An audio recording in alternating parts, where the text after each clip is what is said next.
Hello, everybody. Welcome back to Racer Vets. Hopefully, we'll have a good entertainment today. Today, we have a guest again, a special guest, and we have Mr. Guru. We have Baby Jane. However, today's going to be special after we get done with these videos because Dude Guru doesn't know what's going to happen. Hi, Nude. Shit. Yeah, I just came to offer some steel toe boots. I heard somebody needed some. yeah. Lady Jane, was that you? Oh, yeah. Today we are going to ask you all kinds of questions when the first day we met. And I want you to answer them. And we're going to allow you 1 second to answer them. Now, we're going to ask you all kinds of questions. And if there's any subscribers there who want to ask Guru a lot of things, he'll answer them for you. This guy is very, very intelligent. He knows what he's talking about. I'll back this guy 100%. Even with the steel toes in his feet. I got to. So I see dollar signs. Bring it on. So, how you been doing, dude? Wonderful. I'm all settled. Just at the last minute here and ready to go. Ready to rock. Ready? How about you, Baby Jane? Yeah, she's ready. Mute. Yeah.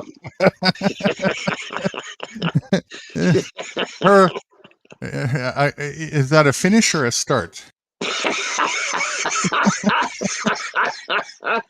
Yeah, well, that's Lady Jane for you. Always a background noise, Anyway, I got a good video. She made it, and she's taking after her dad. All right, let's go. That's right.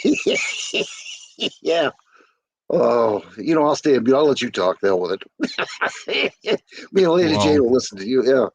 I'm finished too. Your turn. Well, anyway, I got two good videos. One, some people didn't watch. I'm going to put it on live. These are very, very thinkable videos to think about. Like you said before, we are hypnotized by television. Everything just television says, people just, oh, wow, ooh, I believe that. The fake news wouldn't lie to us, nor the government. The government loves us. You know what I mean, Nudie? Yep. I mean, they wouldn't lie to us. Not just the television, hypnotized by many, many things that the television is sent around. And of course, all starting from the ripe old age of pretty much 1 day old, being hit with frequencies all over the place. And, now in the cell towers, and the list just goes on. Even they actually specifically manufacture the frequencies of hardware devices, your refrigerator, microwave, TV, everything, so that the little hum buzz it makes is actually the exact frequency to induce trance, a specific kind of trance as well, which sets the stage for hypnosis. Thank God I can't hear half the time anyway. They got shafted in that one. All right, let's get this thing started, and then we're going to start on you. I'll talk about it. Yeah, well, I got extra layer steel toe boot, so I think I'm ready. Ow, that hurt. Yeah.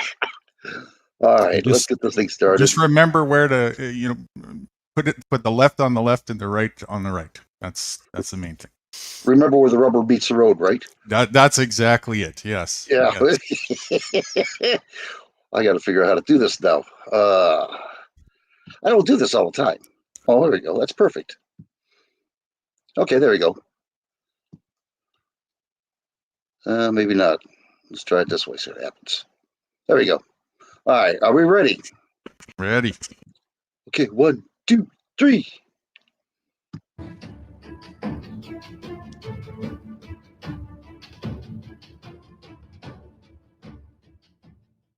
Whoever graced the country. She had so many amazing, wonderful qualities wrapped up in one incredible human being. She was smart. She was strong. She was brave. She was compassionate. But maybe the trait that stood out most of all was her amazing integrity. Her integrity was a diamond. Her integrity shone like a beacon across the Senate and across the country for all to see and hopefully emulate. Dianne Feinstein would typically say, when you asked her how was she voting on something, "Let me study this issue before taking a position. Let me go home and read on it." And when she came back, if she believed the cause or the vote was right and vital to many issues she cared about, she not only voted for it, there was no stopping her in getting it done.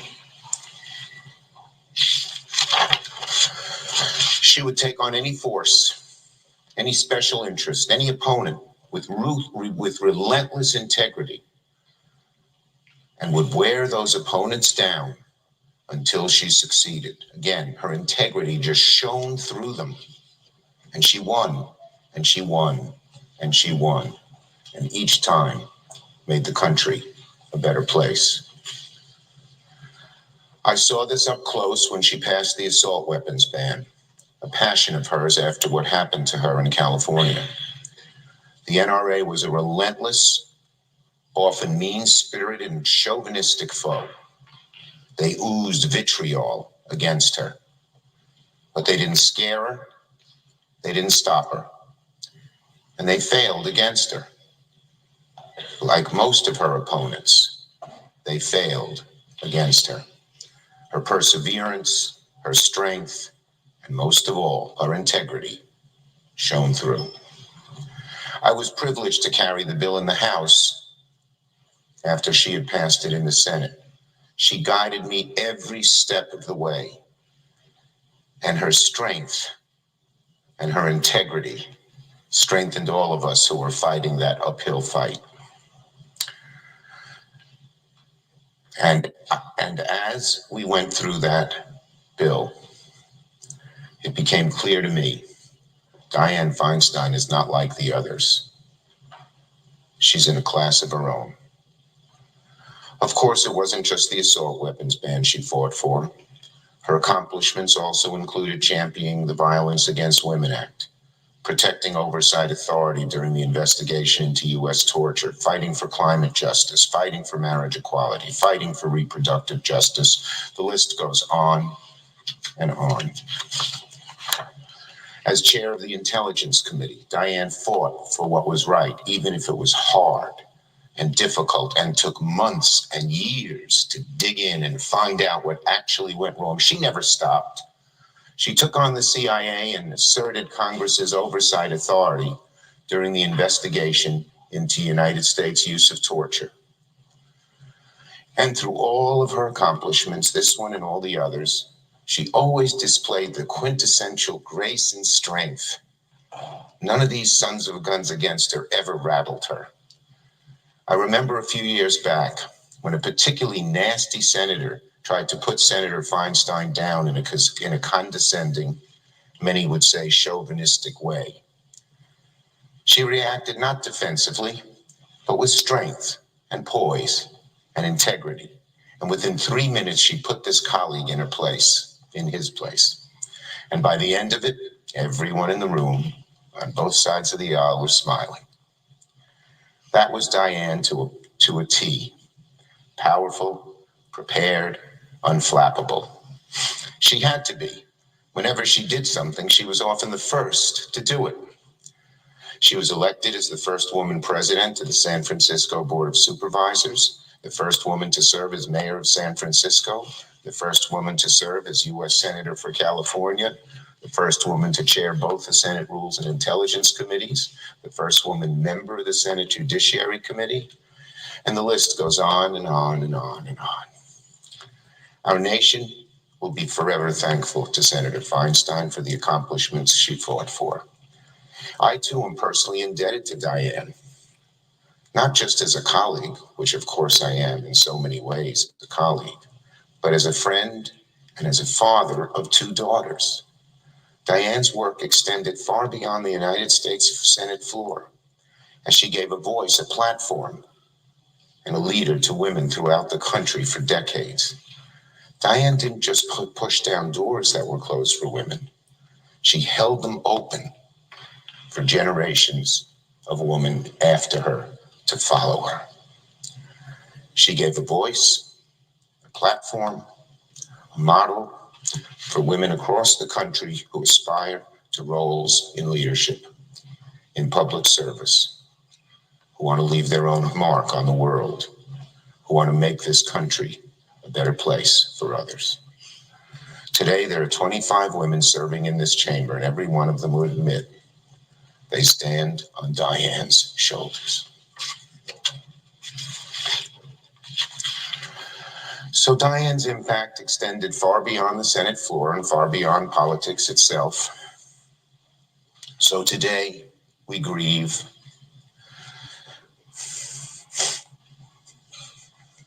We look at that desk, and we know what we have lost.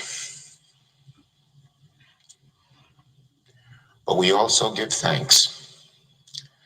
Thanks to someone so rarefied, so brave, so graceful a presence served in this chamber that someone like that served in this chamber for so many years.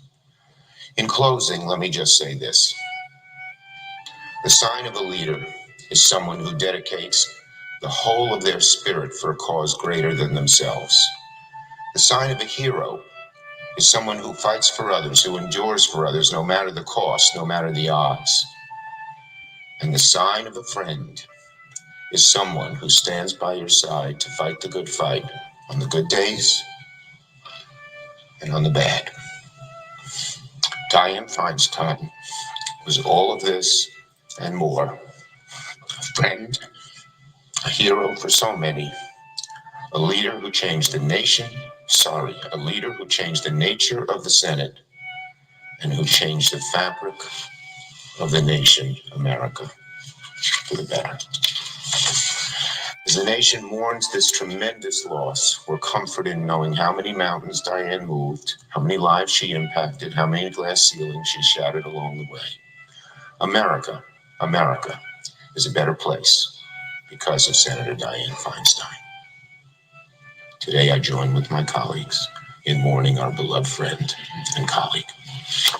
Yield the floor. I can't take it. Give me the deepest basement because I am jumping off the basement window. I'll show everybody. I can't believe Diane Frankenstein died. Oh, jeez, what is we're going to come to? Oh.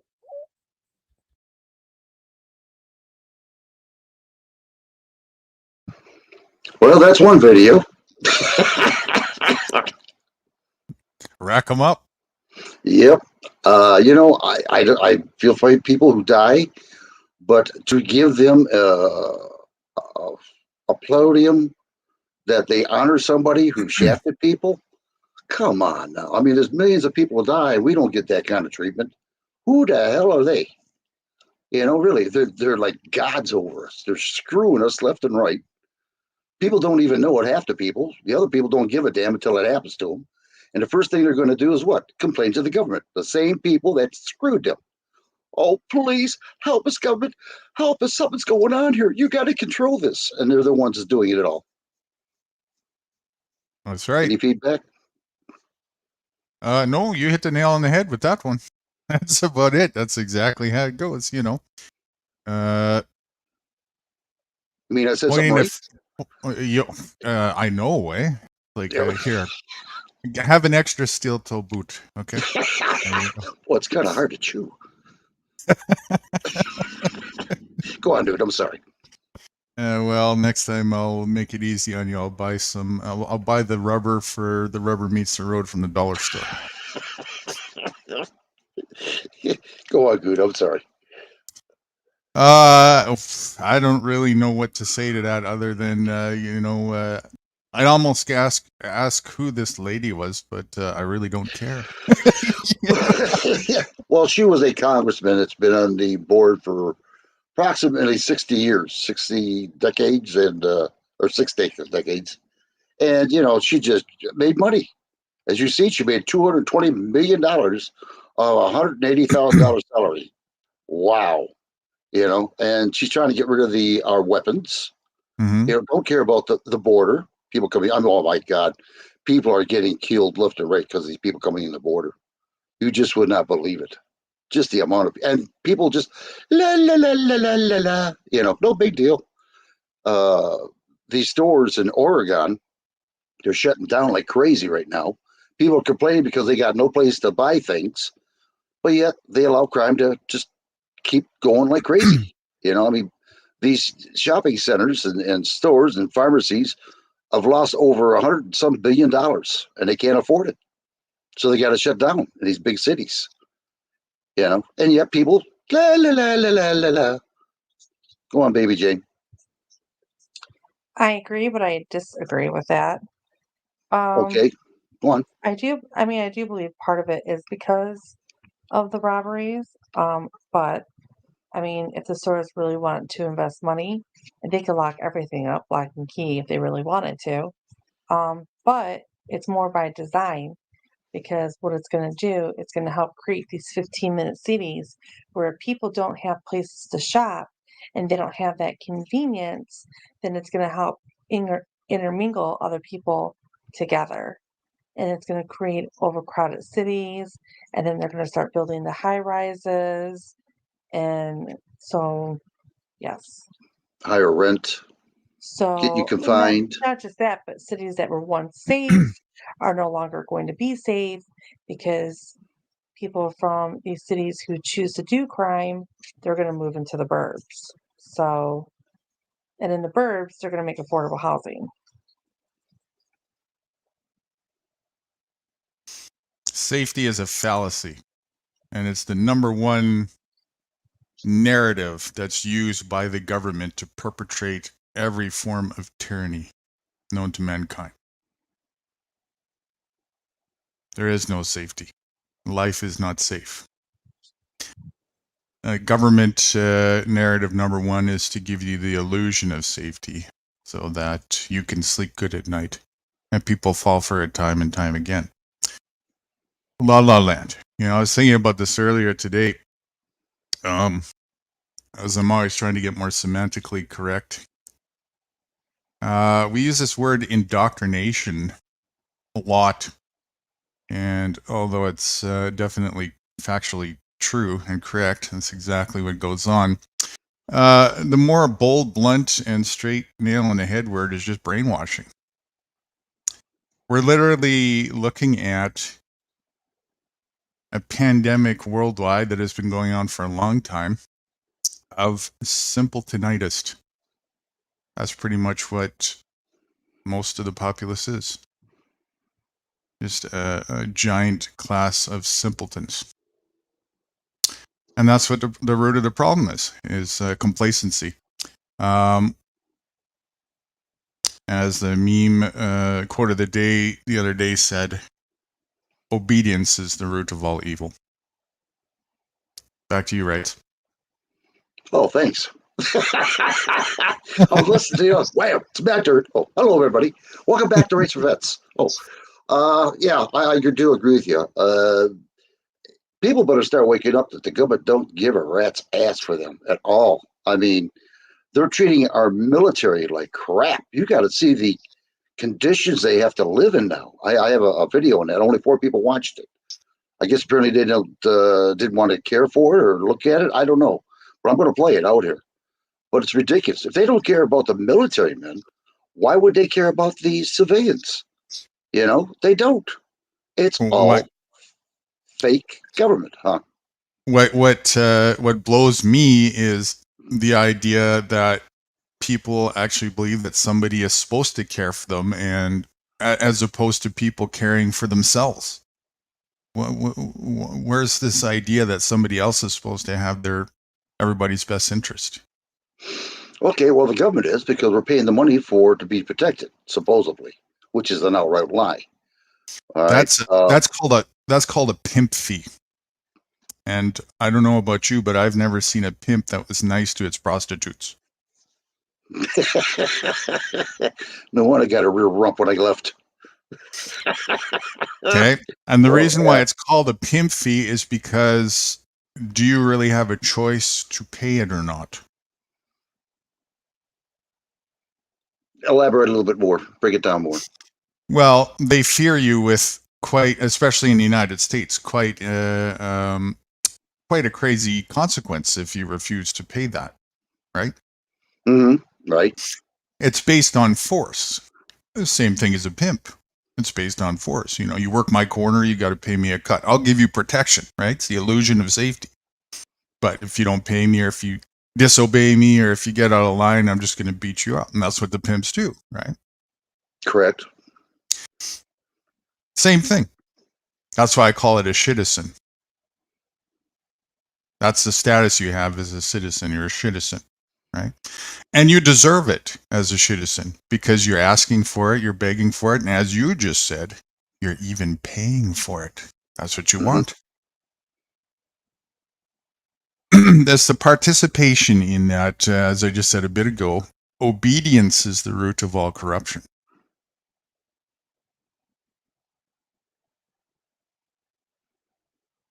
It wouldn't take very many people to disobey and the whole thing topples. I just ready to say that. You beat me to it. Okay. Because they don't have the resource. We are the resources that they're using as well to keep ourselves in check, right? We're the working slaves, in other words. Or the working slaves. And they've even conditioned the working slaves, just like we watched in that movie, to be the guard arm, the strong arm, to keep ourselves in line, you know? And they've conditioned us now even deeper to censor ourselves when speaking out about it in the whole 9 yards, you know? That's what I'm saying. Obedience is the root of all evil. Participation in this means that even if it's under duress or acquiescence, means that you accept it.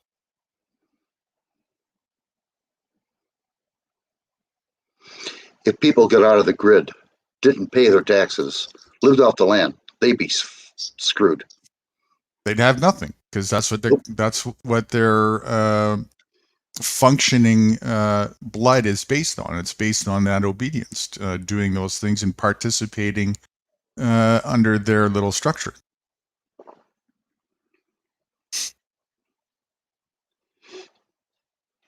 Yeah, they got it. It wouldn't take very much at all to topple the whole thing, like literally and peacefully, you know, without any bloodshed. It could happen overnight, you know, if enough people just said no more, and started cooperating instead of competing. That's all, you know. But that's a pie in the sky thing because of all the hypnosis and the indoctrination and the brainwashing. That's not going to happen. And a lot of people, when they realize this, they get caught up in a state of waiting or wanting and trying to think of ways to make that happen and end up wasting their own direction and being a hypocrisy to being any sort of meaningful change. I see that time and time again. The only real meaningful change you can do in a corrupt society or corrupt system is to secede yourself from it and learn how to function without it. Otherwise, as I said many times before, you yourself are the corruption. Could you say that we're feeding the corruption as well? Say again? Could you say that we're feeding the corruption as well? Well, yeah, you're the source of the corruption. You know, you're everything. Without your participation, there is no corruption. None.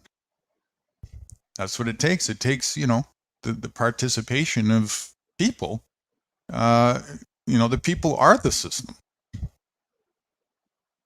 It's not, you know, it's not anything else that you can hold in your hand. It's just people with an imaginative ideology in their brains and performing functions based on that ideology. Brainwashing, straight and straightforward. Well, I got to go to the store to get some milk. I'll be back.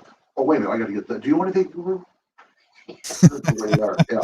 Yeah. Just pick me up a pack of Convenience. rubbers, will you? Yeah, convenience. You know, I mean, it's what it is. Convenience. People don't want to be working hard. You know, but they Spoon-fed. are working. Thank you. Spoon-fed simpletons, Mm-hmm. right? That's what most people are. So they trade all the abundance of nature away for a couple little tiny breadcrumbs that they have to spend their whole life chasing after. The illusion of convenience. It's not convenient at all. The illusion, not only of convenience, but the illusion of safety. Well, all I have to do is just get a job, and then I could get these little credits, and I could go around and just buy everything that I need. This sounds nice. Sounds great. Until you try it,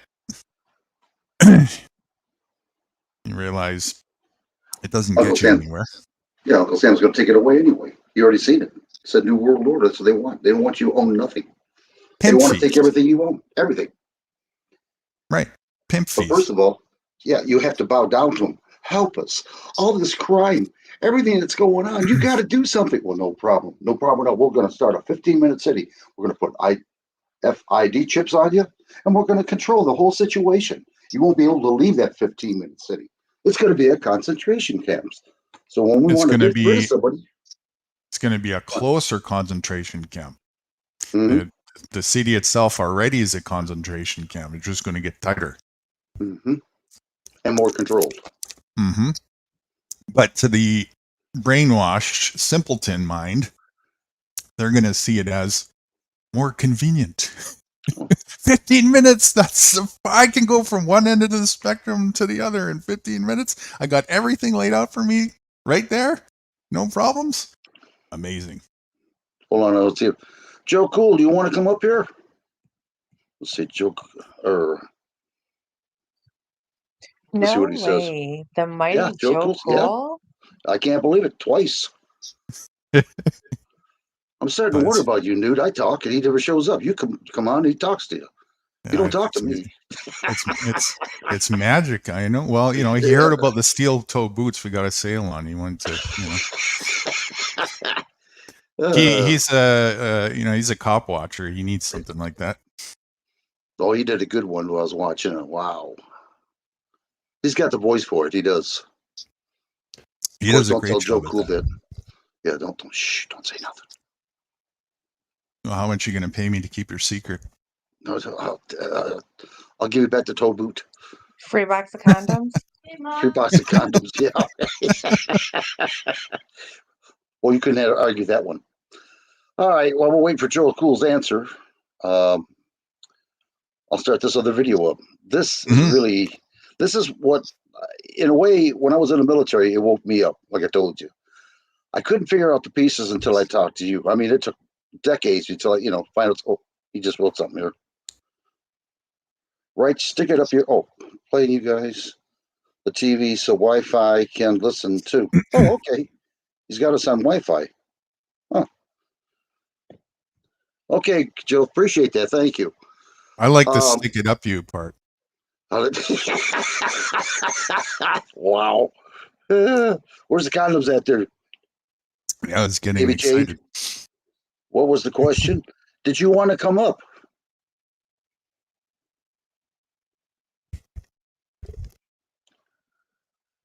Let's see what he says.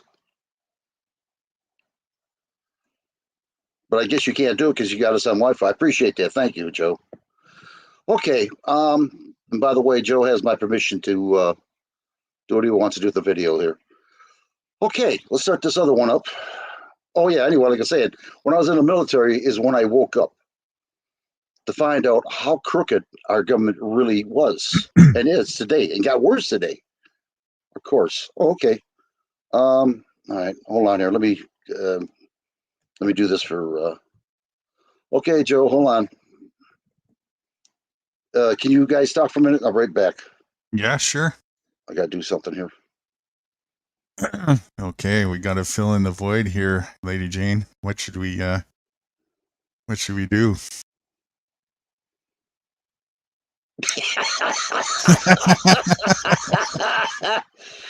Yeah, you got to admit she's a good speaker. Oh, I got to find him. The rule of thumb: never to put somebody on spot when there's a mute button. That's the truth. Yeah. Hey, does Joe Cool start with a J?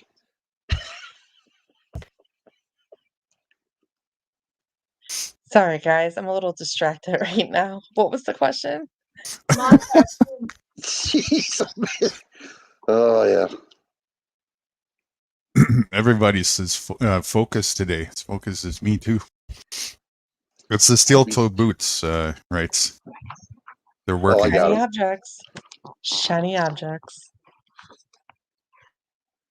It's got to be. There you go, Joe. It's on its way. It's on your phone. He's gonna kill me because he's probably watching his phone.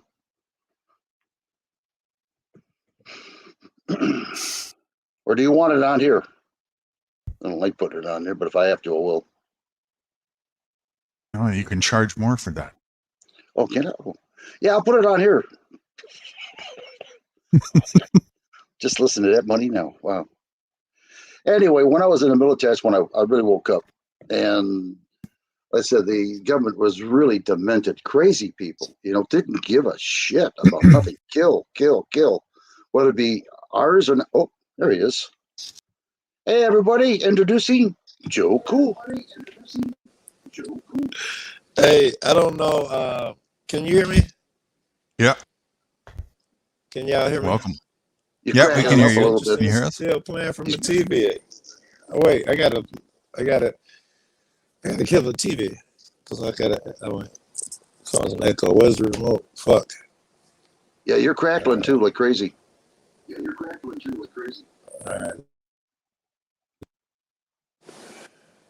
All right. Any better? Yeah, that's a lot better. Yeah, I can hear you guys better now. It's okay. Perfect Joe, timing, man. I just had dinner. Hello. Hello, baby Jane. Nice outfit. Long time no see. We're here. Thank you.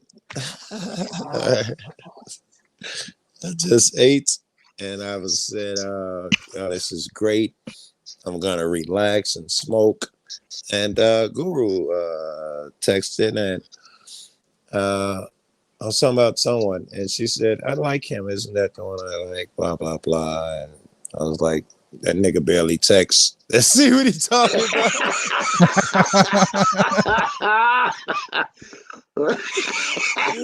There you go, dude. See that? Yeah. That's the truth. Perfect time. Let's smoke up. I can smoke with you guys. Also, I tell her that Guru is the cat. Like, I'll have a question, I'll ask him, and I'll get the answer a month later or something. When he see the message, he'll answer the question. I'm like, I forgot what the fuck I was even talking about a month ago. But she know you as that guy too. I'll get a text. Oh, this is still a question I asked weeks ago. Don't worry about it. Well, I got good news. I'm getting a phone soon, so I might actually pay attention to those a little more. Yeah, either way, I'm okay with either way, man. I'm a fan of God and the way life works. I love it. It's humorous to me. If I really needed something, I'd chase you down on these streets. I know how to find you. Yeah, I'd find you actually. On the flip side, I think there's about 7 emails from a few months. I'm still waiting for a response back from you. So that's good.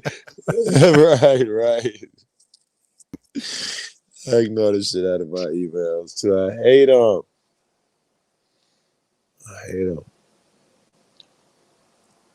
All right, I wanted to do something else. I wanted to write. I like to listen to you guys first, all right? Because I come up here and I dominate shit, and I hear something other than what I would have heard had I sat down there. So I would have preferred to sit for a while before I hopped up. So I'm gonna try and be quiet for a little while. I like you guys to continue on, and I'll try to, I'll get in a little bit, here and there. He's a stage tyrant. I know, I'm horrible, right? And I got to pay for this? Thanks, Nude. No, it's again, you charge more for that. We're learning here. That's right. Yeah, you're getting all the money. Joe's getting half it. I ain't getting nothing. We're But really a box learning. of rubbers. But a box of Yeah. rubbers. I'm What was gonna I saying start about that. pimp fees? Pimp fees. Yeah. Pimp fees. Yeah. Let me start Hey, this video up, and we'll be right back. Hold on, here. I gotta. all right. Wifey just brought chocolate cake to go with the weed. I'm good, right? Push He's got button. it going I, on over there. He's all I Yeah, he excited. know. does. I'm happy as well. Yeah. All right, I'm gonna mute. You guys are gonna have to talk. I'm gonna mute. Eat. Good company, good smoke, good eats. All Can't get a better right. night than that. I love you already, girl. Gonna be a good night. Everybody's stealing my show. They're supposed to love me. All right, here we go. Pay your bills. We'll talk.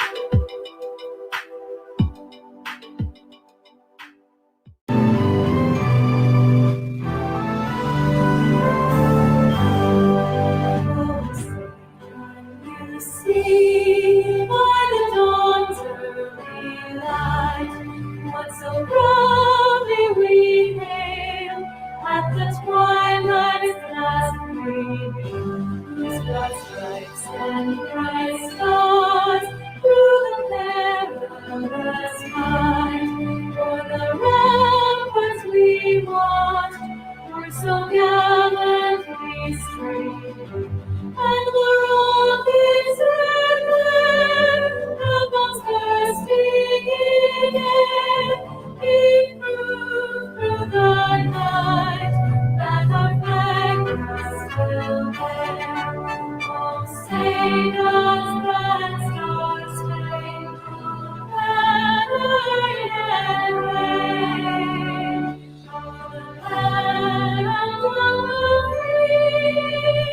And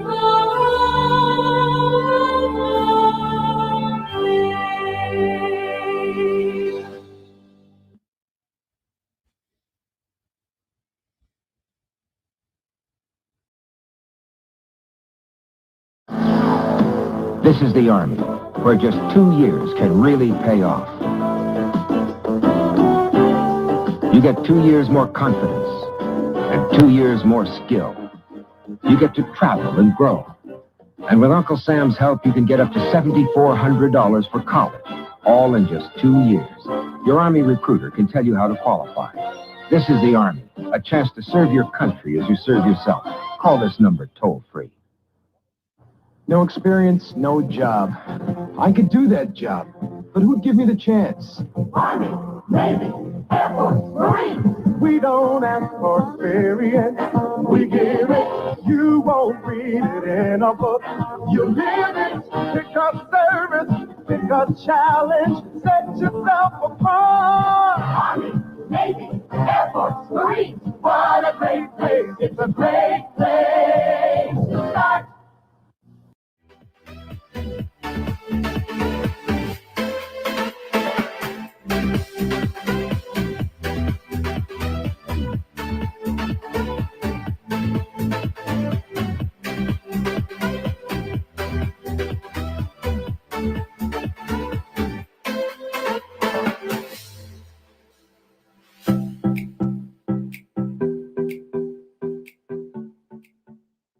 All right, let's continue this conversation with former U.S. Army Lieutenant Colonel Tony Shaffer. As long as the general you just saw in that last segment there, along with Brigadier General Blaine Holt, also a Newsmax contributor. All right, Tony, you saw the segment, you heard the stuff, you've read the articles. This is maddening.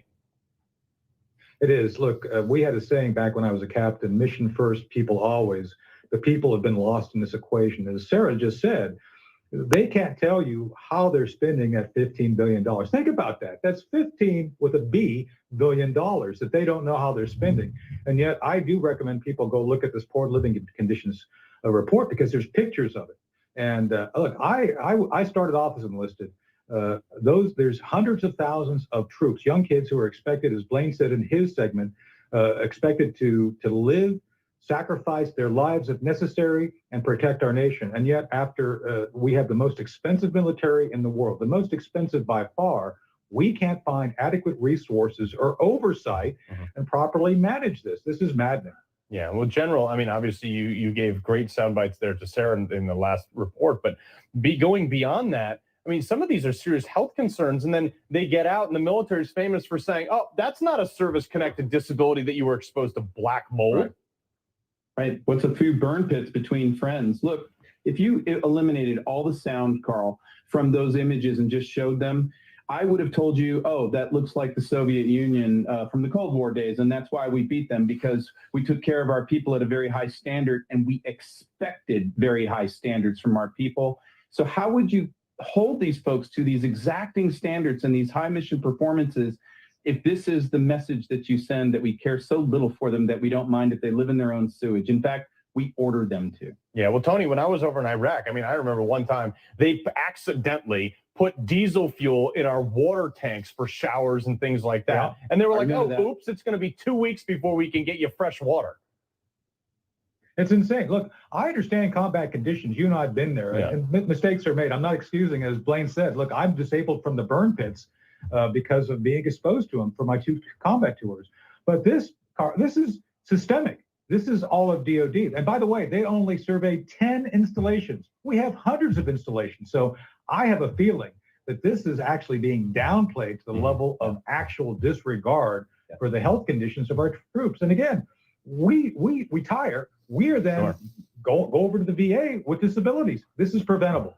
Yeah. Well, General, real quick before I let you go, this whole thing seems really easy to solve. Like, where's the $15 billion? Who's accountable for it? If you don't give it to me, you're fired.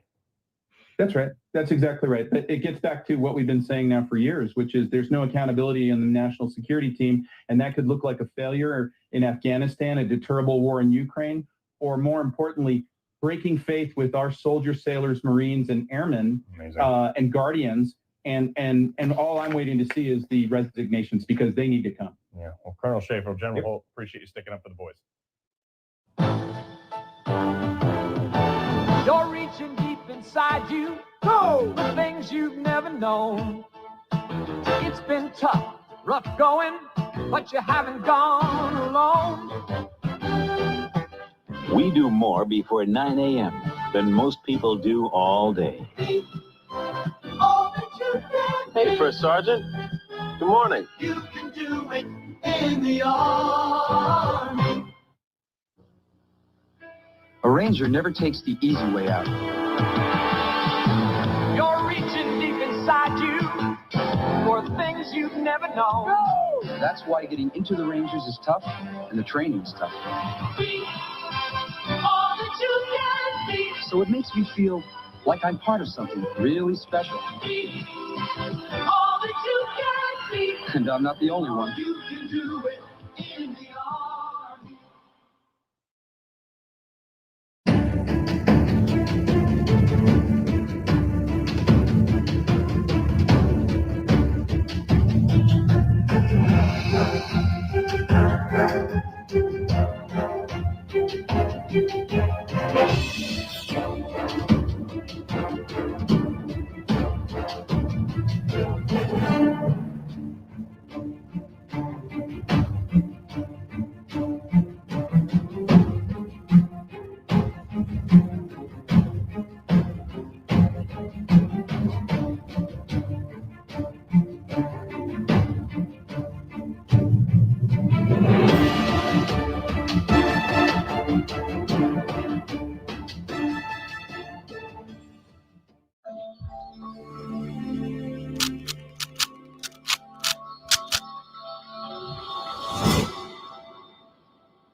Oh, I love that ending. That is the best part of all of it.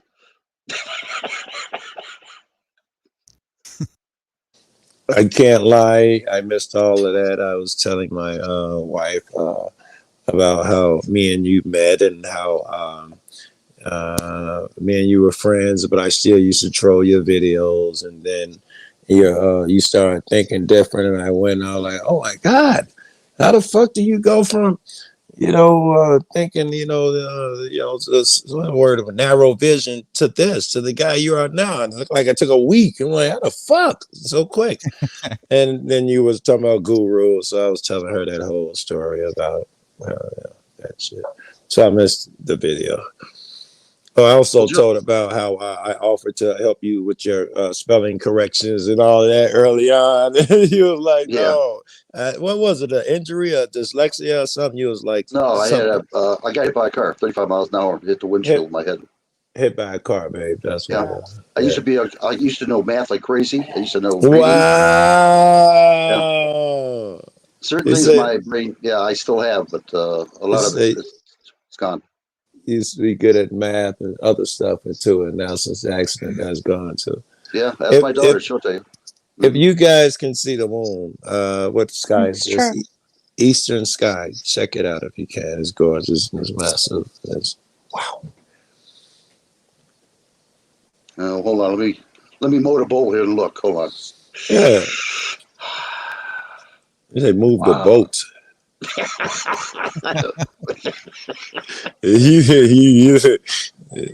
Yeah, thank you. We used to call it the motorboat. In other words, smoking a bowl, motorboat. Oh. That's what we used to call it in the service, to throw off our lieutenants and officers and sergeants. So we call it motorboat. We got a bunch of those in our neighborhood to throw off people listening, especially the police. Or civilians, who ain't in the game and shit. Like, you're gonna have a code for police. I don't know. We got a bunch of dumb shit that we say, like lights out. That means the police are coming. Joe, excuse me for a minute, but DJ Fix says hi. Who? DJ Fix. All right, hold on. I'm not looking. I see no one. I see. What are you talking about? Hi, Joe. Oh, I see. Okay, hi, Joe. Long time no see. Hope you and the missus are all okay. Thank you for that, DJ. Ask if she wants to come up. Did you want to come up, DJ? You're more than welcome. Hello there, Fitness. Oh, Fitness is here too. This is me still not talking. You guys are gonna have to pick up the slack. Ignore you guys. DJ Fitness. Did you guys want to come up, talk to Joe Cool and Nudie, and I'll just keep quiet and. Not a fucking chance. You're on the hot seat all night tonight now. Oh, that reason. I'm glad you said that. Joe Cool. Where'd he go? I'm here. I'm told you I was trying not. I'm ignoring you. I'm talking to my girlfriend. What? Yeah. Oh, I'm sorry. Well, listen. We have a thing here, and we're going to ask questions. This is a Guru question day for Guru. Very good. And no matter what we say, he's got to answer it this time. Instead of me being on a hot seat, he's going to be in a hot seat. So This is Tuesday. This is just our regular Tuesday. That's all I do is try to fucking find questions to baffle this dude. Matter of fact, I was talking about one earlier that you was going to make me rights. Yes, rights. Remember I told you we and him had talking about rights. I would like to have that conversation of God dog it, my baby can't hear it. That's a great one. All right. What's the name? So baby can hear us talking. What's the name of Rights for Vets? Yeah. How did she get here? Rights. Rights and then FO4 Vets. VETS. Rights. FO4. FO number 4. Yeah, vets. And then vets. Mm-hmm. Rights for vets. FO number 4 vets. I wonder if DJ still is. She's more than welcome. Come on up if she wants to. Is that it? Because I was trying to. Yeah, that's it. I was trying to explore the possibilities because I never considered that we did not have natural rights, God-given rights. So I was trying to consider and throw that around. What does it mean if we don't? What's it look like, and all of that? And do we?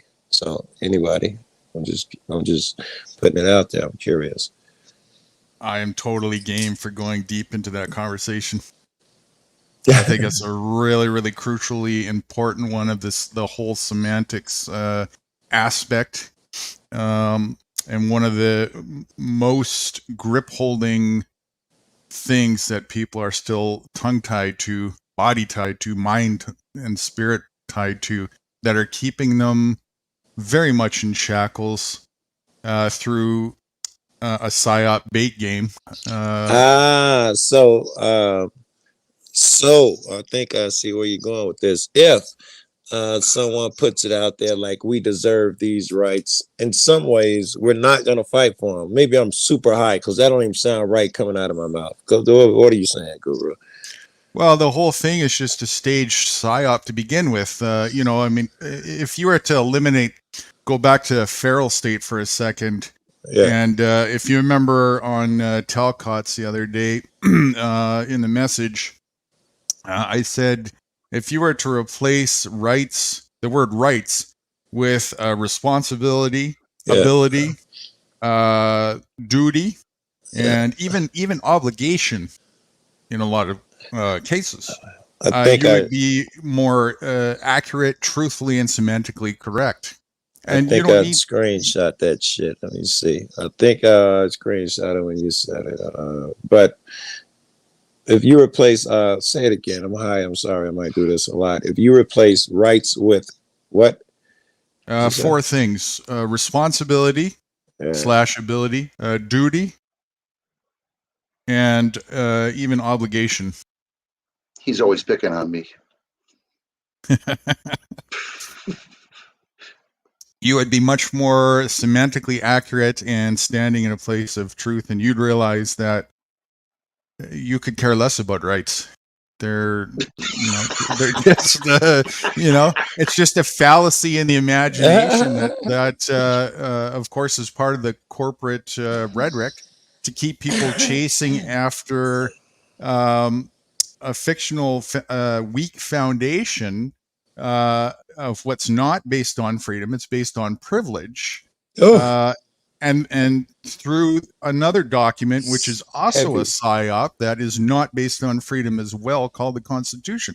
That is not a document based on freedom. That is a complete document based on freedom. The Constitution and rights are left in right hands, and a complete psyop distraction, unnecessary for freedomist function. Wow. No, of course the Constitution part I knew, but the rights shit, I was really hung on the rights shit, but I could see how it can easily not be a thing. I could see that easily as well. Let's just take a comparison look at the two sides of the coin and see what makes a little bit more sense semantically and truthfully. I have the right to eat when I'm hungry. Okay, well, rights being a very subjective word, we can go into the different... Sounds like privilege already, yeah. It sounds like privilege already, exactly, especially when you oversight it and see it tied into the Constitution and what you're going to stand on for fighting for freedom and all that kind of stuff. Now, on the other side of the coin, do you have the ability to eat when you're hungry? Well, at present, yeah. Do you have a responsibility to eat when you're hungry? I think so, yeah.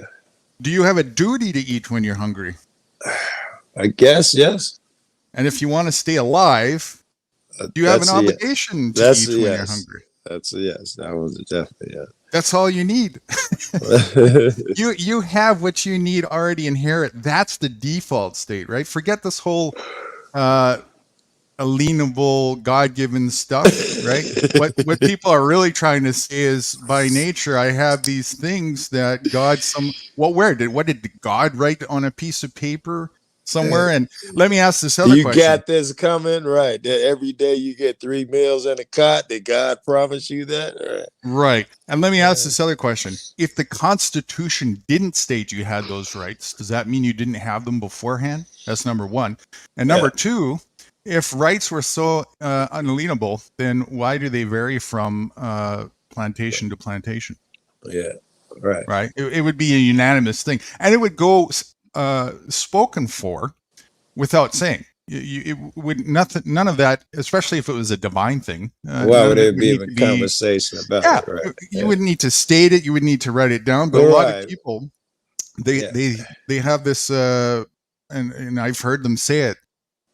If it's not written down in the Constitution, then I have nothing defending my freedom or rights. You know, I've heard it said as well. That is scary the way you put it, hearing it. You say it. You're right. If it's nothing in the Constitution, particularly protecting that thing, then I don't have it or whatever. That's interesting. Whether or not you even have a right, it does reek of privilege. You know what's bad about it, you guys? You know what's bad about it? The stuff they do have in the Constitution, they break it anyway. There's no such thing as a Constitution anymore. Of course. Now that goes into the other side of the equation, which is if you want to really see what the truth of this bait scam is, you have to understand how business works.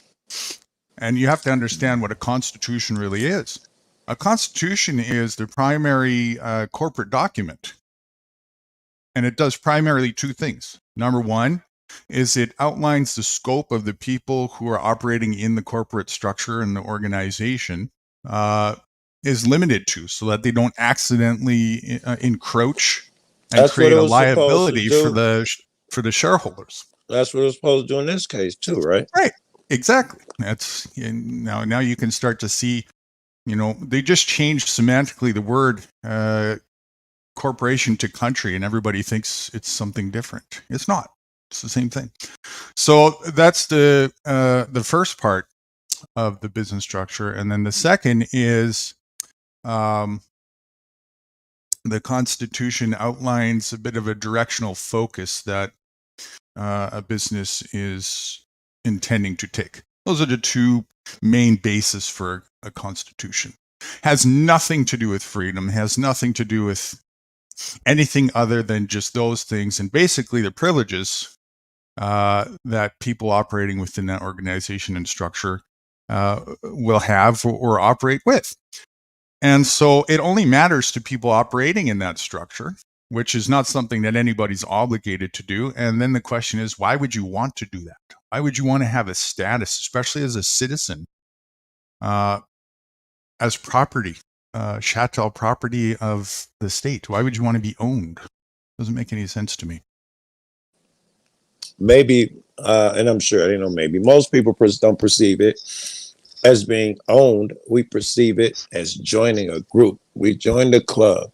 Right, like a co-op. Yeah.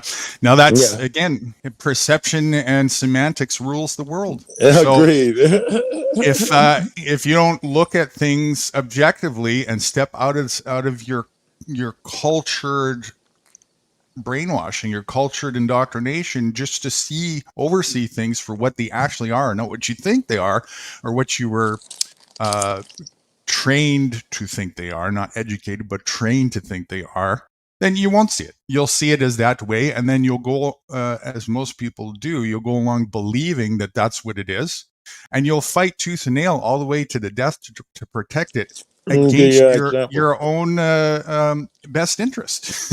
Let me give you an example. What the Constitution or whatever independence, our Constitution, whatever law amendment, gives you, you can only be tried once for a crime. And I know it because it's in the law. I saw it written down. However, you get found not guilty, and they be like, "Hey, we're gonna file federal charges on you for the same shit." Damn, you're not guilty again. Hey, we're gonna fucking file civilly, and finally you're found guilty. You've been tried 3 times for the same fucking thing.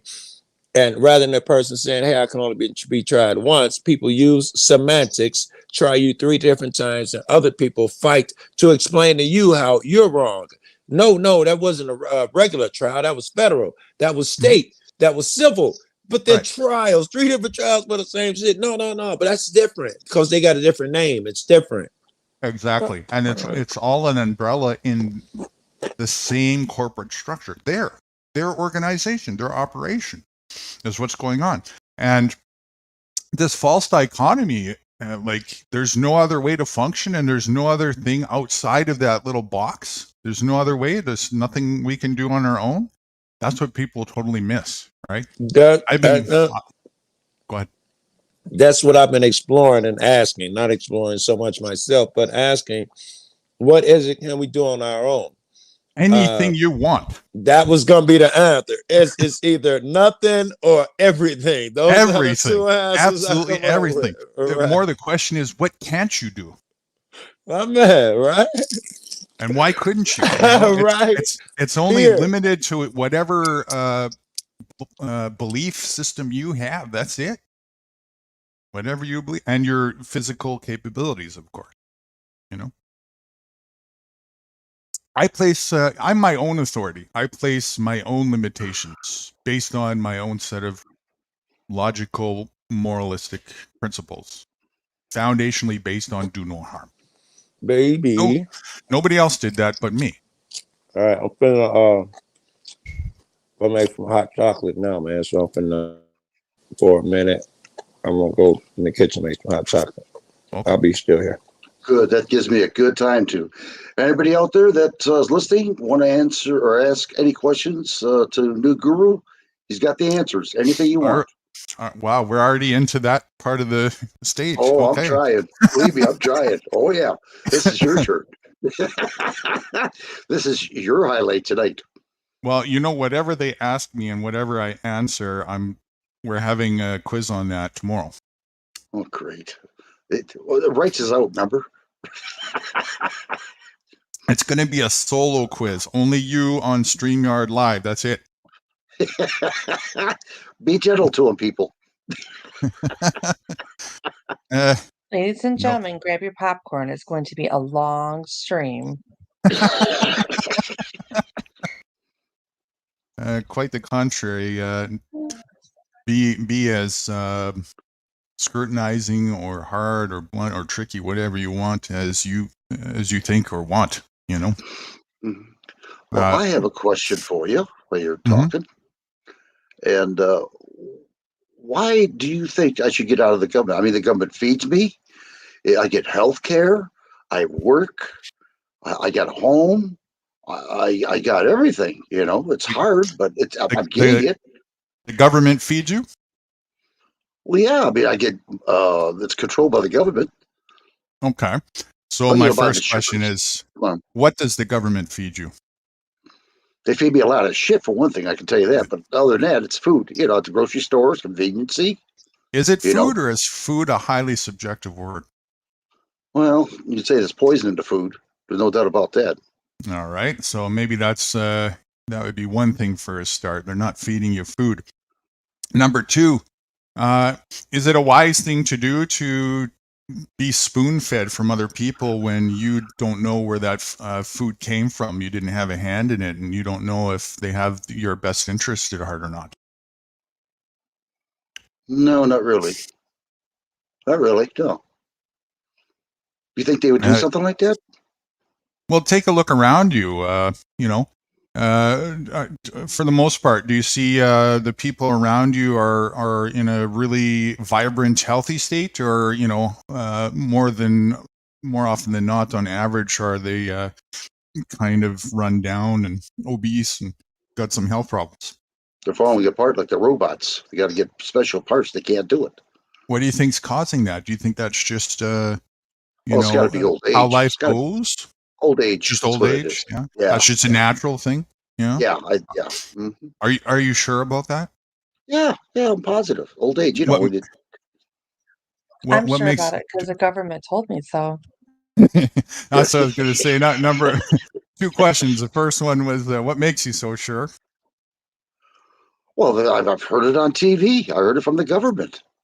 So yeah, they wouldn't lie to me. They wouldn't lie. Eh? They never lie about anything. No. Yeah. Yeah, Or that's the pharmaceutical companies that can help you with your health condition issues. what if well, let me ask you another question. What's the number one motivation of a business corporation? Money. Money. More specifically, profit, right? Say it again. More specifically, profit, right? Profit. Okay, go on. Yeah. All right. Very, very important to understand that. So, if a corporation's profit margin was on the line, you don't think they would lie to you? Well, that's a tricky one there. Yeah, they would, because they are in bed with government. Have they ever been known to lie before for those reasons? Yeah. How often? Well, I know for sure for the mask mandates. That's a good example. And if you look at it closely enough, you can, of course, discover and expose millions of examples. But just that one alone is pretty intense enough.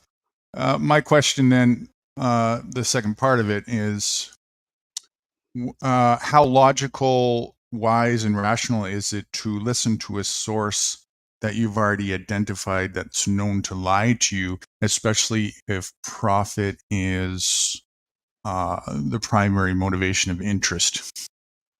So what you're saying, more or less, is that they're out to kill us. They don't give a damn, because there's others behind us.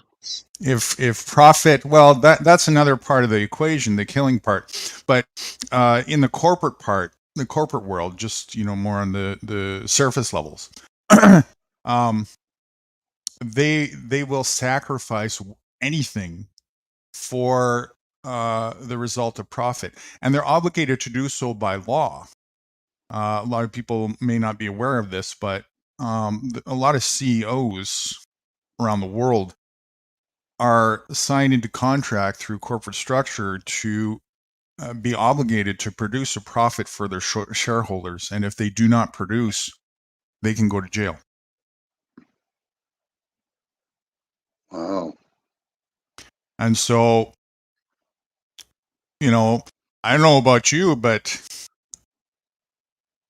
the question is, do you really think all the corporations are run by a bunch of angels that, are totally honest and don't think they have no greed in them, or they're totally not shady and on the up and up, and they're completely transparent? They would never do something, especially if the threat of going behind bars was hanging over their head, if they didn't make that profit. That shows a different light on the subject there. In a way, you're right, because these wars that we have, and I know this for a fact, is that it's just money making for the industrial weaponry, to make weapons. And when the war gets done, we go over there, these contractors that are paid off by the government, to rebuild the structure of their country. So you're right. You're right. They're there to make money. And the reason why that whole system is designed to function the way that it does is to keep people distracted. As you can see, it very much is a distraction. Capitalism is probably the biggest distraction going, and probably has been for so long, mankind. But the question becomes, distraction of what then? Why do they need and want mankind to be so distracted for continuously like that? Any ideas? So you don't know what's going behind the curtains. What's really going behind? Right, and what is going on behind the curtains? The CBDC, central bank digital currency, they're going to take away your paper money. 15 minutes, and he's coming up. Yeah, that's part of the whole corporatism narrative, and of course, there's a reason why they need that kind of control. What is it? To organize their slaves. Well, I think the slaves are already pretty organized and operating pretty obedient, wouldn't you think? Well, yeah, but they don't know where they're at. They don't know what they're doing. And they want to put an ID chip to find out where they're at, what they're spending, how they're spending it, when they stop from spending. You know what I'm saying? Why? They want more control. Wouldn't you agree or no? Why do they need that much amount of control? Because if you got to look at sort of the logic behind this, at some point there's an over expenditure of effort, to get it down to that level of control. That's a lot of energy and time and planning and this and that. Why is it so important for them? Obedience. Obedience is important to them always, just to be able to perpetrate any of these ideologies, and they've done that very, very well. But no, that's not the answer.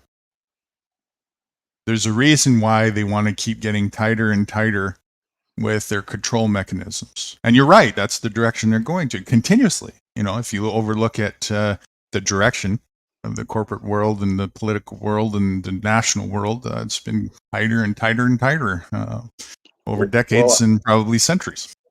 I know they want to eliminate 6 to 7 billion people. I have that on documentation. You know that. All right.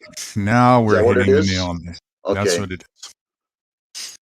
If you're to think about, and a lot of people may not be aware that this is really what's going on, but the elitists, right? Not elites, elitists. Very important to call them what they are.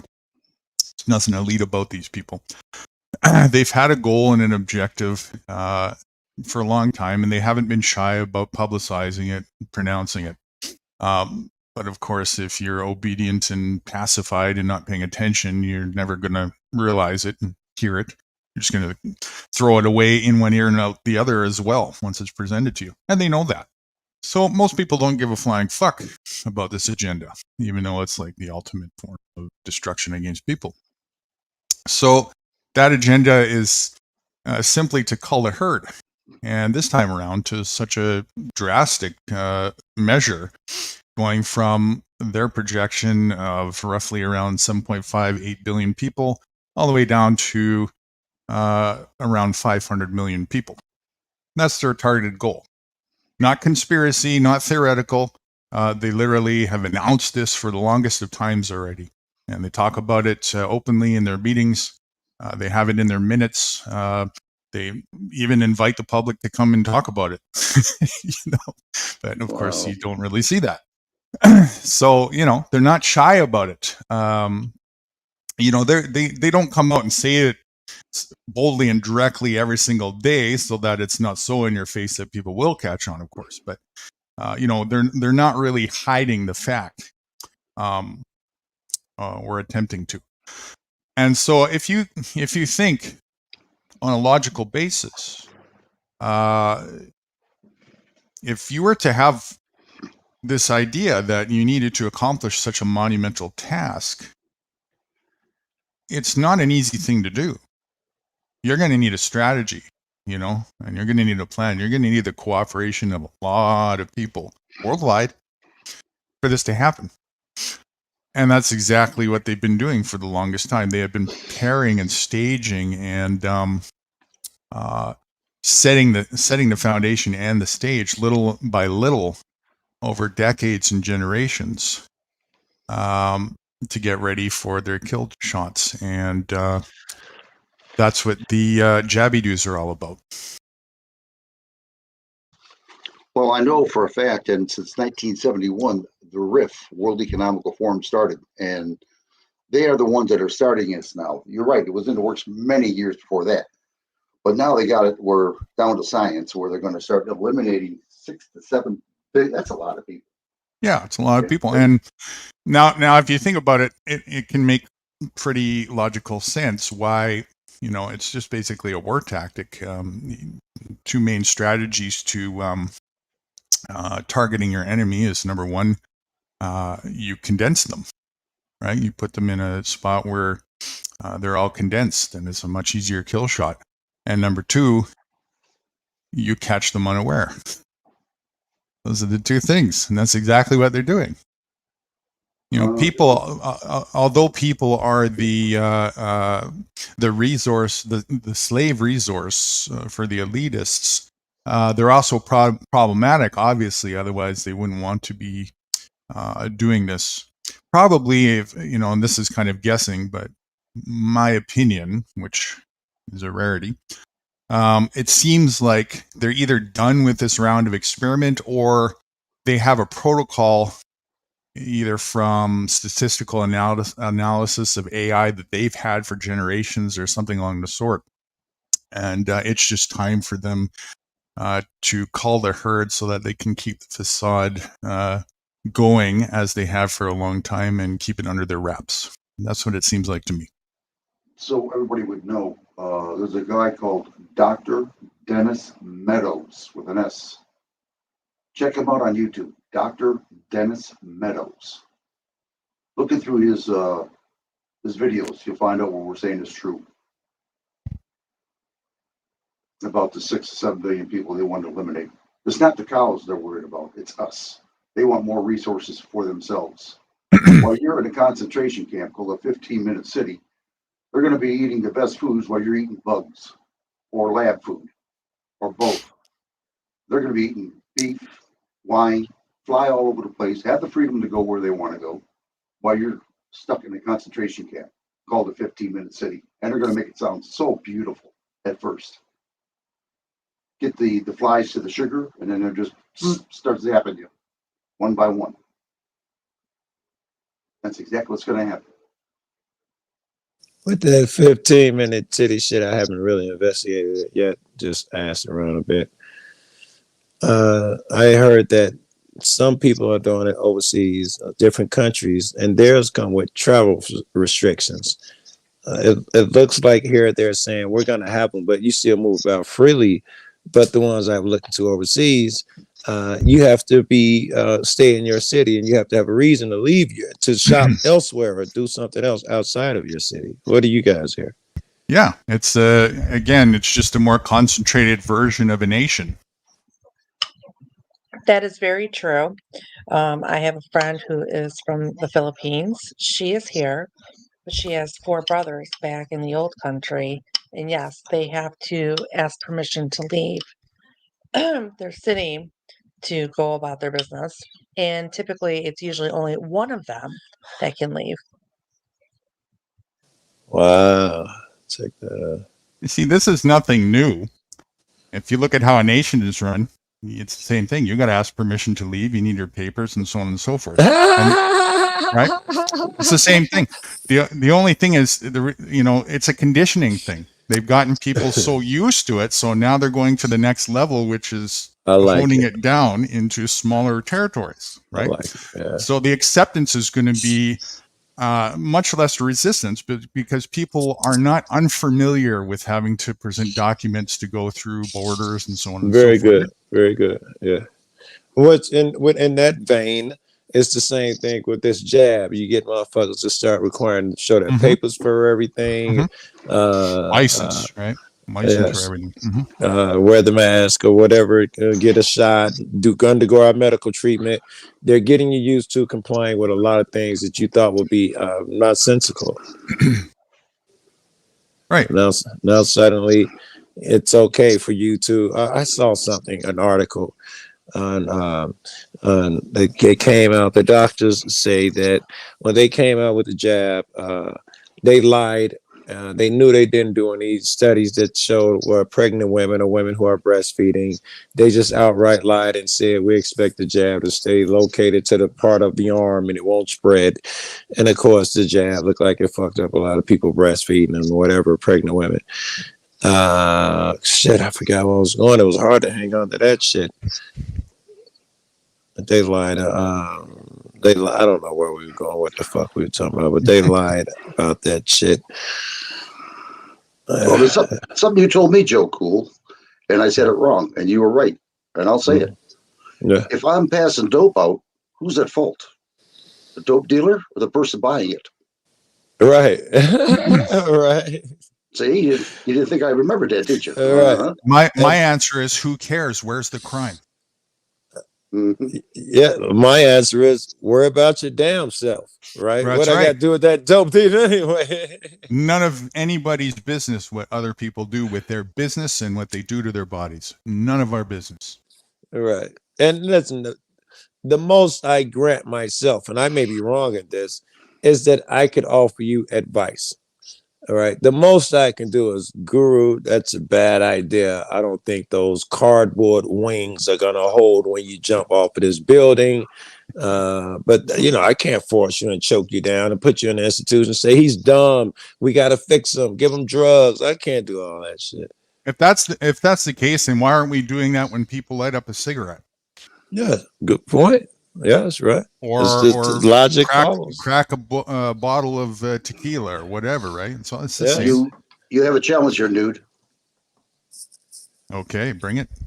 It's right there. Read it. Fitness after 60. Would you mind reading it? I'm a little further from the screen. I got you. I can see it. I just blew it up. Fitness after 60. It's not quite the same thing as those who live under an authoritarian country have to comply with. Every country is authoritarian. No exception. There is no such thing as a free country. That's the same semantical problem or challenge that you have with sovereign citizen. It's an oxymoron. The very structure of a country and the foundation of a country is authority. So it is all the same. The only way to go ahead. No, you go ahead. Fitness says that drugs should be legalized. Well, if you really want to go to Freedom Land, you don't worry about legalities because legalities are man-made fictions. Legalities are for sheep. They only apply to indoctrinated, brainwashed simpletons who believe that who believe that they're real. That they need permission, right? That you need their permission. Exactly. Why would you? Legal is a synonym for privilege. All right. Why would you say make it legal? Now suddenly you're a privileged person. You deciding what joins the privileged club. The whole philosophy is fucked up. You need to have your fucking hands off and let that guy do what he wants. Two guys doing what they want. Fuck, I care. Here's another. I can throw some monkey wrenches into this. If doing something without a license is illegal, then what you're doing is you're getting a license to do something illegal. Oh, well, wait till you hear that one. You have another question here, dude. Well, you're on a roll today. There's a difference between authoritarianism, nation, and a nation under democracy. No, democracy and authority is synonym. You gotta believe it is. You got the synonym is ruler and authority. You got rulers in democracy. Yeah, but democracies are not strict. So, just because you got less rules over here doesn't mean it's not authoritarian. Yes, unless and dictatorship. I got distracted. I see your sit on the screen. And Phoenix says yes. Authoritarians and whatever are synonymous. Because even then, what's the other one that we're doing? The only thing you do in a democracy is you vote for your authority. That's democracy. That's That's it. Yes, but you are very aware, whoever we're talking to proposed this question, that there are many people in authority over you in this democracy. It's not supposed to be that way, but the police are over you, your government employee, fucking certainly politicians, your aldermen, I'm gonna correct you. It is supposed to be that way. My man. But yes, you'd agree that it may be called under a different name or something. You know, we have a monarchy here. You'd agree we have different levels of rulers, right up to our king, Biden. Just different semantics for the same thing. What's the difference between a king and a president? Wordplay, exactly. All right, dude, we got another one for you. One wears a robe with gold buttons. The other one wears a bunch of diamonds on their head. That's it. Mm-hmm. Here you go, dude. Bring it on. Democracies are nowhere near as controlling as authoritarian nations. Prove that factually. Let me see. Democracy is nowhere. Let me read it. Democracies are nowhere near as controlling as authoritarian nation. It does that hold true. A nation by design, once again, is authoritarian. There's no such thing as a nation that is not authoritarian. It's all authority. But let's give him or her this, you know, the spirit of the way they meant. You know, you can be an authoritarian and it's kind of like being a good slave master. You can be the slave master who I don't know, who's nice, whatever the fuck that means, and then there's the one who's ripping skins off motherfuckers' backs. So if the question is just meant to pose that one of what me and you call are both authoritarian civilizations, one is just more civilized than the other or nicer than the other, then they got an argument. It's really hard to talk when you're this high, bro. I see the same bullshit on both sides of the fence. I don't care what it's called. That's number one. Number two, a nice pimp is still a fucking pimp. What do you need a pimp for? I would agree. That was kind of obvious, yeah. So, and I reckon that you look a little deeper and, you know, who's giving the narrative too that, oh, this is the best nation. This is the best country. This is the most freest country. That's the same people ruling over you telling you that. If you fall and believe that bullshit, well, you know, simpletonitis 101. Here it comes. Dude, you ready? Ready. Okay, in Venezuela, a country loaded with oil, you can only buy gas every other day because it's leads by authoritarian leaders, a dictator. So? Boy, that sounds a lot like this one. You should have gave a better example. That sounds a lot like the person here who tells me that we can only use electricity on certain times because they're going to do rolling blackouts. Sounds a lot like the shit we got going over here. You should have picked a better example. In America, you can't drive unless you get a fucking license and keep paying for it every 2 or 3 years. Same shit. You know? Can't collect water in certain places. Right. Even rainwater. In America, I've got documented cases of people who grow tomatoes in their front lawn getting life in jail. Can't feed the homeless people.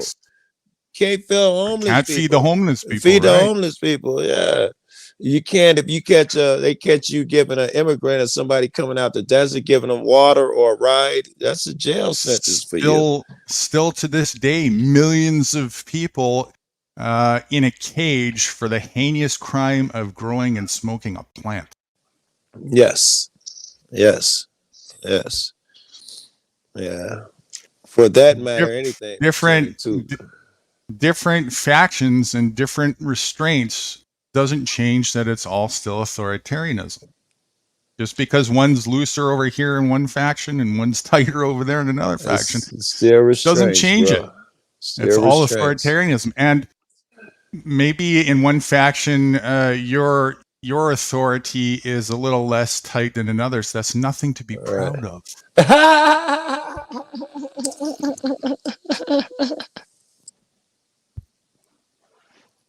That's like saying, you know, you got to, okay, let's start really calling it for what it is. A nation is a plantation is a planned nation, right? So, okay, did you hear that? A nation all nations are plantations. A planned nation. Yes. Whoa, hold on. I got to write that shit down. Help me remember that. I'm not writing it down. Plantation is a planned plantation nation. is a planned nation. Yes. We're going to have a test on this tomorrow. Cool. Is it right? We're going to have a test on it tomorrow. Yeah, you're going to have a test on it. Remember. All countries countries are plantations. That's all they are. Every single one of them. A planned nation. And yes, they have different flag colors and, you know, different levels of different tight restraints and this and that, but they're all plantations. That's so. And you can't leave them. Here is your proof. Can you leave them? Can you not participate? Can I say I'm not participating? Now it's not a plantation. If I'm really free, you're going to leave me alone when I say I'm not picking cotton today. If the motherfuckers tell you, yes, you are, you know, it starts taking your fucking property and pressuring you, it's probably a plantation. Yeah, if they don't just walk away. Yeah. Right. And so, okay, back to the rhetoric. Question. one last thing before we Okay. address it.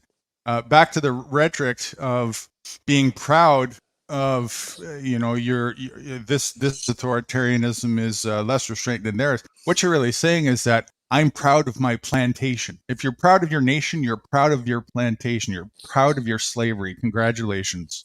It is the guy who Malcolm X talked about how the slave's mind was so fucked up, the house catch fire, and the black and the slave run over there and tell him, "Master, our house on fire, our house on fire."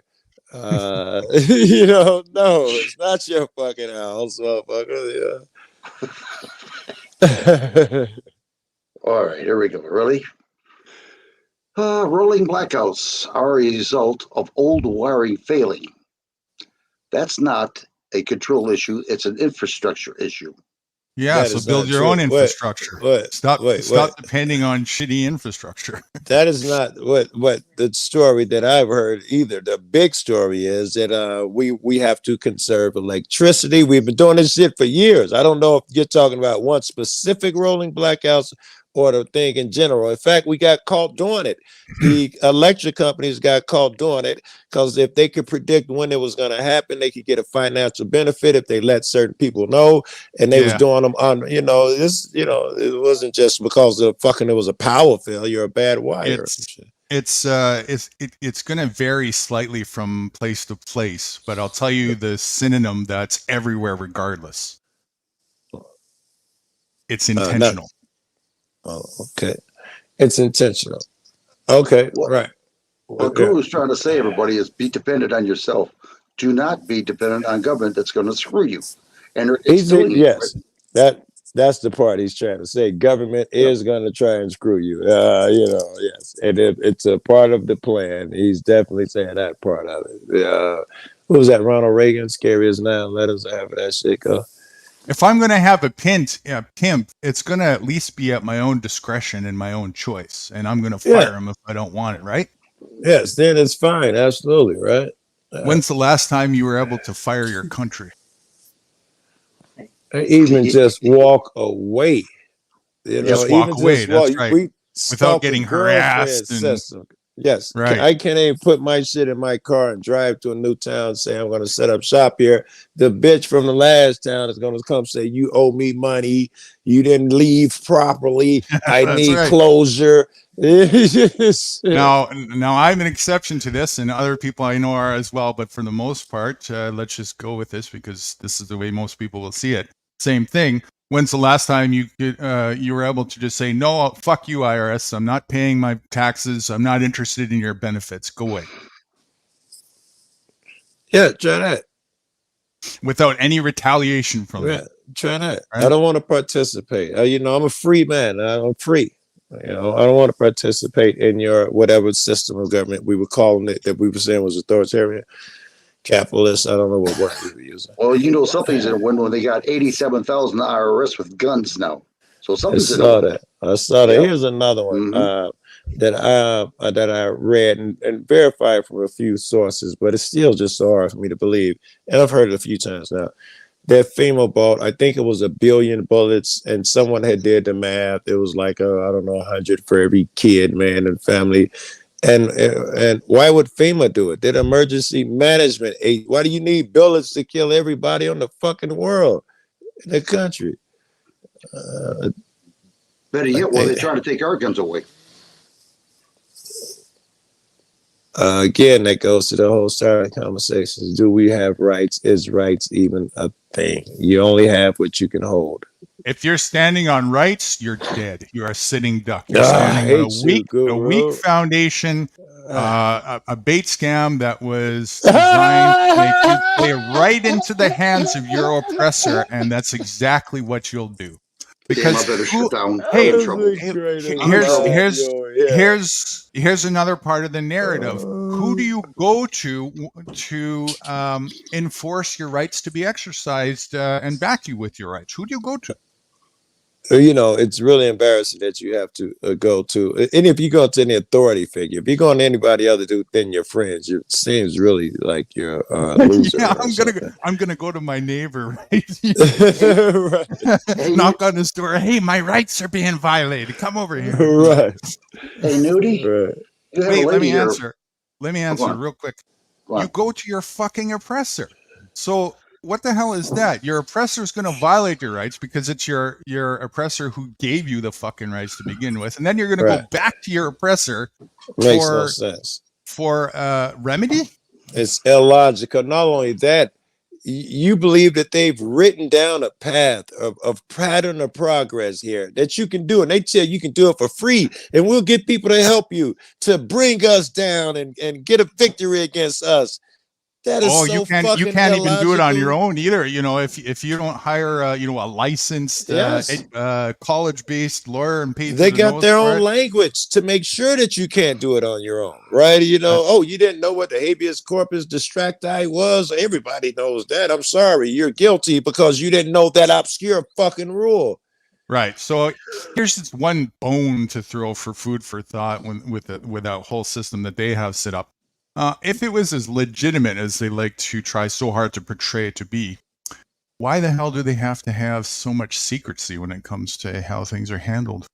In fact, if that was the case, like I was trying to say, we need to build a case for a change and a better so-and-so. My goal was to have as many people see us living right and doing shit right as possible. So their goal would be ultimate transparency if they were proud of themselves and was trying to affect someone with something positive. Bar none. Absolutely. Right. And they would be leading by example in that, and they would be saying, you be the transparent one. You hold yourselves accountable. Right. They'd be like, Uncle, you guys are transparent, man. Come on. Yeah. And that's my message, is the reason why there's no accountability in government is because there's no accountability with the people. Here's one I love for it. you, I love Nudie. it. I've never heard of this before. I guess you know Phoenix. But it sounds like she knows you. Apparently, she knows you. Do you know about the bloodstock number?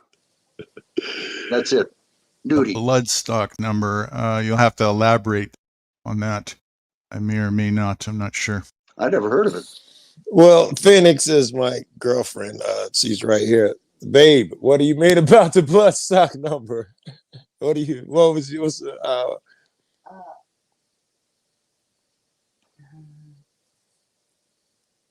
right, now y'all shy. I mean, what's the question? All right, you have to get. She had to, I don't know, it was a while ago. She's trying to remember it. She can't remember it. But yeah, so a long time ago, she said, asked you about a bloodstock number and something else. Was it Social Security number or some shit? I don't know. All right. I never heard of it. Never heard of it. I heard of it. Someone said, and I could be totally wrong with this because it just hit me that this is so fucking crazy to me. The first number or letter in your Social Security number was a letter or something like that, and it was red because you're like cattle or something. Now I'm just guessing, but I think it was along that vein of logic. I am aware of that. Okay. I'm aware of that. You know, they've just they view human as there's a reason why it's called human resource. We are looked at as livestock, right? And we are numbered. That's the reason why we have numbers on our houses. You know, it's not just so that we know where we're going. That's the reason why we have districts. It literally is. We've been plantationized. You know, we are the number one resource in the plantation. Yes, of course. And we're so valuable that we even cattle. What's the word? Govern cattle ourselves. Barons. That's just it made me think of if we're cattle. If you remember, there was like big struggles of the very powerful people who were pushing out the smaller cattlemen.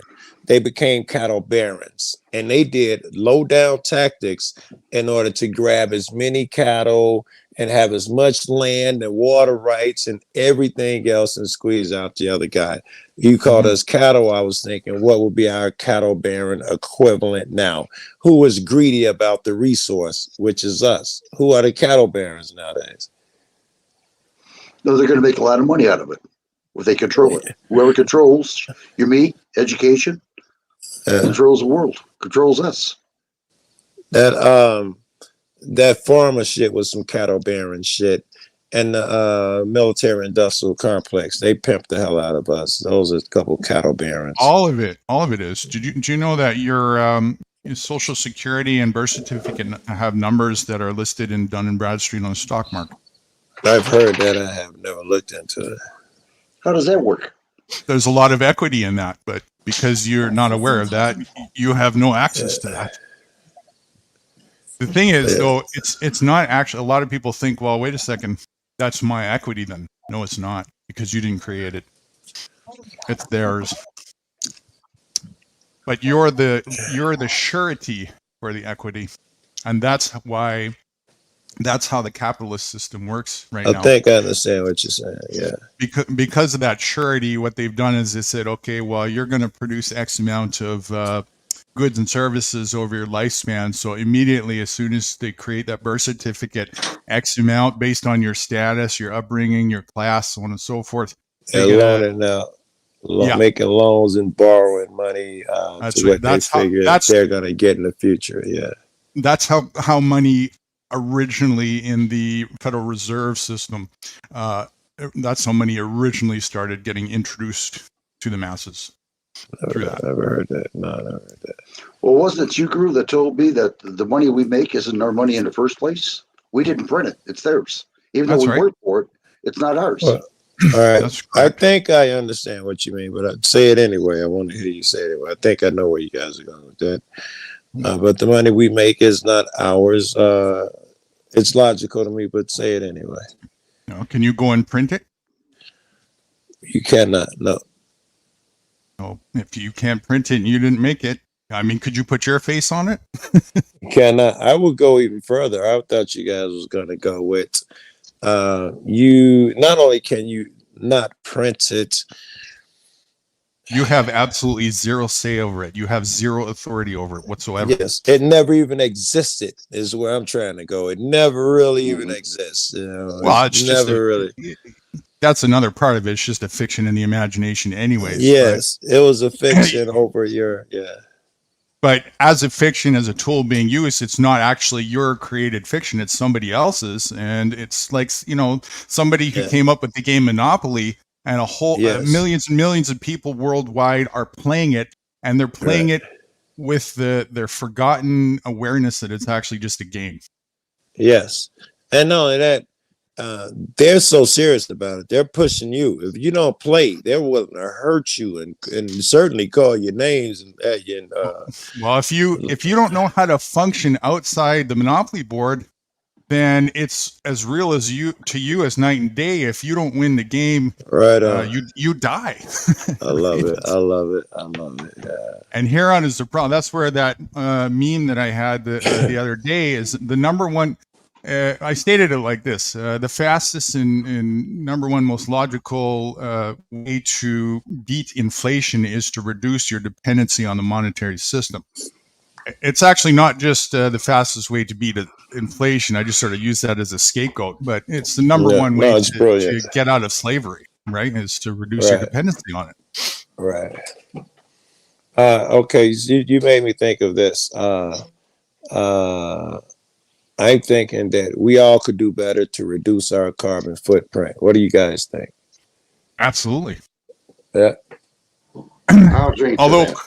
Although carbon footprint, I don't know. Let's that's kind of political rhetoric. How about we just kind of simple it down and say reduce our toxicity and pollution that we create? How about just shutting down all the factories? That's very harmful to us all, I was thinking, I don't really give a fuck. The factories and big shit, Yes, but on the individual level, all of us together could not cut out what one factory or big corporation does. It's kind of not even a thing. Anything, and trees suck up so much of, so way more than you would ever create. The trees that exist now, it seems mythical. Whatever the factories are doing is us, because who's buying that shit?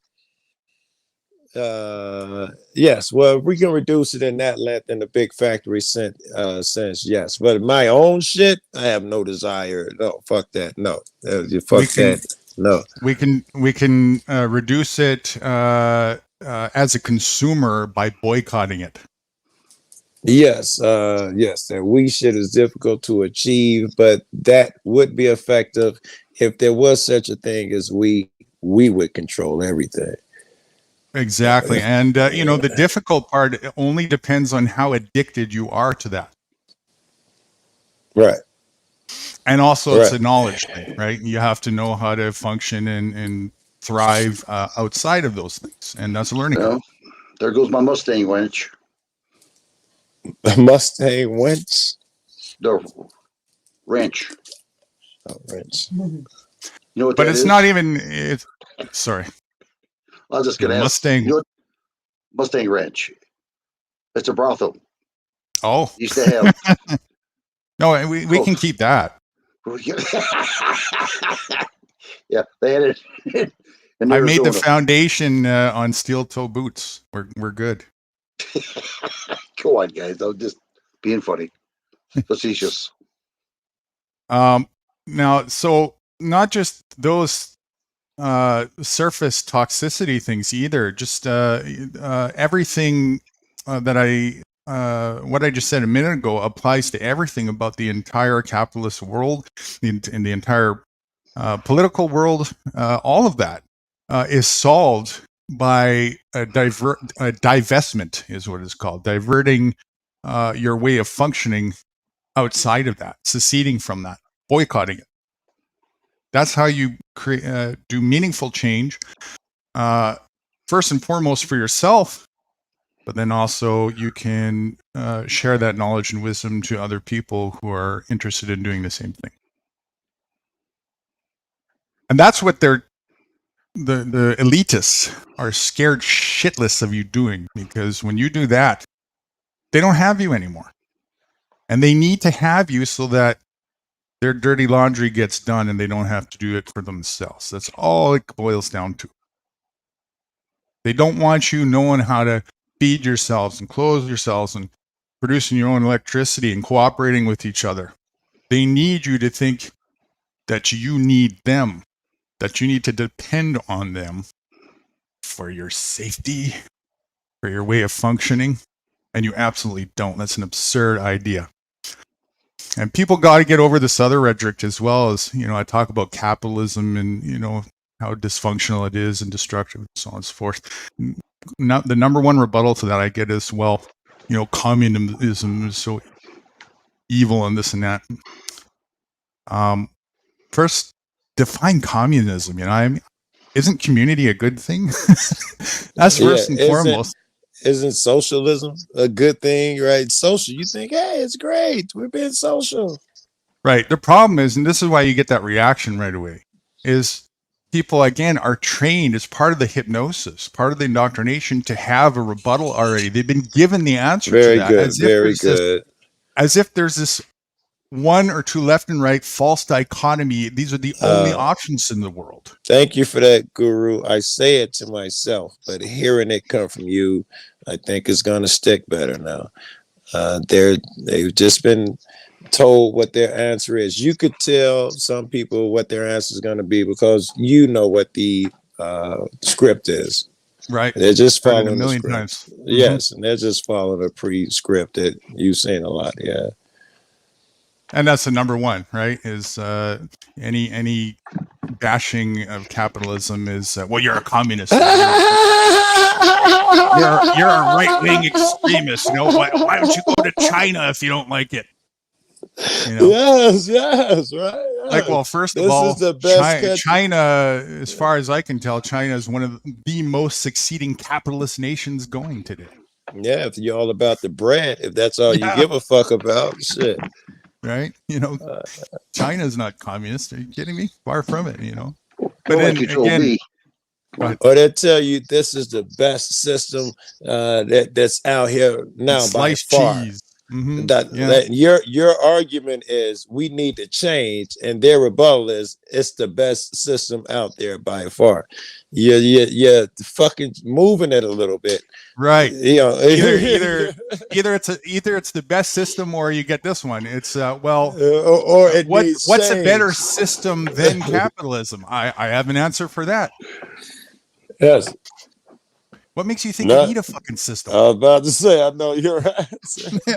How about just sheer cooperation, like we do even in the capitalism? When my neighbor comes over, I'm not sitting there thinking, how much can I profit off my neighbor? Right? I mean, I give him some crackers out of my cupboard. I'm not sending him home with a bill before he goes out the fucking door. We're cooperating all the time. Why can't we do that with anything? Well, of course we can. They just don't want us to think like that. well, like Guru said, look, we're not going to have any food eventually on the grocery stores. There's no doubt about that. You can tell what's coming up right now with the bugs. At some point, yeah. We've been fortunate so far. Oh, it's coming right around the corner. Believe me, they're talking about it now, pretty heavy. But anyway, like Guru said, if people half around the world just planted a garden, fruit trees, learn how to can. You think people would start? Can you imagine if just 1/100th of all the lawns in the corporate cities were food gardens? In the city of Chicago, we pull it off. We have a little garden and shit, but you don't have a lot of fucking grass and lawn in my neighborhood. Well, every fucking lawn is a waste. Grass, it's aesthetic. Yeah, it's for aesthetic purposes. It's for aesthetic, and it's also for obedience, right? So grass. Here's the show. Here's the no pun intended, but you fucking sod, go lay it down, right? Right. It's Here's to show the how dyslexia. good you comply. Look how green my shit is with the sharp edges. I am so willing to comply, obey, and conform. There's part of that going on too. Yeah. Cut the grass nice and sharp. Have your hedges all this way and blah, yes, blah, blah. Yes. He's a natural leader of the community. We should go to his house and find out what they want. No, nobody even like that nigga. He's Uncle Tom of the block, but he's the one that you like because he's the conformist. Right. Now here's dyslexia, okay, of the grassinitis, as I like to call it. Yeah. What they call a weed is the opposite of a weed. Grass is the fucking weed. No, I'm unaware. You got to educate me. You laugh, Bryce, like you know what he's talking about. No, if you this before and I looked at my grass, if you were to leave your lawn alone and let it start doing its thing, nature taking over, all the things that big pharma and FDA and so on and so forth classify as a weed, is the most highest potent nutritional medicine. Fuck God, yeah. Is that true? Yeah. Dandelion is my number one go-to for medicine. Number one. Yeah. What about other weeds? Other weeds do that too? Every one of them. Every one of them has. There's no such thing as a weed. Wild lettuce? Yes. The girl say apparently wild lettuce does something too. You heard about that? Grass is the weed. I put 3/4 of dandelions and 1/4 of lettuce. I was smiling all freaking day. Man, I was in a good mood. I went, wow, that's better than weed. Shit. Oh, I thought I wasn't smoking the weed. Yeah. They demonize what's good for you. Surprise, surprise, right? It shouldn't surprise. That much of a shocker. Because they know, can you imagine the thing that grows everywhere and the most abundance? Where do you have you ever gone and you've not seen an abundance of dandelions if it's been left alone? How twisted are these fucks if that's what they're doing? Not only that, they're making you buy that Roundup bullshit that was giving you cancer. So they making you buy rounding the you up. solution and killing you with that too. I mean, how You're the- dastardly can you be? That's it. You know, you're the roundup. Yes, right. Uh, well, you know how that works, don't you, Joe Cool? How that works? Yeah, they make billions of dollars. They know how bad it is. When they get caught, they only have to pay millions. They still made money. They don't give a shit. Of course, it's logical, right? Yeah. Here's a little story. If you guys were West Wing fans, which I wonder how I would like with my new eyes. I was a huge fan of that shit, but it was political. Oh shit, I'm so high. Am I gonna lose it that fucking fast? Yeah, I think I lost it already. All right, we can continue. I know he's I'm going going to to take. test tomorrow. I'll be right back. I need a Tim 100. Give me 2 minutes. Here. I'll be right back. What did you just say, right? Yeah, you just want your test. Help me get back. You had said something. They catch you coming and going or something. You was explaining how they fuck you 2 ways. You remember? You was like, you don't remember what you said? No, I can't remember. I talk about a lot of things. I just, when I hear something certain speech, I remember things. Right. I know your fucking memory is at least as shitty as mine is. Yeah. Never used to be. Never used to be. Like I said, right. Some of the ability, but a lot of it I haven't. But just certain areas that I can, use still. You had a good point though. You was talking about how they inflate something or how they do something. Water, right? Oh no, that's not what he was talking about. What he was talking about. He was. What did you say? In California, they got these rich people buying out the rights of water. These are people that paid for the sewage, the water supply, and they got these companies buying them out, and the taxpayers don't even know anything about it. They don't own the water rights anymore. It's the elites do. And someone selling the water rights, you say, selling them or renting them out or something? Yeah, well, no, what it is the taxpayer paid for the sewage, the water lines that go to their house. Yeah. And then the elites went over and bought them out, the waterworks. Hey, I'm just curious, who gets to decide what your rights are? The rich. God. Okay, one said the rich, one said God. Which one is it? Oh, I don't really believe God. I'm just going to argue that one. But well, if God decided what your rights, if God decided what your rights are, then show me. What did we have a conversation with God? How does this happen? Well, this is the argument. Jesus. You started it. I want to hear this one, Joe. Jesus put it in us the right to the way to discern what's right and wrong. So in our heart, we know what's right and wrong, and blah blah blah blah blah. And somewhere down there lies we can't harm other people, and there is our gauge through Christ. So in other words, that's true. Yeah, it's up to me what my rights are. Well, this is a bad chess move already, but really it's determined by what's God and Jesus and what's true and faithful. They are the ones who came up who determine your rights. But how do I get the message of what all my rights are from them? I never had a conversation with them. All right. Through the Bible. Well, so rights are based on. And your laws are the 10 Commandments. He was setting us up for that one. I was trying to avoid that one. He wanted us to go to that one, but go ahead. I'm going. I'm driving the right now. Yes, I am. All right. So your rights come from the Bible. Absolutely. I'm going to jump in the water with the girl. Yes, your rights come from the Bible. That's good-hearted stuff. It comes from God himself. He's the one who gave you rights. Of course, your rights come from the Bible. So then only Christians have rights. No. So, but what about people who never heard of the Bible, never read it? What about people who don't speak English? I took this argument myself, bro. There is the Bible throughout the world in different languages, especially now in time. Ooh, all right, go ahead, girl. There Yeah. are churches on the web. There are churches on TV. What about somebody who's never heard of the There are Bible before? missionaries that go and preach the word to small towns and countries. We out there with this argument, baby. We out there for her.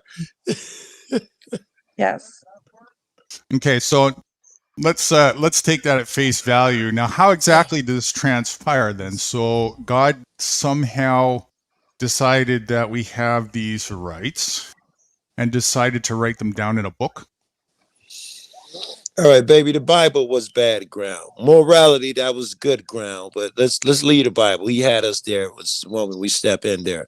But it is still from the Bible. The Bible sees God, and it's their version of it. The same way other religions see God, and they write their versions of it. That spirit that drives us all to do good. That is what shows you what is moral and what you can do to harm no one. Blah blah blah blah blah. I think we're confusing two things Well here: the said. rights and moral compass. I agree totally that they're intertwined, but more specifically, the rights part is what I'm addressing. How did this like instigate? All of a sudden, somewhere these rights were came from God to who, and how did they get in this written document? What happened here? What transpired, and how do I confirm that? In Really, your heart, talking if you about was really. Oh, go ahead. a child of God, you would know. Go ahead, babe. No, go ahead. Go ahead. No, I was just bullshitting anyway. I didn't really have a line. I'm giving a weak argument, so yeah, go ahead. No, you're good. Well, really, you're talking about two different worlds. You're talking about the world of spirituality. You're talking about the secular world.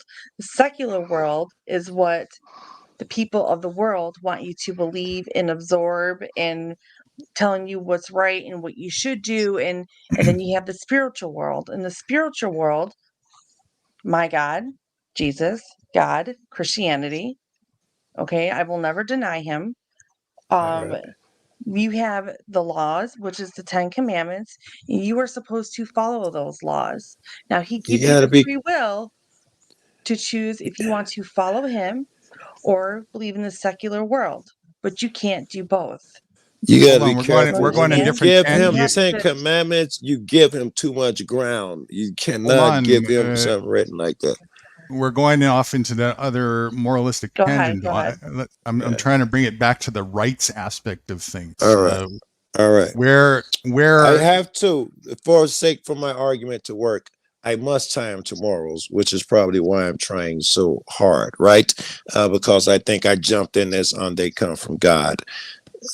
So I probably, you pulling me from morals is probably going to be a hard task, because I am intentionally trying to tie them to morals, because my argument is they come from God. You know what I'm saying?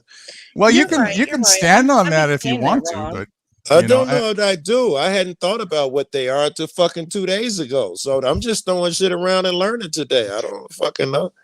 I'll have an ultimate answer regardless as a rebuttal either way. It'll always come down to prove it factually, which of course you'll only be able to prove that it comes down to a belief in the imagination. But yeah, well, I'm okay with that. I was gonna have to Belief throw with this the shit around in my imagination, head though. anyway. You actually, oh, go ahead. No, I'm sorry. I say I'm okay with this because I was gonna have to throw it around in my head anyway. So throwing it around with you guys is great. No, please, I didn't want to interrupt for that dumb shit. No, you're okay. I'm done. You were going to rebuttal that. Go ahead, Lady Jane. You're saying it's not a belief or imagination, and It's not carry with on. an imagination. If you actually, I mean, for myself personally, my own experience, if you have a spiritual relationship with Jesus, he is not just a religion, he is a man. He is our living God. If you have a relationship with him, then you understand spiritually the difference between the secular world and what's right and wrong, and the spiritual world. And you You can know feel what? it I'm gonna don't grow internally. with the girl now. I'm gonna go boy with the You can girl. I feel thought it about it. Yeah. internally Let how me let God me how God works you. He works let you. And go ahead. let me even give you that. Yeah. Again, to bring it back to the focus of rights, I'll just put the clarity of the question this way: what does that have to do with rights? Rights are. We'd have to define rights here. Rights are.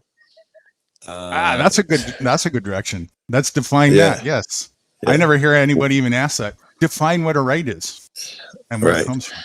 Well, again, about I'd right have. wrong or I what? don't know, but I'd have to tie it to God. That's all I know so far. I have to tie it to God. Are But you trying to say right or wrong, the Guru? I don't understand. no, what a you're right. Like I have the right to film the police. I have the right to protect myself when someone comes in. I have the right to carry a gun. Yeah. Where does that shit originate? I have the right to, you know. Oh, that came from man. That came from man's bullshit. That's where that came from. Not everything. Not everything. Right. Can you think of none that are God given or It was natural? based upon something, right? Oh, how about Not everything. Good Man girl. twisted Good it. girl. I like Man it. I twisted like it. it. Yeah, I certainly it like would it. be It's based based upon on something. I like something. it. Certainly, and it would probably be very subjective to each individual when you ask When them you what it get was there, it'd based be on. subjective as fuck. But let me ask once again, before we even go, you know, further into it, let's define what a right is. What is a right? All right, I'll give it another shot. Babe, oh, sorry. Can you look up what a right is? All right. Oh, now you're Oh, cheating too. oh, we're gonna cheat. Whoa! Give that man an F. All right, You know, yeah, I let gotta me say, think. Joe, for somebody, you know, and other people who stand so firmly on rights as being so important, you know, not even knowing that Right. answer right immediately when asked is interesting. I'm not even sure. I told you I had to look it up. I mean, I I would told say you I had to rethink it. All right. Oh. Right. The adjective is morally good, justified, or acceptable. to one That's person, probably. nonsense. That's nonsense. True, correct as fact. No, that's not what we need. We need a noun. We need a noun. Yeah. Adverb, noun. Here we go. That which is morally correct, just, honorable. That's it to God. I'm just thrilled. It sounds a little shaky, but they attach it to God too. A right is that which is morally correct, just, or honorable. She doesn't understand the difference between right. God damn, excuse me, Lord. That was the wrong definition. I'll jump too quick. A moral or legal entitlement. Fuck, they use the word entitlement. This must be the right one. This is going down Guru's road. A moral or legal entitlement to have or obtain something or act in a certain way. That didn't help us none, rights and Baby Jane. I would say what a right is what you think is right. The hell with everybody else. That's what I would say. A moral or legal entitlement. I hate the fucking word, I don't like but that. I guess I gotta suck it. All right, let me swallow that word. Let me swallow it.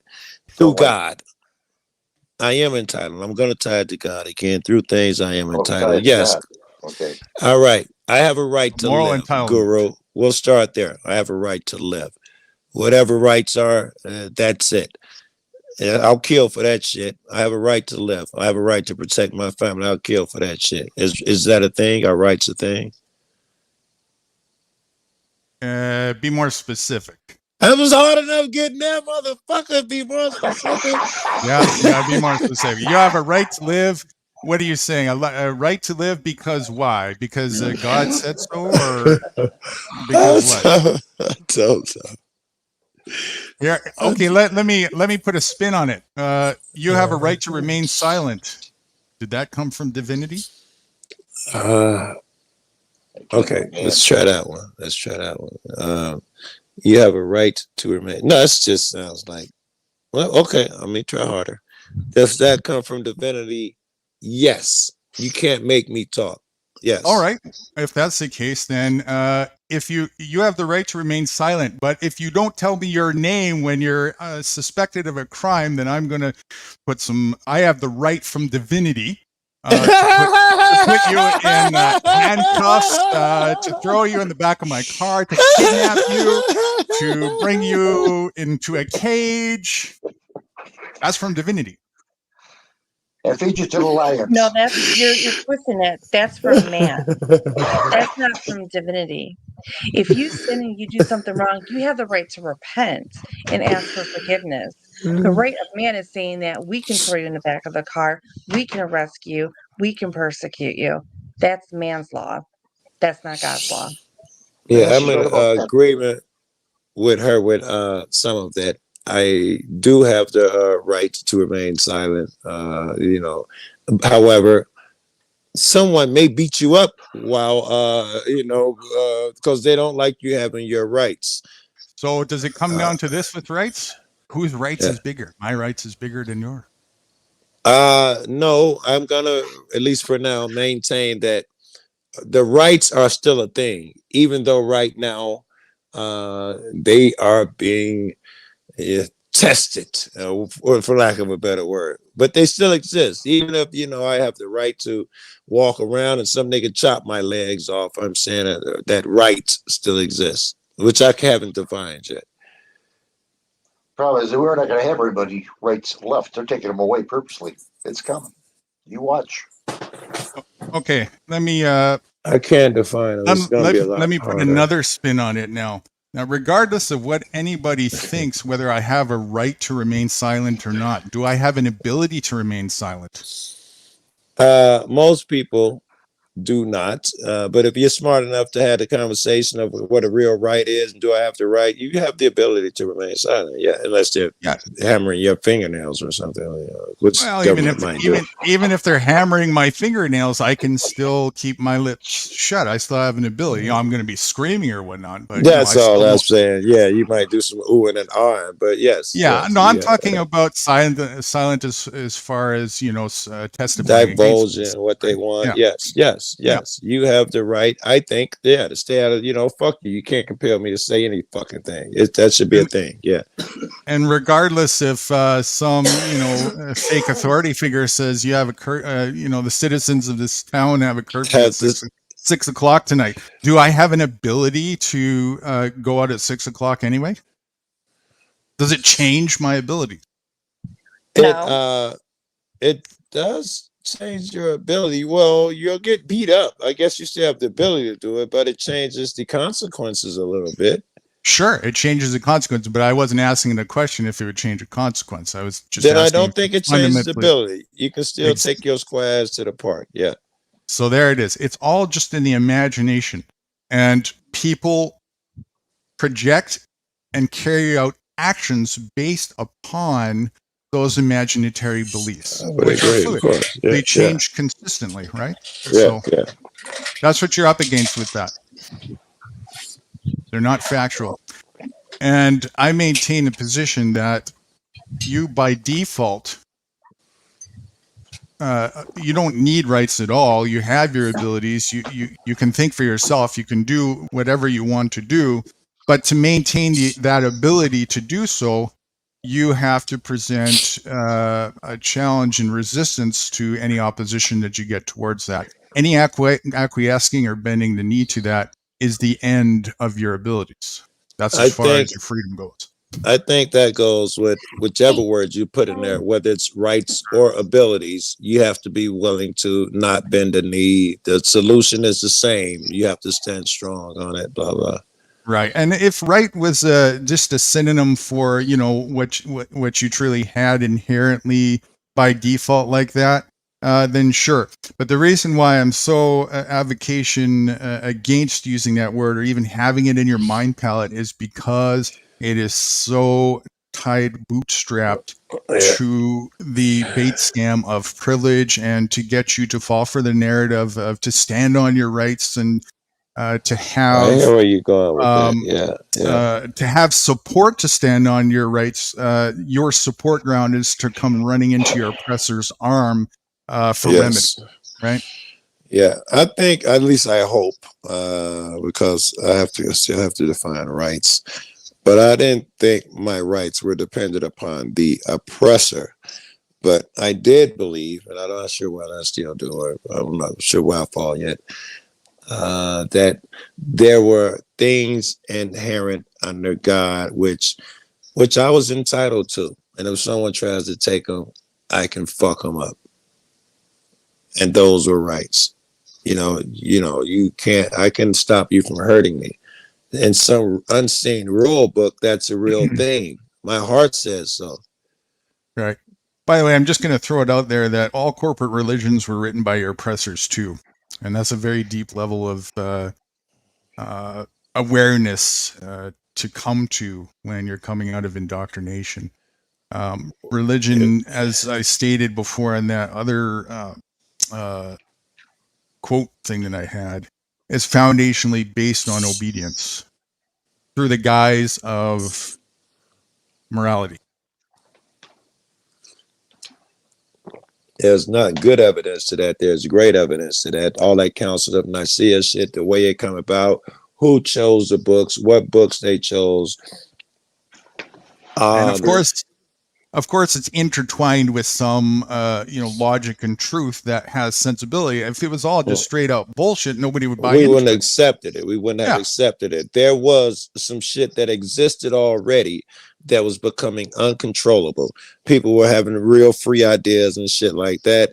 And they got together and they decided we need to narrate this and orchestrate it in a certain direction. And for that cause, so they can grab control over it. I'm stating it poorly. The actual historical facts are much clearer than I'm stating here.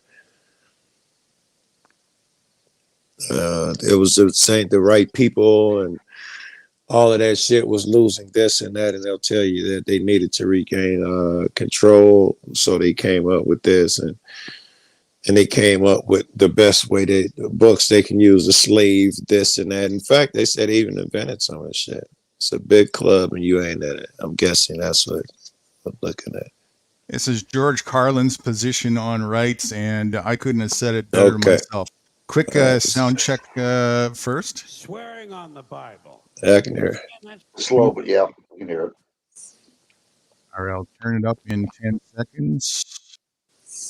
Up now, and it's almost cranked. Okay, I'm going to stop talking so I don't blow your eardrums out, and we'll start in about 6 seconds.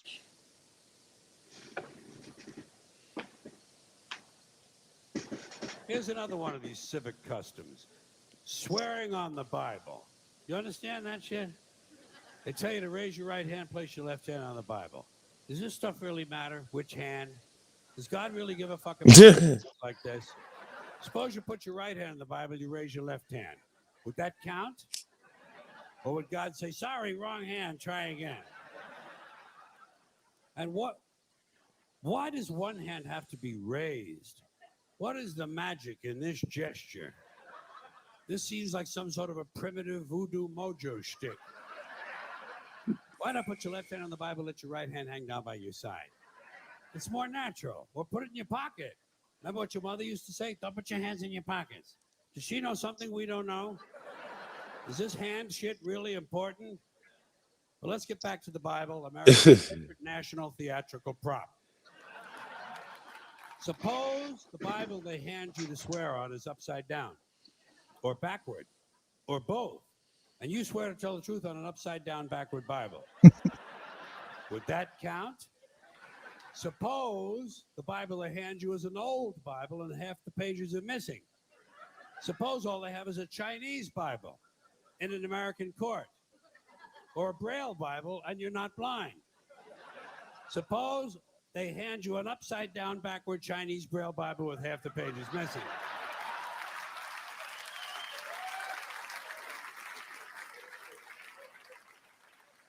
At what point does all of this stuff just break down and become just a lot of stupid shit that somebody made up? Made it up, folks. It's make-believe. It's make-believe. Now, all right. Okay. Let's leave the Bible aside. We'll get back to the science fiction reading later. The more important question is, what is the big deal about swearing to God in the first place? Why does swearing to God mean you're going to tell the truth? it'll get to the rights thing. Just in the prelude. Wouldn't affect me. Oh, good. It's good. They said to me, "You swear to tell the truth, the whole truth, and nothing but the truth, to help you God." I'd say, "Yeah." I'll tell you about as much truth as the people who wrote that fucking Bible. How do you like that?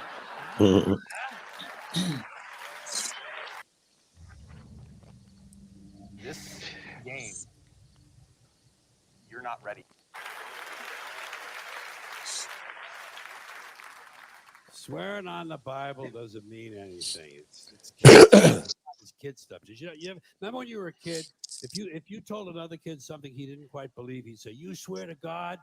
I would always say, "I was lying." Why not? What's going to happen if I lie? Nothing. Nothing happens if you lie, unless you get caught, and that's a whole different story. Sometimes a kid would think he was being slick with me, and he'd say, "You swear on your mother's grave?" I'd say, "Yeah." Why not? First of all, my mother was alive. She didn't even have a grave. Second of all, even if she was dead, what's she going to do? Rise from the grave and come and haunt me? Come and haunt me? All because I told a lie to an 8-year-old? Get fucking real, will you?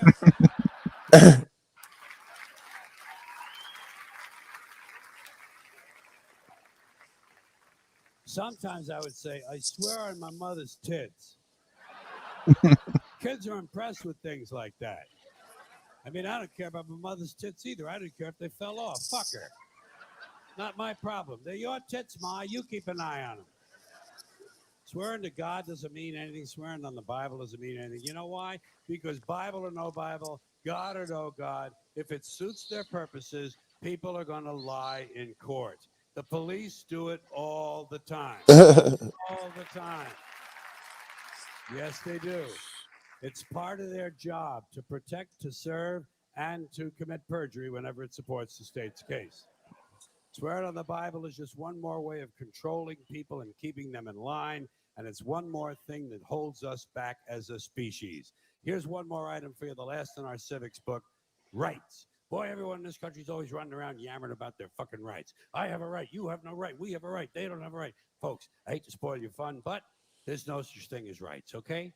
They're imaginary. We made them up, like the Boogeyman, the Three Little Pigs, Pinocchio, Mother Goose, shit like that. Rights are an idea. They're just imaginary. They're a cute idea, cute, but that's all, cute and fictional. But if you think you do have rights, let me ask you this. Where do they come from? People say, well, they come from God. They're God-given rights. Oh, fuck, here we go again. Here we go again. The God excuse, the last refuge of a man with no answers and no argument, it came from God. Anything we can't describe must have come from God. Personally, folks, I believe that if your rights came from God, he would have given you the right to some food every day, and he would have given you the right to a roof over your head. God would have been looking out for you. God would have been looking out. You know that?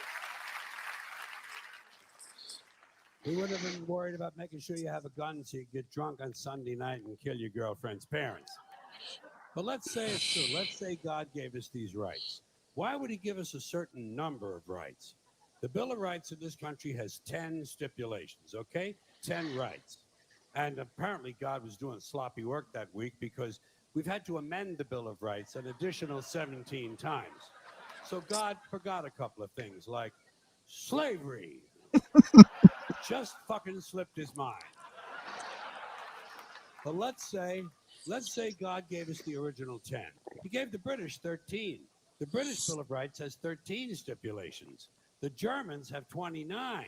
The Belgians have 25. The Swedish have only 6. And some people in the world have no rights at all. What kind of a fucking goddamn God-given deal is that? No rights at all? Why would God give different people in different countries different numbers of different rights? Boredom? Amusement? Bad arithmetic? Do we find out at long last, after all this time, that God is weak in math skills?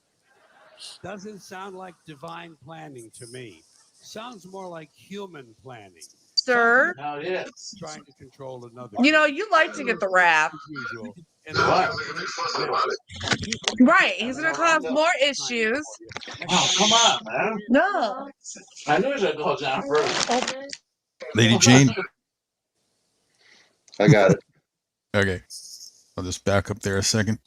All right, hold on. Let me first, let's recognize, some straw argument shit. It's funny, but these are not even the rights we're talking about. It just doesn't help us for our conversation, what he's talking about.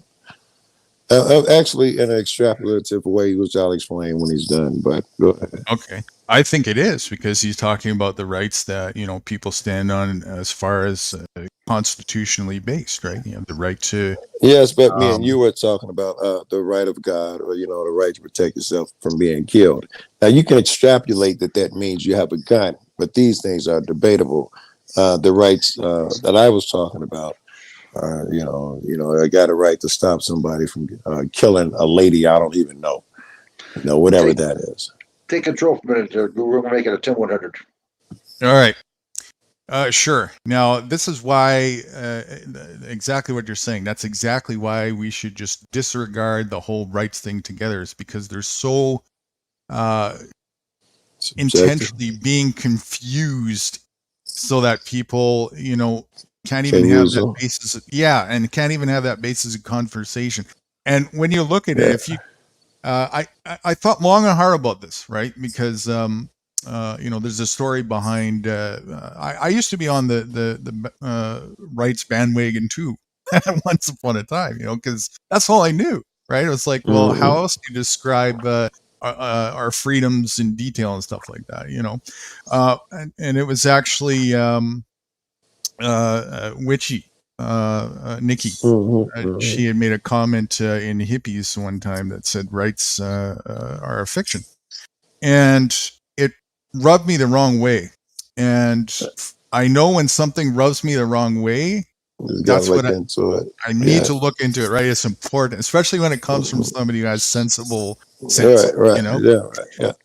And so, and I was which is what's going on now with me and you saying there is no rights. I've been telling my girl, man, I got to think this shit out. It's rubbing me the wrong way from a guy. Same thing.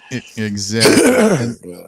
And it was actually overdue. I was already, even before that, sort of procrastinating. There was something in the back of my mind that was sitting there saying, "There's something not solid about that." Well, here it is. Here it is. Here's my hesitation still. The same way certain things in me that I can't express or put down, like the difference between right and wrong.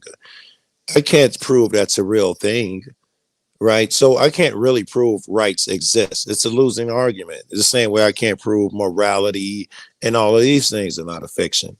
I lose from the start. Absolutely. I got to bring God into it, which is what I did with rights. I got to say, well, God, put it in my heart. Blah, blah, blah, blah. Well, I mean, if you were to try and explain it to your cat and he looks at you like you got rocks in your head, that's probably your first clue that it only exists in your imagination. But I would disagree with that shit, because God is energy, and I know what energy to produce to a person, a cat, or a dog to change their energy. If that's the case, then there is my evidence that God is real. I'm not saying whether that's I'm talking about just the rights and the morality part, those things. Not whether God is real. That's a whole nother subject for conversation. We could do that too if you want, but sticking to the topic. Rights are real. I don't think that I could ever prove them the same way I can't prove that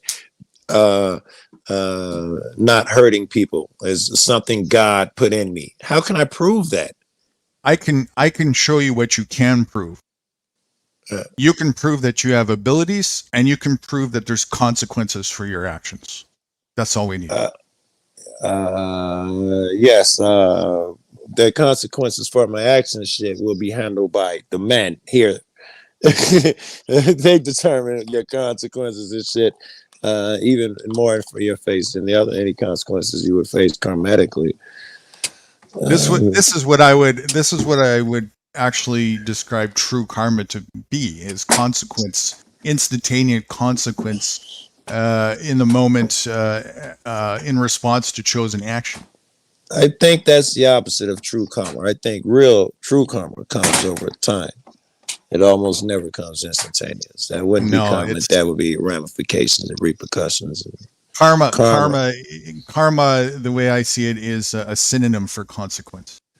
Yes, but the immediacy part I the think that by immediacy. definition, the karma that I envision, a lot of it comes much later, even later in life. It may not seem so apparent, but it starts instantaneously.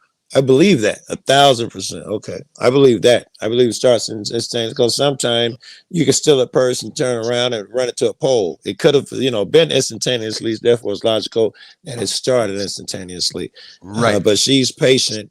I know, like the guy one of the guys in the murderer. No, that's a different murderer. There's another story I got about another murderer I didn't tell you, cats. But that guy, gang leader. When that shit was over, karma, he had a bitter end. Years and years, they were bitter. He saw demons everywhere, bro. It was disgusting. Karma was patient. How much mushroom did he do? Actually, he did not, he was a gang chief, and he tried not to get high, even though he had a weed habit here and there. And I remember he even did dope, blows, heroin, for a while. But he was basically, he's about that power shit. He was a gang chief of many tens of thousands of motherfuckers. And he was arrogant and evil and violent and all of those things. But he enjoyed his power, and people feared him horribly because he was so violent. And at the end, though, he goes, he's my buddy. We'd stay right down the street from me. In the end, his health failed. His friends left him. His family died off. His finances left.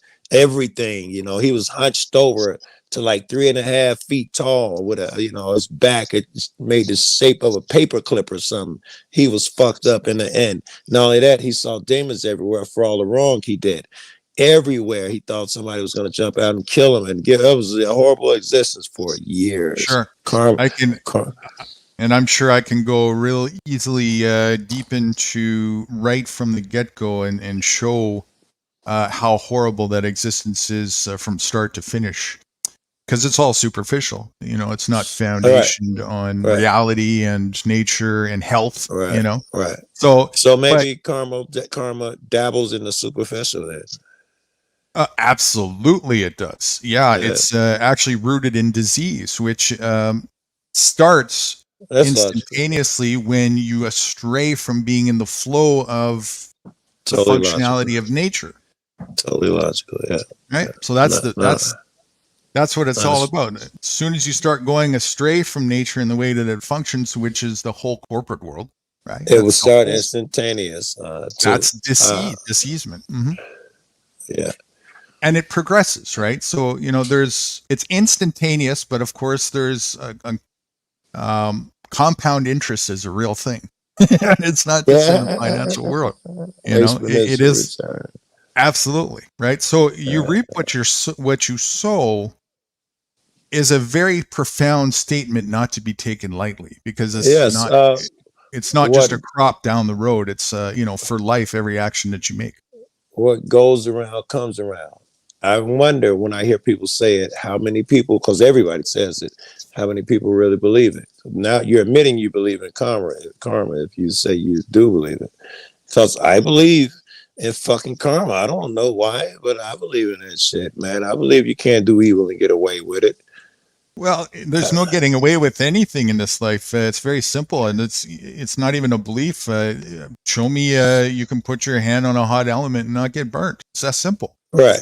And as far as this life, I wasn't even considering this life. Like, some people say he got away with murder. No, I'm not even considering this life. I meant, and whatever you have to pay with whatever people or entity, blah, blah, blah. Not whether someone here thought that you should do time. I wasn't even taking that into consideration. For somebody to commit an act of murder, they're already in hell. Yes, that type of shit. Yes. Right? Yes. It's already they're already there, of course the metaphor is they got away with murder means that they didn't get caught. Well, Exactly. that's another narrative. Just because, some other human might not have realized that they did that action or not doesn't mean that individual who did the murder is not suffering something already very divine in the depths of their soul and in total agony to have performed an act of that sort. If you remember this rapper G Dep, I think he was with Puff.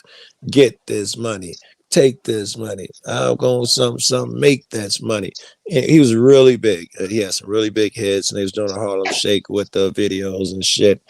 The reason he disappeared, the reason you didn't see about him anymore is because at the peak of that fame, his conscience had been getting to him. He'd murdered someone. And after, he had 2 really big hits, and right when it hit, he went and told the police, murdered a guy, blah, blah, blah. And, they locked him up dead time for that, and he disappeared. But yes, he was in hell from the moment the shit happened, apparently. Yeah, Which absolutely. is, check this out, as an extrapolation. If he was in jail from the moment he murdered, in hell from the moment he murdered that motherfucker, surely I am in hell from the moment I've done these wrong things. And those people who told me I am in hell, it's logical.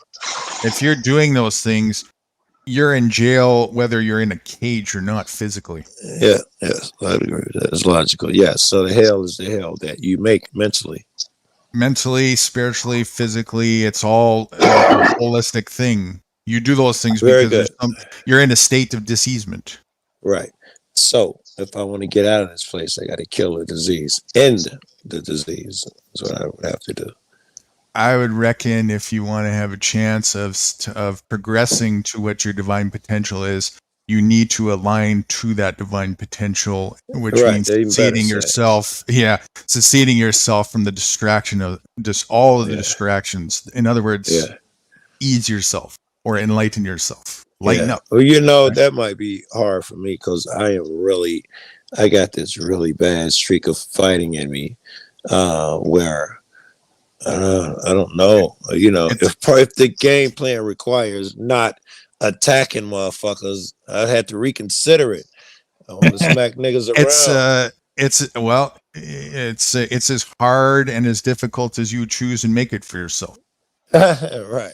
Well, right now, I easily, right now it's not difficult or hard. So far, because I don't have a lot of court cases, but I like holding these guys accountable right now.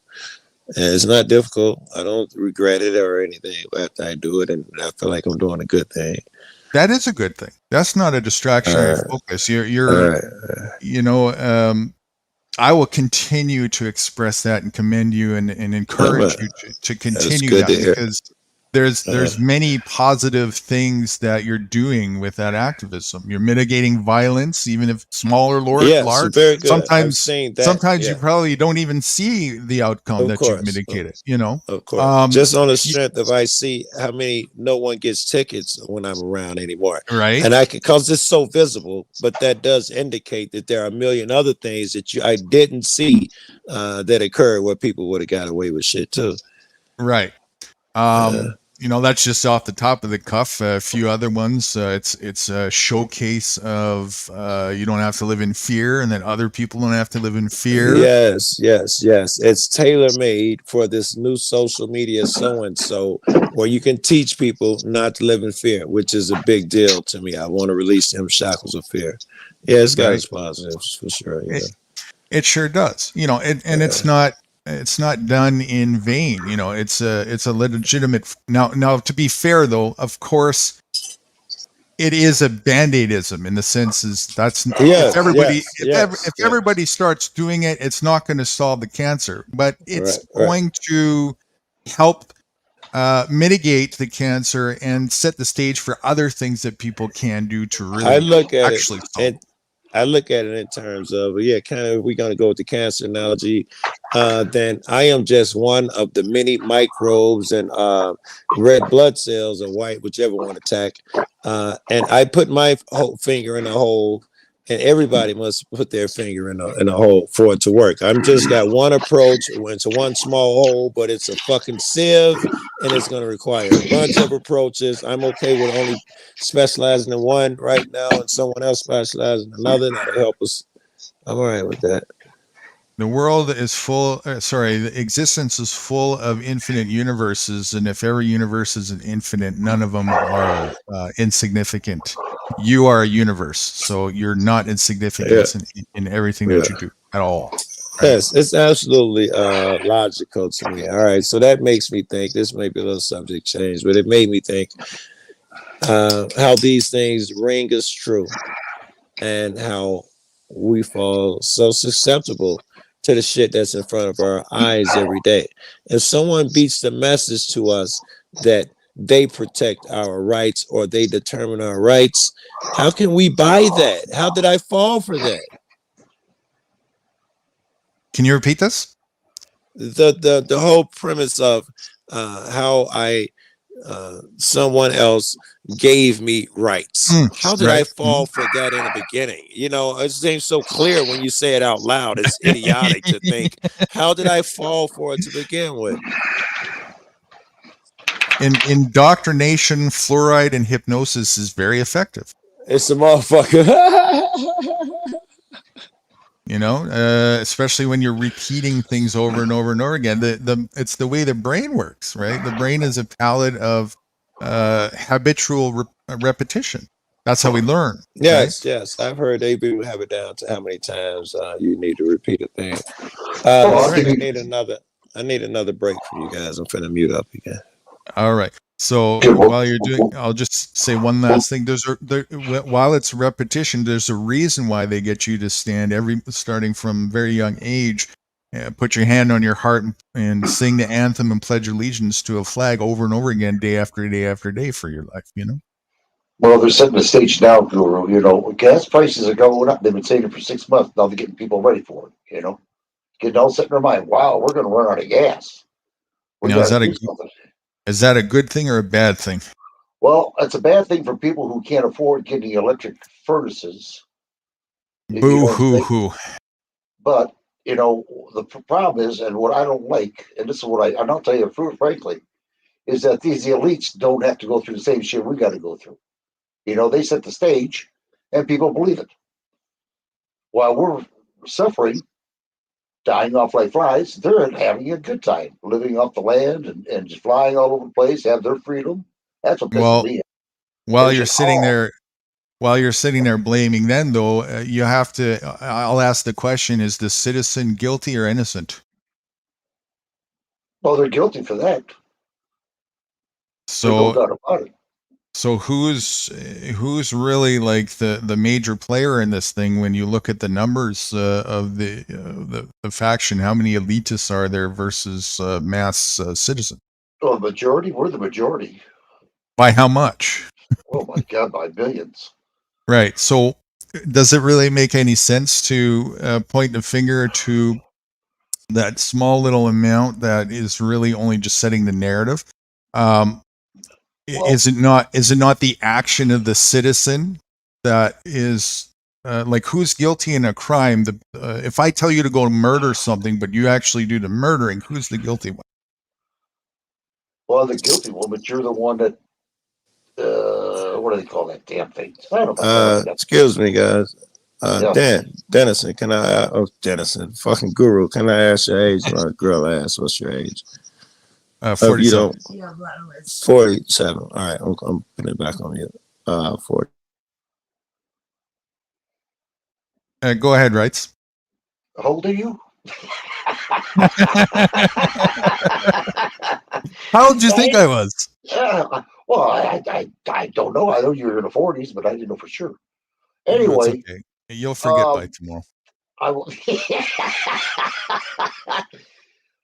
But yeah, you're right. I killed a person, but the person who told me is involved in it.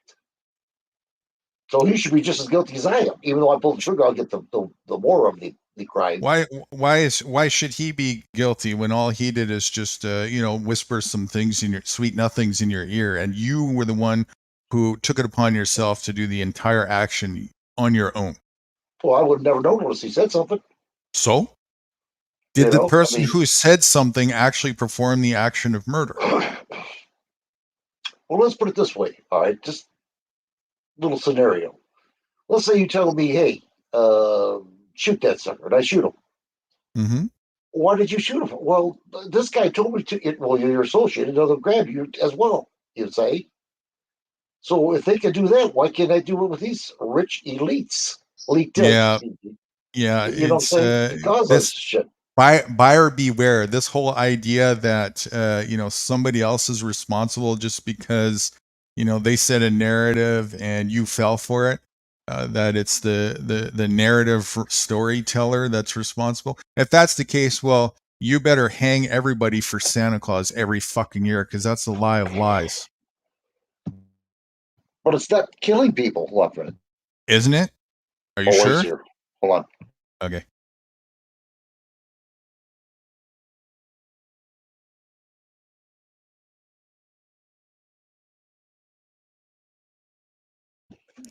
Okay, I'm with you. Okay, so you said, but it's not killing people. Well, I can totally argue against that and show that actually yes it is. But let's say it's not. What the question wasn't different factions of crime. I put a different crime, but if we're going to use also the commandments of a foundational basis for morality, which has some logic to it. Isn't lying against the commandments? Isn't that a mortal sin? Oh, or yeah, a divine sure sin? Yeah. Oh, yeah. Mm-hmm. So shouldn't we all be hung then for creating this blasphemy year after year that is tied into Christianity on top of it? Mm-hmm. Right? We're teaching our children, the first thing we're teaching them is not to lie, and then turn around at such a young age, we're all lying about Santa Claus and Tooth Fairy, and the whole world's in on it. I mean, talk about a grand conspiracy. Yeah, it's because of the way we were indoctrinated. Exactly. And then you're made to feel guilty for not participating. And once you realize the whole thing is a cultish fucking bait scam bullshit lie, totally is a massive gaslighting psyop being perpetrated on everybody year after year after year, which is everything in the corporate world, right? All of them, the whole 9 yards, Christmas, Easter Bunny, birthdays, all these culturalistic traditions, right? Halloween, Thanksgiving, Yep. Easter, yeah. All of them indoctrinated distractions and lies, to get people again to continue to be obedient and distracted and so on and so forth. But we are perpetrating that ourselves on each other. So when are we going to hang the citizenry for all their guilt? Because if you need the elites to be hung for their guilt, well, you certainly, the citizenry has done massive amounts more criminal things than the elitists have. All they do is they just pump out the narrative. But the citizenry, exactly, right. The citizenry is the actions of the narrative time and time again. They're the ones who are perpetrating the crimes. Yeah. And pushing it. But see, if they can get you to point the finger at them, they've got you. You know why? Because you'll never have a true accountability, because you'll always be just pointing it at the boogeyman. And that's the ultimate psyop distraction, is to just point it elsewhere and not look at ourselves and say, wait, it's us. We're the ones who have to stop this bullshit. I would love to see everybody in America just get off the grid and just live off the land. I would love to see them son of a bitches. They would shit. Why just They America? wouldn't know what to do. They wouldn't know what to do. Why just America? Well, I'm just saying, just to get us started. It seems like we're the ones that lead everything. Hold on, slow down. I'm going to elaborate here. Okay. For you to contemplate the reason why I asked you that question. It's Where's Joe Cool at when I need him? Go on. You see this, how this nudie on the hot seat night goes. So there's a reason why I asked you that question for contemplation. The reason is because you have to start looking at the full picture. You still have a tendency to localize things to America. And what you just said a minute ago is that America is sort of the forefront leading or whatever. Yeah, that's what everybody has their eyes are on the summertime. Yeah, go on. Not true. Well, then Not where's the true. eyes going? Where's the eyes going from? That's what you feel because that's where you're centered at, and that's where you're located. So the media is very how do I say, districtized intentionally, and that's how they get people to not see the bigger picture. If you go anywhere else, you're going to see the same thing. You're going to see very much people centered and focused on that same narrative. The world is not looking at America as the front runner.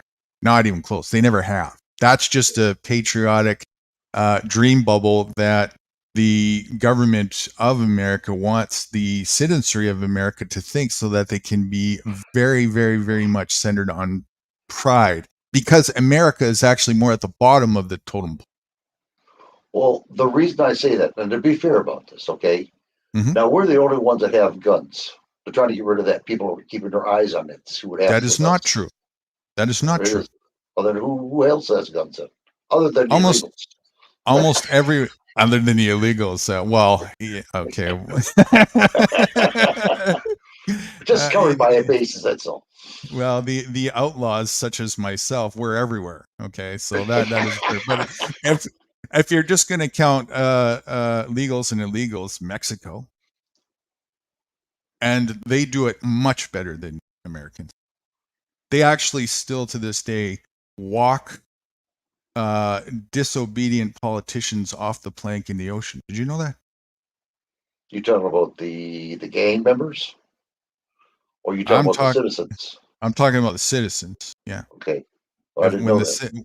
When this in different towns in Mexico, if in some of them, if the mayors and politicians go a little too far and they pull some of the shit that the mayors and the politicians in America easily get away with, it's more traditional, and they still do it, to make the mayors and politicians walk the plank at sea.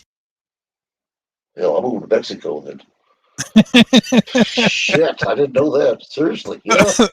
And that's just one thing. I'm telling you, Mexico is just one example that's way, as far as a nation goes, again, there's no such thing as a free nation, but Mexico blows America out of the water as far as rights goes, privileges, freedoms, abilities.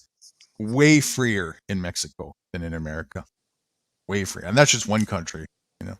I can name quite a number of other ones. Most of the countries that are the most bootstrapped and slave tied are the ones that are tied with the monarch. Are tied with the who? The G8 countries. Monarch. Canada, United States, UK, Russia, Australia, European Union. We're the most, for lack of a better word, communistic. Hey, There's guys, some I acts. fell out. I'm sorry, excuse me. I'm fell out, man. I'm falling out over here. All right, man. Now you come over when I need your help. You're taking off on me. Okay. Yeah. All right, gentlemen. It's been nice, man. Good night. You better have See you later. Good night. See you later, Joel. Thanks for being with us, man. All right, gents. Just watch us on TV. Make you fall asleep. It's great to see you again. Yeah, we'll have to do more with him as well. Maybe earlier. There's a lot of stuff going on in that Jack Telcots that I showed you. There's a lot of really good conversation. They're moving forward very well. And recently they're talking of capitalism. Good conversation about whether it's good or whether it's not good. And I got to say, Jack Telcott is really the most moving forward as far as hitting the nail on the head about it. Flow state is as intelligent as that guy is, and he is really intelligent. Still can't figure that one out. He can't see that capital. He still thinks that free market capitalism is freedom, but he's still stuck on the false dichotomy narrative, like as if capitalism has to be there as a systematic way of functioning at all, as opposed to just like straight freedom and That's what cooperation. screwed us. This capitalism is what screwed us. These damn corporations got to be so damn big now they're going after us. Capitalism is the foundation for corporatism. The two go hand in hand, right? I can believe that. Seriously. Yeah, I can. Yeah. Another way of putting it is capitalism is the blood life of corporatism. Without profit, there's no such thing as a corporation. There's no reason for a corporation. And they'll kill that's all people it just is. to do it.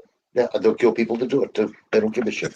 That's right. Because as soon as you put profit as the motivation of function or the means for existing of an organization, all logic, morale, sanity, and the whole 9 yards goes out the window. That's irrelevant. That's going to get in the way of profit. That's why corporatism is not a healthy way of function. It's corrupt. Oh, yeah, it is. It's diseased because it's not in line with how things function in sync with nature. With nature, we don't need a structure like that. That's a distraction. That's an intermediary injection of how things function properly, cooperatively in nature. It is a disease. It's a cancer. And we don't need it. We never did need it. On its simplest form, I can show you how obvious it is that we don't need it. Every single time I go up and forage, when I pick an apple off the tree, it never asks me to swipe a debit or a credit card.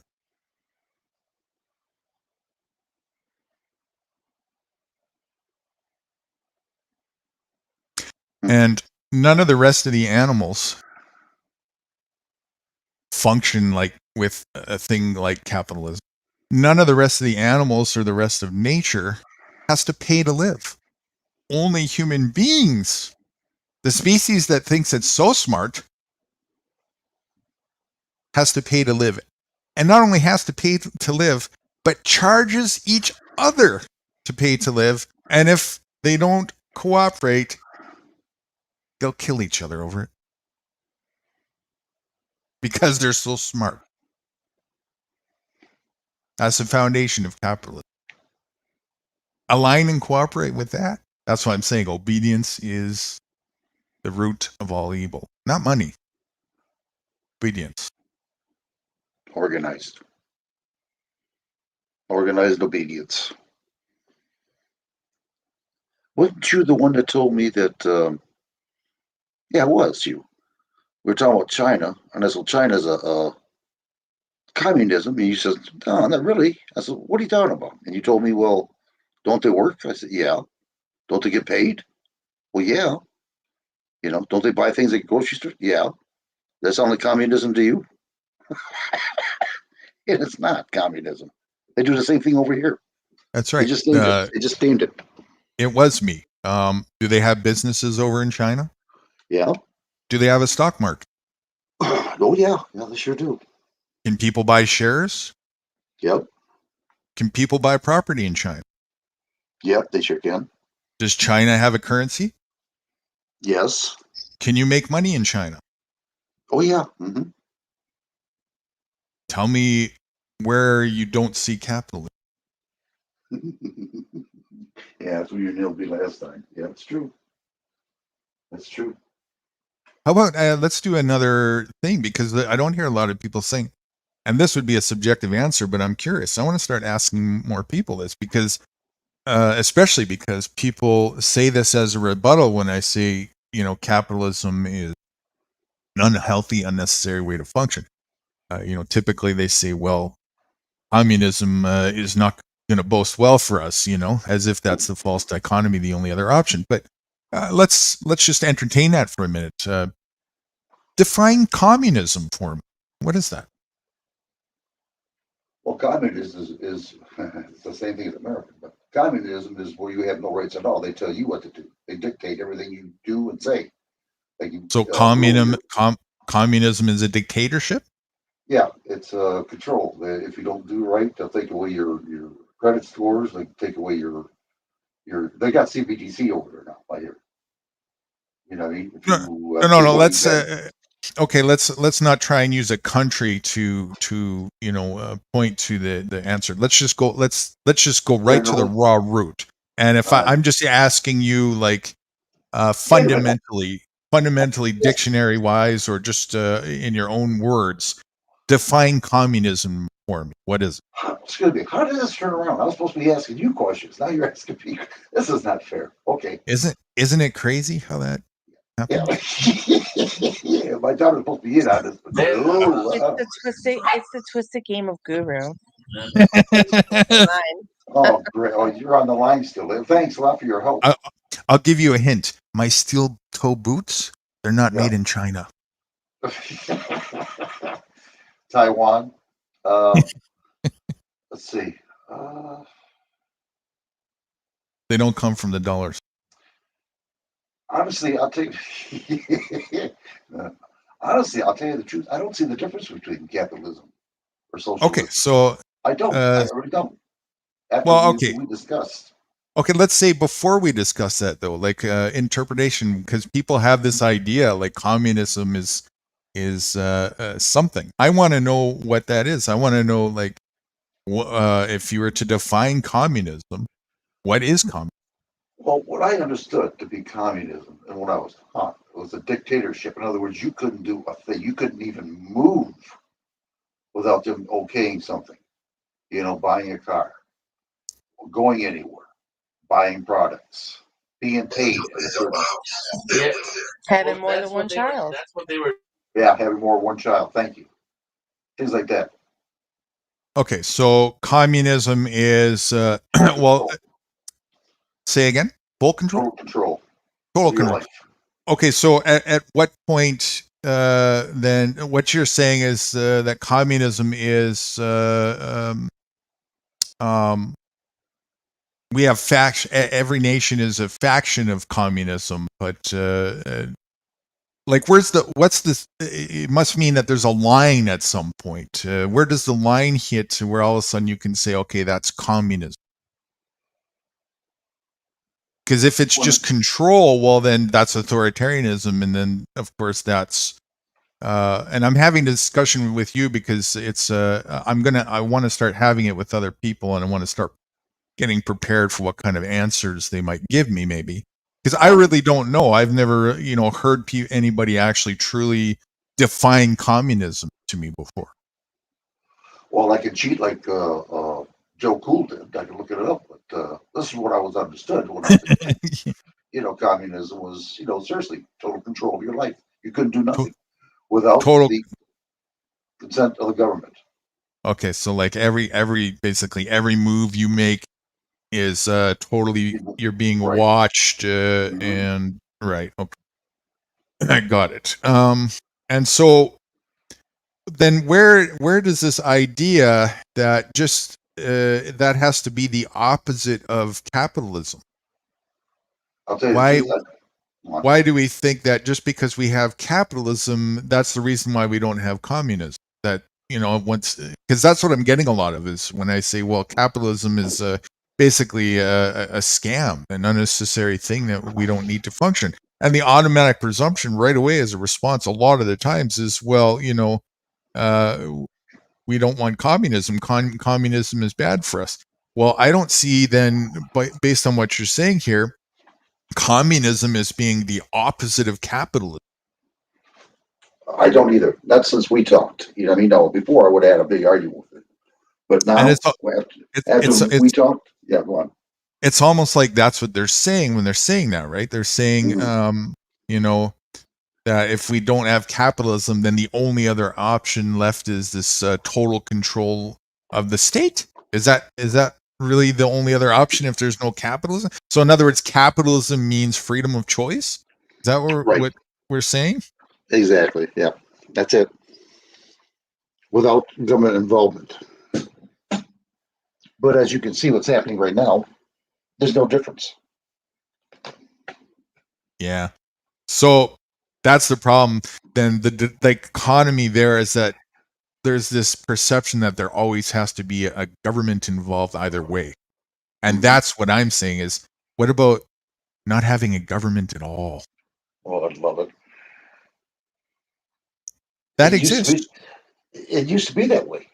No, it still is. No. I'm talking about when people actually had no government. They used to forage. They used to do gardens. They That used to still plow. exists. You know, well, yeah, I know it does right now, but I'm just saying at the time when we didn't, but the government conned us to say, well, if you pay your taxes, we can have schools, we can have this. You know, it's a con job. Mhm. And you're right, we can have it now if people wanted it, if they want it. It's But an people are so individual thing. right. But they're domesticated now. They're used to going to the grocery store. Right. They're used to driving in a car and going places. It's all going to stop, and they don't And realize. that was a slow boiling frog progressionary thing through dependency and addiction, right? So you take away, the hardship of that responsible way of life, because there definitely is, it's not like all rainbows and stuff. It's not like there's responsibility when cooperating with nature, and you have to know how to mitigate famine sometimes, and you just got to know what to do. So the government, their first thing was to bait scam was to say, well, we can show you another way to function where you can weather the storm of Fathom if you use these credits, and you can go and you can buy food, and you don't have to worry if your crops are not thriving. So they bait scam. They bait scammed people into thinking that it was to mitigate a systematic approach, a way to mitigate hardship, when it never was. What it really was is to get people hooked and addicted to a dependency, a synthetic, a man-made, fictional dependency way of function, and forget altogether at some point down the road how to function at all with nature. And it worked. Well, like you told me, you go to school, and this is true. When I went to school, be a good little boy, listen to the bell, go to different classes, stay in line, eat lunch, keep quiet, put your tray away, go back to class.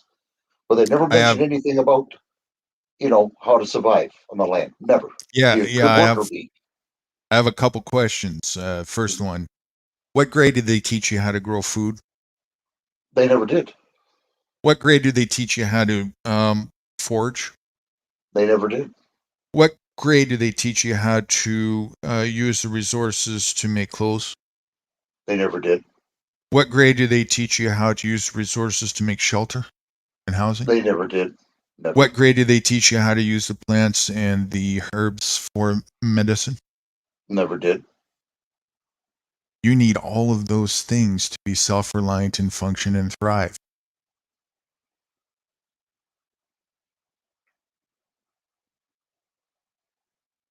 And again, they did that purposely. So people will panic. Oh my God, we got to go to the government. The government's going to help us out. And not even, and get to the point where it's so bad that they don't even know that that's an option anymore. I didn't until we started talking. And I remember my grandfather. Remember I told you? We used Right. to do all the gardening. He had fruit trees, and I went, son of a, right in front of me. Didn't even think about it. It took you to wake me up on that one. I didn't truly start learning it until my mid-20s. Well, don't feel bad. I didn't know until the late 60s, until we started talking. I didn't. Well, I know, it's as much as I know, I didn't even learn how to make a fire from nature without cheating till I was 30 years old. That's sad. That's sad. That's how dumb I am.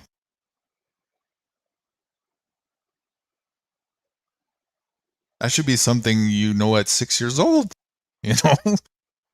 and basic seed planting, and at least a bunch of the basic herbs and plants that you can always go out there and find abundantly, that you're always going to have something to eat by. You should know most of that between 6, 7, and 10 years old, somewhere in there.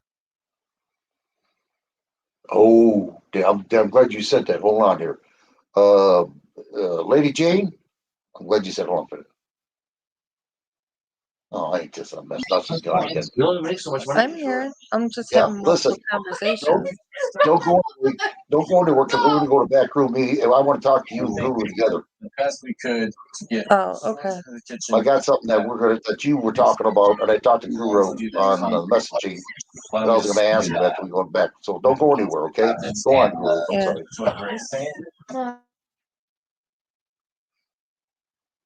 sorry. Where was I? You were talking about. I'm sorry, but the school not teaching you the Oh yes. foraging, and now it's government. You go on. Yeah. So and that's back to the sort of daily. This happens to me almost on a daily basis. I wake up and I have this routine thing, and then I get these through really deep meditative states during my quiet me time epiphanies, and it really helps to get more and more clear semantically and whatnot. I've said it before. School is not a place where you go to become educated. It's a place where you go to become schooled, which is not the same thing. Those are the opposites. Another synonym for schooled is indoctrinated, but a more and we ought to become more semantically correct all the time as much as we can. And I'm just going to start saying it straight now because I realize why am I even that's too soft. Indoctrinated is too soft as a word. Brainwashed.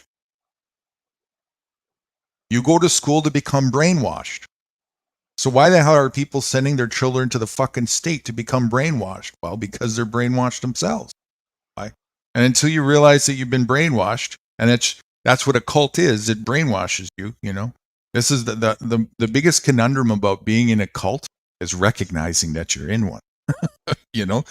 And America and nationalism and patriotism and all these things, those are cults. Literally, not facetiously. Those are cults. Deep ones.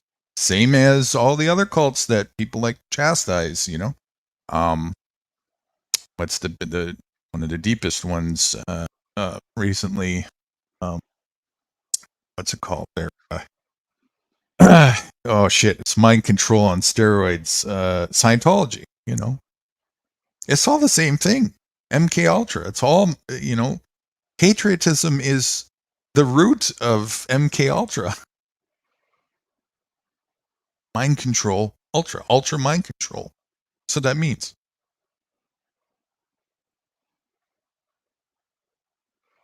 We got some sick suckers in there. We really do. Yes. They're demented. Well, they're demented, but if everybody's following the demented, what does that make everybody? Stupid. Demented. It makes them demented, right? Right? If you're following demented, what are you? Only demented will follow demented. Shame. That's part of the clan. There's no doubt about it. I mean, you can't say intelligent people would follow demented, can you? No. So if you're not, join the freaking military for democracy and freedom. But in a way, I learned something by that. You know what I mean? I learned not to go back in the military when they asked me to. Bullshit. It helped to wake you up. And that's not a bad thing. That's not a bad thing. At least, it's at least something, did that because, and I'm ever grateful for this, especially with the millions of simpleton sheep around me. I could very easily have been one of them. Thank God I can fucking see. Yeah, you're lucky. And you know what's bad about it? Even though I went in the military, I knew something was wrong. And I couldn't figure it out until I talked to you. And everything came together like a puzzle. But I didn't know. Even though it was right there in front of me, I couldn't figure it out. I was so damn well indoctrinated. I didn't think there wasn't a way out. Seriously. They're very good at hiding the truth in front of you by telling you the truth. That's why I call them spin doctor, right? Wow. Just put that little subtle spin and twist on the rainbow, and all of a sudden you can't see the green from the red, but it's right there. If I would have known this, I would have raised my kid differently. My kids differently. For sure. I'm I would sure have you would. take them out there in the woods and start showing them plants and everything. I just didn't know. Son of a gun! I just kicked myself in the ass for that. Well, I'm sure all of us could say that to some degree as we, go through the stages of seceding and whatnot. But, it could have been never on the flip side, right? So at least against, look at it this way, against all of that effort to keep people entranced, in hypnosis and enslaved, still, some of us it doesn't work on. That's a good news. That's a good news. Oh, people are so indoctrinated. Guru. I mean, every time I talk, they just like, yeah, like that. Like, what are you nuts? They don't believe it. I'm like, well, you're so indoctrinated. I don't say it to them, but I'm just thinking, man, they're so indoctrinated. It's unreal. And I'm thinking to myself, that's the way I used to be. It's a shame. That really is, and it is what it is when it comes, because it ends up as weird as and bizarre as this conundrum part of the equation is. Our slavery is really something that we can have if we really want it, and nobody can stop us from having it. And this is what people are doing, right? They're embracing slavery like it's the sacred sliced cheese of everything. And they'll defend it, right? They'll defend it to the death. They'll stop you from freeing them. They'll stop you from talking about the idea of freedom, right? Like, this is really great that we've gotten this far, and Joe Cool is getting as far, after so amount of time. That really tells me that there's still meaning behind doing this, right? And that I know there's more people out there. I don't care if it's only a few and far between, but that shows me that nature is powerful, and there's a yin and a yang for everything.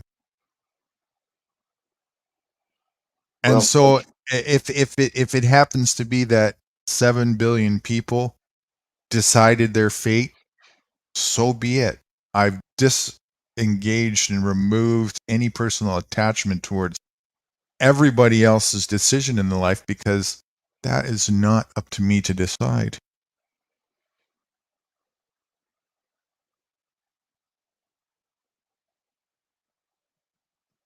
I'm only responsible for myself, fundamentally. Yeah, I know you are. And I won't put anything in front of that responsibility. The cool part is, because I do that, one of the fringe benefits is I get to have the knowledge and the wisdom and the energy to extend a reach to others who are seeking the same. And that's a blessing. That's a blessing to be a part of. It really is. And it's very heartwarming, I got it out there. I got invitation people to write to me. Send them to you, and you can talk to them. But haven't had any bites yet. Nobody comes up here and talks about it. They want to argue a little bit and just take off. You know what I mean? I mean, it's up to them. Like you said, when that Usami comes, I'm getting on the highest mountain watching it. And walk away, Yeah. shake my head. Well, and I'm also doing it doesn't mean it's not reaching people though, too, right? It's a progressive thing, and it happens with seeds, and slowly but surely, as people are ready for the messages. And also, again, this is foundationally sort of preliminary, and there's a lot of other things. You're doing great. You're doing fantastic.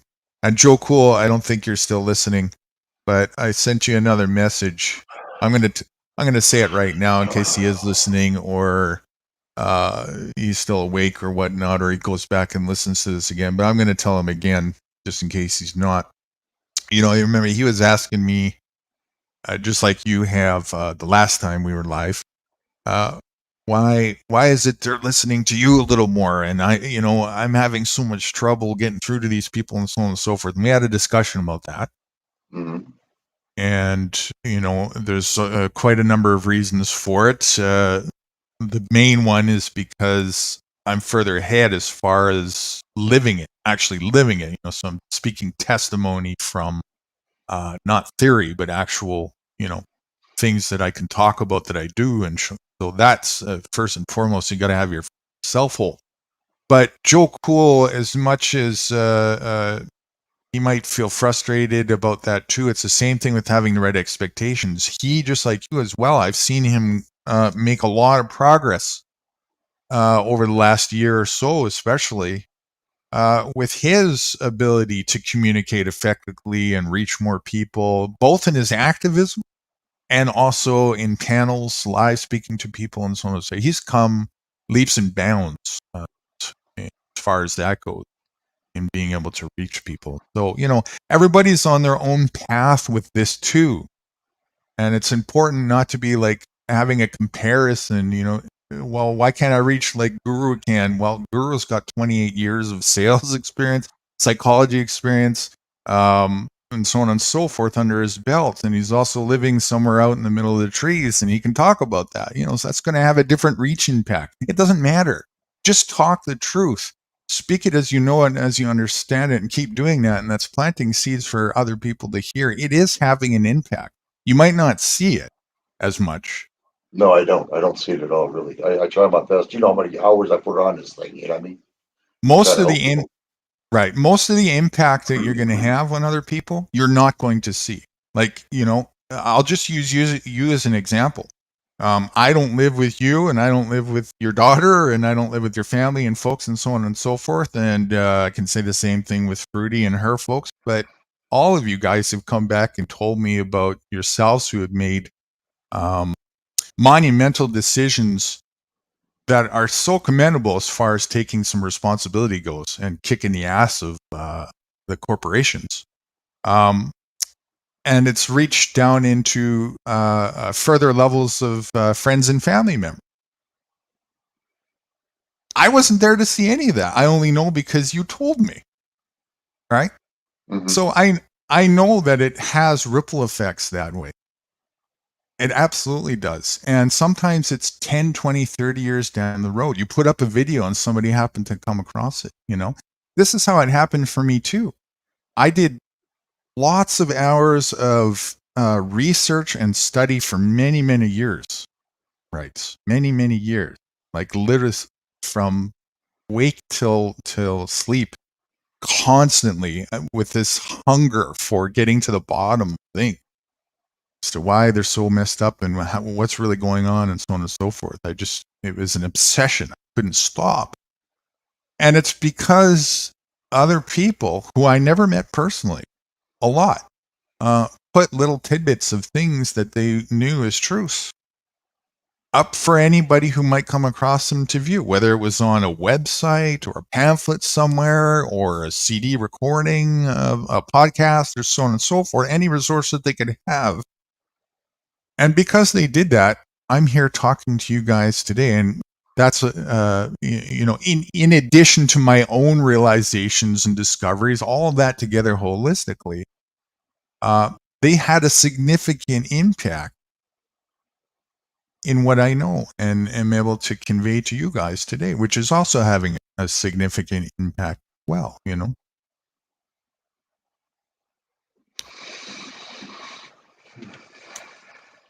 So that's why it's very important to have the right expectations, right? If otherwise we get burnt out thinking, oh, I'm not making a difference. It's and I'm spinning my wheels and so on and so on, because it might look like that, and sometimes it might be the case. But doing it for the right reasons with the right expectations, tell the truth just because you're passionate about the truth. You'll never get burnt out. I could stand here and do this all day long. I could do it talking to a cat. It don't matter. I'm just doing what I do. I'm so focused and centered, rudimentary on truth. All I'm doing is living and projecting it, right? That's what it is. It's a projection. Wherever I go. I could never burn out from that. It just continuously cycles back in and energizes myself for doing so. Well, I'm not actually burning myself out. I still am out there putting out videos, Mm-hmm. whether they like it or not. You know what I mean? I show the good from the bad. Eventually, what I'm going to do is start showing off the grid. I'm trying to find a legit person who actually lives off it, because a lot of them are con jobs out there. You know what I mean? I live off the grid. Then they walk away and go home. You know, I'm like, what the? Give me a break just to get money. You know what I mean? I mean, you see the guy all dressed, all clean, and everything. How the hell did he get it, cleaned up like this? You know? I've seen it all, right? The classic is you guys gotta boycott all corporations. They're standing there holding a picket sign saying that while drinking a Starbucks. I'm going, holy fuck, man! You got a long way to go before your message reaches anybody, buddy. Well, that's what I mean. I'm trying to find a good one here so people can actually see what it's like. You know, it's not going to be easy, but it's going to be beneficial, and it's going to reap the benefits for them. You know, and I know this. You yourself are gonna be the best one to find as you're doing what you're intending to do. There's going to be no better example than yourself as you're doing that. But yes, of course, finding legitimate other people. It'll be next year when this happens with me. Next year, whenever everything works right, next year is going to happen. Mm-hmm. I want to get that summer home and enjoy myself. You know what I mean? Just Definitely a quick shout out to, we got Cool Tools Cool with Tools, us. sir. I'm Cool sorry. Tools put a message, and Mr. Von Erich is with us. Good. You guys want to come up? You're more than welcome. To Cool Tools, Van Erich, come on up. If you want to. I'll read Von Erich. He only his message was short. He put blessings all, blessings you as well. And Cool Tools put, hey, Wrights and everyone else on the panel and in the chat, just woke up needing some food and hopefully back to sleep. Can't sleep, be back. Salute, guys and girls. Salute to you as well. Fast. Huh. Well, I'll put. You know what? I'll put the link up. If they want to come up, they can come on up. I didn't. I'm glad you said something. I wasn't even. I was concentrating on you. I think everybody was out here. Hold on here. Von Erich, long time no here. Blessing to you, my friend. I was about to say I'm doing your job for you, Wrights, but jobs are for slaves. So. Jeez, wow. Put me in a corporate way. I'm not even getting paid for this. Yeah, well, I should be. Yeah. Where's Joe Cool at? I'll talk to him. He's polishing them steel toe boots for next time. Yeah. Where I can't read this. I got a heart in front of my doggone. Where's our Art said something here. What's he said? Hold on, let me put this thing up here.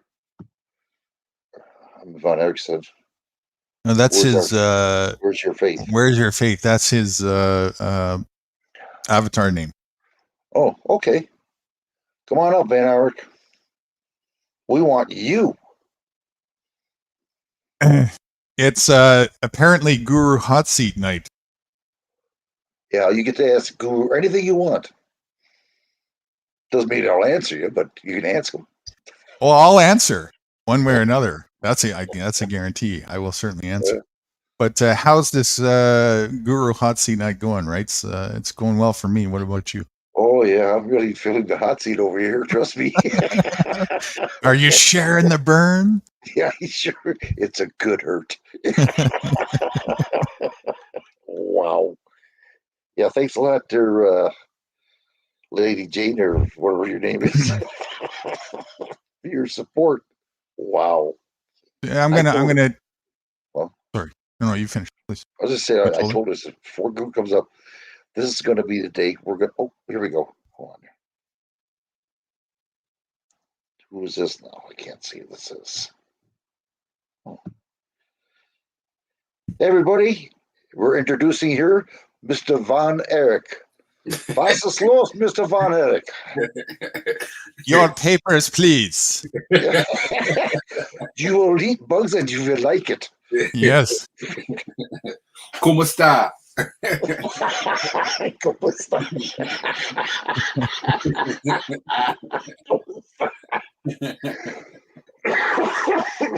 Wow. So what's up, everybody? So What's up? it's a hot seat, new guru hot seat tonight, huh? Apparently. Yes, anything you want. Okay. Let me see. Okay. Elon Musk, Neuralink just got FDA approval. What do you feel? What's about to come? What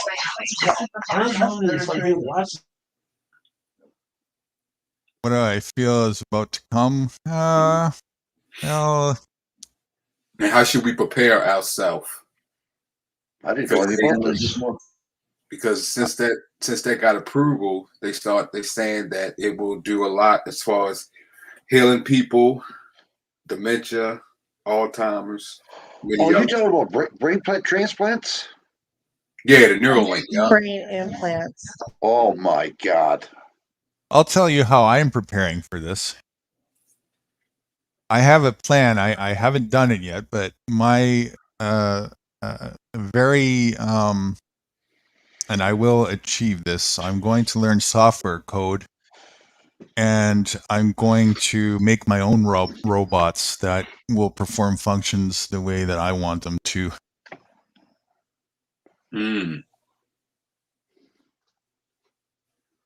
That's no good. That's no good. Not you, Guru. I'm talking about Elon Musk. They can say that they're going to help man, but what is it that AI can't control, man? You know what I'm saying? Oh yeah, like they've always helped man, right? Right. Because they've always wanted to help us. Yeah, that's the thing. But the thing is, how are they going to have it set up to force people to get it? It's like universal health care. Well, that's where, if we're just talking about that aspect of things, kind of back to that meme again that I had, or that quote, which was centered around the monetary system, but it wasn't really geared toward. It was more of a basis for holistically. The quote was the fastest and number one way to beat inflation is to reduce your dependency on the monetary system. So same thing here. The solution to this and any other aspect of these things is to reduce your dependency on it, and then it's not a problem for you. And that's all of this is only a problem for people who are dependent on this, all these governmental systems and programs, and they don't know how to function without that. Well, start learning how to function without that, and do it sooner than later, because it's going to the wayside. It always was going to. That was the plan all along, It's just is coming to a head. Do you think we should, with people living off grid, do you think it's the best way to live off grid is out the country or within the country? Oh, anywhere it's feasible to do so. Oh, okay. Yeah, absolutely. And wherever it's feasible and makes sense to do so.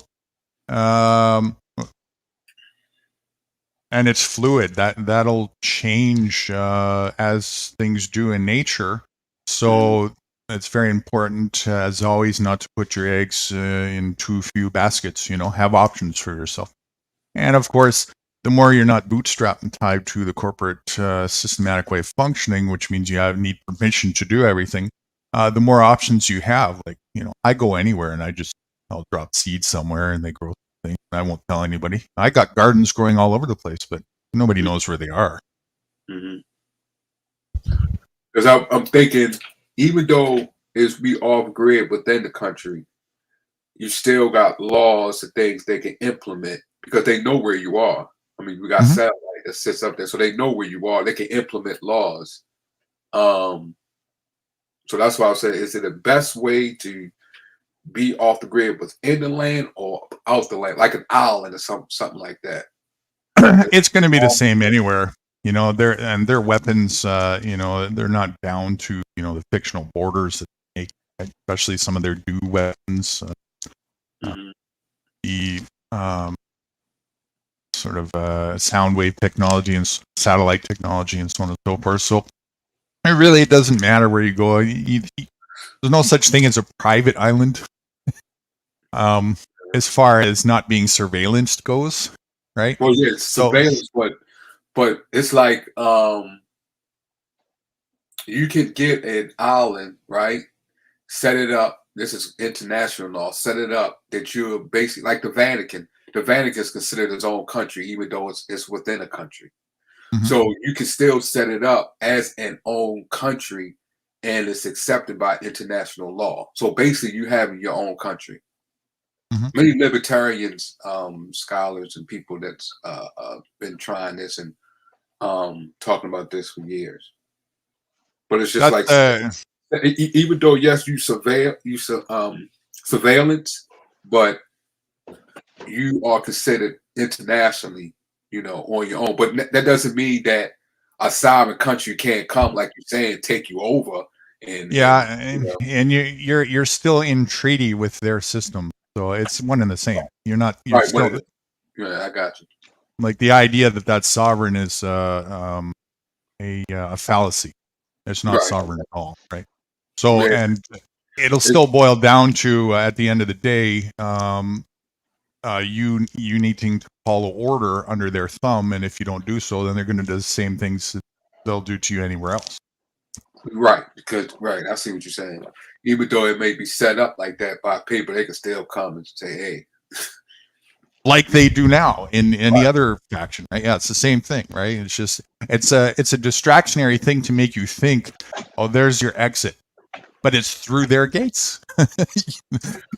So if you want, excuse me, yeah, the only way to have real, true, ultimate sovereignty is to stop asking for it. Well, I know it's an island. Oh, man, I was talking about it with a buddy of mine a couple weeks ago. They don't allow no outsiders on there. None. They start throwing spears at you and everything like that. Somebody tried to go in there and they killed them. I think it's out from Brazil. But they live.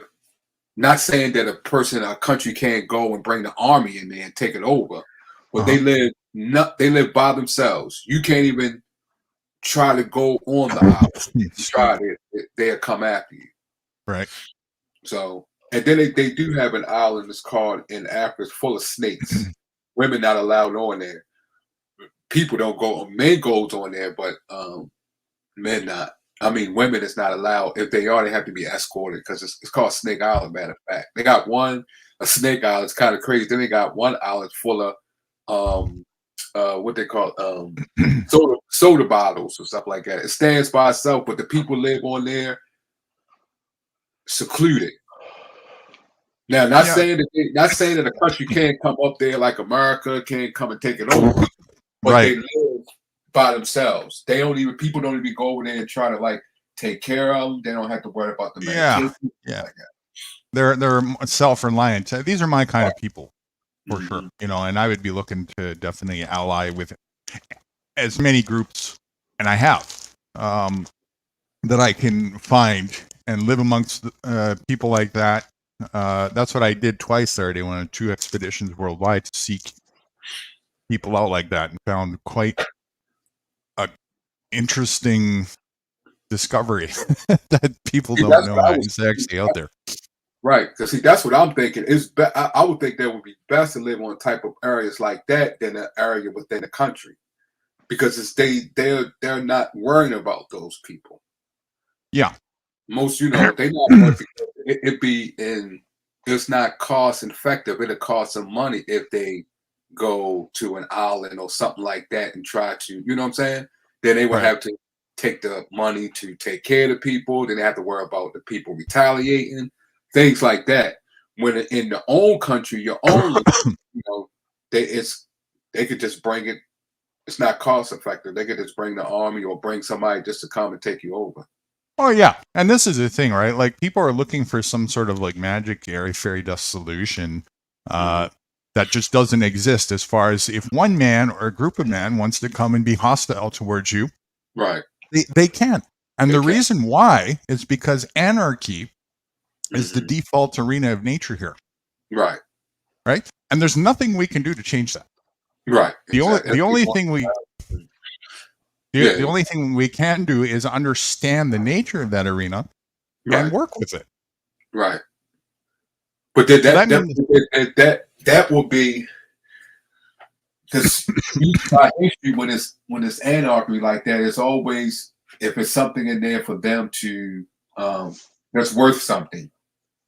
If it's worth something, it will they will come and get it.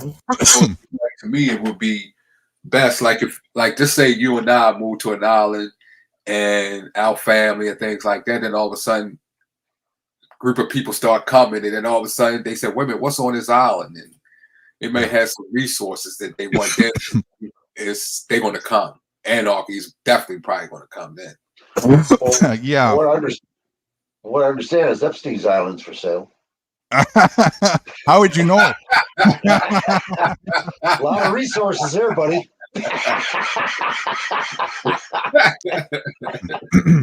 I'm just You saying, got that kind of money? Yeah. Right. Exactly. I will next year. I will next year. I promise you. Right. Exactly. But his land, the land that he had in New Mexico, I think that was just been sold. That was huge. That was out of nowhere too, also. Yeah, what it comes down to is just people, whether it's all about courage, whether, how far they're willing to go and not be afraid to just try out and do different things that they want to do in life.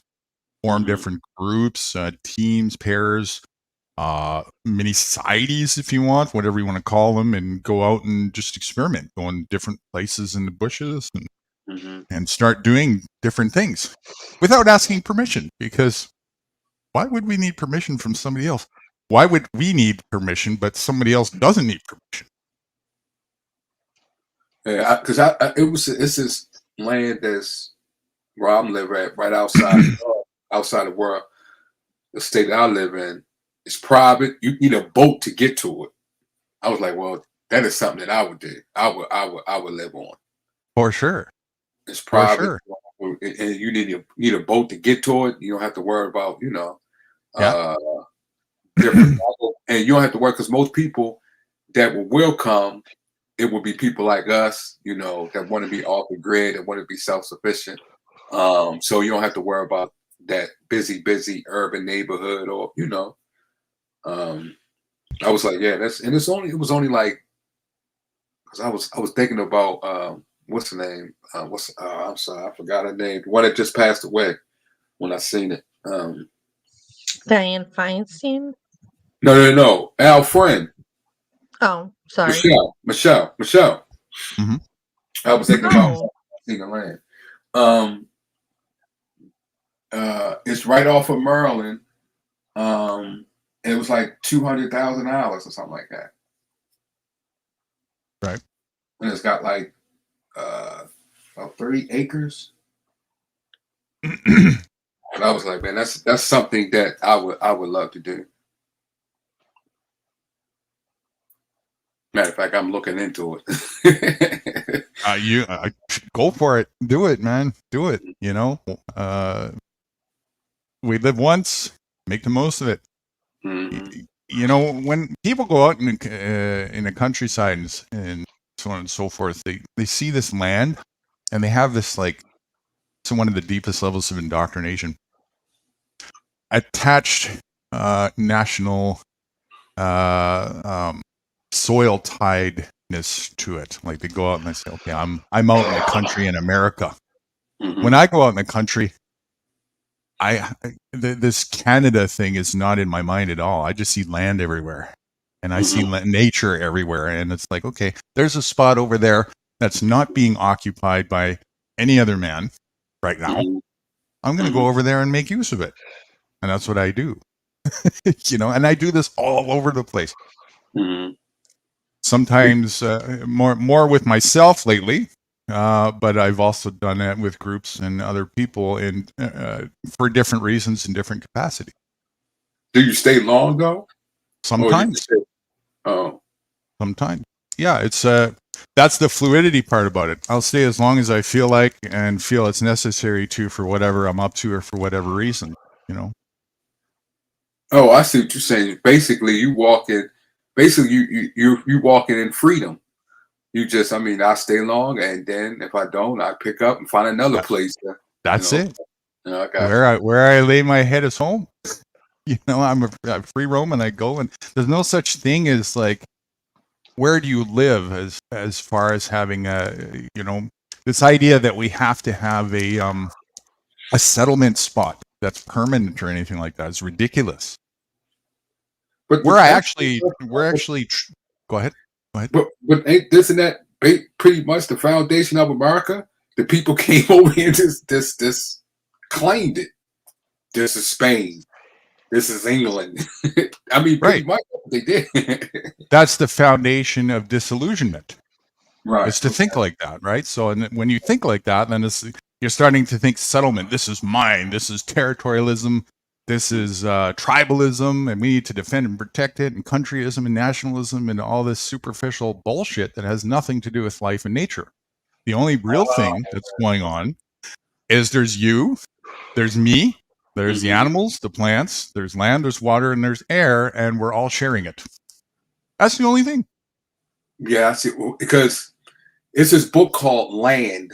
I can't get the author, but he was talking about because the biggest landowner pretty much in the world is a woman from Australia. I forgot her name too, but in the book it was talking about when they came over here when they discovered America and get into the land, taking over land, they was negotiating with the Indians, and the Indians was like, well, we don't sell land. It's God. We just walk as we please and go with nature, like you describing. We don't do selling or anything like that. And what it was, they created the people that came over created a what you call an illusion of laws. They set their own laws. Yeah. Then when the Indians was like coming over, they were like, "Oh, you can't walk on this area." They was like, "Wait a minute, what do you mean you can't walk on this area?" They started a plantation. Right. They started it right. So, and the Indians wasn't used to it. But it's not just Indians. It's a lot of places around the world are like this. But we're talking about, you know, in America. And they feel how they feel, like what you're describing is you should be able to walk free. You should just walk anywhere, up and down, treat nature. It's happening by default already. Wherever I choose to put my feet is where I go. Right. You know, whether it be to the bathroom or down to the store or out camping or whatever. We're already doing this by default. You can't get away from that. You know? In fact, you can't even get away from your attachment to your feet being on the land. So this idea that, you know, you're bootstrapped to somewhere just because somebody else says, and you can only go there is by default, I can prove it opposite all day long, you know, by just how I function and walk and choose to go where I go. Yeah. So back to what I was going to say too, the real truthful, correct, accurate answer to the question you'll get, where do you live? I live in me. Uh-huh. And that happens to be in various different places all the time. So at this moment, I'm standing in some spot and I'm living in me in this spot. But in 5 minutes from now, I'm going to go over there where the toilet is and do a Tim 100. And while I'm there, I'm living there. Well, it's a fluid thing, moment to moment. Well, that's how most native people from all over the world live, by that nature. That's how we're all living by default. As soon as and we've been indoctrinated to think away from that. As soon as we start saying, well, I live at such and such address. Well, you're telling me that, but right now we're having a coffee at a different address and you're present here with me. So no, you don't live over there. It's a lie. The whole system and the whole corporate way of life is foundationally based on fallacy and lie. to get people to neglect the moment of reality now and what's actually going on, so that you continue to be bootstrapped as a corporate slave and never get out of it. Well, that is true, but the people who lives in it, who loves it, they look at it as a default. Because that's why I have no sympathy for stupid. You know, if people want to embrace their slavery, well, I'm out of the question. You know, that's what they want. That's fine. You know, that's okay. Mm-hmm. I'm not going to intervene. I think just some people, they just doing as far as like you do. You live free. You live wherever you want to go. That's what you love. I think people that lives in the fallacy, as you describe, fallacy or an illusion, that's what they love. That's right. That's what they love. That's one of the things that you get to choose. Absolutely. Right. Yeah. You get to and it has to be that way. Otherwise, that's the conundrum part about it. You know, you can't have a true dichotomy of freedom without the ability to actually burn yourself in free will, if you want, right? Otherwise, it would just be a divine dictatorship or divine slavery. So there has to be the stage set up where if you really want to choose slavery and you want to embrace that and even love it and stand for it, whether you're aware of it or not is irrelevant.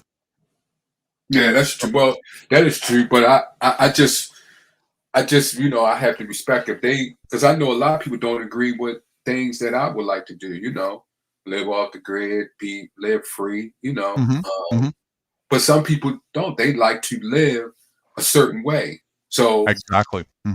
That's I don't want to, say, disrespect them. No problem. It's just that that's not the way, the path that I walk on, or the way God has me to walk on. I want to walk free with nature and do what you describe. But it's people that don't do that. It's people to each their own. To each their own. Mm-hmm. They feel free, whatever fallacy or illusion that they're in. They feel free within that.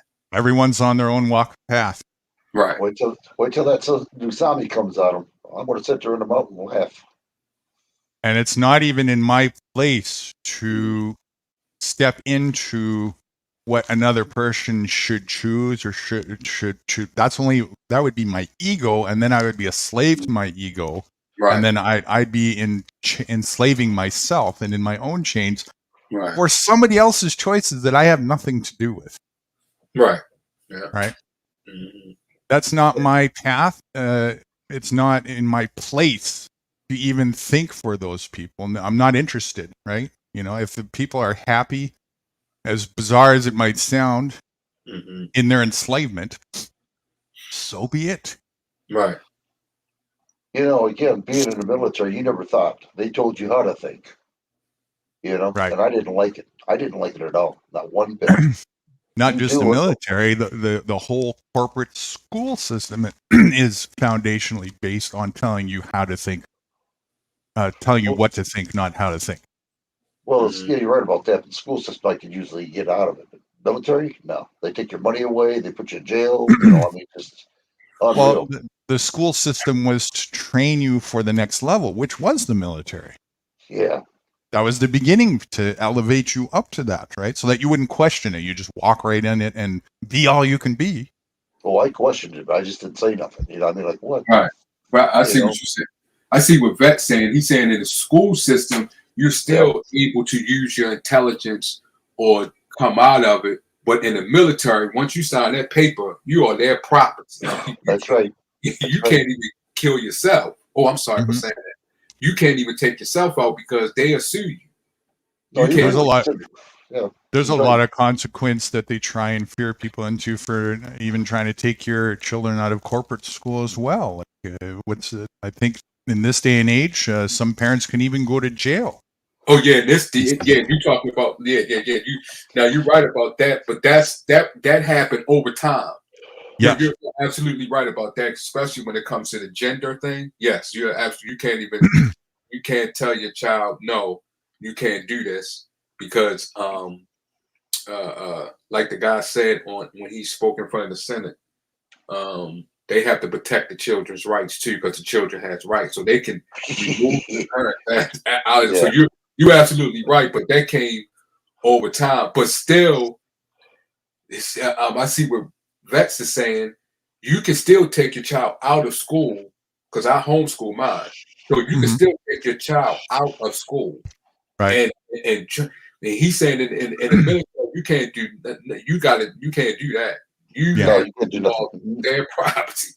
You have to go to them and ask permission or things like that. You literally sold your soul. You signed Exactly. directly to deal with the devil, right? It's a contract. Yep, that's right. It's a contract. Well, nowadays, I don't know about your area, Von Erich, but they don't consider parents parents. It's caretakers, it's guardians, they don't call parents parents anymore.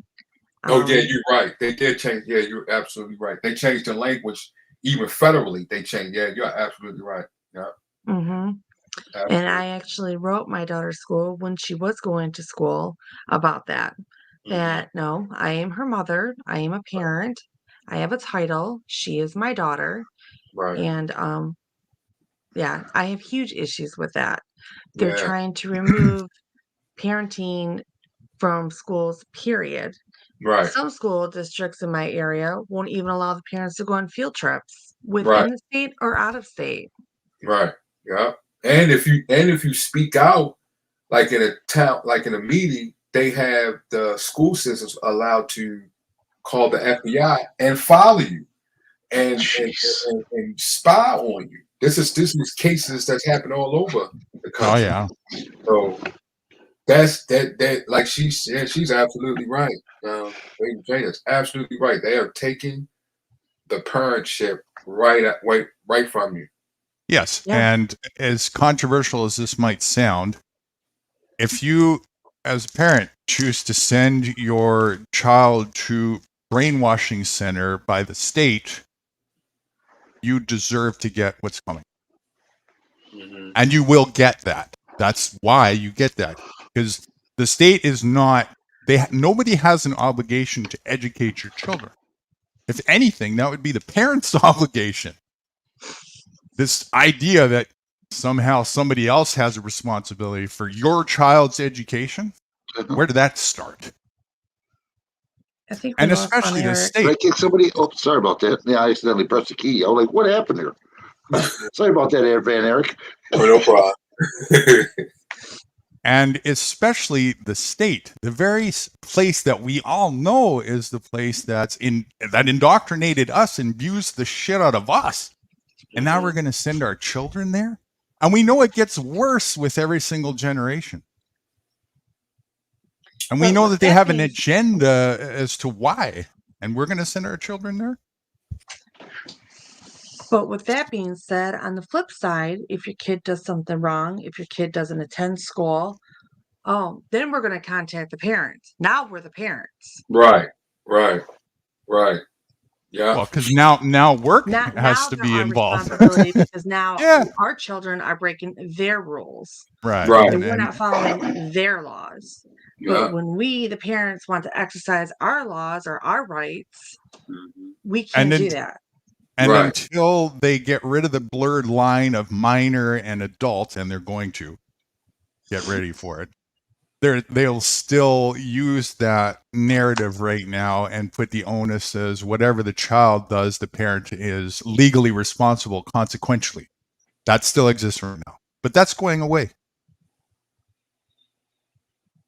Well, only certain aspects of that's going away. Right. Eventually, all of it. What they want.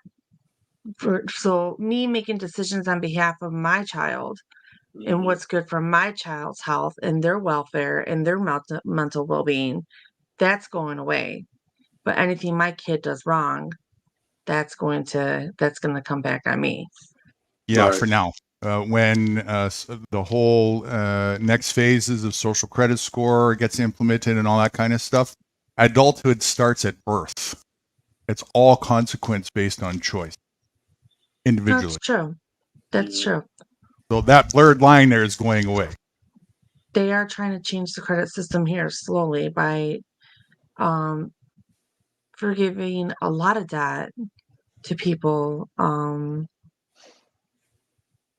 already have bad credit. So that's just phase one of things. Yep. That was the real reason to introduce a credit-based monetary system and a credit score, was to condition us for social crediting down the road. We've already had social crediting for a long time. It's just going to get, as the rest of the corporate narrative goes, same thing with nationality and concentration camp, concentrated cities, it just gets smaller and shrinks and tighter, more crippled, more controls, more rules, until a point where it just implodes. That's by design. Right. First credit system is by financial. This credit system is going to be behavior and by thought process. Absolutely, because that's why they came out with the AI system. Yeah.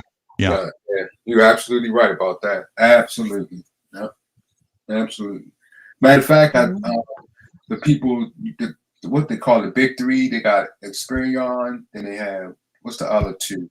They have Experian. They have the 3 credits. I know this by heart, and I can't think of it now. One start with a T. TransUnion, Equifax, Experian. Is that what you're talking about? Yes, that's what it is. Yep. If you can pull it up on YouTube when they spoke in front of Congress, the stuff they were saying, and then they were talking about this one company is where they go through as far as to determine how credit system is, and they was describing what Baby Jane just talked about, what she said, and I was like, wow.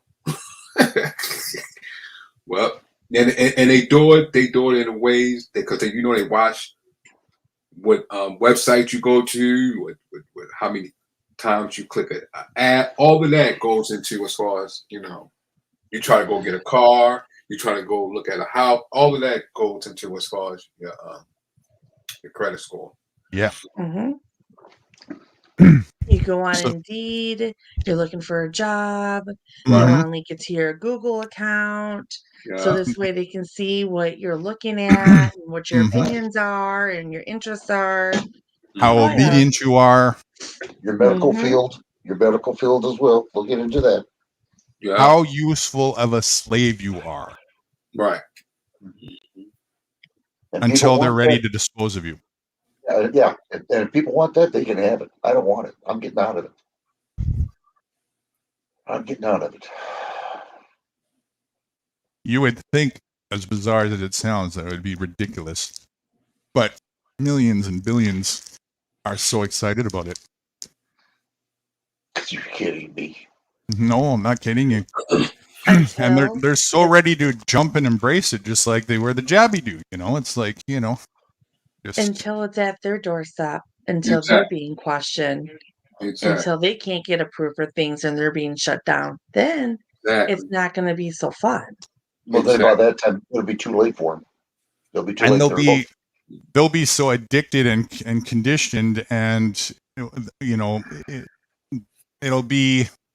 come down to just a bigger sort of civil divide. Civil war will be a bit more apparent at that point, like it is in China, where it's basically the snitch versus the outlaw.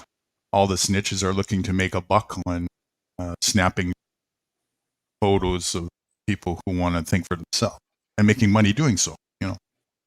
That's where we're headed. Well,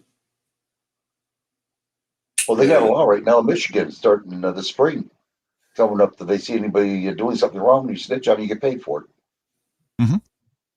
They already got that going. I think it's called the red flag. That's what they call it. And they've been conditioning us to get used to that with the whole rhetoric of you see something, say something, right? Give a call in, something looks suspicious, just call in on your neighbor. It doesn't matter if they're not harming anybody or whatever. If it just looks a little odd, if they're holding a camera sideways, give us a call. Guru, could you do me a favor? I don't know if you have that or not. Do you have that vehicle thing? Oh, that little short clip? Yeah. With, could I you could show find that? it. If you can find that, sure would appreciate that. That would really wake up some people. Sure, why not? Give me another 2 minutes for another Tim 100, and I'll be right back, and I'll find that in a couple minutes. I'll be right back. I appreciate that. Once you guys see this, you're going to freak over You this either drink a lot or you have a small bladder. He drinks a lot. No, I'm kidding. I'm just being a Magic tea. smartass. Magic tea. He's a hell of a drinker, let me tell you. That guy can drink.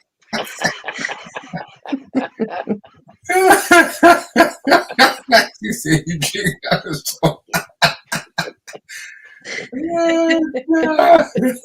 You know what it is? Small butt or big weenie.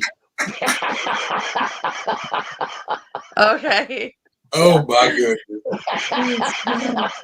Well, I'm just saying, I just, try to help Guru out here a little bit.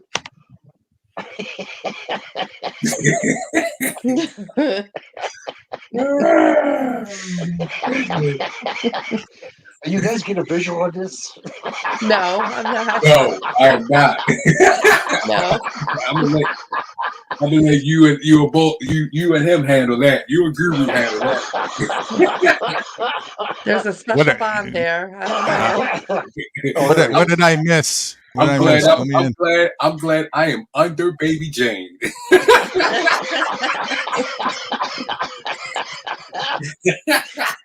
We just gave you a big compliment.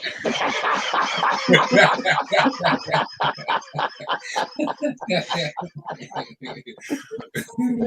gonna have to watch the video. Where a man's supposed to be.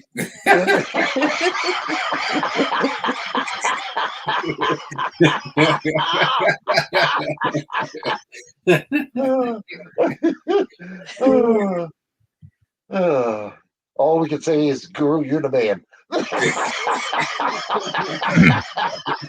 Are you looking at my steel toe boots again? You can say that. If you want to call it that.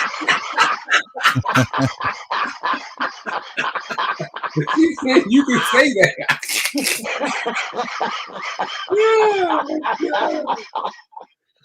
Oh, man. Oh, wow. Did you have to take it down to 10-100? What'd you say? I'm trying to multitask here. What'd you say? You got to take another 10-100? Well, fill me in. I must have missed the first part. We don't want to go there. We don't want to go down that road. I think we already did. And just Oh my god. That's that. I think that conversation. We don't need your advice on that one. I don't think you want to advise anyone on that. You don't want to advise anyone. Yeah, I got to keep my steel-toed boots polished and shiny. Stay out of the muck. That's what you're saying. Like a pole, shiny like a pole. Shiny like a pole. All right. Just keep I'm polishing. Okay, I'm gonna have to go back and listen 5 minutes. Piqued my curiosity too much.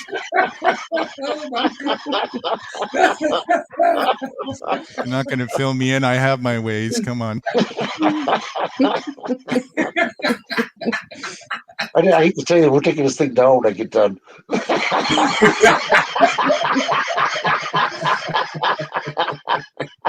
Oh my god. Phew. That was a good one. Oh.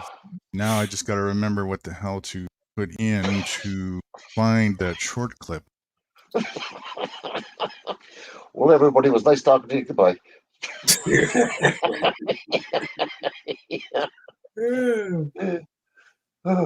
Now, what's this clip about? What's this clip about? It's a little short clip, like a 15-minute skit that is a pretty good trail of what's to come. As far as how do you describe it, right? When things are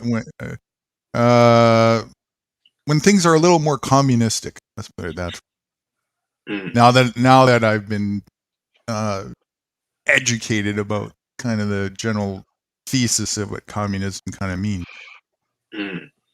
Never really understood that till tonight.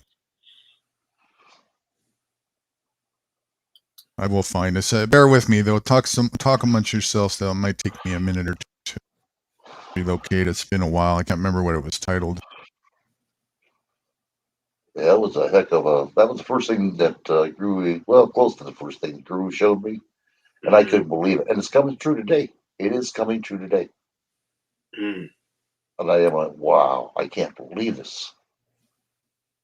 I mean, really, between you two, me and Guru, we talked in hours and hours, until 14 hours a night. You know, just I'd fall asleep. You let me go.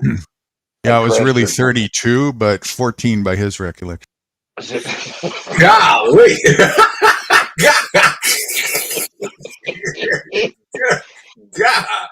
Yeah, we talked a lot. We did. Ooh, we still do.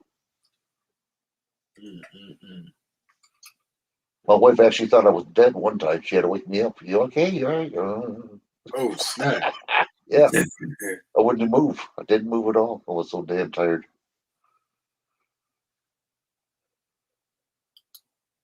Yeah, wait till you see this video. This is going to be good.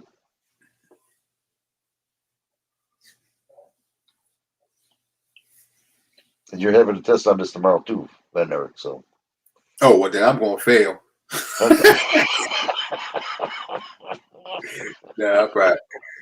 pass. I'll pass it. I'm glad you're up today. Thank you. Glad you showed up.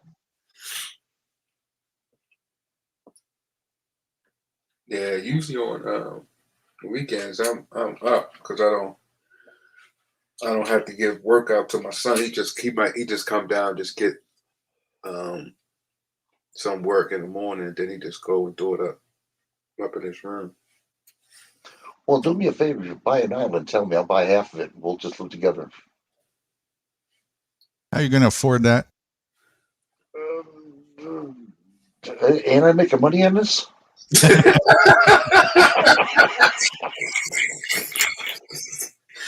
I guess not, eh? Man, man, anybody that wants to come. I want to get anybody that wants to come. Yeah, that's the way to do it, right? Like cooperation is what it's all about. Put money out of the picture. You know, right. We've got all this resource here. None of the animals charge each other to access what we're already accessing by default. Like, I mean, shit. That's why I said anybody wants to come, build, do whatever is needed, work together. That's where I lack right there is building. I don't know anything about building. I know about electrical, plumbing a little bit, a lot of electrical, refrigeration, heating. Yeah, but yeah, building, I ain't with it shit. Right. Hey. Someone tells us. You never did Legos? Right. I did. I was terrible at it though. I was good at log cabins though. Those little logs. Remember those? Yeah. Yeah, I remember those. Honestly, back in those times, my dad didn't have Legos.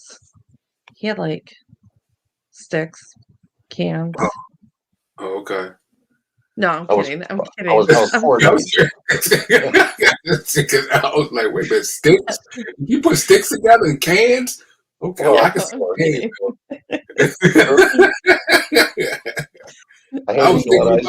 I could see the cans. I could see the bill in the cans, like in a what they call it?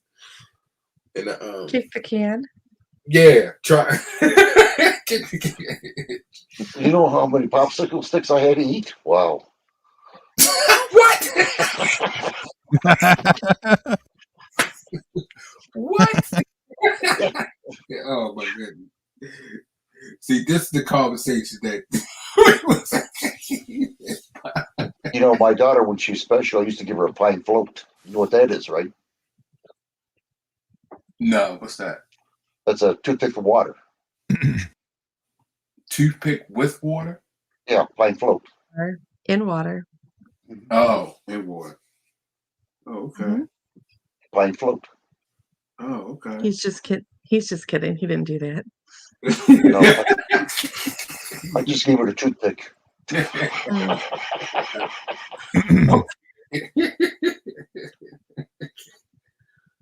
Okay. I found it. All right. Thank you, Guru. Okay. Let me large this thing up a little bit. Let me get it bigger. Okay, just a quick sound check first. Okay. Me. Can you hear me? I'm going to mute you. Can you hear this? Yeah, I can hear it. Can you? Yeah. I can't hear it. Try to It's get low. It's low. No, can't hear it. Oh, Or there I'll it is. tell you what, right? So, because you always got better stream quality. Let me give you the link, and then we'll get a better quality. Okay. I'll put it. You want private chat here?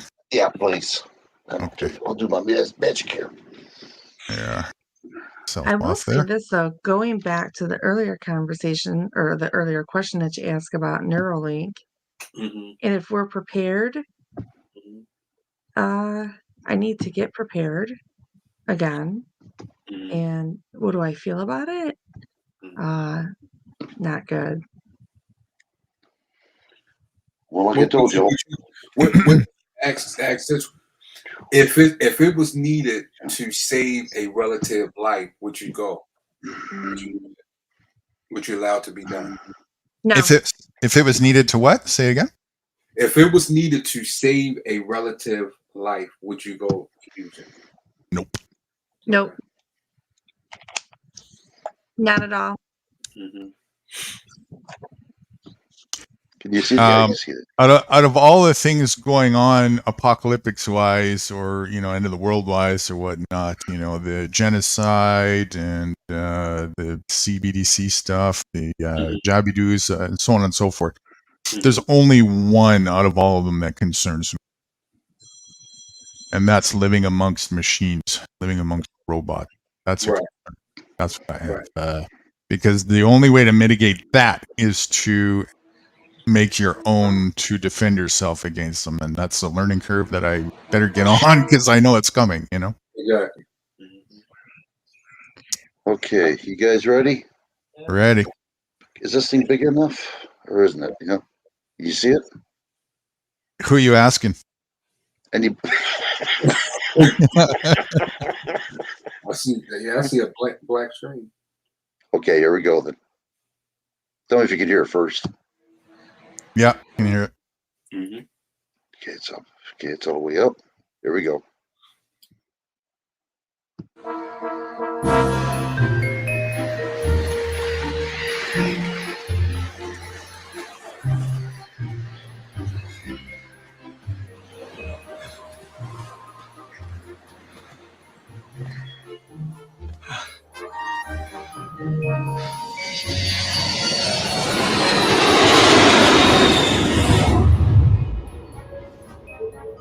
Welcome to Utopia.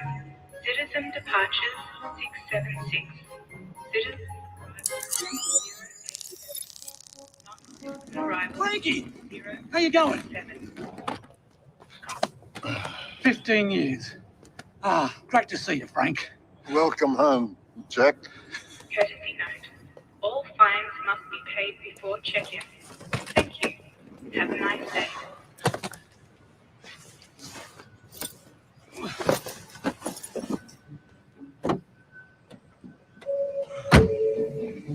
Welcome to Utopia. Citizen departures 676. I can't wait to see Margaret. Arrival 087. Non-citizen arrival 07. So glad to be back home. So what's been happening? Anything at all? No, nothing's changed. What a beautiful day. Processing. GPS coordinates confirmed.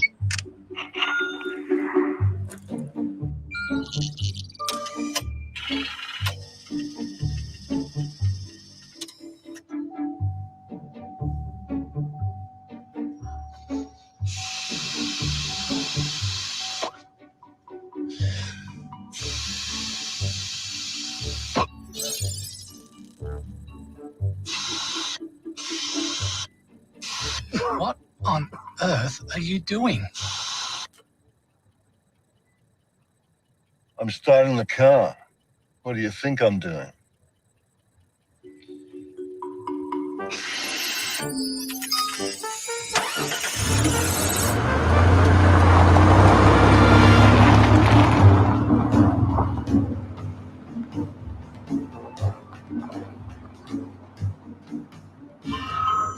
What the?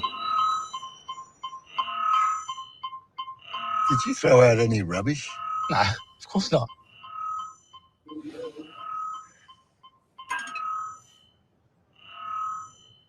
Is that yours? It's my bandana. It must have fallen out of my pocket. So what?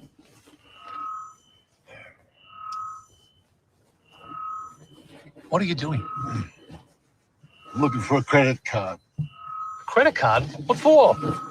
The car won't start unless I pay the fine. Now you understand?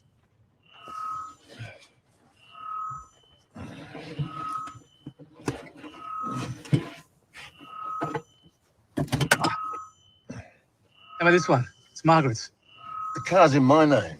Well, so? Margaret won't mind.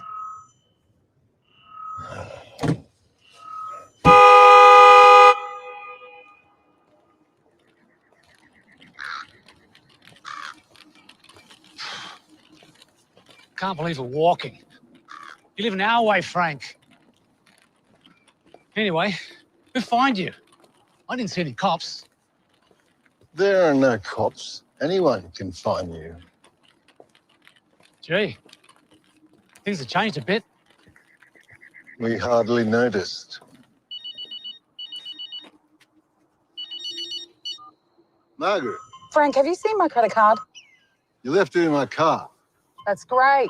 Just great. Why? I just got fined. Can you drop it off to me? I'm walking. Oh, no, not you too.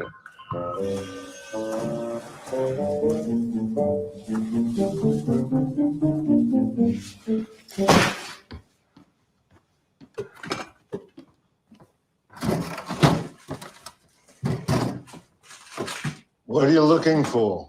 Some beer. There's no beer, Jack. Besides, alcohol is bad for you. You know my mother, Frank.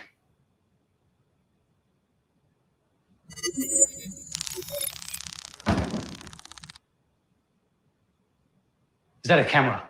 New regulations. There's one in every home, in every room. It's for our own good, Jack. You gotta be kidding me. Are you telling me that Alcohol is illegal, smoking is illegal, and we're all much healthier now. And our insurance premiums are low. This is madness. What's become of this country? Just keep your voice down. Why? You gonna fire me?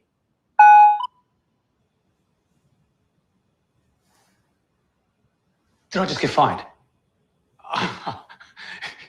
This is too fucking much. What the hell were you people thinking? Don't swear. This is too fucked up!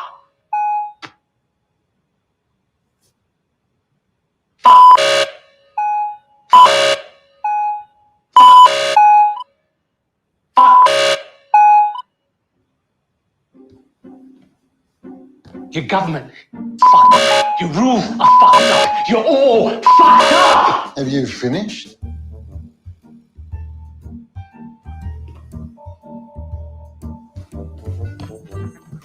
Go fuck yourself! Now I am! Follow me.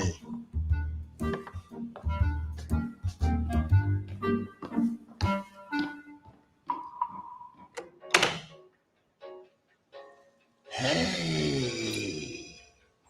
What the hell? No cameras.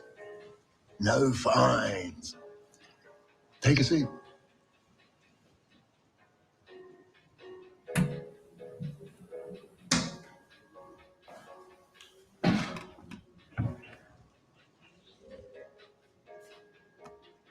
So it's all come down to this. No choice. People started making their bathrooms bigger and nicer than the rest of their houses.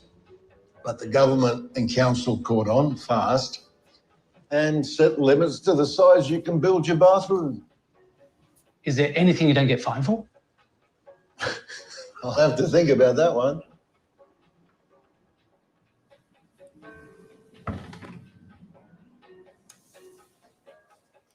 What are you doing? How's this work? There's a government app on your phone. You point and take a snapshot of any offence, and the government gives you 10% commission from every fine you record.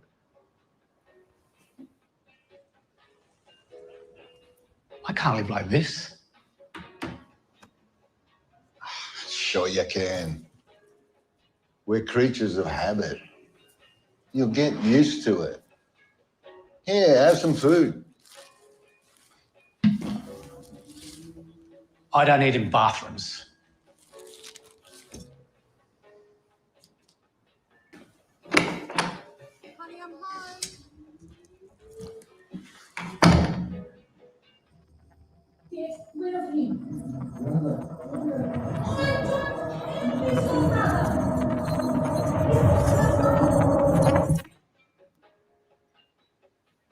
Tell him, Frank. Tell me what? I'm sorry, Jack, but you can't stay. Why? $2,000 in fines, Jack? What the hell were you thinking? We also get fined because it's our house. I promised to pay you back. It's not just the money. You've affected everything we do. Until we pay our fines, we miss out on shopping discounts, public transport, bank loans. Everything. I'm your brother, Frank. I can't fight it anymore, Jack. We hate it too. Why don't you just get up and leave the country? We can't leave. Why? We have a mortgage.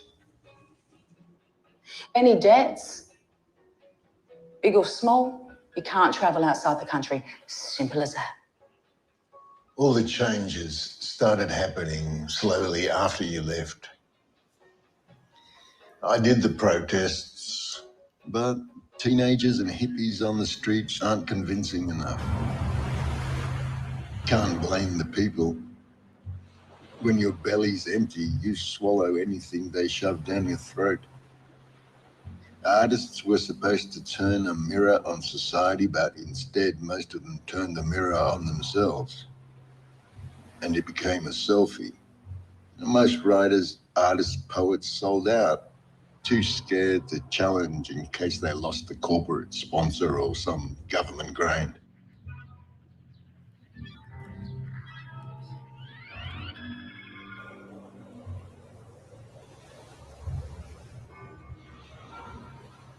I'm old now.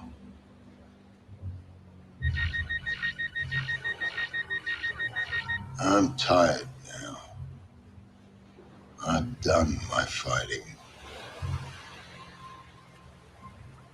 I'd like to live out the rest of my life with the few freedoms I have left.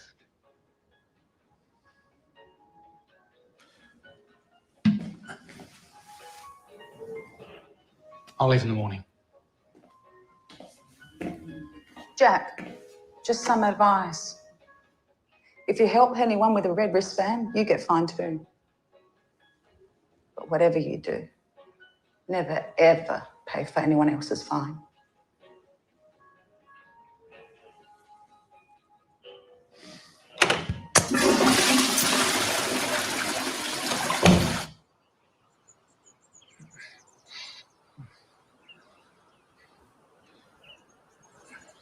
Hello? Hello. Are you okay? Why are you sleeping here? I don't have a home. Why don't you sleep at a hotel? They won't take cash. So where will you live now? Here? Processing. GPS coordinates confirmed.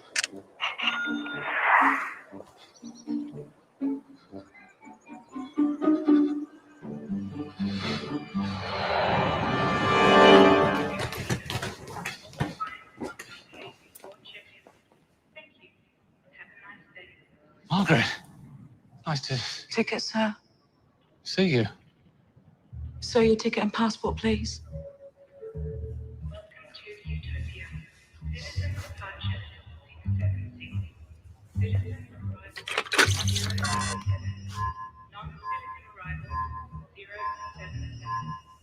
I'm sorry, sir, but you have unpaid fines.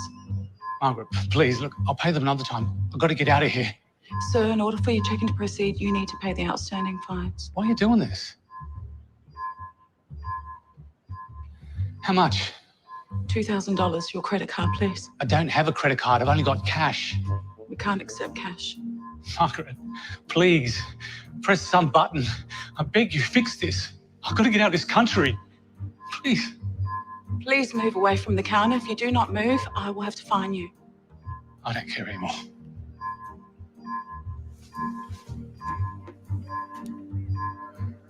Sorry, Jack. I know you are. I forgive you.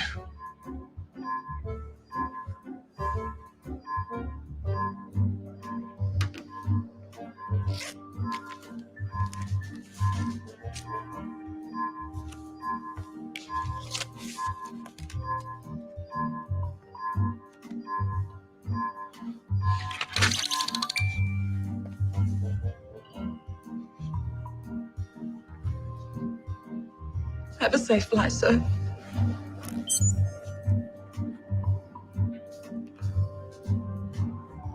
Thank you. Thank you. Warning. Illegal payment detected. Do not move from your current location. Your cooperation is appreciated. Thank you.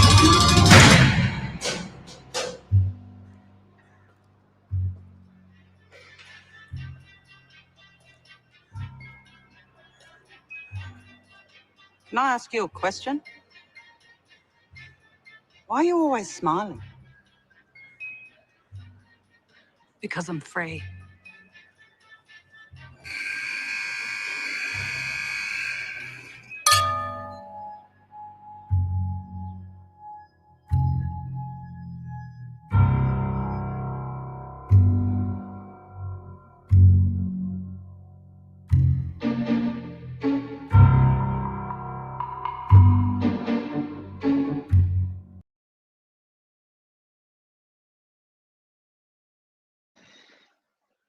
And that's just the tip of the iceberg.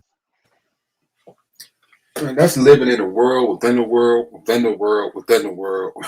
It's like the world shrunk. That's right around the corner. Yep. How far though? How far you think? 2 years or You I think think it's going to start next year. yeah. next year? Next year? I think it's going to start when they change our currency. It's already started if you really look at it, but you know, to get to what we're seeing there on the screen within 2 years. Okay, so ask me this: what is the best way to prepare ourselves and to teach our children? Because the way that is, it's a lot of things that is being put in place now that we can see it coming, but it's just not implemented. Yeah. So what can we do to prepare our children and also to prepare us? Learn self-reliance and reduce dependency on the system to the point where you have zero dependency on the system. This is only a problem for people who don't know how to function without this system.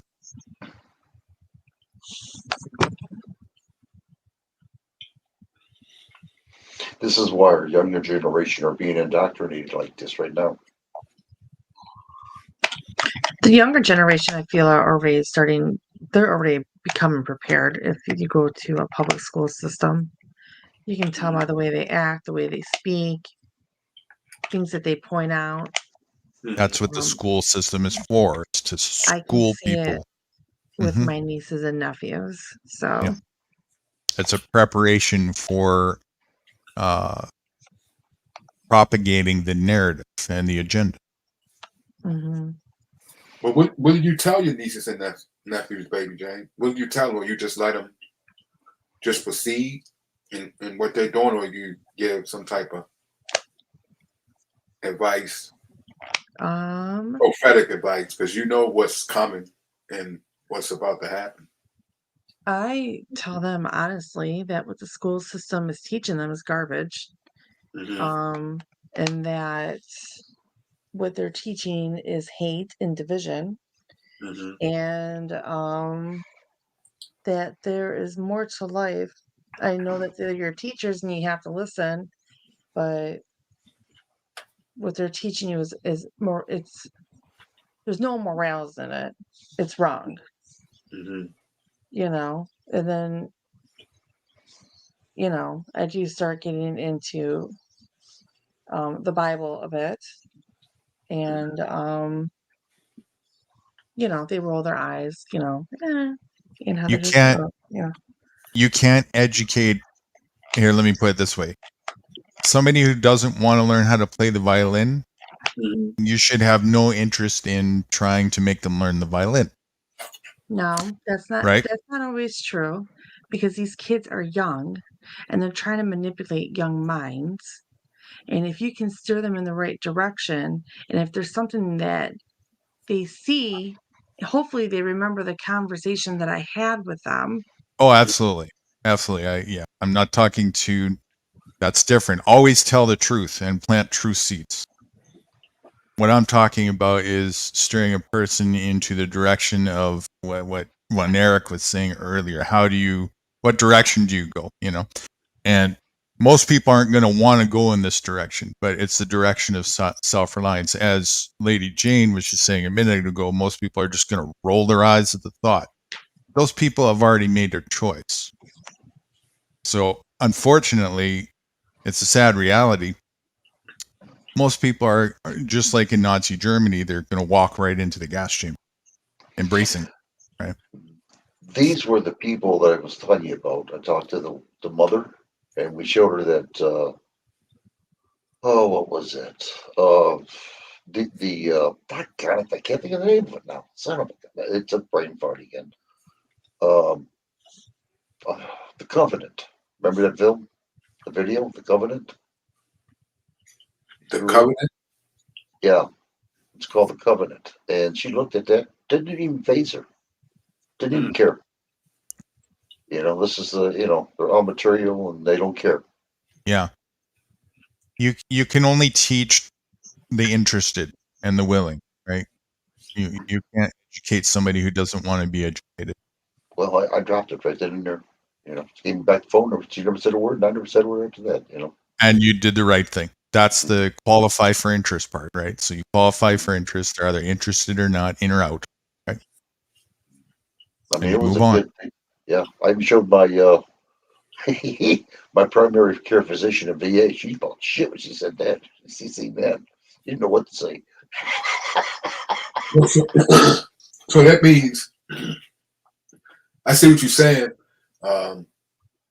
So some will be willing to follow and some will not, but at least you planted to see, because even though they may not see it now, they may see Right. it 10 years from now or 5 years from now or 2 years from now. I see. Correct. And, as the narrative progresses, there's a positive side to that.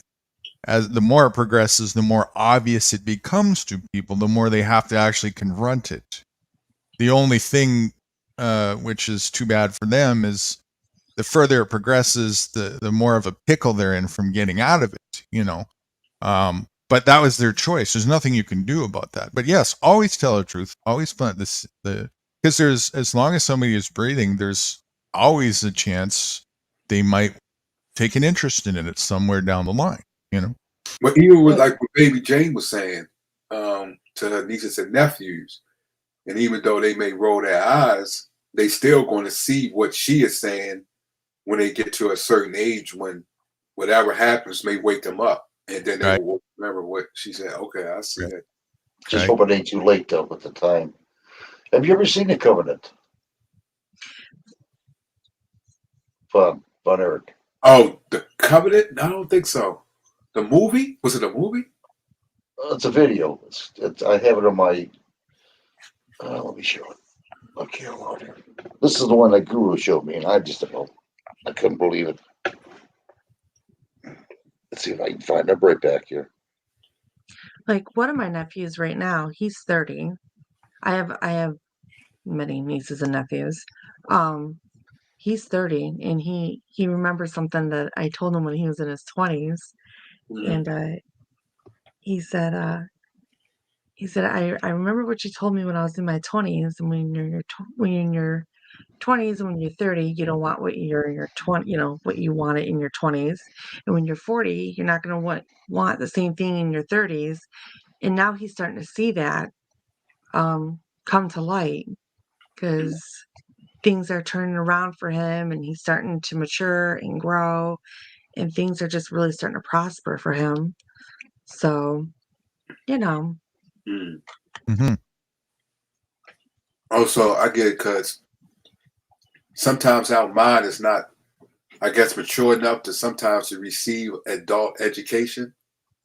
But then when it does, okay. Yeah, like, in your 20s, you're young and free. You just want to party and live it up, and responsibilities kind of out the door, and start getting to You're your more 30s. rebellious. Right. Yeah. Right. Yeah. Right.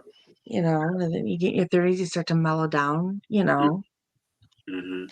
maybe not all of But us. the some of stuff us. that you thought you got away with starts to show that you didn't get away with it, and you have to take a second look at things. By that, Well, should we right? teach? Should we also? Should we also teach consequences? Absolutely. Absolutely. That's it. I would say that would be a number one focus. That's what this world is lacking. Right. There's a cause and there's an effect. Right. And when you this, and this what happens. When you say consequence, do you mean in the punishment sense, or do you mean in sort of the natural, when you do this is the result consequence type thing? Oh, I mean all of it. Both. All of it? Mm-hmm. I think so. Yeah, I think so. And also to realize that the punishment part is part of the indoctrinative obedience narrative, and it's very unhealthy. That's very important for people to realize. Mm-hmm. But as far as the consequence part, and Wrights and I were talking about that earlier, that's what I define as true karma. So every action that you have has an instantaneous consequence. So in that perspective, consequence is like a synonym for karma. Being aware of that and how far-reaching that is the beginning of the possibility of somebody to take more of an over self-regulating reach to the decisions they make, and once they start to become aware more of the impact those decisions really have, Mm-hmm. So yeah, that's definitely a lack conversation, far and wide reaching. People are just, who gives a shit? Somebody else will deal with it. Oh, that's what the government is for. That's what we pay our taxes for. They'll deal. Right. Yeah. Yeah. But the problem is that they're not dealing with it. Of course, because they don't really have a responsibility to. This idea that what we do is somebody else, our mess is somebody else's responsibility to clean up, is a fallacy. That's bullshit. The criminals are walking, mental health patients are getting the help that they need. It's unruly. That's for the same thing that I just said. The things they want to get to in their day-to-day life. Because health planners are making a list of. Because health too is not the responsibility of others, especially the state. Right. And that's why we get so disheartened. We're like, because we have this idea, that they're supposed to be taking care of things and whatnot. And it's our ego that's getting flattened when we realize they don't actually have any obligation to do so. That's why they're not. If they did, then they would be. But by default, nobody has any obligatory responsibility for our own well-being other than ourselves. Nobody. Then I'm going to say this: if no one's going to do their job that my tax dollars are paying for, then I guess I shouldn't be obligated to pay my taxes to support your job. I do Sounds see good that. to me. Yeah, that do sound. Right? At the very least, you get what you pay for should be a rule of thumb, right? I mean, just saying, Right? Yeah, that's just true. saying. But if you look at what those taxes go towards anyway, it's not even those things, and that's all another fallacy as well. But that's another conversation. But yes, absolutely. And the No, things they're that all going to the Ponzi scheme in Ukraine. exactly, Did well, I say that out loud? yeah, as one faction. But Ponzi scheme is exactly what it is. The capitalism is the grandest of all Ponzi schemes.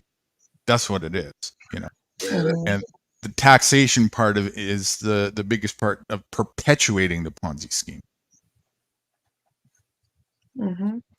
And what about just as another part of the corrupt way of functioning? Okay, forget about the fact that I'm totally against capitalism and functioning that way to begin with. Let's say it wasn't. Is forcing somebody to do something against their will right or wrong? Wrong. Definitely wrong. Then is forcing me to have a service, whether I want it or not, right or wrong? Wrong. And forcing me to pay for it, whether I want it or not, is that right or wrong? Wrong. Then why are we all accepting this? If we're accepting this, that means we are advocating for something that's wrong. That's why we're getting our asses handed to it. To accept it. Exactly. That's why Because if you didn't obedience. accept it, then you're going to be penalized. That's right. That's why, even though accepting it is already penalized, they don't want you to think about that part. And that's why obedience is the root of all evil. And with But obedience, if somebody is, but if even though we living like here, we got to pay taxes, right? Even though I don't like to, that doesn't mean I'm obedient to the system, right? It's like what Baby Jane was saying. She was like, "You're not going to. I am the parent. You're not going to say that what I am not. She is not being obedient to what they want her to be. Even though she pays taxes, she's still expressing her free will and telling them, "Oh, I am the parent."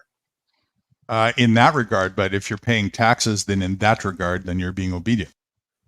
Right, in the tax, yeah. So two separate narratives.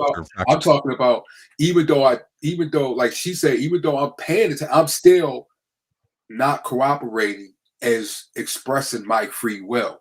I'm not doing this. I'm not doing that. Mm-hmm.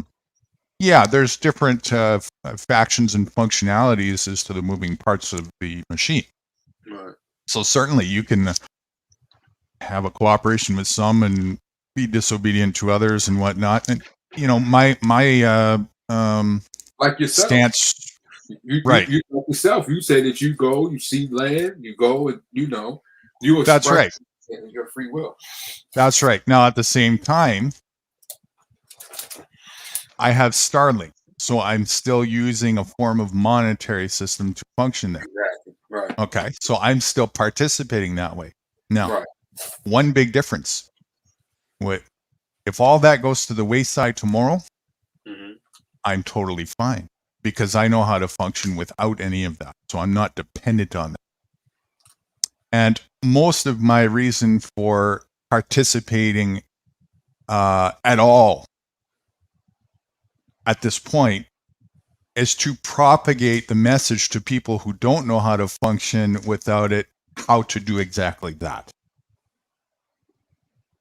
So I'm using that as a tool because that's where the people are that are lost. It's in the arena where they don't know how to. So I kind of got it in that sense, right? If that's what I want to do. But it's not for me as far as a way of functioning dependency-wise goes. I have learned what I needed to learn to secede myself from corporate dependency, and I'm totally fine. If all that goes to the wayside tomorrow, the grocery stores aren't there. I don't even know when the last time I've been in a grocery store, I'm totally fine. So it's different. But not making any excuses and not being in denial, but the same thing. Any ounce of participation that I do in the corporate world brings life to that, regardless of what I'm using it for, right? So the further outside of that we can get, and the faster outside we can get, the further and the faster we take away the blood life of that corruption and re-empower ourselves with the know-how to live without that and show other people how to do that. That's what my message is to teach. Did you want to say something, Baby Jane? Because I think I cut you off earlier. Oh, I totally forgot. It's all good. All right, let me start this up and get this thing over with, and then we'll start talking some more. Wait till you see this. I don't know if you see this or not. I don't think you did. As he do it. I'm not sure, but it's always a good thing to revisit. I was hoping to have done this one when Joe Cool was here earlier too, because this really also hits the nail on the head as to make the picture very clear what the agenda is and how they've been perpetuating it all this time. Okay. Ready when you are. Okay. Action. Roll them. Quit shining my steel-toe boots and press play already, will you? Oh, snap.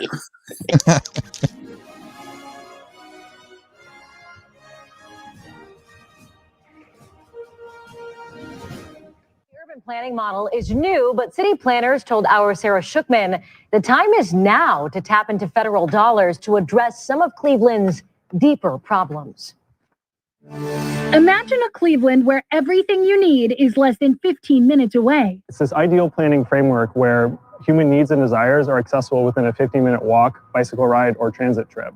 And that's really what we're striving for in this new planning model. City planner Matt Moss says it doesn't have to be a dream. Instead of a concrete jungle where people work and separate places where people live, in a 15-minute city, everything is closer. And it's starting out with the city we have now, and then asking residents how they might want their community to grow or change in ways that, again, make things more accessible or provide them with more opportunities to access the things they want to get to in their day-to-day lives.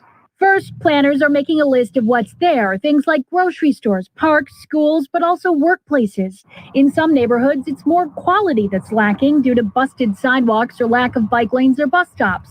In others, whether it's green space or food justice, they're lacking altogether. Problem isn't that we just don't have a store. It's sort of like, well, why don't we have a store? And we need to dig under and get at the roots of that problem. Case Western professor Darcy Friedman directs the Swetland Center for Environmental Health. Her research has shown addressing nutrition equity can start a strategy of change. Because unless people have the ability to eat a healthy, nutritious meal every day, I don't know how we can talk about people being prepared to, go into our education systems or get the best job available for them. Along with building, the city says changes to zoning restrictions and development incentives are likely necessary. Friedman urges community members to make sure they're at the table. Not just asking, demanding to say, where is the space for us to inform what this looks like? Those opportunities for participation are coming, the city says, noting that the payoff here is a greener, more sustainable city with more solidarity between neighbors. But let's be real, this change will not happen overnight. Laura, city planners say the timing is right, though, with funding from federal infrastructure bill and some other sources. And we will keep you updated as to how we can all weigh in. All right, I know you will. Sarah Shookman live for us tonight. Sarah, thanks.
The secret covenant.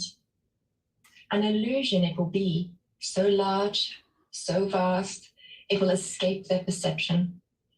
Those who will see it will be thought of as insane. We will create separate fronts to prevent them from seeing the connection between us. We will behave as if we are not connected to keep the illusion alive. Our goals will be accomplished one drop at a time, so as to never bring suspicion upon ourselves. This will also prevent them from seeing the changes as they occur. We will always stand above the relative field of their experience, for we know the secrets of the absolute. We will work together always, as will remain bound by blood and secrecy. Death will come to he who speaks. We will keep their lifespan short and their minds weak, while pretending to do the opposite. We will use our knowledge of science and technology in subtle ways, so that they will never see what is happening. We will use soft metals, aging accelerators, and sedatives in food and water, also in the air. They will be blanketed by poisons everywhere they turn. The soft metals will cause them to lose their minds. We will promise to find a cure from our many fronts, yet we will feed them more poison. The poisons will be absorbed through their skin and mouth. They will destroy their minds and reproductive systems. From all this, the children will be born dead, and we will conceal this information. The poisons will be hidden in everything that surrounds them, in what they drink, eat, breathe, and wear. We must be ingenious in dispensing the poisons, for they can see far. We will teach them that the poisons are good, with fun images and musical tones. Those they look up to will help. We will enlist them to push our poisons. They will see our products used in film and grow accustomed to them, and will never know their true effects. When they give birth, we will inject poisons into the blood of their children and convince them it's for their help. We will start early on when their minds are young. We will target their children with what children love most, sweet things. When their teeth decay, we will fill them with metals that will kill their mind and steal their future. When their ability to learn has been affected, we will create medicine that will make them sicker and create other diseases, for which we will create yet more medicine. We will render them docile and weak before us with our power. They will grow more depressed, slow, and obese, and when they come to us for help, we will give them more poison. We will focus their attention towards money and material goods, so that they may never connect with their inner self. We will distract them with fornication, external pleasures, and games, so they may never be one with the oneness of it all. Their minds will belong to us, and they will do what we say. If they refuse, we shall find ways to implement mind-altering technology into their lives. We will use fear as our weapon. We will establish the governments and establish opposites within. We will own both sides. We will always hide our objective, but carry out our plan. They will perform the labor for us, and we shall prosper from their toil. Our families must never mix with theirs. Our blood must be pure always, for it is the way. We will make them kill each other when it suits us. We will keep them separated from the oneness by dogma and religion. We will control all aspects of their lives and tell them what to think and how. We will guide them kindly and gently, letting them think they are guiding themselves. We will foment animosity among them through our factions. When a light shall shine among them, we shall extinguish it by ridicule or death, whichever suits us best. We will make them rip each other's hearts apart and kill their own children. We will accomplish this by using hate as our ally, anger as our friend. The hate will blind them totally, and never will they see that from their conflict. We emerge as their rulers. They will be busy killing each other. They will bathe in their own blood and kill their neighbors for as long as we see fit. We will benefit greatly from this, for they will not see us, for they cannot see us. We will continue to prosper from their wars and from their deaths. We shall repeat this over and over until our ultimate goal is accomplished. We will continue to make them live in fear and anger through images and sounds. We will use all the tools we have to accomplish this. The tools will be provided by their labor. We will make them hate themselves and their neighbors. We will always hide the divine truth from them, that we are all one. This they must never know. They must never know that a man's color is an illusion. They must always think they are not equal. Drop by drop, drop by drop, we shall advance our goal. We will take over their land, resources, and wealth to exercise total control over them. We will deceive them into accepting laws that will steal the little freedom they will have.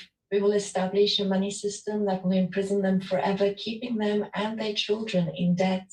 When they shall band together, we shall accuse them of crimes and present a different story to the world, for we shall own all the media. We will use our media to control the flow of information and their sentiment in our favor. When they shall rise up against us, we shall crush them like insects, for they are less than that. They will be helpless to do anything, for they will have no weapons. We will recruit some of them to help us carry out our plans. We will promise them eternal life, but eternal life they will never have, for they are no of us. The recruits will be called initiates and will be indoctrinated to believe false rites of passage to higher realms. Members of these groups will think that they are one with us, never knowing the truth. They must never learn this truth, for they will turn against us. For their work they will be rewarded with earthly things and great titles, but never will they become immortal and join us. Never will they receive the light and travel to the stars. They will never reach the higher realms, for the killing of their own kind will prevent passage to that realm of enlightenment. This they will never know. The truth will be hidden in their face so closely they will be unable to focus upon it until it's too late. Oh yes, so grand will the illusion of freedom be that they will never know they are our slaves. When all is in a place, the reality we have created for them will be their prison. They will live in self-delusion. When our goal is accomplished, a new era of domination will begin. Their minds will be bound by their beliefs, the beliefs that we have established from time immemorial. But if they ever find out that they are our equals, we shall perish then. This they must never know. If they ever find out that together they can vanquish us, they will take action. They must never ever find out what we have done, for if they do, we shall have no place to run. For it will be easy to see who we are once the veil has fallen. Our actions shall have revealed who we are, and they will hunt us down, and no person shall give us shelter. This is the secret covenant by which we shall live the rest of our present and future lives, for this reality shall transcend many generations and lifespans. The covenant is sealed by blood, our blood. We are the ones from heaven to earth came. The covenant must never ever be known to exist. It must never ever be written or spoken of, for it is. The consciousness it will spawn will release the fury of the prime creator upon us, and we shall be cast into the depths from whence we came and remain there until the end of infinity itself. Author unknown. But many believe it was written by J.D. Rockefeller.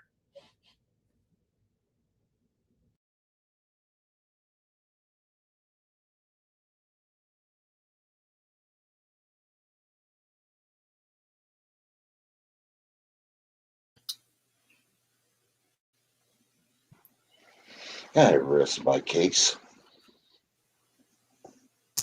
You fucking truther, you. I approve this message. That, go ahead, Warner. Was that all of that was what Rockefeller has said, or are they talking about that's the elite? Yeah, they don't know for sure who actually wrote it. It's been presumed that it came from the Rockefellers. There's a good chance that it did. I'm not sure, but it's an old passage covenant, and I remember I was around 23 when I read it. It was written, and it was one of the first things that I came across as far as my search far and wide goes to get to the bottom of what the hell's going on. And I remember when I read it, it just resonated so much that, yep, that's exactly what they're doing. It Yeah, just, it's so clear that that's literally, it was very clearly put that it wasn't a statement for contemplation. It's a statement for here it is. This is what they're doing. This is how they're doing it. This is why they're doing it. And it was just so easy to understand the truth of it, Yeah, because the way, I think it was in some type of movie, I forgot the movie it was, how people within that type of power and status and elite look at us as animals. Mm-hmm. As, basically. They actually look at us, there's a couple different ways they logically or most likely look at us. Some of it I'm theorizing based on the stuff that you're doing, and others I'm basing it on stuff that I've read and heard them say. They see us as a virus. Yeah. They also, some of them see us as we're their property by way of petri dish experiment. If you look closely enough, you'll see that one of the things that the elitism bunch have a very deep, profound interest in and quite a mastery over is genetics. Mm. And so very probably we are their genetic experiment, as a lot of other things in the corporate world are. The food is genetic experimentation. The animals and the plants, even the synthetic fabrics is very much a genetic altercation in one way or another, so they have a very high interest in that.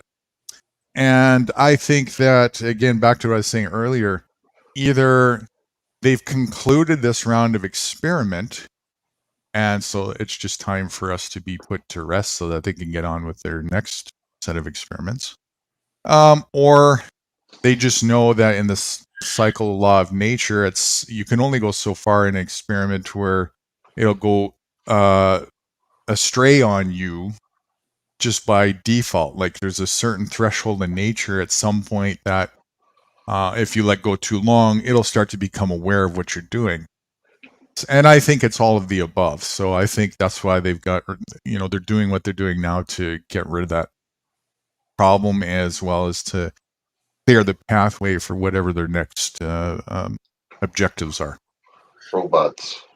I remember I was working down years ago down Boca Raton, Florida. And it was a certain area, very well to do. I was in, it happened in this area, well, because I worked in a couple areas, very well to do. This area, their money was old money. It wasn't like new money. It's like stock market. There's these people been around or have money 17, 18, 1600s, right? So Larry Bird wanted to move in this area. They said, nope. And Larry Bird is a multi-millionaire. They said, nope, your blood. I was like, wow. You had to actually, when you move in this area, you have to like pretty much put in an application like, no, you just not moving in this area. Right. Wow. Yeah, in the real world, your neighbors choose you, not the other way around. What'd you say, Baby Jane? I think she's... Oh, I said that's crazy. Yeah, it was. I was shocked because when I was down there before I went in, I was asking, and tried to move in. It was like, nope. Your blood is not your blood is not old enough. That's exactly pretty much. That's exactly what they said. Your blood is not old enough. The entire political entertainment industry, acting industry, music industry, the whole realm there, the entire populace that's involved in that past the sort of bottom layer forefront that is kind of insignificant. Just that layer is kind of just there to as a buffer to make it look like there's something substantial. One layer above that, in the hierarchy, it's all blood. It's all bloodline. They're all related. Yeah. Down. It was a documentary. I think they might have took it away, but it was a Vanderbilt. I'm sure y'all know the Vanderbilt. Anderson Cooper is a Vanderbilt. And in New York, they put in a subway station, right? So the Vanderbilts was into railroads, all of that as far as the establishment of America. But in the subway system, he said this was said in the documentary, one of the sons of the Vanderbilts. He said every time everybody goes onto the subway, they pay us. I was like, wow. Wow. That's a lot of money. So every time people go in the subway station, the Vanderbilts to this day still get paid. Matter of fact, it's a person here where I'm at. They got him and his wife name on different buildings. And the way he got started is, and this happens to a lot of places in America, not just in different states. When you see a bus, the way it travels, right? The road, the bus, the way the bus travels, every time someone gets on a bus, part of that money goes to the people that owned it. When they put in the subway station, the bus station, and all of those, they had to lease it. The state, they put it a law that the state was actually leasing it from them, and they still get paid till this day. So when you get on the bus, it's a family or somebody that you're paying out of that bus fare. That's pretty much the same across the board with all utility-based things, especially public service-based things. Yep. Yep. And that's the corporate model right there, right? Is if you notice when you watch TV, right? When you watch and you see the guy Benjamin Crumb doing all those silver cases, and so you're like, man, why is he? I see him everywhere doing these civil cases around, especially like police brutality, right? When he did his first case in the Trayvon Martin case, he patented. So every time someone do a civil case, either if they don't go through him, he gets paid off of it. Right. That is crazy how things. That is crazy. That's why you see him on every news station. Even if you don't see him and someone is doing a civil case like his, they have to pay him a percentage. That is crazy. How do you patent someone else's tragedy? Huh? How do you patent someone else's tragedy? Right, exactly. But that's what they doing now. Insanity knows no bound. Literally. Right. I guess not. Apparently. Right. Because they want more. They want more. They don't care how they get it. Yep. So even though they can print it all as much as they want, they still want it that way too. Yeah, and if you notice when you see Benjamin Crump, he has Al Sharpton, he has the same people, because when he goes in, he's charging you. He's charging us. And you have to you sign a contract. So that means Al Sharpton's getting paid, Benjamin Crump getting paid. If you see Jesse Jackson getting paid, but this is a case, but that's a lot of cases like this. They are it'll leave you like it's a guy here that owns the Oreos, and he made his money by suing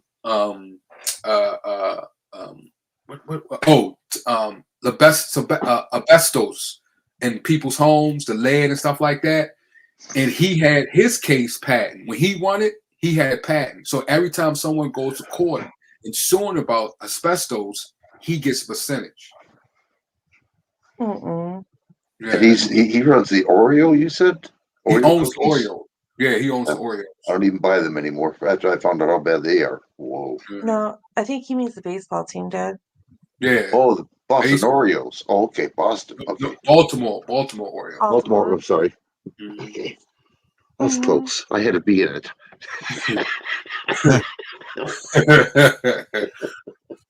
Yeah, but yeah, that's how lawyer cases or different cases are doing is they patent cases. Cases are being patented, just like music, just like movies. Yeah, but that's entertainment. Like someone's tragedy is not entertainment. That's Right. just. I mean, honestly, you have to be a really sick person to do that. Yeah. Okay, that's the stage setting for another quote that I had, which is totally true. Capitalism is a sadist's wet dream. It really is. It's the epitome of sadisticness. Because it's all about, for you to even get ahead or win in the capitalistic game at all, or any measure, even survive, somebody else has to lose. By design, right? Because by design, there's scarcity. There's not enough for everybody. Not a healthy way to function. Yeah, because it's like when, even like when the guy from, it was big because Al Sharpton, everybody was upset. Because Al Sharpton made the family sign a contract. They was like, "Yeah, can you come and speak out about this?" He's like, "Yeah, okay, but you have to sign this contract." And in the contract is if they make a movie, he gets paid off of it. He gets Unreal. But only a sadistic mind is. Excuse my French when I say this. That is the biggest mind fuck. Yes. That they can actually put on public display, because here you're thinking that these people genuinely care, but Right. really it seems like to me it's all about the money. It is. And what they can get from it.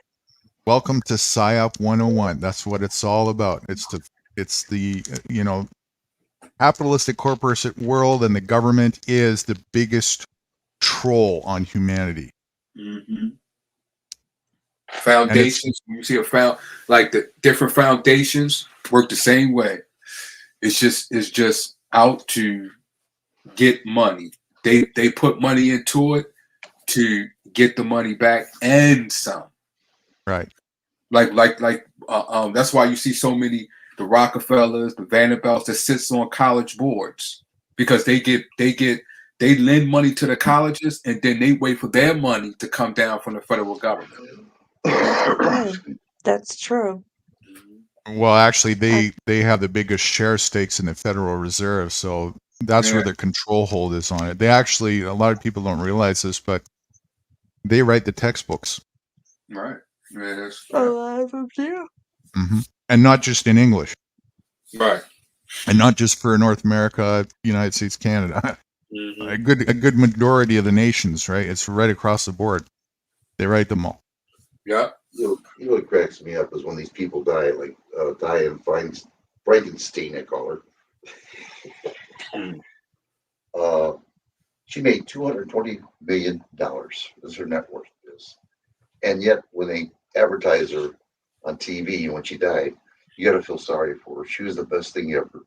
She's the best screw up. So she was screwed everybody just to get her money. But with that being said, what she did down here on Earth and what she made down here doesn't mean nothing, because it all counts when you go up there. So when she has to report what happened and why, and God starts questioning her actions, that's your final judgment. Oh yeah. Money, anything down here is nothing. That's true. You know, this is not our permanent place. This is all just secular. It definitely is a bus terminal. It's very temporary, right? It is. And to have any attachment to anything that's temporary is, you're already in diseasement. You're already corrupt right there, and that's what most people have.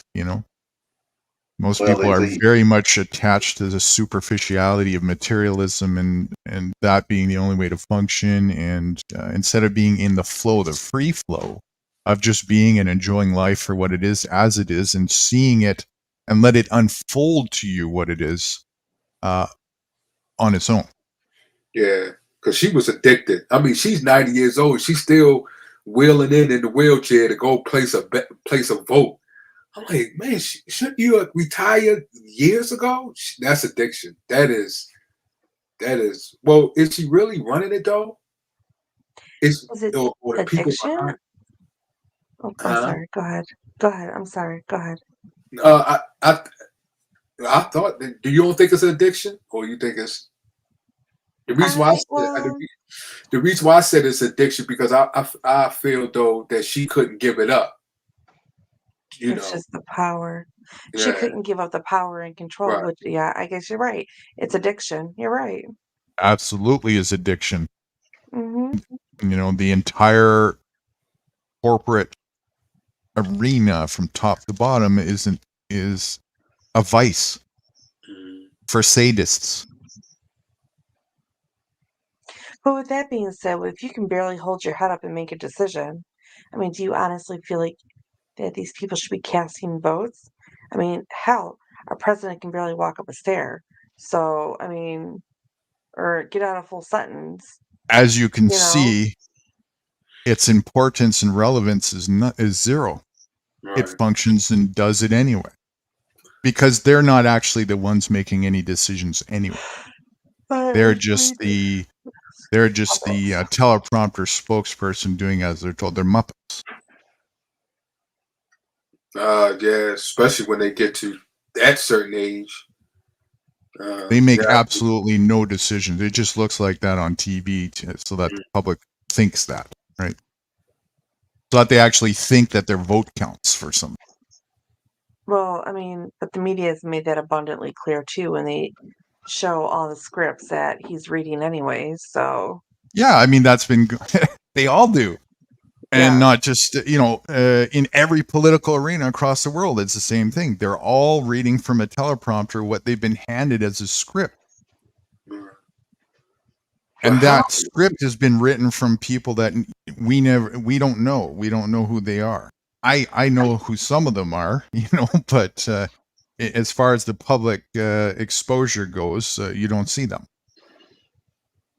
I'm sure we all have the same idea or close to it. So, but you can see that he is too old, and I'm like, it's really people actually thinking that he is okay. Is it really people here in America thinking that he is okay to stay president? Is it really? It's a mockery. That's all it is. The whole entire thing, just like movies and everything, they're just telling you what they're doing to you in front of your face with the middle finger up and saying, we're so arrogantly sure about ourselves that you can't see what we're saying. We're going to tell you how we're fucking you over. And you're going to eat popcorn, GMO popcorn that we're telling you is bad for you and poisoning the shit out of you. And you're going to beg for more. And they're doing it. That is something else. And then actually say he's running for president again. I'm like, right? Wow. More mockery. The whole thing is, that's the whole point. The sadists, they love that tool because they get to sit there and tell the audience what they're doing to them and make fun of them because the audience is so hypnotized they can't see it. Yeah, that's true because I be talking to listening to some of my friends, and I tell them because they about President Trump, and I'm like, listen, do you see what's going on? Let's just put our political differences aside. Mm-hmm. They're taking a president to court for doing what he does as a president. Just think about that. So that means he's not going to jail. He's not. I'm letting you know that he is not going to jail. What's your first clue that it's a facade? Right. So who you think they will be putting in jail? Because he's not going. Here, they set you up to let you know if we can take the president to court and put him through all this, we can definitely take you. We definitely. Yeah. Let's put it another way. If I own all the shares in McDonald's and I'm also the CEO of McDonald's, I have the ultimate voting power and say what happens in McDonald's. If I break as the CEO the rules of the corporation, am I going to get fined by myself? Right. That's why there's no accountability. People are just like, there's no accountability in government. Why do you expect government to hold itself accountable? Last time I checked, I've never heard a thief or a murderer say, I need to throw myself in the slammer. I'm going to make my own jail and prison because, I'm just a bad, evil person. It's valid. Yeah, go ahead, baby. Go ahead. And people are eating it up. They still believe, oh my God, we're going to be free. Wait for the next elections. It's coming. Oh, we're going to be free. Or they think I'll fix it by getting in there, and I'll create the accountability in there. Mm-hmm. Yeah, sure. Yeah, right? Yeah. We're too far deep. It's not going back. I don't care who you vote for. The agenda's down the middle. The system is designed rudimentary to refuse accountability. You can't have accountability in there. That means you have to dismantle the whole system, which means you might as well secede and walk away from it. There is no solving corruption with corruption. It doesn't work. Well, I say this. They taking the president to court. Just think about that. They taking the president to court for being a president. Yeah. Just think about that. The whole justice system is being, really, it's turning into a fascist communist country. Mm-hmm. It always was. It's not turning into. It's just getting more extreme as far as that goes. But it always was that. I got you. Let's put it right. Let's put it that way. Let's put it that is turning into it. And like Baby Jane just said, it is loud. It is screaming. Mm-hmm. When you're able to take the president to court for being the president, and then say, I just couldn't believe some of the things they were saying in the court. I was mind-boggled. I was like, wow, that means if anybody start protesting, start doing the things, and they following parents to their homes, hacking into their phone, listening to their phone calls. This is the school system that's able to do this. Mm-hmm. So just imagine how things is about to go. Mm-hmm. It's really going to get really, really bad, really fast. Yeah. Mm-hmm. Yeah. And just like Trump said, I'm popular. I have money. He even said it. So he's telling you, look, you see what they doing? But I'm going to get out of it. I have the money and everything. So I'll put it to you this way: pop culture is never in your best interest. Never.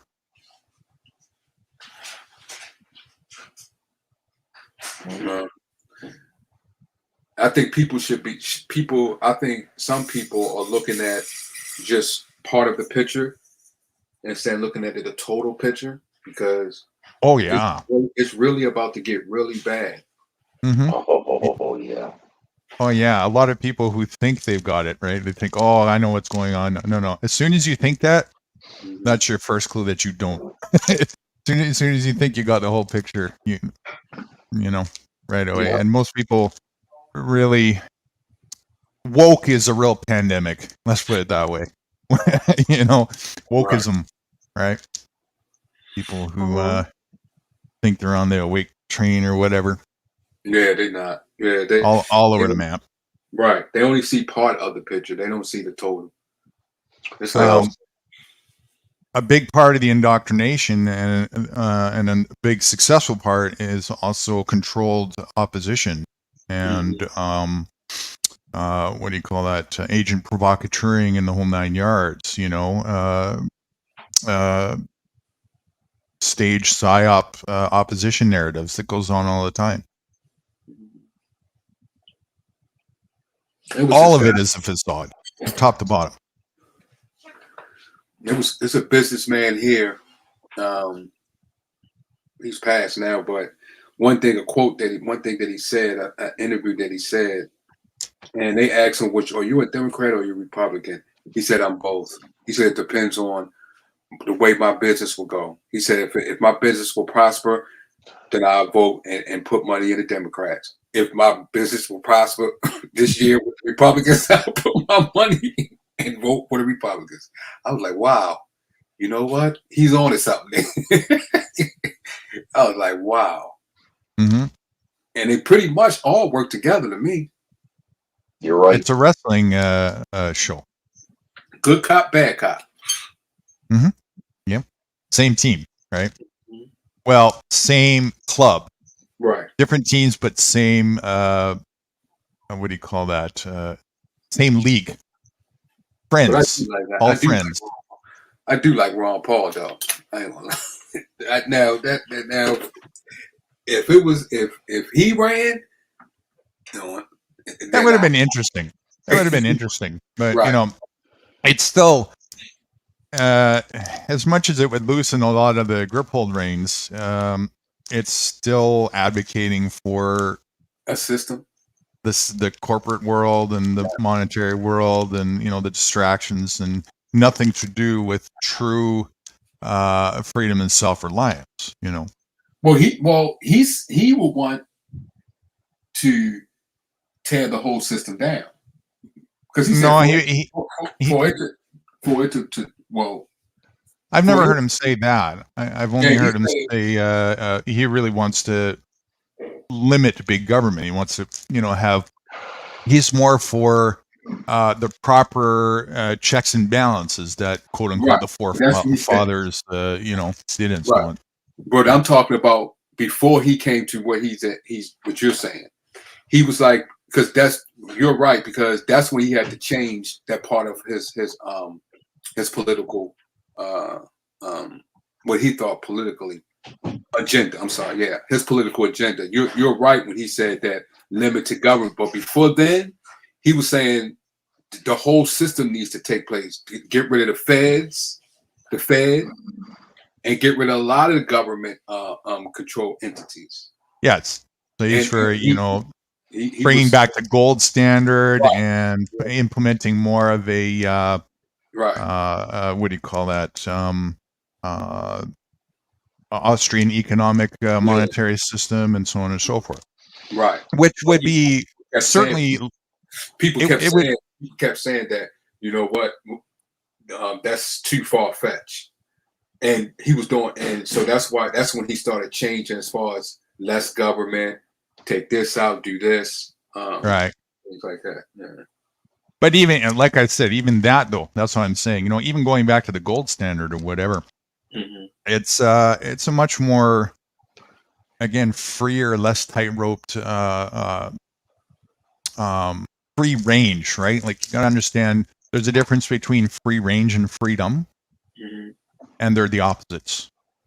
Any form of monetary system in this capacity is free rangeism. It's not freedom. It's an unnecessary interjection to straightforward cooperation. I remember, it's like Baby Jane said, like they doing division in schools and in textbooks and stuff like that, which is purposely. I know Fred Hampton formed the Rainbow, he had a Rainbow Foundation before Jesse Jackson did his, the Rainbow Push Coalition, which he got Rainbow from Fred Hampton. But he brought people together. A lot of people may not know this. He brought whites, Latinos, Indians, blacks. He had a foundation when all of them came together, and then he sent them out. And they was going to different parts of the country saying, stop this division. We see what y'all doing, divide and conquer. And that's when he got assassinated. Yeah, because that's really the start of the conversation for actual remedy. That's what they don't want people to. People thought he got assassinated because he was like Black Power or Black this, but that's not the core why he got assassinated. The core why he got assassinated was when he was able to bring all people from different nationalities together, just like what Martin Luther King did at the end of his before he got assassinated. Before then, he was good when he was doing the blacks need this and pro-black. That was good. That was accomplishing what the system wanted. That's why Ron Paul said when you take from one and give to the other, the person you take from is going to attack the one that you give to. Right. They see like just Fred Hampton and them seen that. They seen what was going on. So that's why when he put all those people together, they was like, no, we can't do this. You have too much power, so we have to take it out. They want division. That's what they Right. want. They want division. They do. They want it so bad they can taste it. Mm-hmm. Why do they want division? To destroy. Because if you have people that come together, it kills your growth. Weapon of mass distraction, because division equals distraction. It's a synonym for distraction, and it's the number one tool to keep people complacent and obedient instead of seeing the picture for what it is and actually choosing to do remedy. Right. So they absolutely are scared shitless of people even, never mind doing it, but even talking and thinking about that. This very thing that I'm saying right now. So to mitigate that from happening, their number one tool is distraction. Take a look around you. You'll find distraction everywhere. The TV, the internet, video games, movies, the food, the junk food, the games, the sports, everything. It's all a distraction from reality. And that's why, like, when Ron DeSantis, like when he was saying about the African history books, right? And people was thinking that, well, he's against the history books, but they didn't know that the College of America, who put the book together, already changed it before he even said anything. But everybody think it's Ron DeSantis. The college people of America already changed the African history book because it was professors who was upset. The reason was mad because they changed it and took what they wanted in the book out. But they think it's Ron DeSantis. I was like, wow, that's when people just don't go and research and actually get into it as far as what is actually going on. But they do certain things and show certain things to divide the people. Because people think, oh, he's doing this, not knowing what is being done on the other side is the same thing. They actually like working together. That's right. Yeah. That's what they're doing, right? And that's, I've had this conversation, right? So let's see if you remember putting you back on the you didn't think I was waiting until tomorrow to have the quiz, did you? Here it comes. You ready? I don't answer questions. Well, wake up. You got an A on that one, but that was a different quiz. Oh shit. Yeah. I'm listening. What do I bend over for this one or what? What do the elitists do and have going for them exceptionally well that the citizen class absolutely bombs at? Obedience and organized. Oh, okay. The organization. Yes, you had the second part. Obedient. The elitists do not obey. No. The citizen class obeys. Yes. I would say communication. Yeah. Actually, holistically, they cooperate, and they need organization to cooperate. They do this exceptionally well. They're exceptionally organized. They cooperate exceptionally well on a mass scale worldwide, and they have for a long time. The citizen class, citizens, they don't know how to tie each other's shoelaces. And you got the small group of people. Some of our kids don't even know how to tie their own damn shoes, let alone tie each Exactly. other's shoes. Exactly. Right. So, and this is the reason why you got such a small group of people that have such a vast amount of power over such a huge amount of people. That one simple factor: lack of cooperation. Cooperation from who? Anybody. The people. Okay, so I'm showing the division of two classes here. You got the elitism class, the rulers, right? And then you got the lemming class and the ruled. The the elitism class is, you know, they say 1% or whatever it is. I think it's like probably 0.0001% really, or something like that. You know, it's a very small amount of people, especially when outweighed to the ruled class, which is, we know, at least 7.58 billion people. So just look at the difference between the two. How organized is the ruling class? Look at it. Look at that side, and then look at the ruled class, and ask the same question: how organized is the ruled class?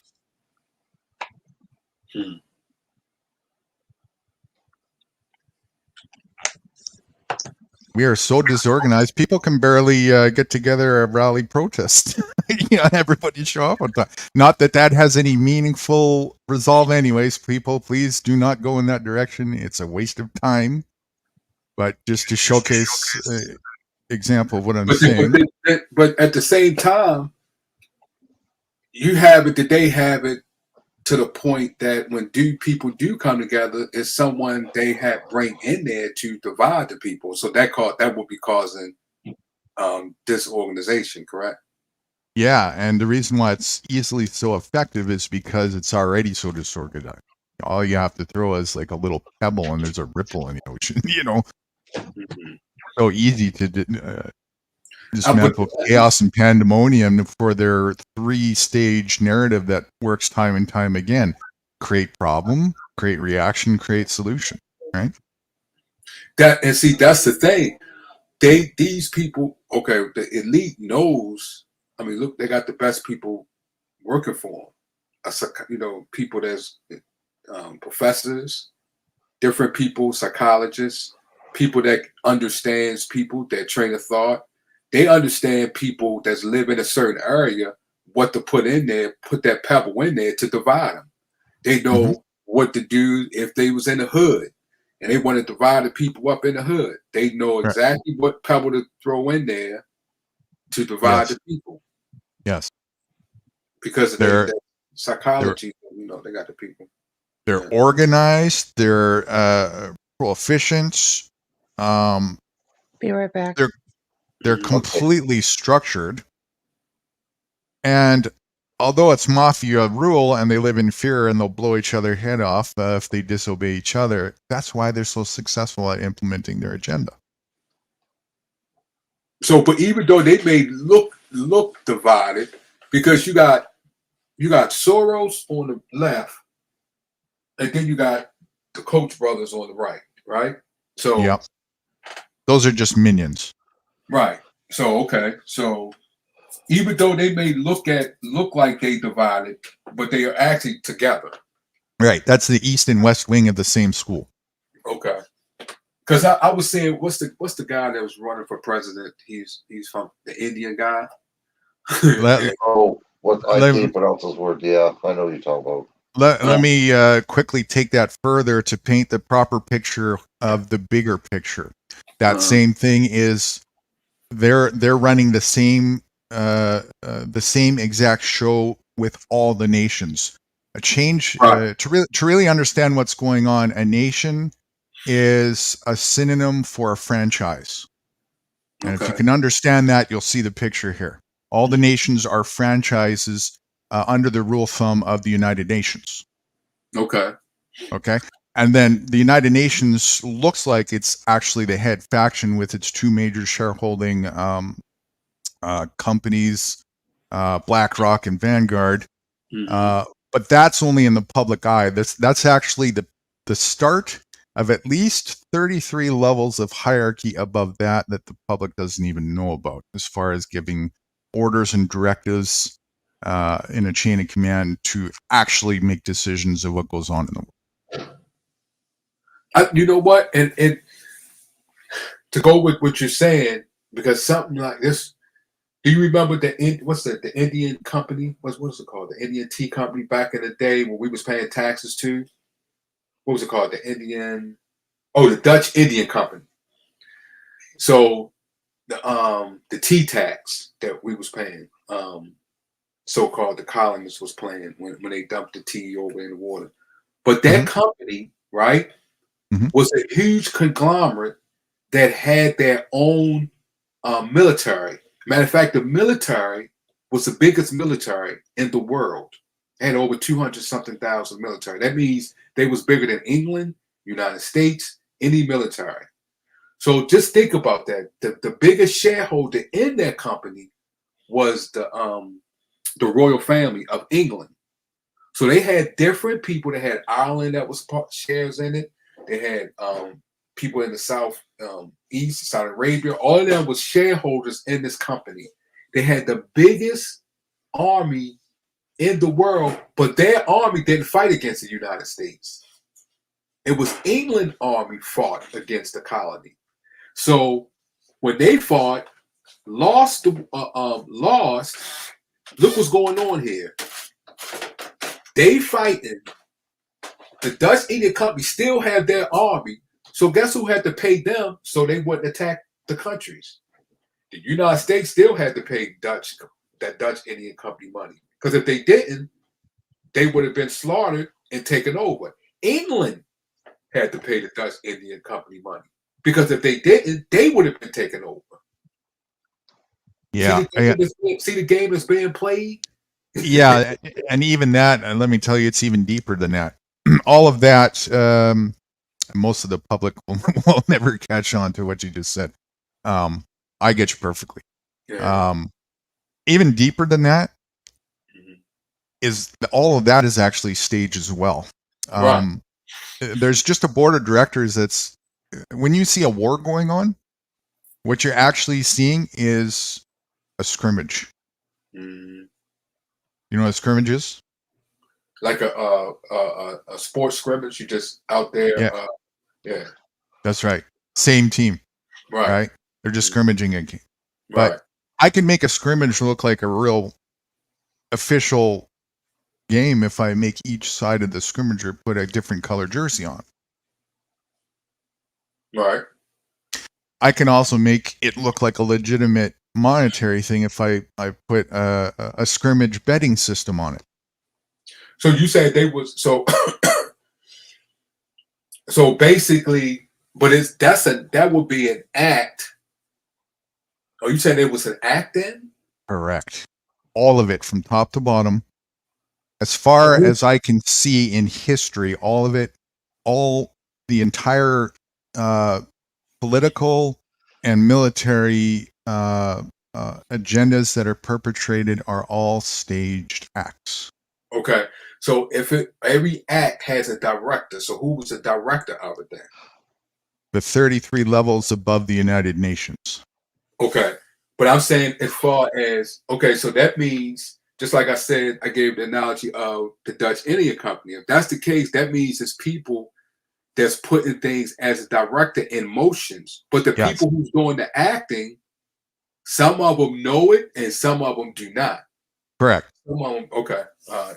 I got you. And some of them know it to different degrees. Some of them care. Some of them don't care. But nonetheless, they're all hand selected, and it's all blood. Blood. I got you. Okay. But then whatever it's just one more thing. It's mafia rule. That's why it's so successful. If they disobey the orders as the military, you can see, right? That's why it's so important to have military order, so that the agenda that they want to do actually carries out its function. Right. That's what. Okay. And I get that because, but then, and to that, it adds to their agenda and builds their power. The 33 up above the thing. Okay. Yes. All right. That's what keeps the glue and the gel so strong. And that's my awareness from visually seeing it. I wouldn't be surprised if even at that level, that's the start of more hierarchies above that. Who knows how high it goes? And who's really, at the eye of Ra, or whatever you want to call it. I don't know. I don't think any of us could truly get there. I don't even know if it's important for us to get there. Maybe it would be interesting, but whether we do or not doesn't change the fact that what is important is we see it, what's going on, so that we don't have to be a victim and subject to it. If we can't see it, we're certainly going to get easily swept up in the distractionary rut, especially when we've been born into it at the lower echelons, right? Well, the Bible, that's what I learned in the Bible when it comes, like when you talk about free. In the Bible, Peter told Christ, someone told Christ, is he going to pay the temple tax? And Christ looked at Peter and asked Peter, he said, is the son is obligated under the laws that were set forth by the king? And Peter said, no. And he said, well, then neither am I. And he said, but to respect and not to disrespect, go to the river and get a gold nugget out the fish mouth. And basically what he's saying is walk free. There are times that you will not obligate, but follow the law to not to disrespect. But when you do follow the law, you are still walking free, even though you may be abiding by a law that you pick to choose. Mm-hmm. If you do it on your own merit because you wanted to, not because you felt like you had to obey, that's a different thing. There are some people who might actually think that, you know what, I'm having benefits from this and that, and I should pay a tax. And I'm not going to disagree with that logic. If you feel that you are benefiting in some way and you want to contribute towards that benefit, there's a logic to that, right? It's when you're forced to do it against your will, whether you like it or not. Now we do not have a system. Now we've crossed the line from a cooperative, sound system to a dysfunctional rulership-based system with slavery. Right. I get it. But if you, well, like you said, even if you decided to do it and you want to do it, it's different than being forced to. Yeah. But let's just put it as, let's just say you like we have to pay taxes. That's a force, right? Right. But we don't allow, even though we are forced to pay this law right here, we still don't allow that to dictate us from walking free, or allow, just because I pay a tax, to allow that tax to put me in bondage. Well, in different aspects of bondage, maybe, but that tax, if you're paying it against your will, that is a bondage. Well, but we are, right? Are we paying our tax against our will? For those who do, yes. I'm not one of them. So you don't pay the tax when you go. Oh, that's right. You don't buy food at all. Right.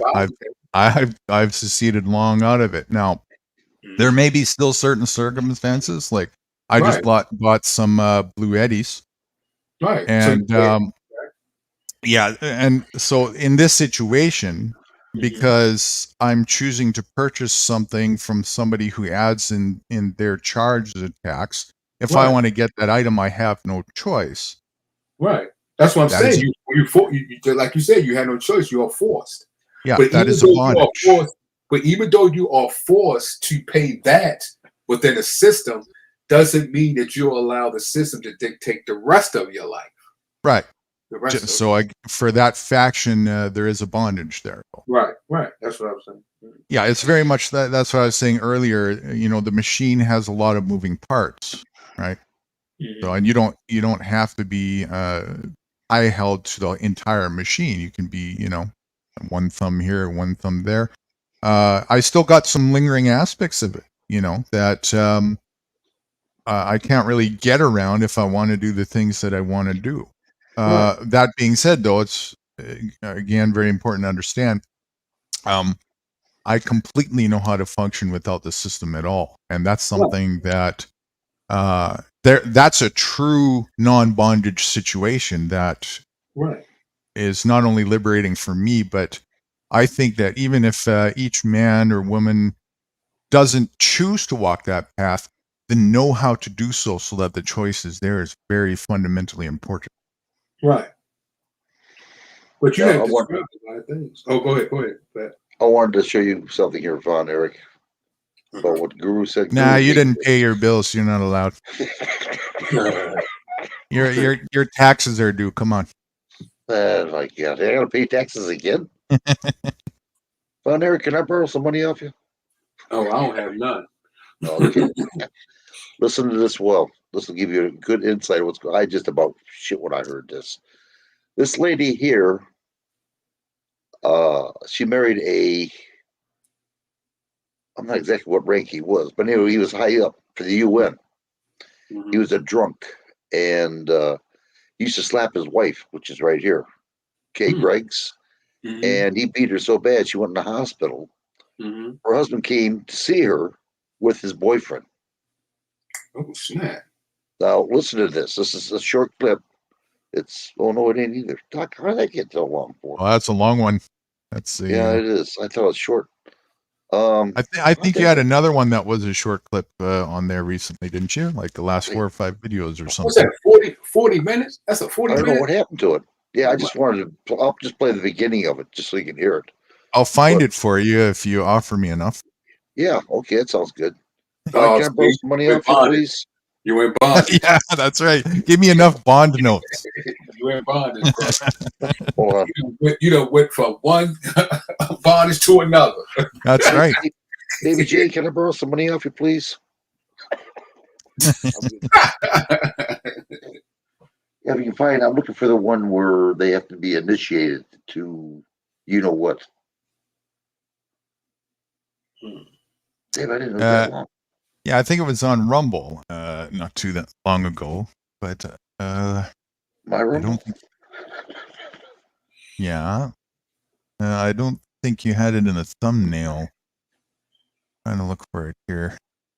I definitely know you had an excerpt from that somewhere, and I think it was conjoined with a couple other things. See, I watch your videos. Yeah, look, I know I got to pay for them. I know every time you watch them. Well, fuck. When are you going to pay for them? I'm losing. I just heard somebody pop up. Somebody did. Trying to find out who. Or was that that glitch thing that happens sometimes? Oh no! Hey, you got a basement check there, right? Okay, let me see. All Can't right. see who it is. The screen is. I got him. Eddie. Okay, Eddie. so Eddie. How we all doing? What's up, Eddie? We're really getting into it tonight. Eddie, you know Von Derek? Yeah, I was on his platform. Yeah, man. Okay. He was they was having a about shame. What was it? Shame, right? Yeah. It was it was a tribute show for Shane Shane Phelps. Yeah, we lost him in the karaoke community. Yeah, well, I did tell you that Von Erich. He passed away. Sorry. He's a very dear friend, you know. Yeah, I seen this. I seen the song that you did, and I forgot her name. The other, the woman that came on after you. Oh, she sang. Yeah, that's Miss D. Yeah, pretty good. Can't find it, dude? Give me a chance.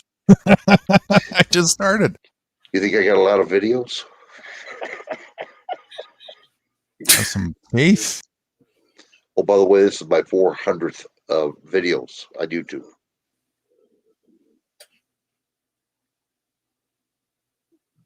Yeah, it might take me a little bit to go through them. I'm just going off memory that it wasn't too long ago. I hope I'm not wrong on that. Who else we got? Bell V. Pleased to meet you, love. You're muffled, Eddie. Who else we got? We got Belvey, do we? Baby Jane.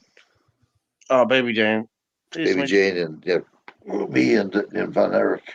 We did have Joe Cool. He left a while ago. Morning, Eddie. Morning. We had Wrights with us too, but he disappeared. We can't seem to find him anywhere. That guy just, you phone up when the pistachios come. Well, you know what? They kept talking about rights here, rights there. Rights is no good. I said, oh, what the hell? I left. Yeah. And we're now condemned to have every panel forward for the next 6 months called Fuck Your Rights.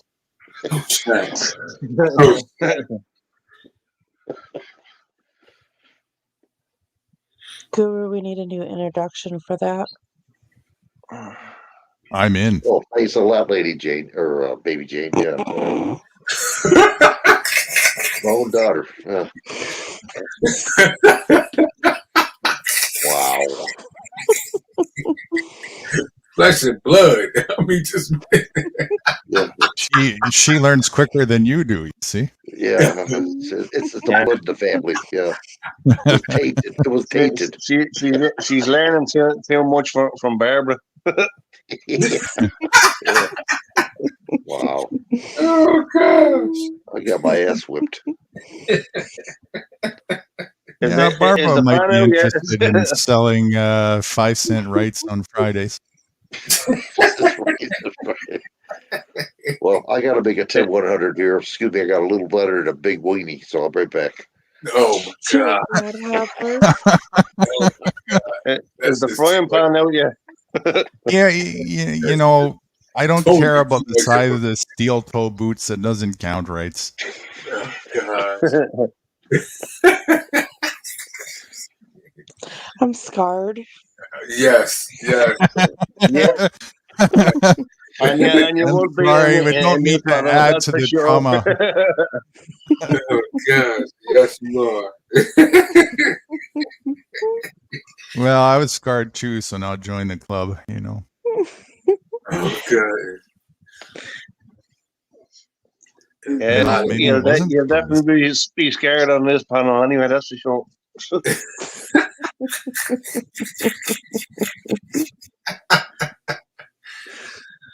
Well, at the risk of, I looked through the whole first page and it wasn't there. I'll do page 2, and if it's not there, then it's not as recent as I thought. And I'll just have to tell him he can look for it, or we'll postpone it to the next one. But I do know he has it.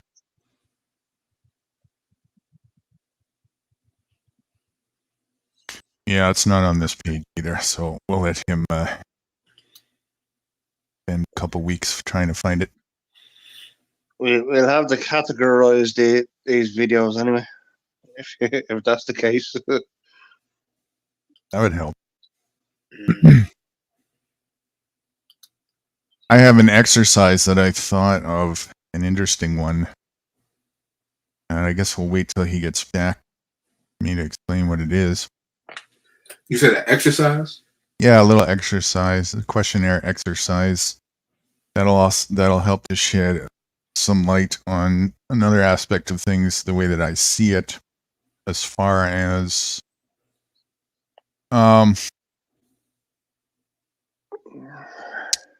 what free range means compared to freedom, and how people think they're free when they're not. Why? No. We'll never be free. What's that? We'll never be free. And then you'll be free. He said we'll never be free. He says we'll never be free. Yeah. Oh, you'll never be free? Why is that?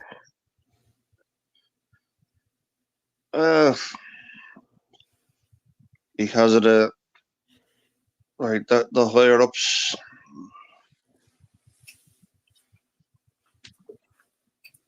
So because I somebody mean, composed, there is a possibility, but I mean,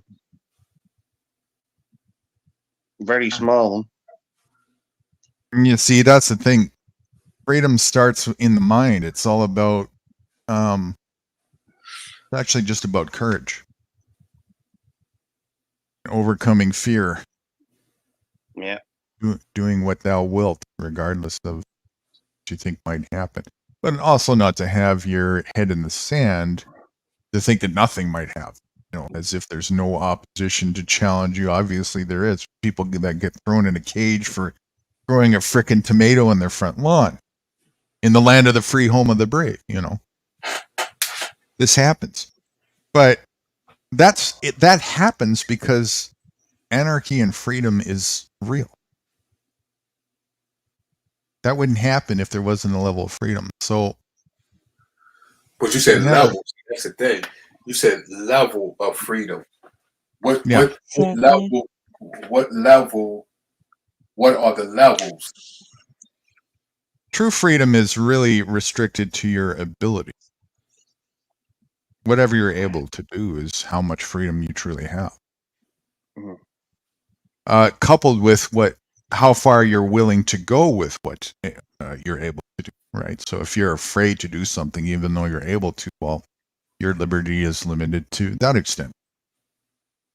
Well, you can't have freedom without having 25% of adults over 65 have lost all their teeth. You can't have freedom without what? You can't have freedom without anything to back you up. Sure. Yeah, I think I see what you're saying there. You mean to defend yourself against opposition. Yeah. Yeah, of course. And that's because you have the ability to do so. So that's an extension of your freedom. So the question becomes whether or not an individual takes that responsibility to do so. If they do, their freedom is extended. If they don't, then again, Teeth from receding gums and decaying teeth. All it takes is and all these letters. Yeah, they can only But out to actually one woman. what's it called? They can right? only Right. So you back? You're on mute there.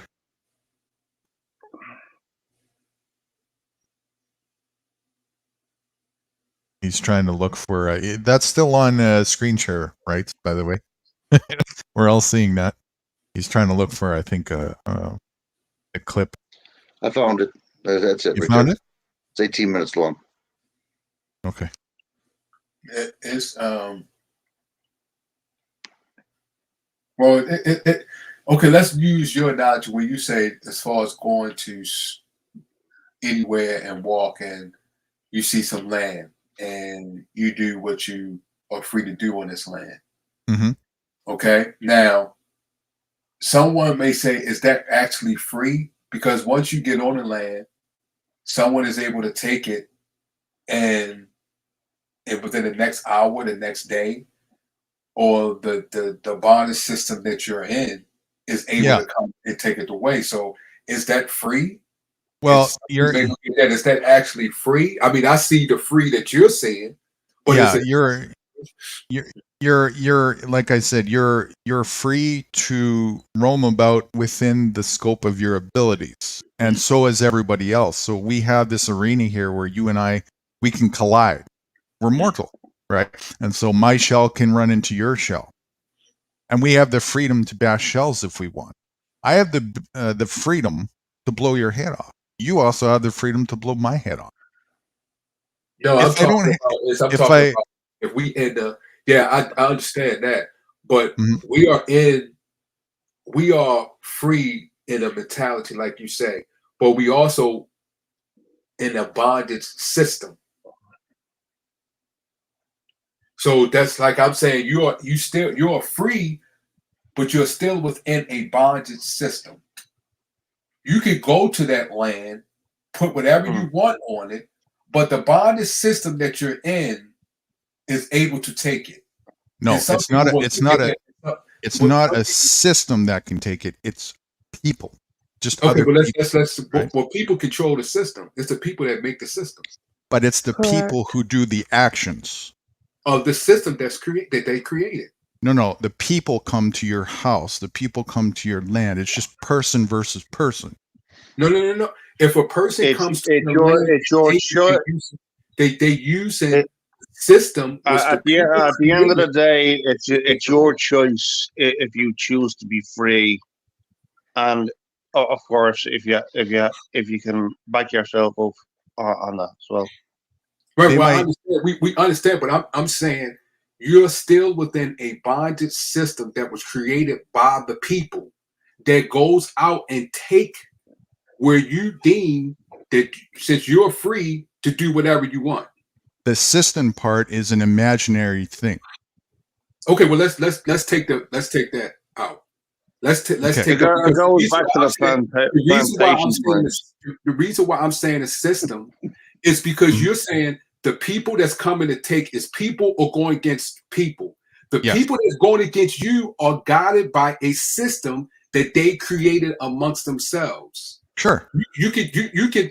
It's just the same way. Like I could just come and shoot you. Yes. I believe what I can do to come take whatever you have.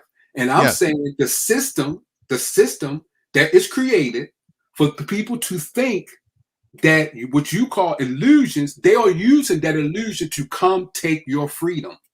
Well, they're using it as a basis to think that they can do so. But no problem. People will look at that as that's not.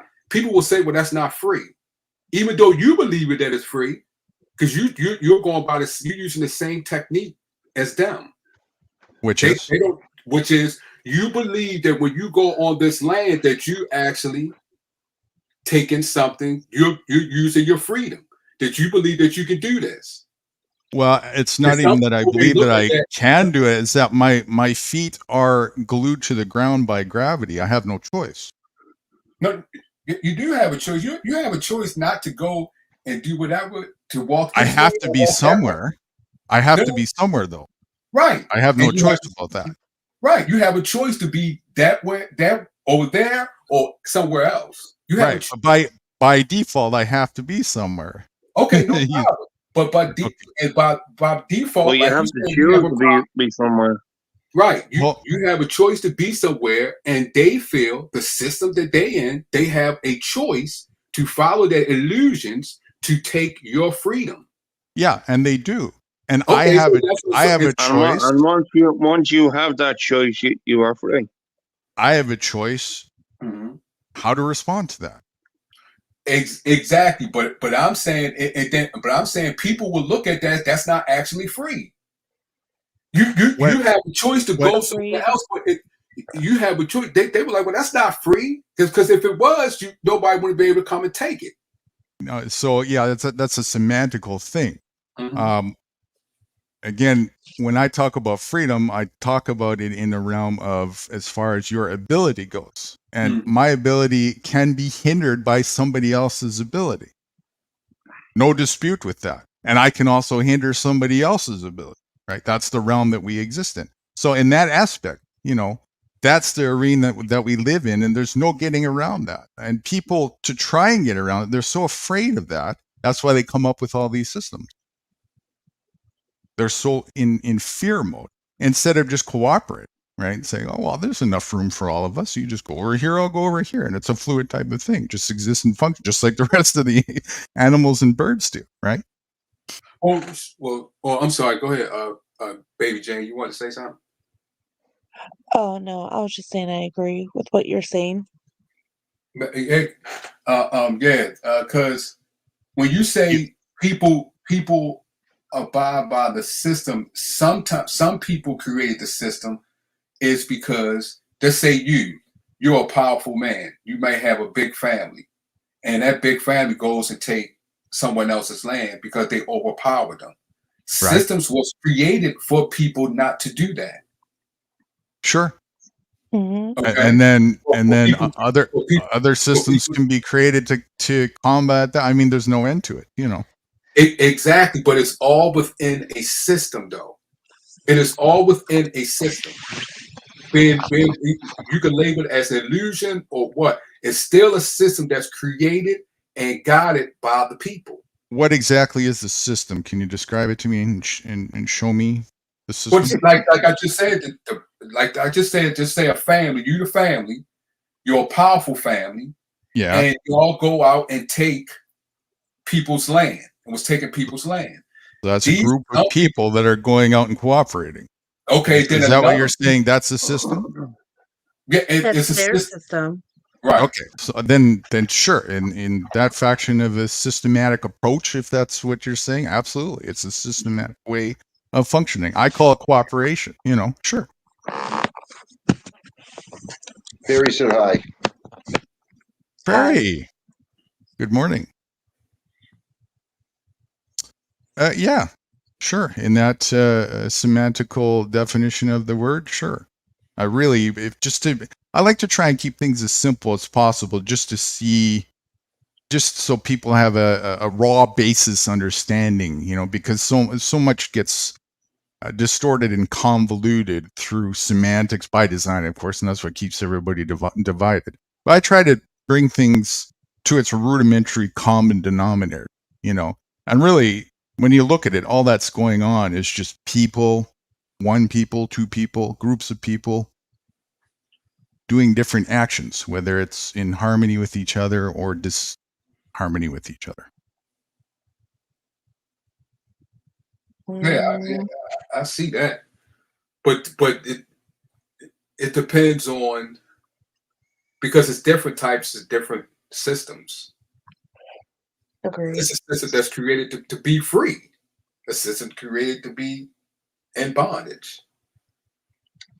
If you need a system, if you're operating in a system in that sense is already confinement. So it's already bondage.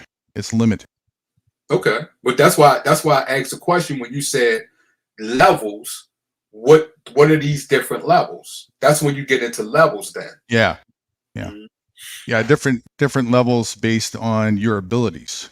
Right. And your abilities can be extended through cooperation, right? Through technological cooperation, other people, animals, and so on and so forth. And all of these certainly can be an extension of your liberty.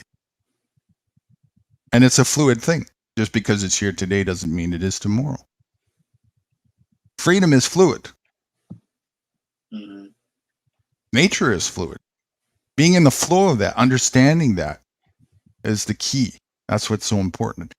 What the system that all of us were born into and indoctrinated into to operate is a system to try and mitigate and go against that fluidity, to restrict it, to hinder it. And what it causes is arrested development to all of our potentials. Yeah, but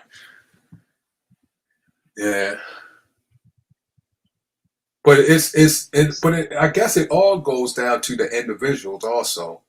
Absolutely. Because what you may deem to be free could be bondage to someone else. Sure.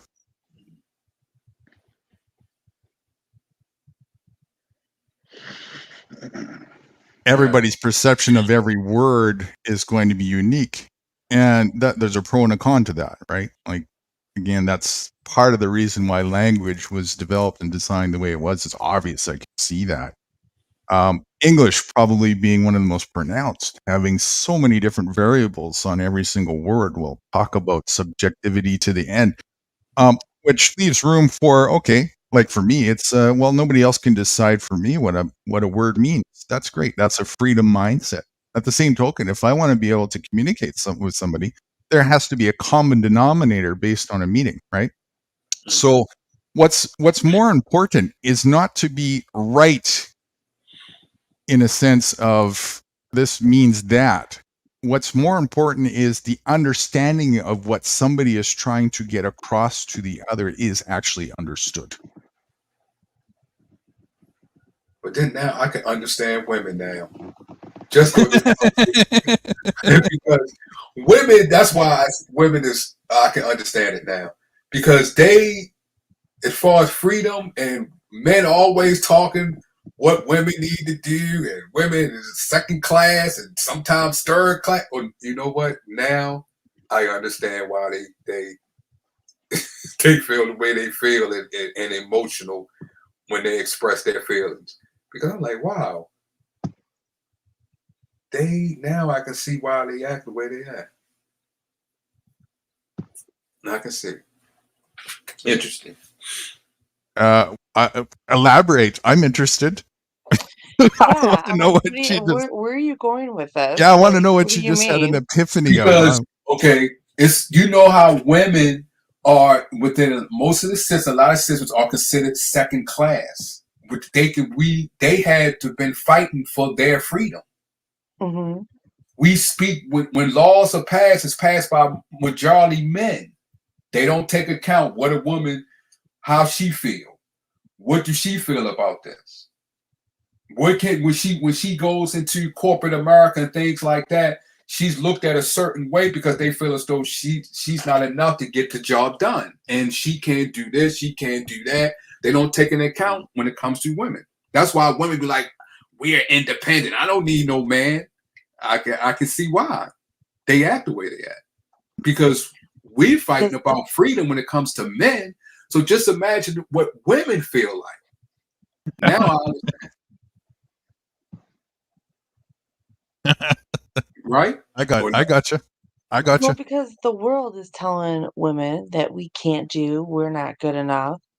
But at the same time, I feel like it was also a plot to remove the woman from the home. And so this way the government can raise our children. Yeah. But that was definitely a part of it, right? Put the woman to corporate America so that the state can raise kids and better indoctrinate them. Absolutely. Yeah, but it honestly was a two-headed coin. Right. Because don't you think they used for the women to do that? Don't you think that they used as far as things they put in place? Because women couldn't vote. They didn't vote. They couldn't vote for years. Right. We couldn't vote. They couldn't smoke in. They couldn't smoke in public. Mm-hmm. Men could smoke in public. Women couldn't. That's your first clue that it's a private corporation that you are operating under. Because if it was not, if it was a public, or if it was at the very least something you had equal co-op coexistence in, there wouldn't be inequality there. Mm-mm. Well, women couldn't go to the bar either unless you work for Baldello in there or something, you know. I'm sorry, what happened to Eddie? Oh, he took off. That's normal. Oh, okay. Is that Prairie asking for the link there? Is she? You said link, Prairie. Did you mean to come up on panel? Yeah, and I think they did that to turn women. They could have done it, to turn women against the men. Mm-hmm. Could have. So to control to put them out into the workplaces to control. Yeah, I see. Yeah. But of course, this is what you get when you're operating in this type of pasture. She says yes, they're right. When you're operating under this type of capacity, I think I screwed up. What'd you do? I think I screwed up big time. I gotta get this corrected. Oh shit! What did I do wrong? What did you do? He's probably sent her a porn link.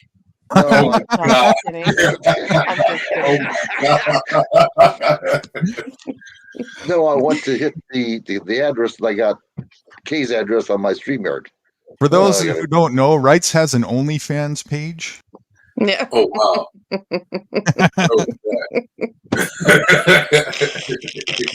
What's it called? Right for OnlyFans? Or OnlyFans? Yeah, rights for fans. Yeah. Right. I think he booted himself.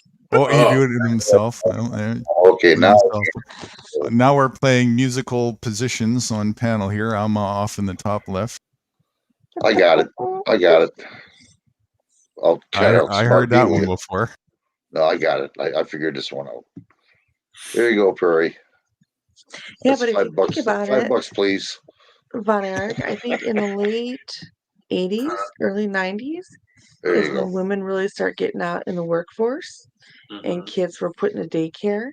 And every TV sitcom that we used to watch either had a single mom, a single dad. So they were feeding it through the TV. Yeah, eat on the go, drink on the go, talk on the go. Everything was on the go. So, I But don't do know. you think that was set up to indoctrinate and control the people? Yeah. Because you through the women? Yeah, because the Yeah. mother and father, they're both out of the house. They're working. They come home. They're tired.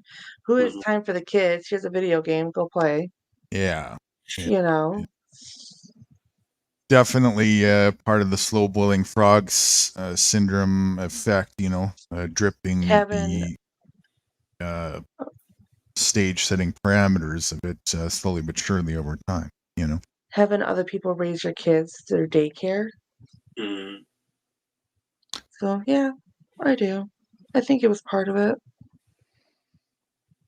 The state is all about throwing away what you're personally responsible for and delegating responsibility away to others who have no business taking those responsibilities on your behalf at all.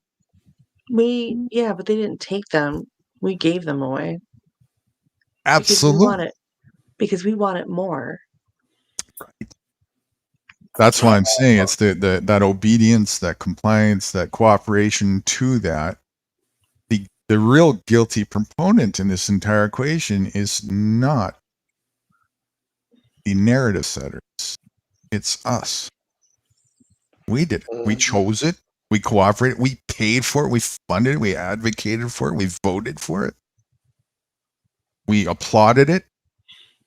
We even defended the idea against it.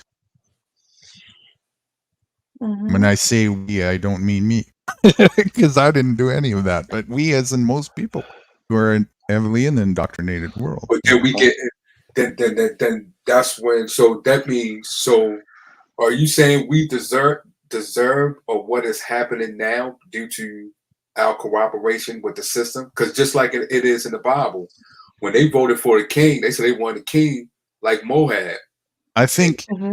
And God said, "Oh, you want a king like that? Okay, this is what we're going to do." And if you listen to what he said your king was going to do, this is what the elite is doing to us.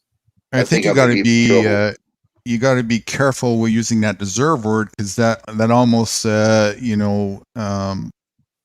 is our punishment for not. outlines that thing, right? That there's a punishment aspect or whatnot, and you got to bring it back home to just look at. It's nothing to do with punishment or anything like that. You get what you deserve by default. Let's put it that way, because of the consequence. If you put your hand on an element and you get burned, and then you put it back there again, and you keep putting it back and you get burned, eventually your hand is gone. You did it to yourself. I hope I didn't put Perry in a porn star thing. I'm gonna be in trouble. If you corroborated, I'm sorry. Go ahead. No, I was just saying. I hope I don't get in trouble with Perry. I hope I didn't put her in a porn. I was really I don't see her. That's I'm getting scared all of a sudden here. She got excited about your OnlyFans. She went to go find it. I guess so. Yeah. Okay. I'll wait for it. But wow. I know it's the right Well, link. if she said she seen some girl named Barbara trying to make her an offer, I don't know. Right. God, I'm gonna get my ass chewed out again. I can see it coming up. That should get you excited.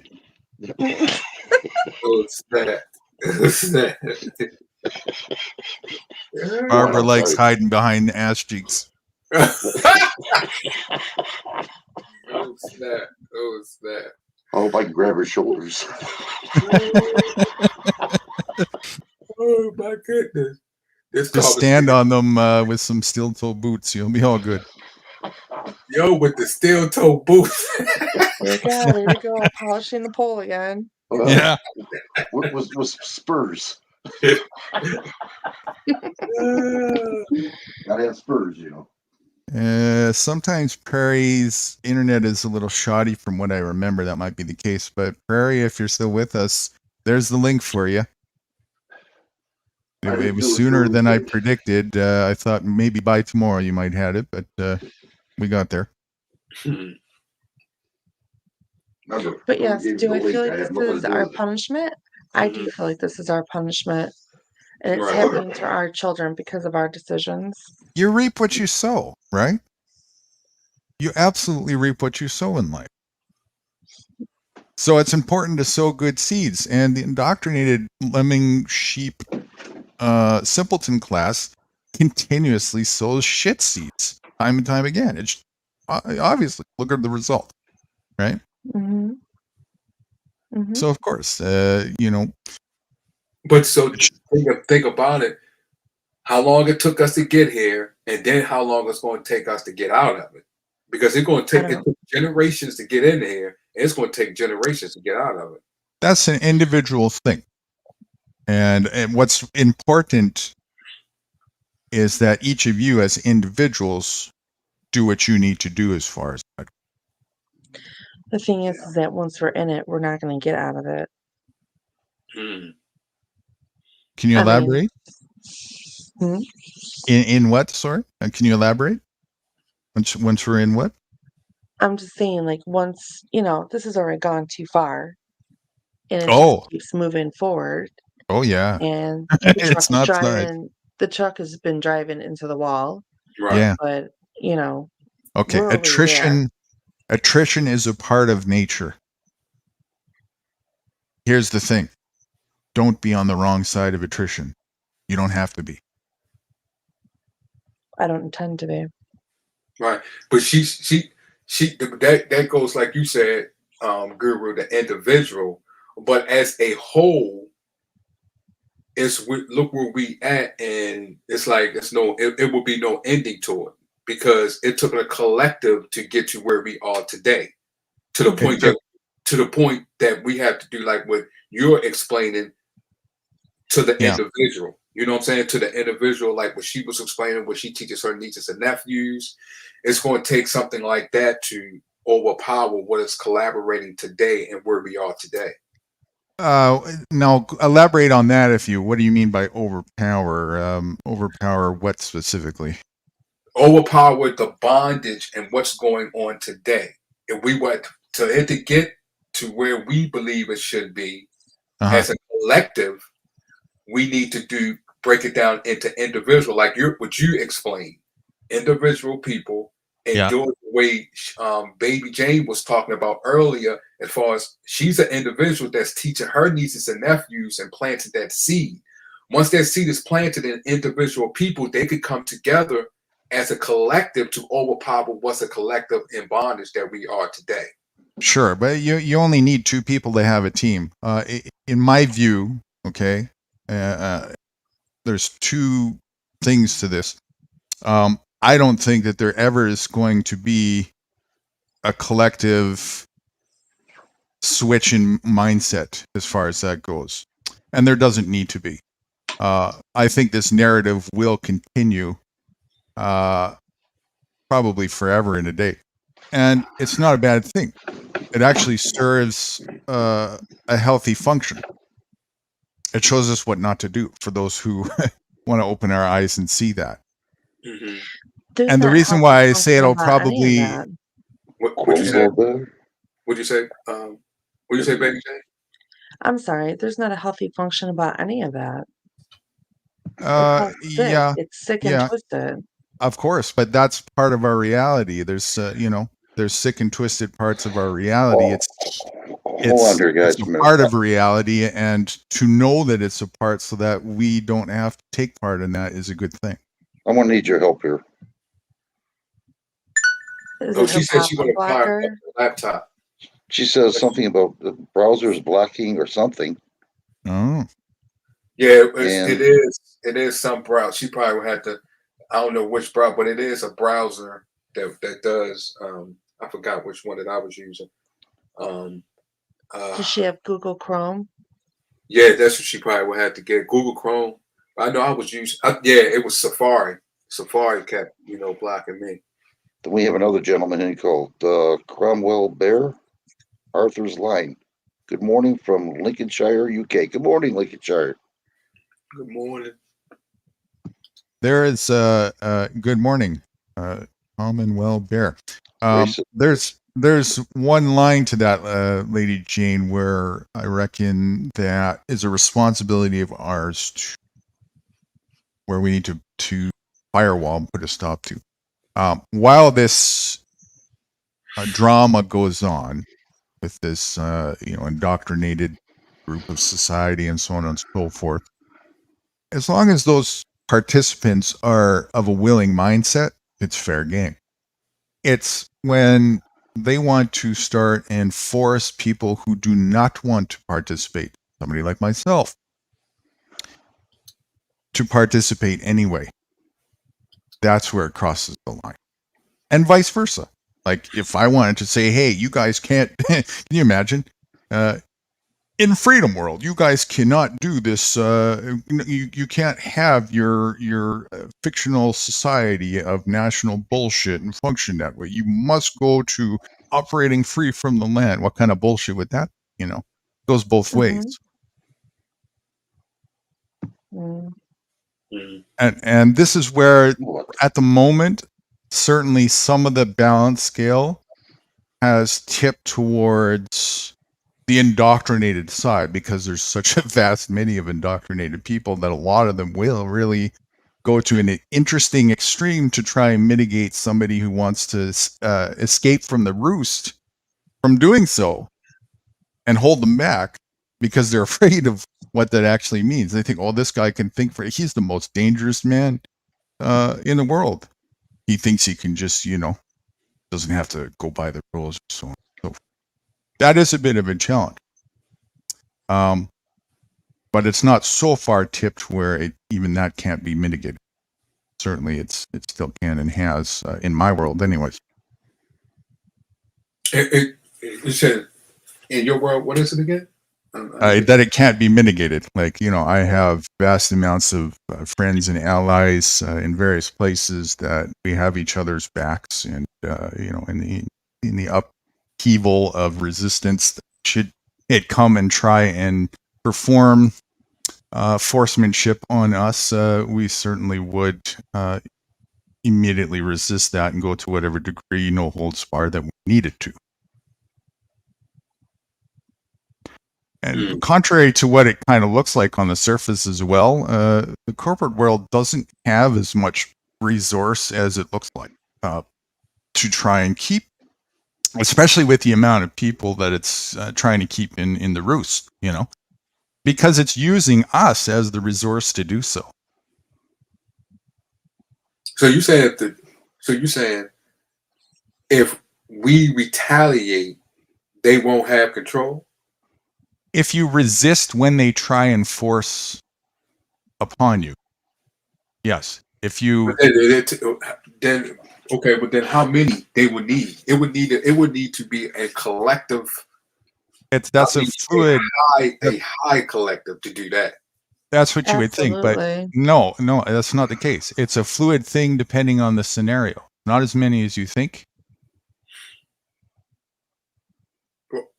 Well, if you think the army of one is going to come knocking on my door and try to challenge me, right? No, it's not going to be an army of one. It's going to be an army that's going to come in and challenge a lot of people. So, I mean, at that point, dog eat dog, but we know who the yeah. And you also have to realize that as much as, a lot of their narrative is bark and no bite.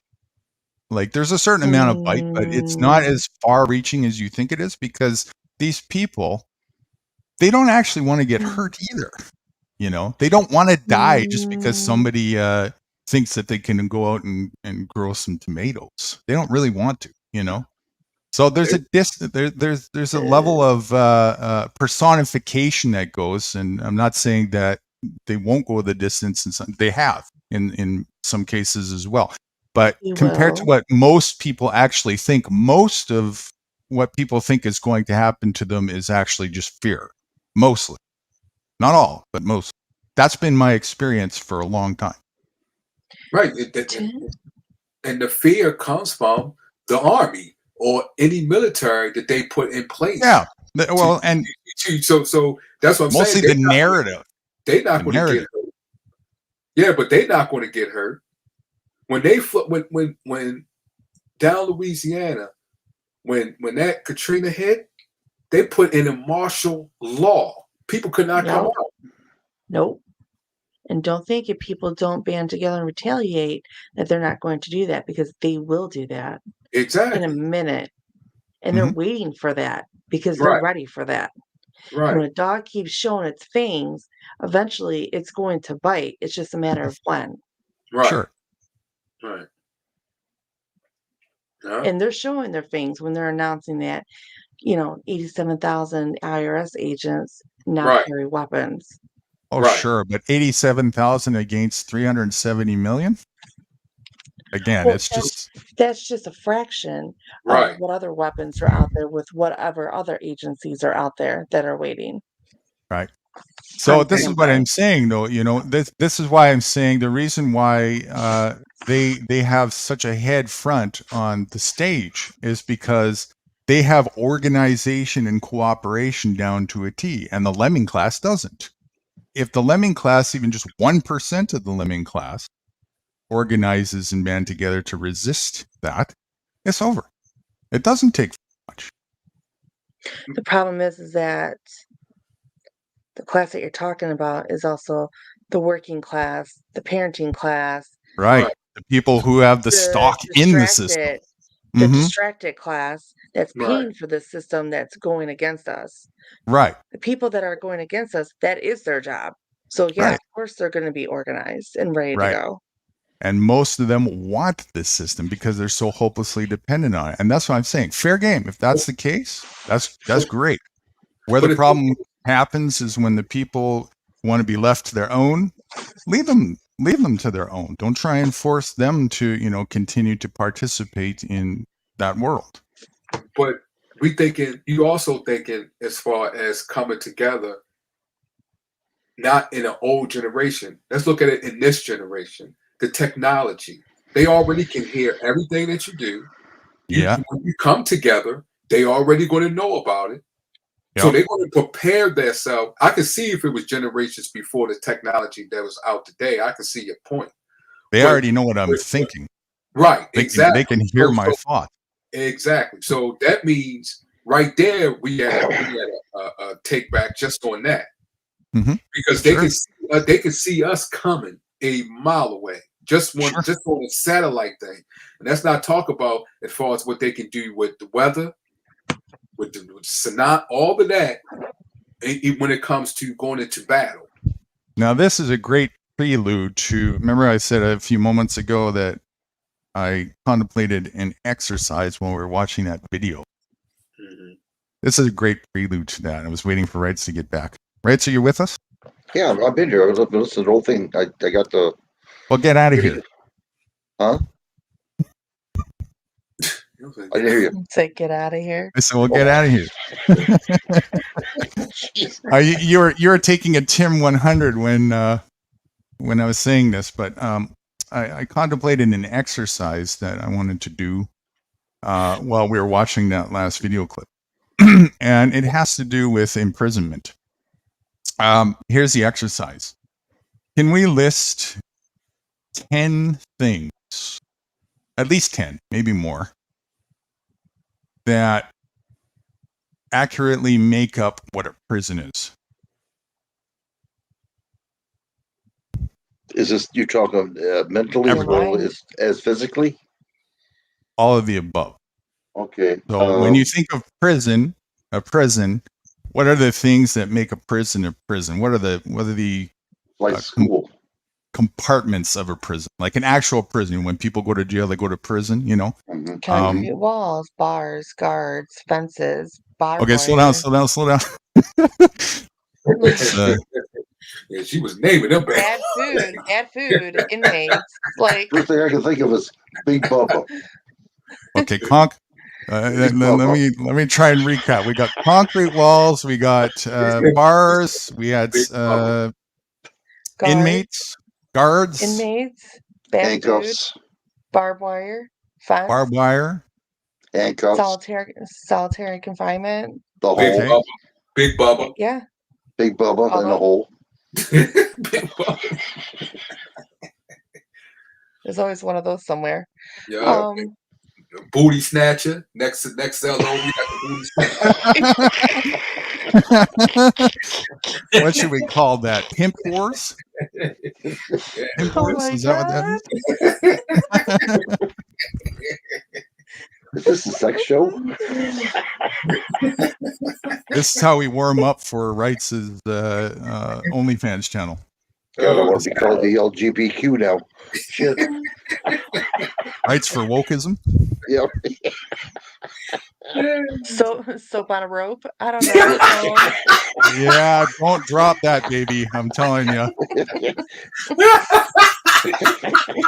At least bend backwards, not forward, you know?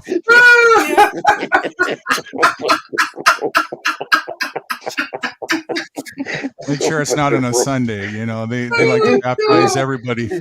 Oh, God. Hey, fella, I dropped my soap. Can you pick it up for me, please? I'm so scarred. I'm so scarred. That's gonna cost you a lot. Oh, my gosh. Dear God, I hope that's not your after hours phone. I voice. have no I'm gonna idea have who to she tell is. Mom. I have no idea who she is. I have no idea. Oh, God. She's in the cell over on that side. Yeah. Yeah. Did we pass the test, Guru? I'll let you know on Sunday. And and I would say the biggest prison of them all can be your mind. Your mind, okay. Yeah. So, but that's okay. More again. Just sticking with the traditional descriptions of physical imprisonment. So we got quite a few. Let's keep going further. What are other aspects of physical prison? She's being forced to eat what being cuffed. Being cuffed. I heard that. being go ahead. forced to eat what you got to eat. Being forced to Yes. eat what you got to eat. Yeah. Okay. No personal privacy when you're taking a shit. Okay. Limited So privacy visitors. is limited. Limited visitors, or your visitors have to be screened. Limited phone calls. Limited phone calls. 24-hour surveillance. Mm-hmm. Yep. Working your ass off in between waking up. You got to work. Right. Working for Right. $1 an hour. For crumbs. Yeah. Right. Watching out for crime from syndicate gangs. What they make a car type license plates in there. All right. I think Laundry. that's laundry. Is that what you said? Yeah. Yeah. Yeah, you Wash think the prison guards are gonna wash those sheets? Hell Right. no. Yeah. Someone's gonna wash them steel shoes. Yeah. Wash sheets and do the dishes. And in jail they shaved her teeth and brushed her face. Whatever works. That'll get you by the first 4 cells in the first row there.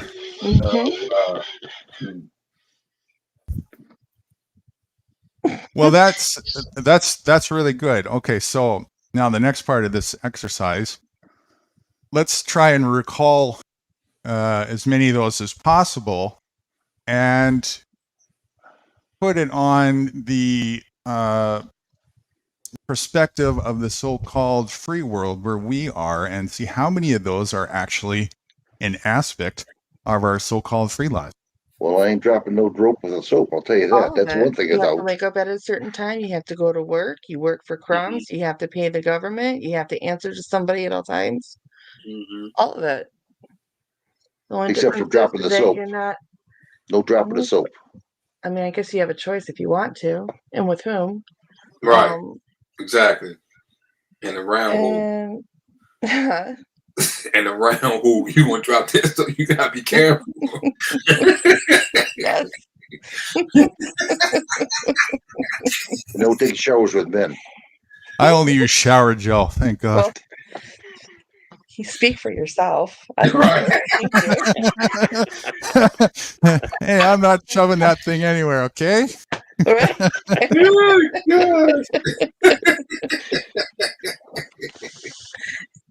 You don't have to shower with men. I gladly will. Thank you.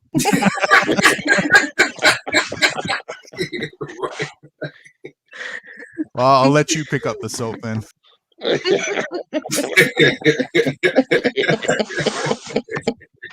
I guess she said she will be gladly to.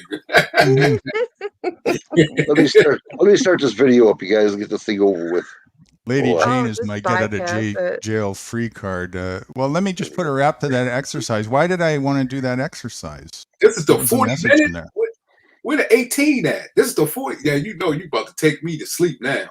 40 minutes. Where the 18 at? Right? Wait, this is 40 minutes again? Son of a, never mind. This I went to what's called to get it too. To Rumble. Went to who? You went to the jam? No. You went to I'll take your get out of jail free card there, Nude. I'm gonna have to get more than one of these. I can tell already. If it doesn't mean to have to watch a 40-minute video, thank you, Von Erich, for pointing that out. Wow. Why is it I suddenly feel the need to take a shower? Are you feeling dirty? Yeah, a little dirty. Oh. Oh, snap. Oh my gosh. After all, my steel toe boots are a little muddy. I gotta clean them. Stepped in something. Oh yeah, really? Never mind. I used to eat Oreos. Just saying. I'm not touching that with a 10-foot pole. I was sitting there quiet.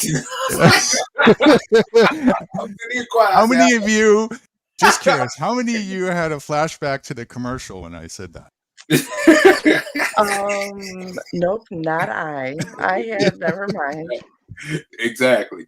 You can totally I'm gonna let you have that conversation between you and Vets. Let y'all have that conversation. My tongue ain't that long.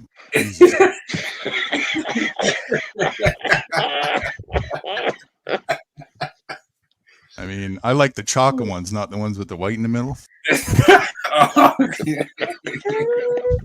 Okay, here we go. You can have your steel toe boots back. Right. You sure can. In fact, you could tie them right on up. Just tie right. I just don't have the energy to polish them right now. Oh yeah, that's what. Yeah, not tonight. I have a headache. Yeah, that's right. Get an aspirin, put it between your two leaves. That's all. You'll be all right. Well, it's not my fault. Each boot has 18 holes. Okay.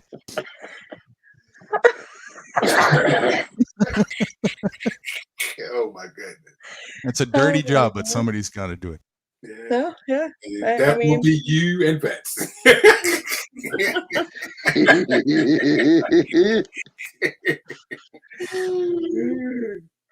So that exercise, just put a wrap to it.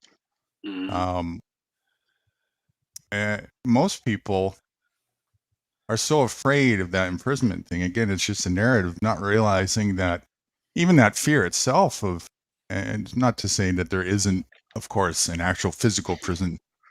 It's more confined and whatnot. Some people actually live even freer in there than they do in the real world when you look at it, or the outside world. But a lot of people don't realize the very things that they're afraid of in there is exactly what they're living in, maybe just to a little lesser confinement in the corporate world. Well, yeah, because that's because they're adopted to the environment that they're in. Yes. by them not knowing what's going on the outside or be able to be there, they won't. The understanding is it's a culture shock, Yeah. basically. Yes. The bad thing about it, when they do find out what's going on, they're watching the hypnotizing TV set. They believe in it. Yeah. And a lot of people, it is such a culture shock that they turn towards vice, scapegoats, as their band-aid tactic and whatnot, instead of getting to the root of the matter. So it's a pill to swallow to literally do the seceding thing, and probably much more difficult for most people than it was for me, because I never had those ties and attachments like to begin with. So I had a lot less barriers to remove. I was already like itching and scratching to find any way that I can to remove those shackles. But I can see, why people have that attachment to challenges and whatnot. And But let me ask you y'all this: when you go to the grocery store and you have the self takeout, and then you have the line that you go in and someone helps you, which one would you choose? The self takeout or the one that you've been used to for years? Self takeout. Save jobs. Nope, save jobs. So you would go and do the line way. Yes. Yeah. And when they try to convince me, and it depends. If I'm like in a super rush and I have to get home for a reason, then I'll use the self checkout. But 99% of the time, I will stand in line to save a job, because that's what I do. when they Yep. go around and they say, "Oh, you can scan and go, save 10%, save $5 here." No, I'm not saving you $5. Sorry, Yeah. I'm not saving myself $5. Yeah, For we my- did that before. People need to work. Oh, People yeah. need to work to make money and to pay bills. And without a job, how are they going to do that? Is there no other way to function but to have a job? No, there is. But I'm just saying, in reality of, in this reality of things, what's the next step for the person who loses their job? Figure out how to function without it. Because perhaps the job was never a healthy way of functioning to begin with. The last time I was at Sam's Club, everybody was waiting in line for that self-serve, and a lady from Sam's Club started walking by and says, "Hey, how much you paying these people to pack their own stuff?" Oh, you talk about a dirty look from that lady. Wow, everybody heard me too. I made sure it was loud enough. Yeah, I said, "How much you paying these people to pack their own stuff?" I was going to say pack their own shit, but I didn't say it. Well, ask my daughter. I'll tell it. But I see what Baby Jane. I didn't see it before, but now I see it, because it's like we talked about earlier. What she is basically saying, that they losing jobs. You're going to take my job, right? Of the free will that I'm free to do, of a system that I'm in freely, and you're going to try to make an illusion, like Guru, what you're talking about with this free checkout here. Mm-hmm. It's another illusion created to take out the illusion that you're against. Well, and it you know how started they with do like that, don't you? 1 or You know how 2 they- self checkouts, and then they increased it to 3 or 4. Sorry, Dad. And then it went to 5 and 6, and now more than half of the checkouts are self checkout, because people learn to adapt. So the Right. need to have cashiers, we don't need a cashier. Why? Eventually, people are just going to adapt. I think that's great. You know how they're doing this, don't you? The actual cashier, there's only 2, maybe 1. And there's like about 10 self-serve. So people don't know why I'm waiting in line until they go to self-serve. That's why they do it. They force the hand. Yeah. They're really doing it because they're a private business, and every private business has the ability and should have the ability to choose how to operate the way they wish. They're doing it because they're complying with the WEF. Well, of course, but that's the entire With the corporate model. With the future of CBDC and AI, they don't want people to work. They want these small jobs to go away. They want to take, rebuild Yeah. the economy from the bottom up and take the middle class out. That's why they're doing this. Yeah, but again, that class was never a healthy thing anyways for anybody. That's all. That was all a stage facade for people to have a dependency way of existence instead of self-reliance. You know. So again, if you actually want to mitigate that, create your own business. Nobody's holding anybody back from doing that. But don't you see, like what you said, as far as you are free within your mental state. She is speaking of the people that's in the system, but free in a mental state in a bonded system. They are free, they feel free, and she's basically saying we're taking that freedom away. That's where the rubber meets the road, where actual freedom slaps you in the face and says, no, that wasn't. Reality kicks in at that point, you see. Well, you know what's going to happen when reality hits. That's when we're going to have that's different. That people have. Oh, I'm sorry. Go ahead. Go on, Eric. Go on. Okay. No, I was just saying. Then that goes like you said. Then Guru, the individual, because individual has different interpretations on what they perceive to be free. Of and course. if we try to push on a person who we believe that's in a bondage system, are they? No, because they don't believe, because within their mentality, they are free, especially interpretation of free and the level they are in within a bondage system. They are free. So if I go into a supermarket, and even though I am free to go to the checkout line, but I'm hurting my brothers and sisters by taking their freedom mentality of the reality system that they're in. So I'm in a crossroad. That would be a perception. At the same token, if it goes on both sides of the fence, then again, the ability for a business to choose how it operates and function would be a very important part of that freedom-esque way of life, wouldn't it? Oh, you talking about as far as the individual business? Yes. And the way that the owners of the business choose to operate their business. Right, to choose to operate their business as free. But what I'm you're absolutely right. But don't take it and use my tax dollars to do it. There you go. That's even better. Yep. Don't take my money and use my tax dollar for you to be free to do what you want. No. And how is that happening? Can you elaborate on that for me? The stuff that like Elon Musk is doing, like the Starlink that you got, he had that. He did that through our tax dollars, due to the tax credit that they get, billions of dollars to do the research, to run the company and everything. It's our tax dollars that we have to pay that. He gets about 2-point-something billion a year on that. So basically, when you pay for Starlink, you triple or double paying. Yeah, that's how capitalism works. No, that's how capitalism worked. Not when it first started, as it went on, yes, but as it first started, no. Capitalism didn't work. We didn't have to pay a corporation to do research.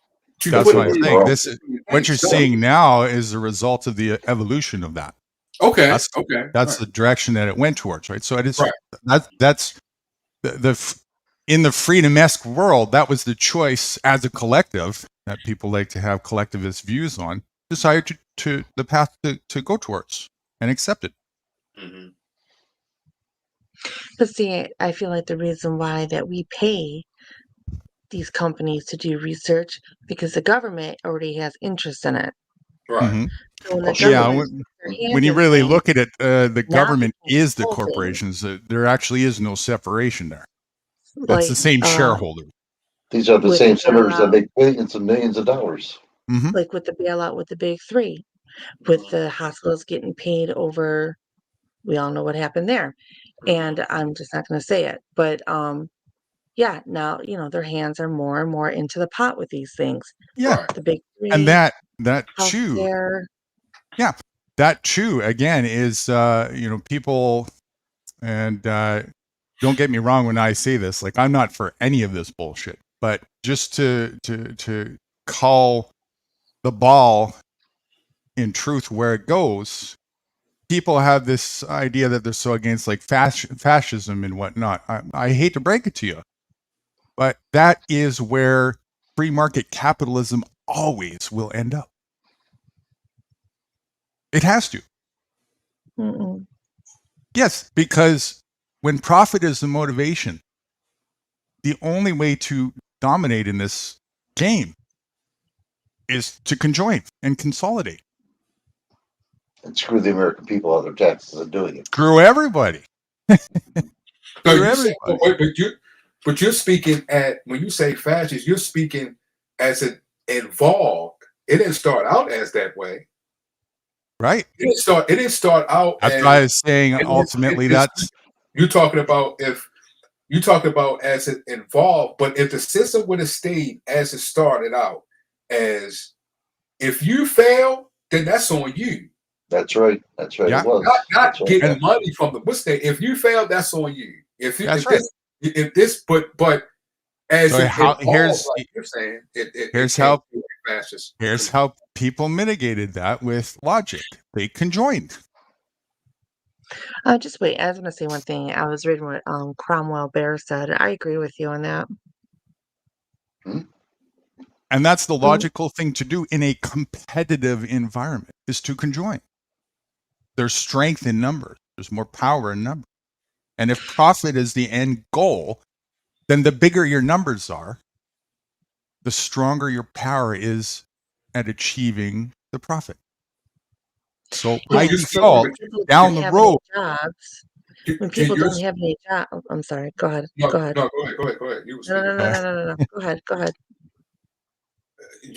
But you're speaking at a point where people evolve to.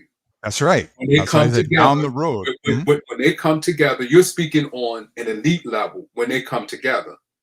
And I think I'm speaking on as far as where it started, where they started at. Mhm, As time, yes, they did come together because they, most people think when you're in a business, you want to keep that money, you want to keep that power. And for you to keep that power, it's good to consolidate and come Right. together with people on that your same level. The Rockefellers, the Rothschilds, the Weinbergs, all of them did that. So I understand that is true. But the people, where they did it, like you said, as far as an illusion and set up an illusion system so they could consolidate, because that's where we are today. This is the reason why the corporations has merged. It's like only 5 of them in Hollywood, 5 of them when it comes to the communications. It's only a small amount when it comes to a lot of corporations to these days. And then they get together and raise prices at the same time. You got Tyson and Purdue controlling all the chicken and the poetry stuff. So, Right. and other companies, you got Cordial and other corporations, all these corporations. It's not a whole bunch of them. It's just a few. It's just And a by few them- now. In fact, it's pretty much just one at this point. Right. Yeah, You know, with the illusion of little franchise. And again, what I was saying earlier is mathematically, as you can see, that is the result that will happen with a free market capitalistic environment starting out. It will go in that direction and ultimately wind up there. Time and time again. unless everybody had the same mentality as we're having. Like the same mentality as you, Baby Jane, for rights. If everybody would have kept to their mentality when it first started, it would have never got to where the system wouldn't go to that level. Well, if people had my mentality, they just wouldn't participate and they would do their own thing because that's opportunity is still there. I'm an example of it, Just because that exists doesn't mean there isn't other things. And yes, most of the people in the environment that we're talking about not only don't know about that, don't even seem to have the capacity to think about that or have a conversation about that, And that's a hindrance for them. So their freedom is hindered, What can you do about it? Yeah, but just like Baby Jane was saying, people was working, trying to take care of their children, live the American dream, Yeah. have a house, have a summer house and a winter house. and they ignore all the signs. They Right. ignore what's going on. That's why, I'm all for, the direction, the natural direction of things progressing, because it puts the perspective of the narrative more at a forefront where people can't deny the reality check of it and have to start thinking in other ways. So when you say things like, oh, our jobs are disappearing. Well, I got news for you. Jobs were invented by slave owners. Jobs are for slaves. Not a healthy thing. That's not equality. Most people who have a job, most, don't have a job because they actually love it and want it and that's what they want to do. They're doing it for survival. They don't really know another option, especially when they're not born into decent amount of wealth in their family, right? And that's most people, even middle class, at least at the start. And even when they progress, they're doing most dead-end jobs, 2-3 of them these days, right? That's because people, even in a capitalistic world, I can show people how to function in a much healthier way with equity, cooperation. If I were to run a business, and I have, if you were to be a part of my business, we would be partners. I would never have employees. I would never have a staff. I would never create jobs for people. I would create opportunities for people and collaborate with other people who do the same. Well, join efforts. Be a team.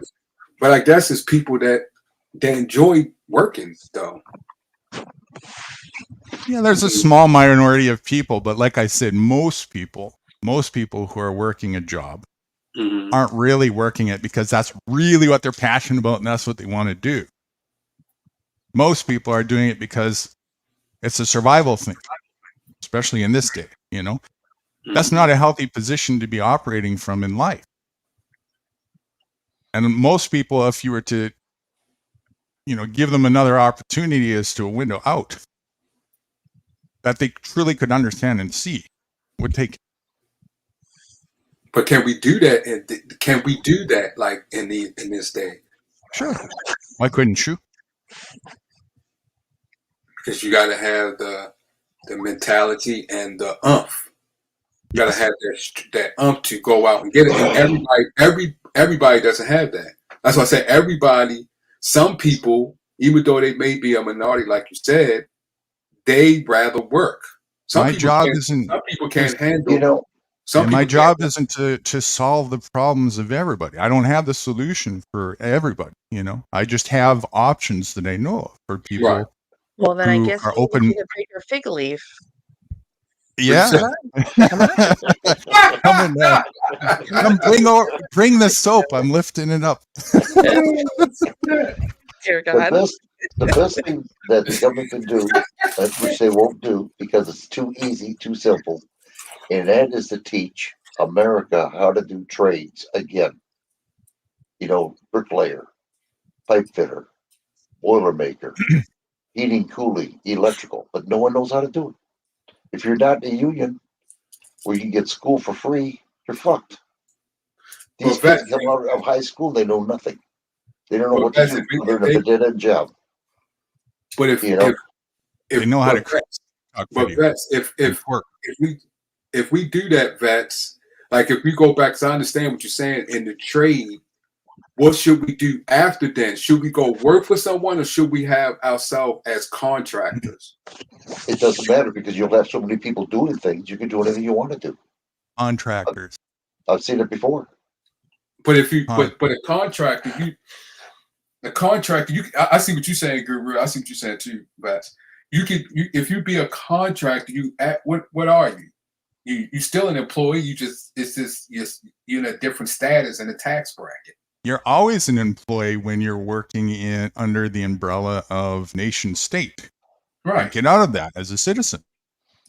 The participation in that's why I call it a citizen. You already lost just by way of participating. There's no winners in this game. Right. So we should, like Vets is saying, and he's right about the trade. It's no trading these days. But then again, I guess vets is not. I guess what you was explaining, it's not in this day of time. The trade in this day of time is doing computer work and building what they call it, Guru, when you build apps or what else they do when it comes to Software technology. technician, IT, that type of stuff. Right. Yeah, So software. I guess what Vets is saying is actually done in a different way in this generation. But I understand what he's getting at. But if we do the trade that he's talking about, you still training people. Yeah, it would still be in the system. Right. It's sort of a retracement back to still being in the system with lesser restrictions, Right. a little bit less, which, again, that's a Band-Aid approach. It really depends on what your objective is. If you really want true actual solace from the system, you just got to secede yourself and cooperate with others who want to do the same. That's all, It can actually go both ways with a trade. Sorry, go ahead, Dad. Well, I was gonna say, when I did the trading, it wasn't me working for the man, but it was after me working. I mean, I used to get called left and right. Ask my daughter. No matter what you do, if you're operating in the monetary system, just because you're using the system, you're working for the man, because using it always empowers the man. Oh no, what I'm saying is I did my own job. It doesn't matter. Yeah, I was the man. No, you did your own job, but you did the job using the system designed, built, and created by the man. But the man didn't help me out to do my education. I did it. Doesn't matter. You still empowered the man through the use of that monetary system. Because I didn't pay my taxes? No, because they made the money, they made the monetary system, they have full control over it. Your participation gives validity and life to it and empowers them. Because guess what they get to do? They get to print as much as they want, because they got people like you and myself and other people who have the perception that it has value by the use of it. Yeah, but so they have so much power for doing that, right? But if I didn't have a trade, I would have been screwed. I would have had no job at all. I'd be on a freaking unemployment line or welfare, that they call it here. See, that's what Guru was talking about. Yeah, he said, and I didn't want that. See, Guru, see? Yeah, that's the conundrum when you're indoctrinated into the system. You're left with a scratching your head as to, well, everywhere I turn, it's something within the system. These are my only options. And nobody's talking about, well, what about outside that? Except me. That's what I'm talking about. So you didn't meet me back then, or somebody else like me who could convey other options or have the revelation epiphany on your own somehow, But that is what it takes, right? You have to think literally, excuse the what do you call it, the cliche, right outside the box. That's why I said it goes by the individual. What's the individual understanding of freedom and how they look at freedom is? Because once you eject what your freedom onto someone else, you just put that person in bondage. Yep. So it now you're the tyrant, right? And try to make them go by your freedom. Yeah. Yep. So they're a complete hypocrite when you do that. Right. Right. So it's best to understand, to accept what a person's believe in their interpretation of freedom. Let's put it this way: you can't force somebody to cooperate. Right. You're either forcing them or they're cooperating. One of the two. Yeah, that's true. There. That's true. But what you're doing and vets are doing, basically, what y'all saying is, if you go this way, there are heavy consequences. Some may go through the consequences, some may not. So what we're doing is forewarning you, even though you may be free, your freedom has consequences within a bondage system. No matter what direction you go in life has heavy consequences. Be aware of them and choose wisely. The only problem, one's going to be a little bit sooner than the other. Well, that probably depends on the individual too, though. It depends on how they maneuver and how they. Yeah, but I do get, because some of them will suffer more than others. So yeah, I do. I'm telling you, you're not going to believe the chaos that's going to come over. We used to You see know the what? military exercises, how they would just like tear things up and, rob, kill, rape, bang, bam.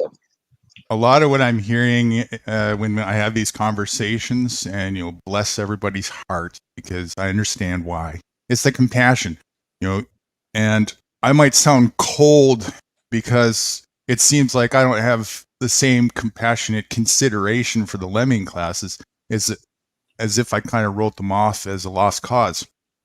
Well, I didn't, they did. I'm still here, and I'm willing to, I have compassion, as much compassion for an individual as they do for themselves. So it's up to them. I'm just more centered and focused. But what I'm hearing and seeing, and I hear it a lot, is this idea that because you're disheartened, you can see that the lemming class is really heading towards tidal wave and it's getting close and people are drowning and so on. So how do we save people? How do we save all these lemmings can't see past the end of their nose? And I'm sorry to say, a lot of them can't be saved.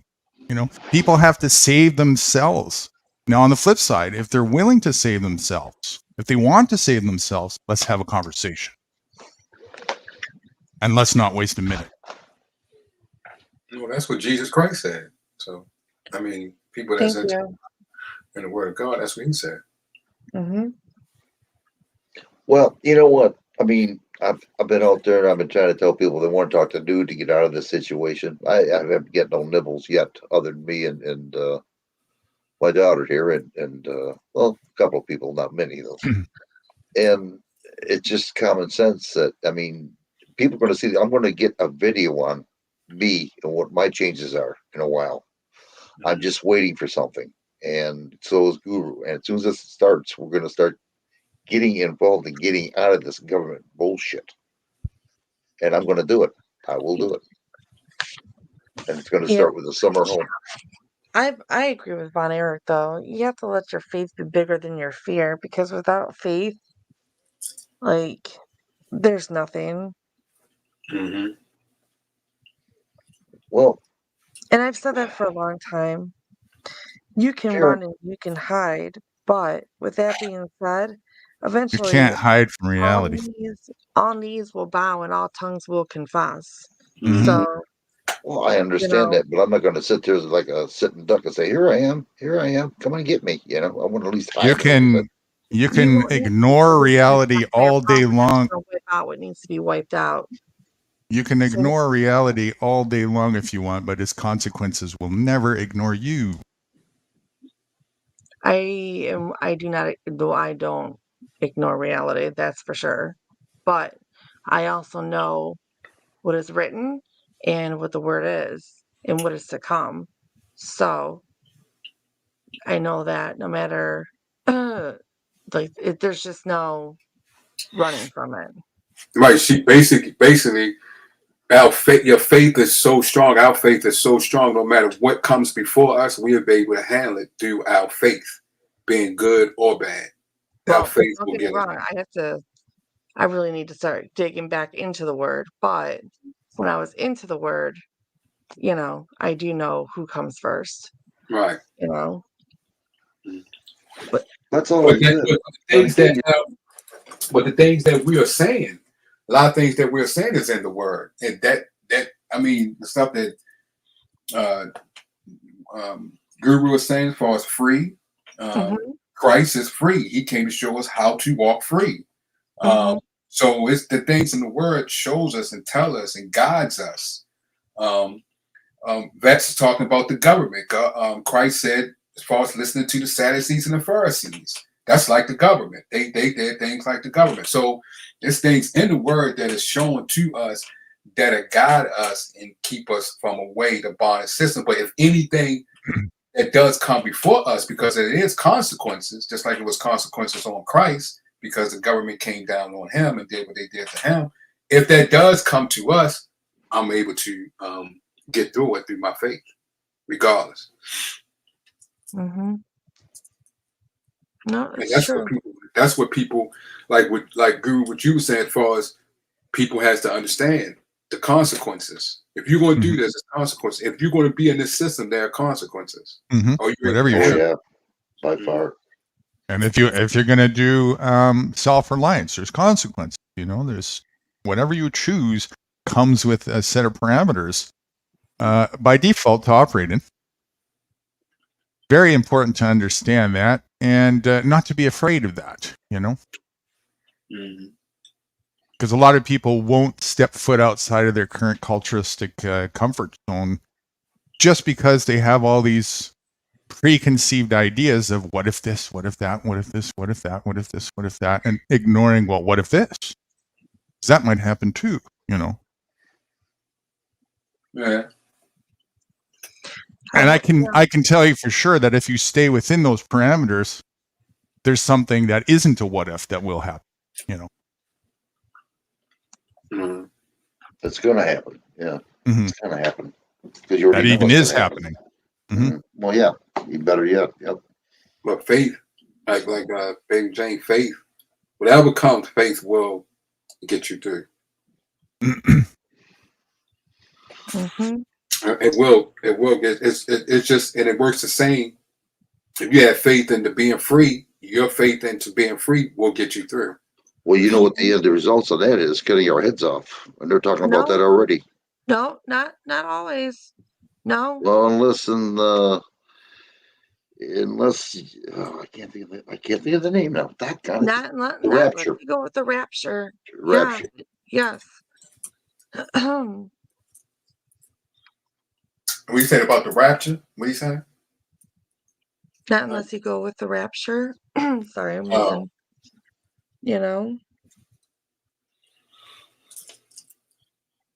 Then Yeah. those who are left behind, then yes, they may. Yep. Yeah, those who. Yeah. Mm-hmm. Absolutely. It's a big thing. Mm-hmm. It's big. It is huge. But the word, the word gets you. This was my belief, because I love the word, but I like studying all words, being in the Bible and outside the Bible. And I look for, as Christ did, walk free within himself. And I take on that within myself and follow him within me, that I may see the bondage that's before me and able to lean in his bondage and in his will to get through a bondage system so I can walk free. Even though I may decide to follow a law just like he did when he paid the temple tax, I do that, but I also know I'm still on walking free because I'm an heir with him. So I'm able to walk free within the system, and he teaches me and shows me what I need to do. Yes, are there going to be consequences? Yes, there was consequences on him. So the consequences that was on him, I know it may befall on me, and by his grace and mercy, it strengthens me that I will get through it. That's right. Well, I'll still have no mower to get buying a property. If it happens, it happens. That's all. That's all I can say. I'm not gonna worry about it. I'm just gonna do it. That's all I can do. Seize the I'm not- day I'm not for gonna the sit here. opportunity it beholds you Mhm. while you have the day to do so. Yeah, exactly. Then if it's in God's will for me to die, then it's his will. I understand that. And I'm at least remember, trying. more will come. That's a certainty. Whether you're here or not a certainty.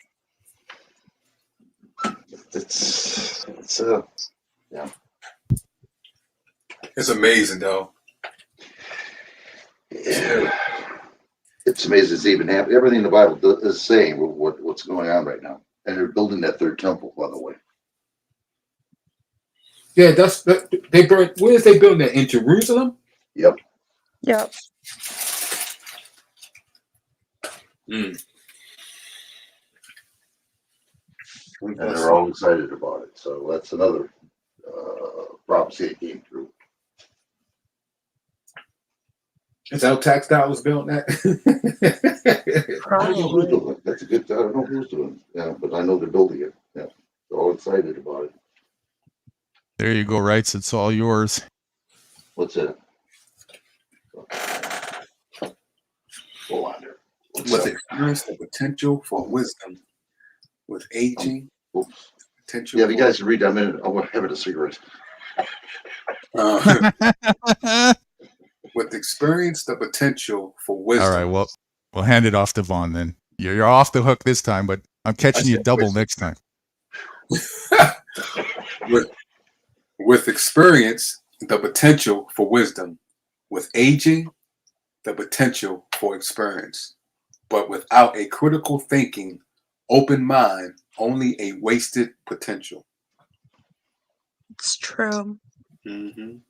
Mm-hmm. Yeah. So I don't want to do it. I don't want to waste my potential when I can do something, you know.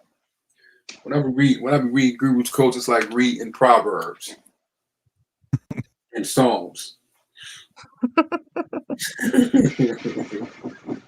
Well, they come in epiphanies, and it very much is part of divinity. So why not? Whenever we read or the wisdom of Psalms, wisdom of Solomon. I take absolutely no credit for any of it. It's literally just comes from me, from the information of nature that is appearing to me, you know. Just tapping into that.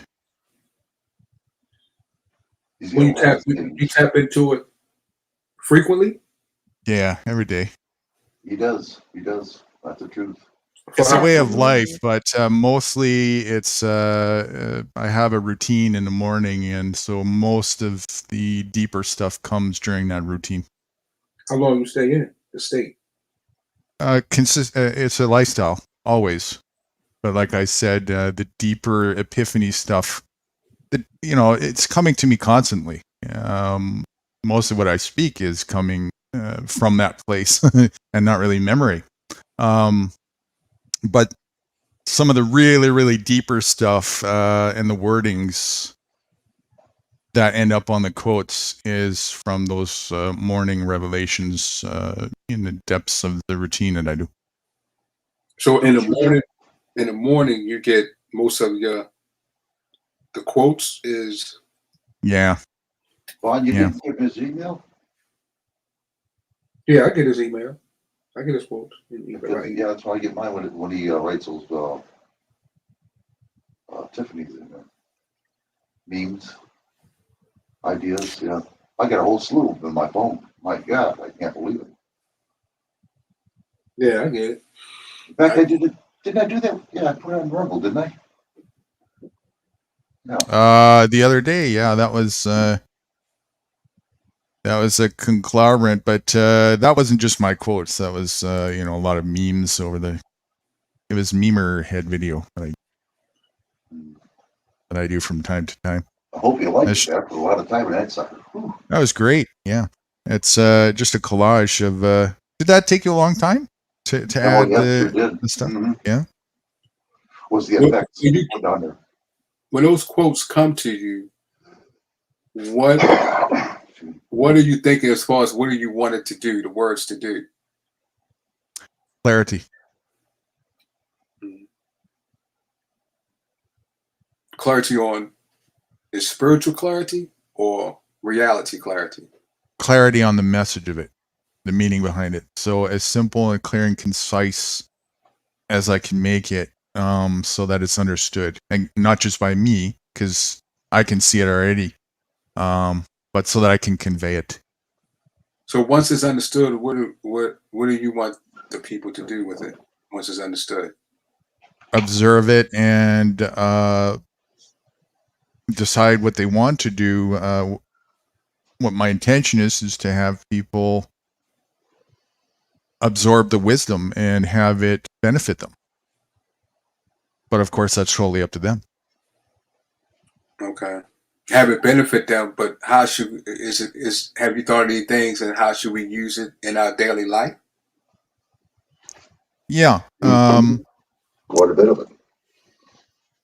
Yeah. When they're understood, then that goes hand in hand. The understanding would provide a lot of times some benefit with that understanding as to different things that maybe people didn't see or realize or whatnot.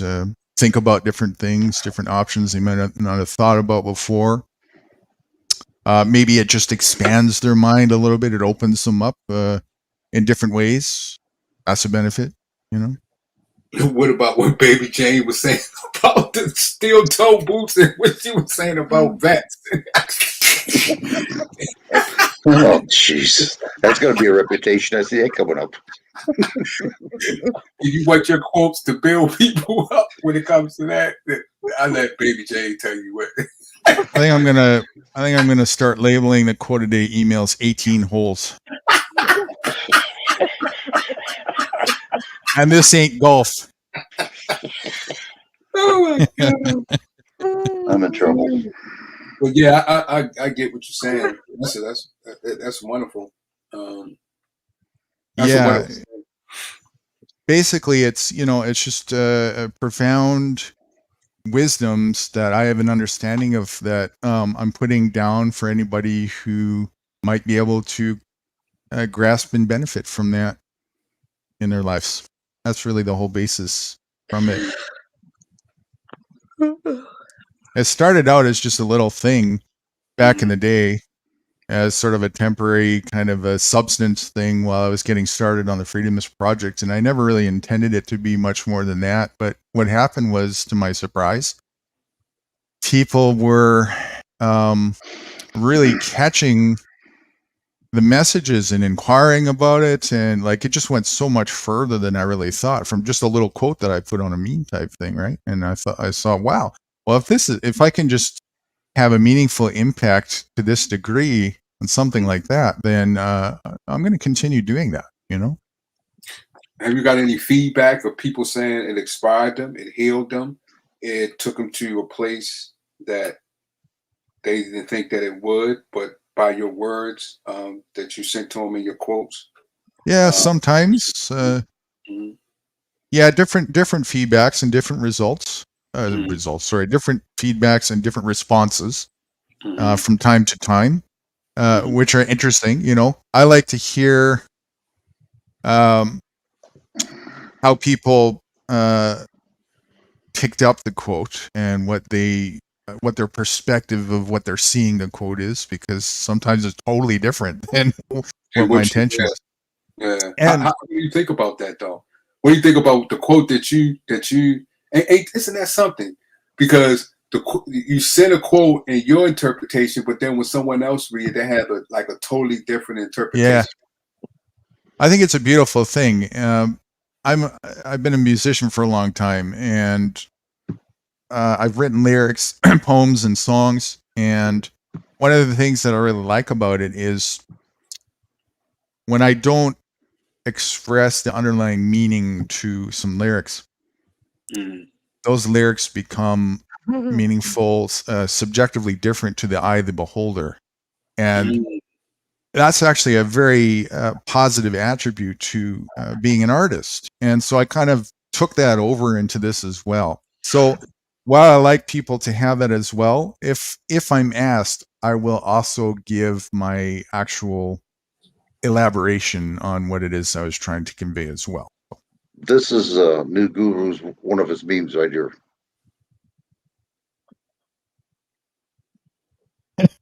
Yeah. So what channel is that? Because I missed that episode. All of them. Yeah. What?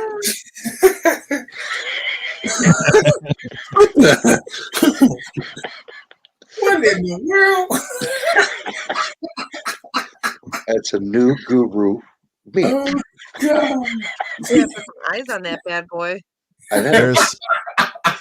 There's some wisdom to don't drop the soap that is not just for prisons, okay, folks? I'm just gonna say, if you're dropping that, you got some issues. That's all. Yeah, I'm you got some saying. issues. You need to go see a doctor for real. Yeah, shit keeps moving on. Oh Yeah. man, that's a lot of quote of the day. That is. You know, that is that's one hell of an infomercial right there. Right.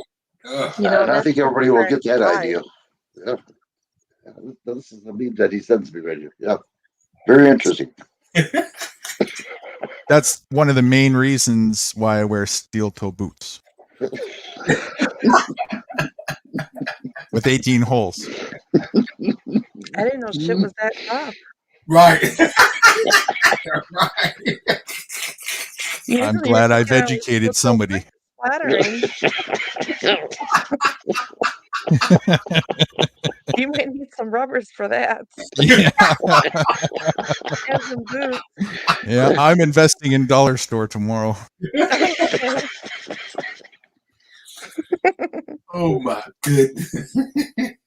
Teamwork is what it's all about, folks. We're gonna run this Ponzi capitalistic thing right to the top. All of us. We're gonna own this puppy. One hole at a time, all the way up 18. I don't think he's talking about golf, folks.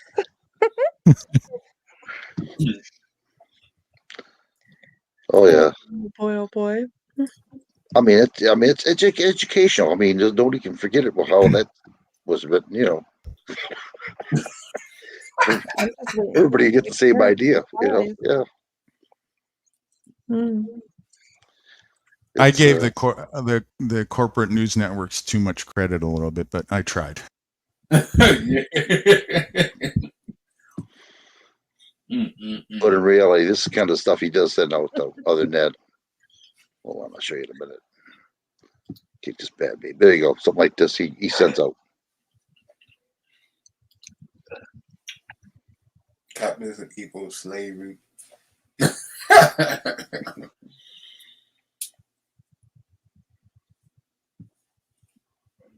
Yeah, that's a great example. So, and of course, that's my observation being conveyed there. And something like that also, if I get a feedback from somebody that can relate to it, I'm probably going to pull them aside and it's sort of a qualifier too, you know, because if somebody can understand that, there's a foundation for a conversation. Maybe we can do something. You know? There's something else he gave us I didn't know about. That really, yeah, look at that. Now I found that. Not me. That man has said a lot. That man is the epitome of evil. Is he still living? Yep. Mhm. 99 years old, I think he is. Oh wow. Well, that I don't want to compete with Wright's screen share there, but that actually goes. Go ahead. All right. Okay, hold on. We'll get this thing out of here then. It better be something good. Just keep strapping those laces there, honey.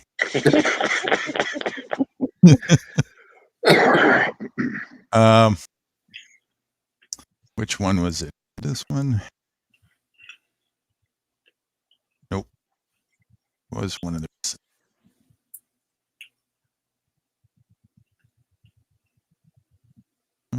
One second. That one. Which was the one with capital? I thought you just had it.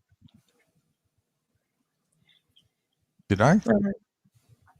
Maybe What not. capitalism equals slavery? No, that was okay. Here it is. That was the one Wright showed, but the what's his name? Kim. The thing you just showed. That man. What's his name? Henry Kissinger. Yeah. Yeah. So that thing. That's why one of the an example like that is why I came up with this meme. Get this thing a little bigger here. We can see it better. Wet dream. Capital is a sadist. Sadist, right? Yeah, sadist. Yeah, what dream? The entire elitist crew is sadistic to the gills, and I hate to say this as well, but people knowingly or unknowingly are participating in a sadistic system, and that makes them knowingly or unknowingly part and parcel to sadistic.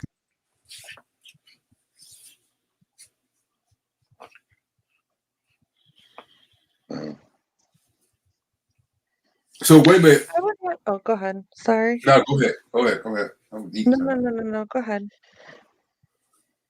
So Guru, when you was in business, were you a sadist?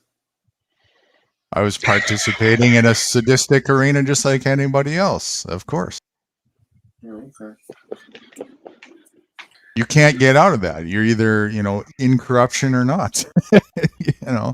I didn't like it. I didn't get off on it. I didn't enjoy it, Right back. And it doesn't make me sadistic at heart, but it does make me compartmentally an accomplice to sadistic, systematic functionality. But you said that if your business, you had partners, so that still would be sadistic. Well, my way of functioning in there would certainly be non-sadistical, but again, by using the system that by its own design is a sadistic system, because it's a Ponzi scheme. And the way, if you understand the monetary system and how it's designed, right from the get-go, just right to the pinnacle. There's many reasons, but the number one right off the top of the cusp is, in order for you to have any sort of gain in the capitalistic monetary system, somebody else has to starve. Somebody else has to lose their house, because there's a superficial scarcity by design intentionally done in the system. And the sadistic-minded people who get to print as much as they want because it's their system absolutely loathe that part about the system. They love the fact that some people have to struggle in the hamster wheel, and some people have to have their houses ripped from under their feet, and so on and so forth. And if I'm not having that done to me, it's because I've taken a share in that little pie there that somebody else can't have. But but I'm saying you can make clean water, and dirty. You can make dirty water clean. Mm-hmm. And it all goes with what you put in it. So even though you might be in a sadistic system, like what you was explaining about, if you had a business and the way you put into that business, mm-hmm. even though you might be in something that will be considered, let's say, is unclean, you're the only one within there that is clean, even though you are in a dirty system. I might be clean, but if I'm playing with a palette that's dirty, I'm dirty while I'm playing in that palette. It's like I could be clean stepping in a mud pit, but when I step in a mud pit, I'm dirty, Yeah, but and you could get out the mud pit, but the mud pit is still there. You could get out and clean yourself. Yes. The mud pit is still there. You are around the mud pit, but you are clean. Yes. Again, my self holistically is clean, but my participation in the mud pit, for so long as I'm doing that, I'm dirty while I'm doing that. And I'm also propagating and perpetuating the harm that's caused to other people by doing that as well. I'm a part of that harm. So basically what you're saying is what you were saying earlier, you should not do at all then. If you have a moral compass that wants to do no harm, yes. That's why I've done everything that I could. The number one reason, other than the fact that it's an insanest way to function and unhealthy, and I don't want to function that way. I want to do, the logical, sane, rational, healthy way to function in life. And so, but aside from that, it's also causes harm to other people. And so I did everything that I could to learn how to succeed myself, and it took a while, but I got there. And when you got there, you had to stop because you was dirty, right? Yep. Yeah, I had to go into outside of the box, into areas that aren't taught in the corporate world. I just think that even I think that that's also goes on individuals' belief, because I believe some people believe, yes, they know where they in and what system they in. They do believe that even though they may be in something that is unholy, they can operate wholly within an unholy system. Yeah, well, but just by design, when the participation in it itself is what gives it any validity or any life or existence into being, right? Like, even though it's all just an illusion, it's a Monopoly game anyway, it's a made up thing.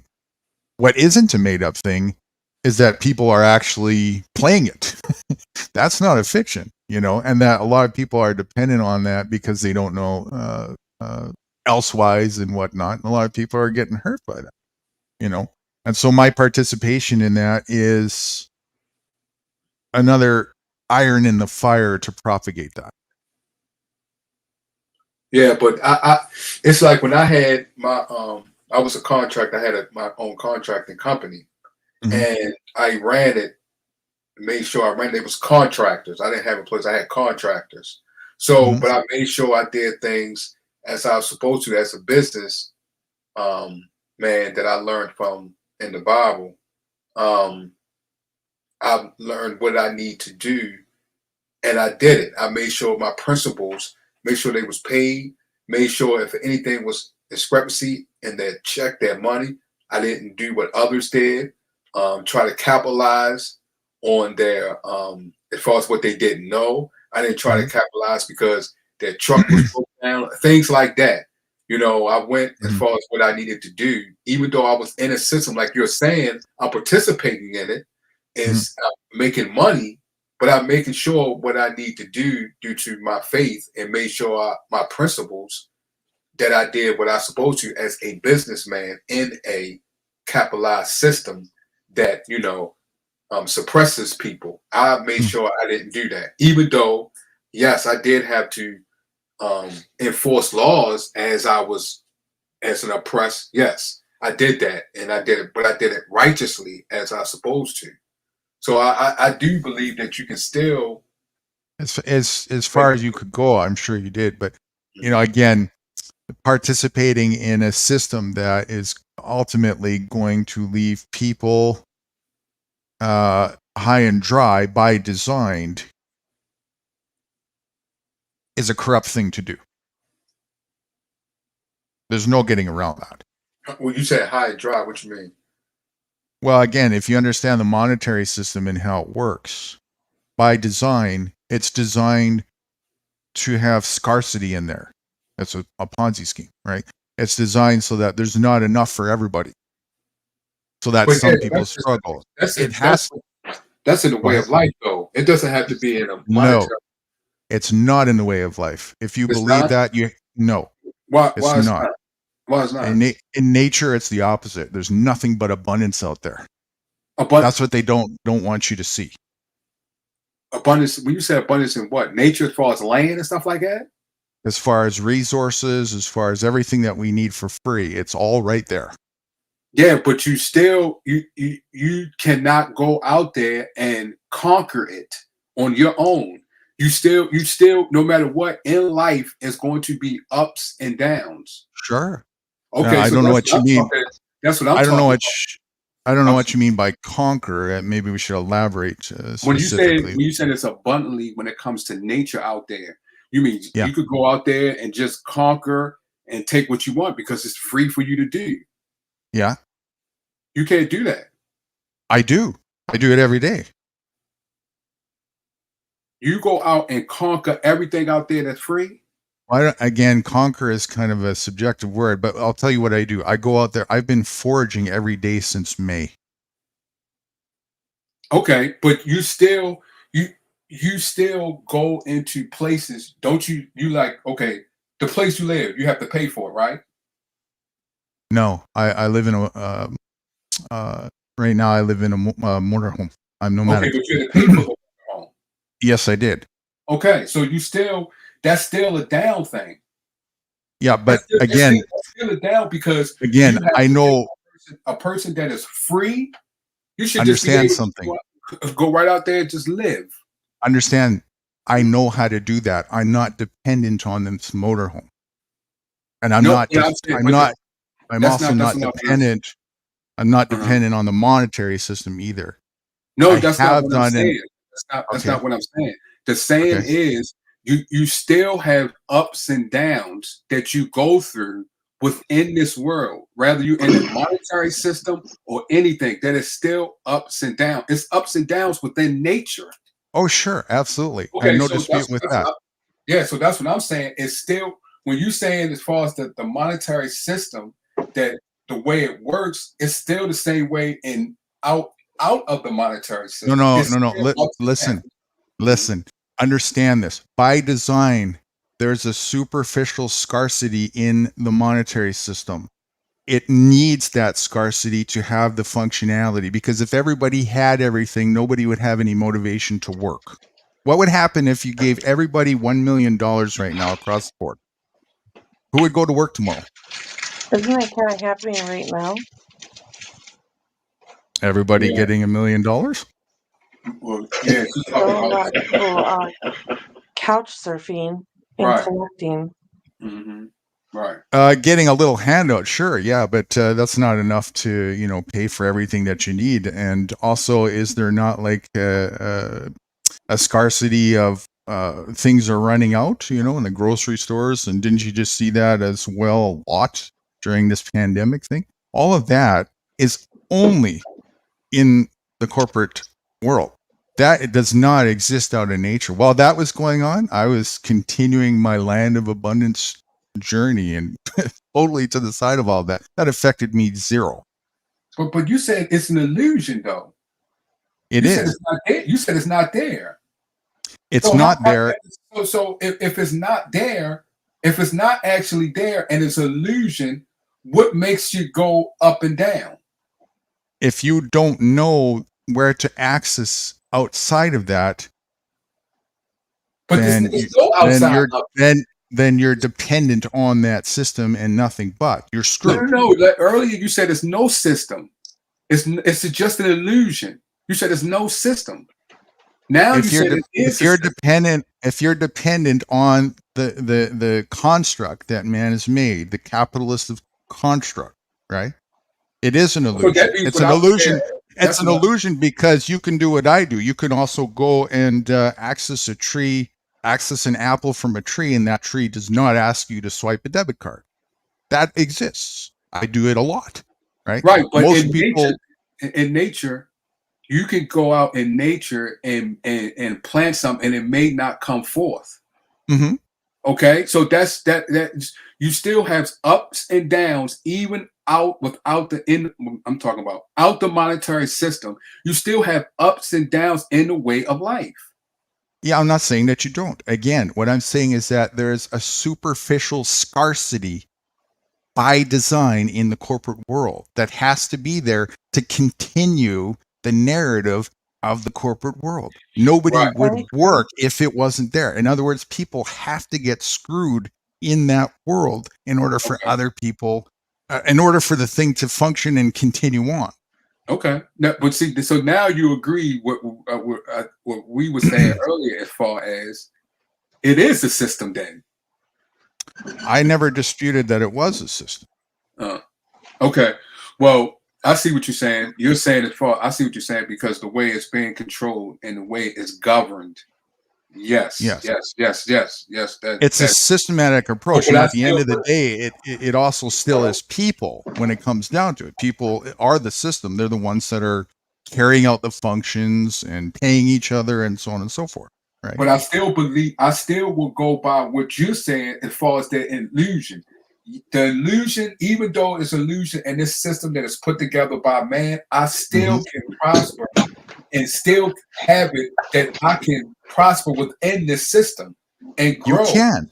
But the reason why I'm able to do it, because I know how the system works, the principle, how it works.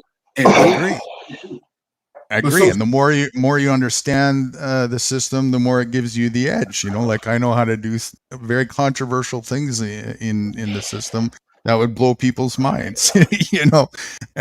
Absolutely.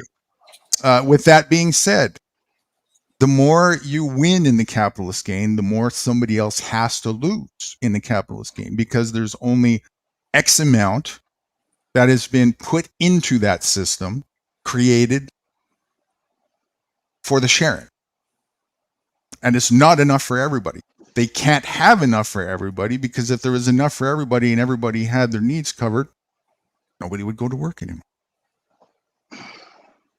Well, when Jesus Christ was getting his foot wiped by Mary with the oil, he did tell her it will always be poor. Leave her alone. When they protested against her doing that, Judas, he said, leave her. It would always be poor people here. Yeah. She is preparing me for my death. And that's actually the number one reason for taxation is not to make the rich richer. If you think that, you there's still more to learn about the capitalist system. They print as much as they need.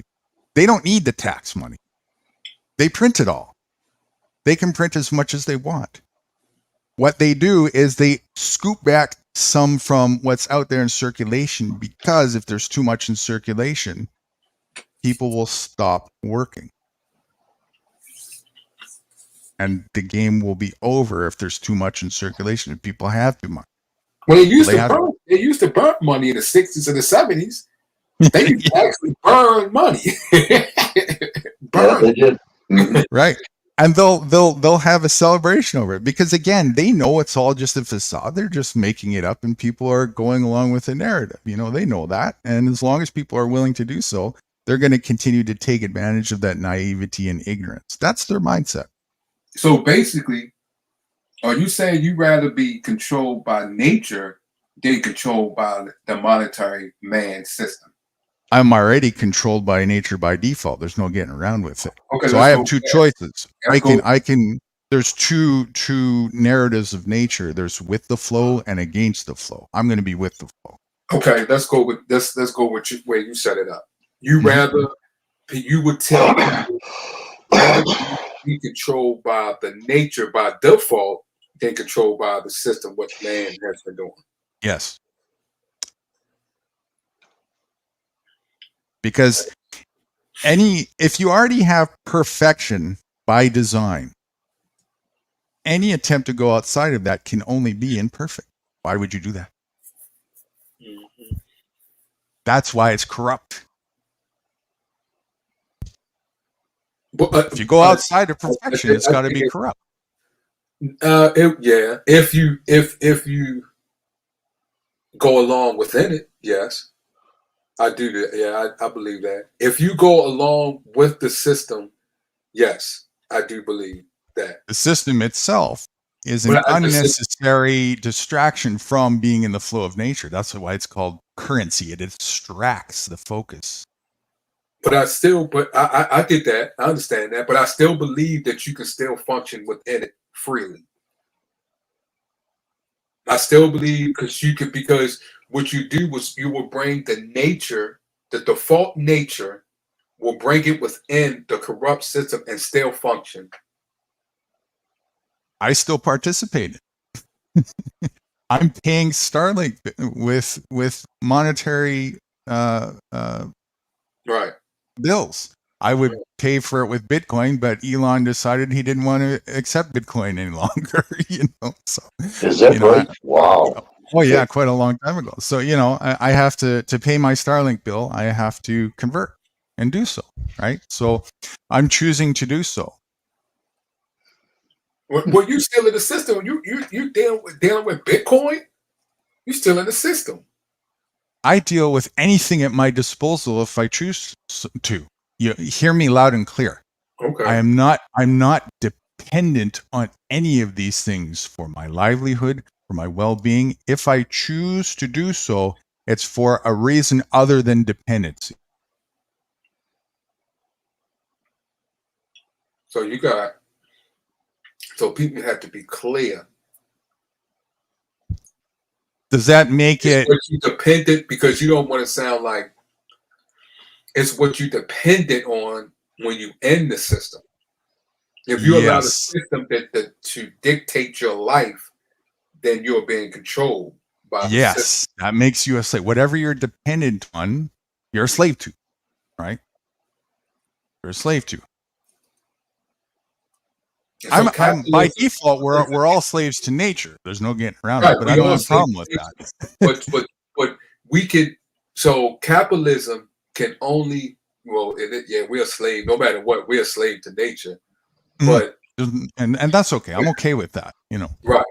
But when it comes to this capitalism system, it's only when you allow yourself to be dependent on, just like a drug, again. Right. A drug, drugs, or any candy or something like that.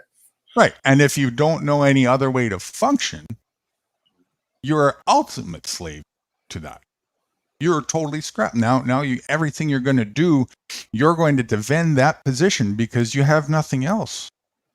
And what's funny about this, well, not funny at all, is we live in an abundant thing with imaginative ideas that you can come up with left, right, and center, and everybody is so stuck and centered on this one tiny little frickin' piece of paper.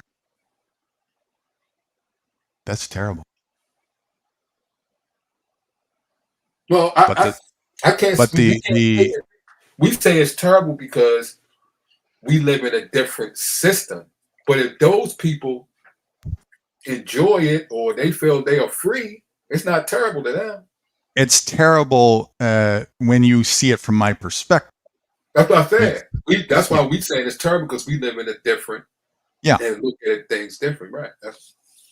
Yeah, of course. Somebody who is unaware might not see what they're missing out on. Or ignorance is bliss. Or they may see it. Or they may see it. They just don't look at it the same way as we do. They got a different interpretation, just like we were talking about your quotes. Sure. They have a different interpretation on how they look at things. Right. Sure. Not my concern. Right. It's up to each their own. The way I function in life is this. I do what I need to do self first and foremost. Myself is number one priority responsibility. Number one, no exception.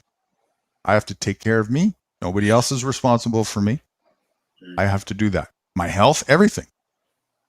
After that, I extend reach to others when it's within my means, and I'm willing and able and enthusiastic to cooperate with others who are interested in doing the same. That's it. That's it. And guess what I discovered? Outside of the gates of the Beehive City corporate world, there's millions doing that. You'll never see that. Millions. Doing what? Doing what? Doing what we're talking about here. Yeah. Who already function in their own way. Variety of different ways. That's what I went on expeditions to discover. I have 2 expeditions because I knew that it was there. I got invited in back entries, so to speak, metaphorically, through different things that I pursued, mostly health centered at the forefront because of some stuff that happened health-wise in my late 20s. And it embarked me down a path of discovery that led me to, through the pursuit of being responsible, meeting individuals who have different ways, and ended up finding groups of people all over the place.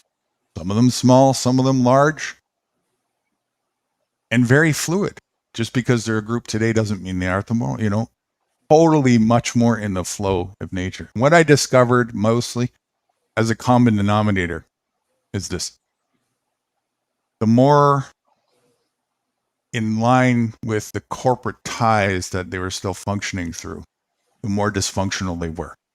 The ones, the societies, if you want to call them that, micro societies, whatever, the ones that were thriving and functioning well in harmony and cooperation with themselves are the ones that left all that and just focused as much as possible on sheer basic cooperation strategies. Such as, you're tall, I'm short, but I'm faster. You pick the apples because you can reach, and I'm faster. I'm going to run them to the 5 of us who are working on this project before sundown. Just little things like that. I know tomorrow I'm gonna have to call all the women in my family, my mom, my sisters, and I gotta call them all and tell them I'm sorry for making you feel like you in bondage. Oh my Will they goodness. believe you though? Yeah, they probably. I'm gonna try. I'm gonna try to do what I need to. Here's the conundrum. Now I can see, because we sit here talking about being free and stuff like that. I'm like, oh man, that's what they talking about. Yeah. That's what they've been talking about. I'm like, oh my goodness. Here's the conundrum you're up against. Does somebody who's hypnotized know that they're under a state of hypnosis? Oh yeah. Well, no, they don't. Okay, let me ask you a question. You ready? Are you under a state of hypnosis? I don't know. Tell you the truth, I don't know. Well, you know what? That very answer is the first direct, honest answer for a self to have with a self to start the path of being aware. Mm-hmm. Is to actually recognize maybe I'm asleep. And of course we all are. None of us know everything, do we? That's true. That's true. Bon, huh? Let me say something. I was very patriotic, trust me. And when New Guru talked to me, he seen something in me that he knew I didn't like. I couldn't figure it out. He took his time, nurtured me until I finally, the light bulb came on. You know what I mean? And I tried to disprove him in any way I possibly could, and I couldn't. Everything he said, either I couldn't prove it that day, 5 days down the line, I would see something. I went, son of a gun, he's right again. Son of a gun, he's right again. God, he ain't right again. I just can't believe it. I'm a firm believer in what he says. Believe me, I am. He's not a bullshitter. You said the light came on. How long was the light out? For years? Oh, man, it was almost like 69 years. Oh my God! What did baby Jane do? She didn't teach you. She your daughter didn't try to show you. I was very patriotic, and I knew something was wrong when I went in the military. Came on out, and I couldn't figure it out. And Guru, he happened to hit it at the right time, and it all like a puzzle came back. I went, wow, unreal, and it was right there in front of me, and I couldn't figure it out because I was too indoctrinated. Because I was the same way you were. What do I do? Well, I can't get out of this mess. I gotta work. You know. I brought his attention in 2020, and he told me to calm down. He said, "Oh, you said what? You said what?" I brought it to his attention in 2020, but he told me to calm down. He told you to call. Oh, snap! Yeah, and just wait and see what happens. Oh, but then Guru came with his steel toe boots and lace.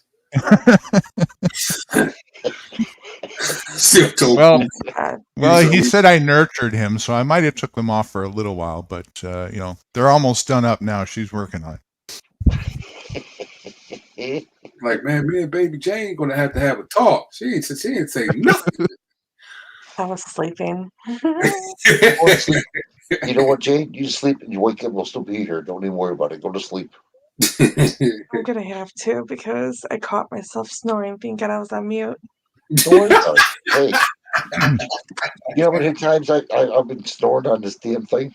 Unreal. We didn't turn your volume up for that or nothing. We promise. Oh man, yes, I do remember that, man. One time it scared me in my dream. I was like, whoa, what was that? Damn, I thought Freddie was dead a long time ago. Yeah, I was rustling a bear. You guys didn't hear me. I remember those days. I mean, Vex we was like, what is that?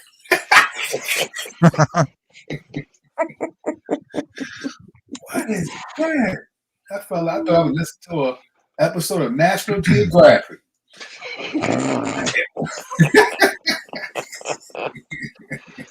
I heard that, lady, baby Jane, laughing. That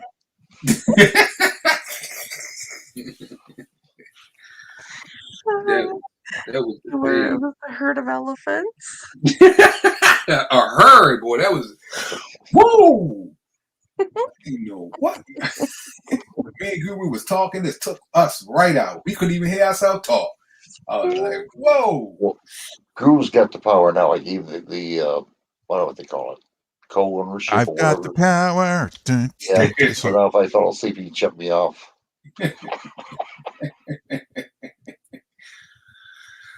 I got the recording somewhere. Oh my question of does he? Or does he just let you rumble? This is my daughter. Yeah, this is what I raised. Yeah. A lot of love in this family. It sure is, man. That's love. That's straight love right there. That's what happens when you buy dollar store soap. Yeah, there's no room for the soap or that sucker. Just the soap. My skin, it gets a little rough. Mm-hmm. Yeah. Made in China. Now we know why Guru woke you up. now we know why he put the light bulb on. Every time he rings that bell, I think it's good humor. Ice cream.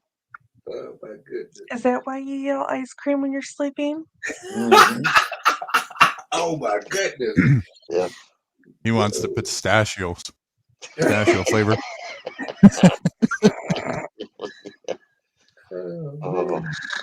Oh my gosh. I heard that. I heard you. Oh man. Yeah, I gotta make sure I call all the women in my family and friends. I'm sorry. They just talk. They probably think something wrong with me. Well, you know what? If they might want to come up here and talk to Guru, they'll come on up. But they're more than welcome. You think we're going to let you off the hot seat if they're focused on me, do you? No, they ain't gonna let me off the hot seat. And I just realized, I was like, wait a minute, no. All this freedom talk, I was like, what? Yeah, I gotta call all the women. Sisters, aunts. Why? You think you're nuts? They might think I'm nuts if they gonna think I'm nuts because they're gonna think, why are you calling me telling me you sorry? Well, if you're here and you're not nuts, you're in the wrong place. Well, you know what? You can also show them this video if you want to. Yeah, the first part. No, I can't do that because once they Steel start toe boots, 18 holes, won't drop the stove. Well, that's the part you're talking about. Once they hear that, it was like they're just going to ignore everything else. Little kidney, big diggy. Yeah, okay, yeah. That's going to be, yeah. Picking up the soap. Yeah, I forgot about that, yeah. All of that guy wears the leaf. We know about that guy. You better, we're going to watch it. Yeah, yeah, you better forget about that. I've been telling when I first met Guru, man, they was hot with him in the prep. You remember that? Wasn't that something, eh? Wasn't that something? That day was nuts. I was like, whoa. It was crazy because I thought about it once for a couple of days after, because I was like, wait a minute. The prepper community preached all about freedom, and here Guru talking about freedom, but they wasn't accepting it. They were like, oh, no. You. I was like, wait a minute. Something is not right about this situation. They feel so they under a press system, but then when you were saying certain things, they was like, well, Guru, you was like, just go out there and just take the land. They was like, oh no. Right? We can't do that. That's stealing. Or right, yeah. Our capitalism is freedom. The whole thing. Back to that. If we don't have that, the only other dichotomy side of the equation is communism. Then that type of stuff, right? And to be fair, I was very still long in development of finding the right wordings and doing my own sort of experiments to get there. If we were to have had that conversation now, it would be interesting at this point. Right. Yeah. Yeah, I've long since developed how to convey certain the things now. But yeah, how to communicate with understanding that they will understand. Yeah, right. I see what you're saying, because it was that conversation was crazy. I remember that. I was like, man, It was, and it's still on record. It was interesting. It's kind of funny. Yeah, it is. But I even I was in a confusing state, and when I got off, because that's what I did when I'm in a confusion state. I always dwell and meditate on it. And I was like, wait a minute. Oh, I see. Oh, okay, I got it. But it took me. It even took me that I had to. Yeah, it's like peeling onion layers, right? Like from when I'm speaking, I've done that for a long time, so I'm coming from a place where I've already spent a lot of time peeling back my own onion layers to get to this stuff, and it's a lot, even with me not having the same indoctrinative level ties that most people have. So, of course, it's a work in progress for most people to do that. But see, what you said is what those other folks and a lot of people aren't willing to do. And it goes back to that other meme that I have. If that critical thinking mind is not open, the conversation was over before it started. It don't matter. Right. So even at this point, even though I'm more polished and versed in what to say, it still would only matter as far as however open they would be to having a conversation. Right. And I would, if they were, it would be an interesting conversation and one that I'd certainly be willing to engage in, to see how that went and whatnot. But what really got me is their core value and what they want is freedom. But the stuff that you was talking was freedom, but they couldn't see it, and I guess they couldn't see it. But then when it was saying to them, it felt like it wasn't freedom to them. So you see what I'm saying? Yeah. That's what is what's mind-boggling. Do you understand why? They want freedom, but then when they say it, it seemed like they was receiving it as bondage. Yeah, exactly. And they were. And that is the reason why is because built into the indoctrination onion layers is more subliminal rhetoric programming to respond to, just in case the type of thing that I'm talking about happens to come along the path. They haven't peeled those onion layers. They haven't even recognized those onion layers yet. Such as there's more to life than just capitalism and communism. That's not the only dichotomy going on in reality. But if all you can see is the box that you've been trained to think, if you have no critical thinking, it's over. You can't see beyond that. And that's where they're at, right? So to them, the presentation of letting go of capitalism means communism for everybody. Well, that's true, because I think that's even true to history, because that's how it is. But I guess the capitalism they well, see, that's another oxymoron then, because they felt they would free within the capitalist system, but now since the capitalist system is closing in, and like what you're saying, it's not, and they believe that their freedom is being taken away, but their freedom was already been taken away. They wasn't free at the beginning, but it was perceived to be free because they were able to do certain things. And if freedom can be taken away by some structural system made by man, it wasn't freedom, it was privilege. And that's why I said earlier, it's very important to understand the difference between freedom and free range. In the context that, I describe and use freedom, of course, all words being subjective, but when I say freedom, I'm talking about no borders, no authority of one man over another, everything consensual, everything contract, agreements, no force. That's freedom.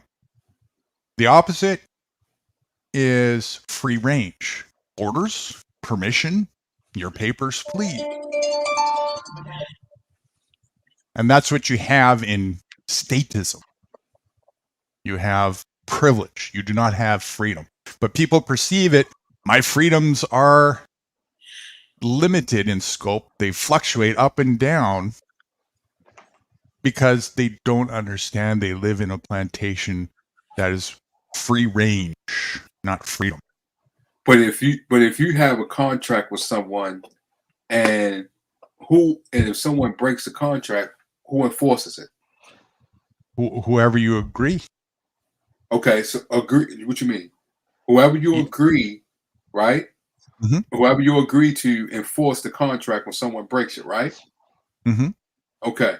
So, but see, that is still someone would still look at that as, wait a minute, if I'm free, then I am free to go and take over someone else's territory. And you are by default. Okay. By default.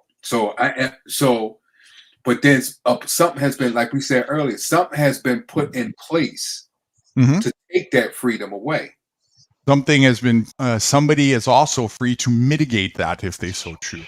Exactly. So mitigate it.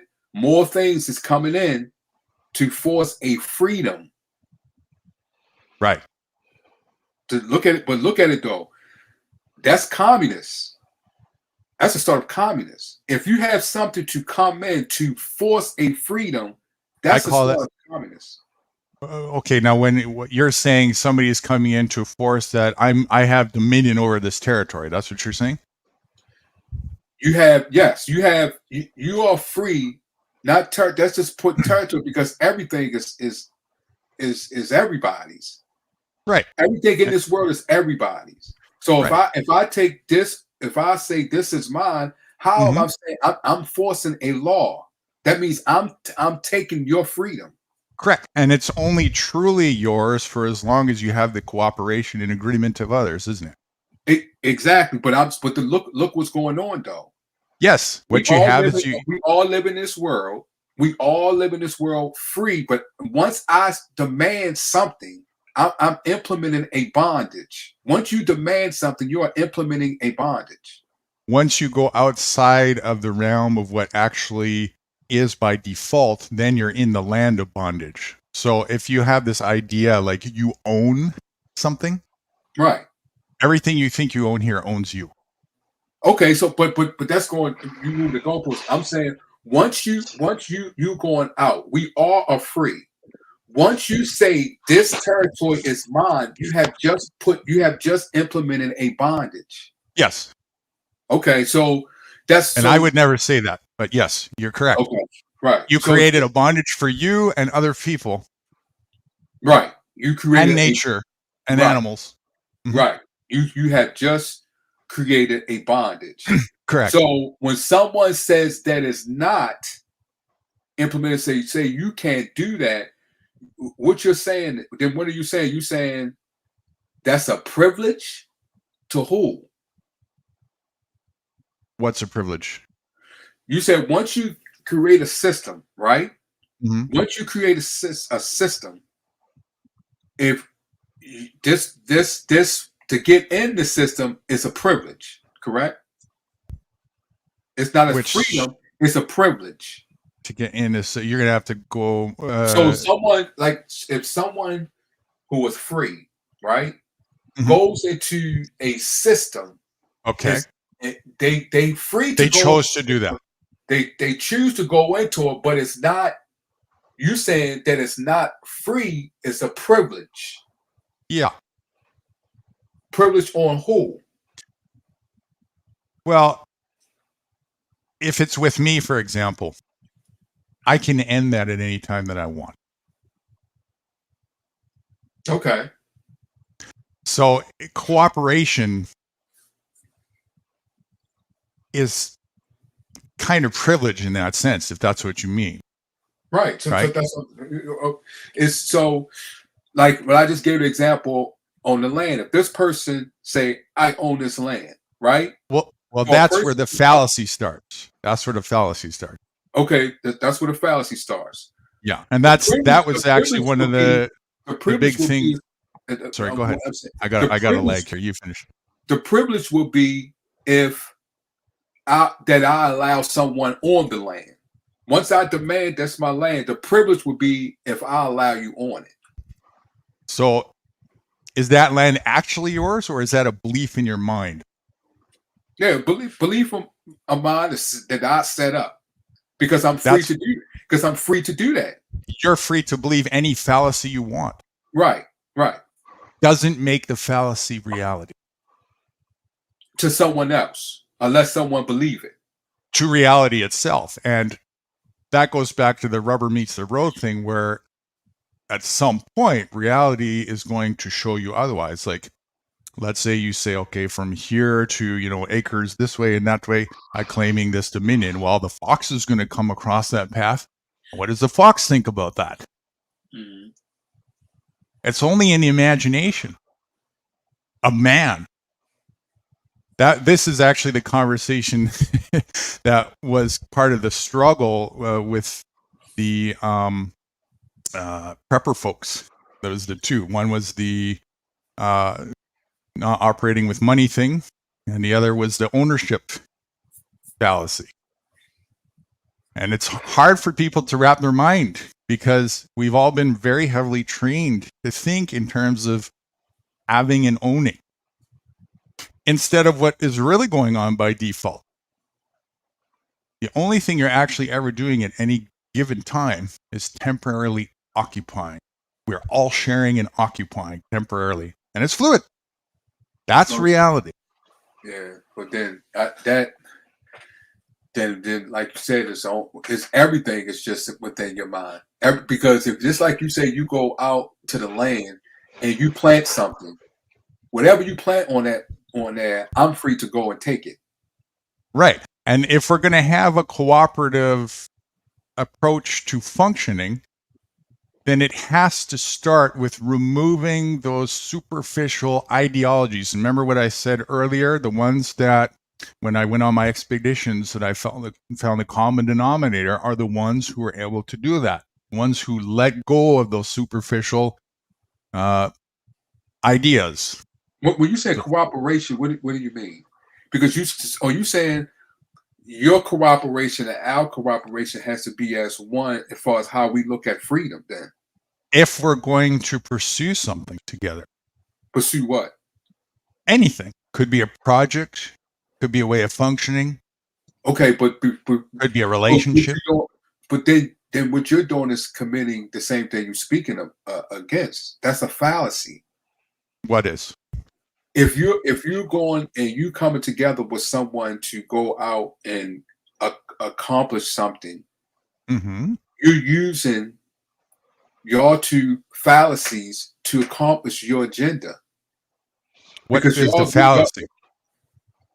Didn't you say you was going out to expedition to do something? I'm saying you could, like, let's say me and you wanted to go out and forage for some food tomorrow.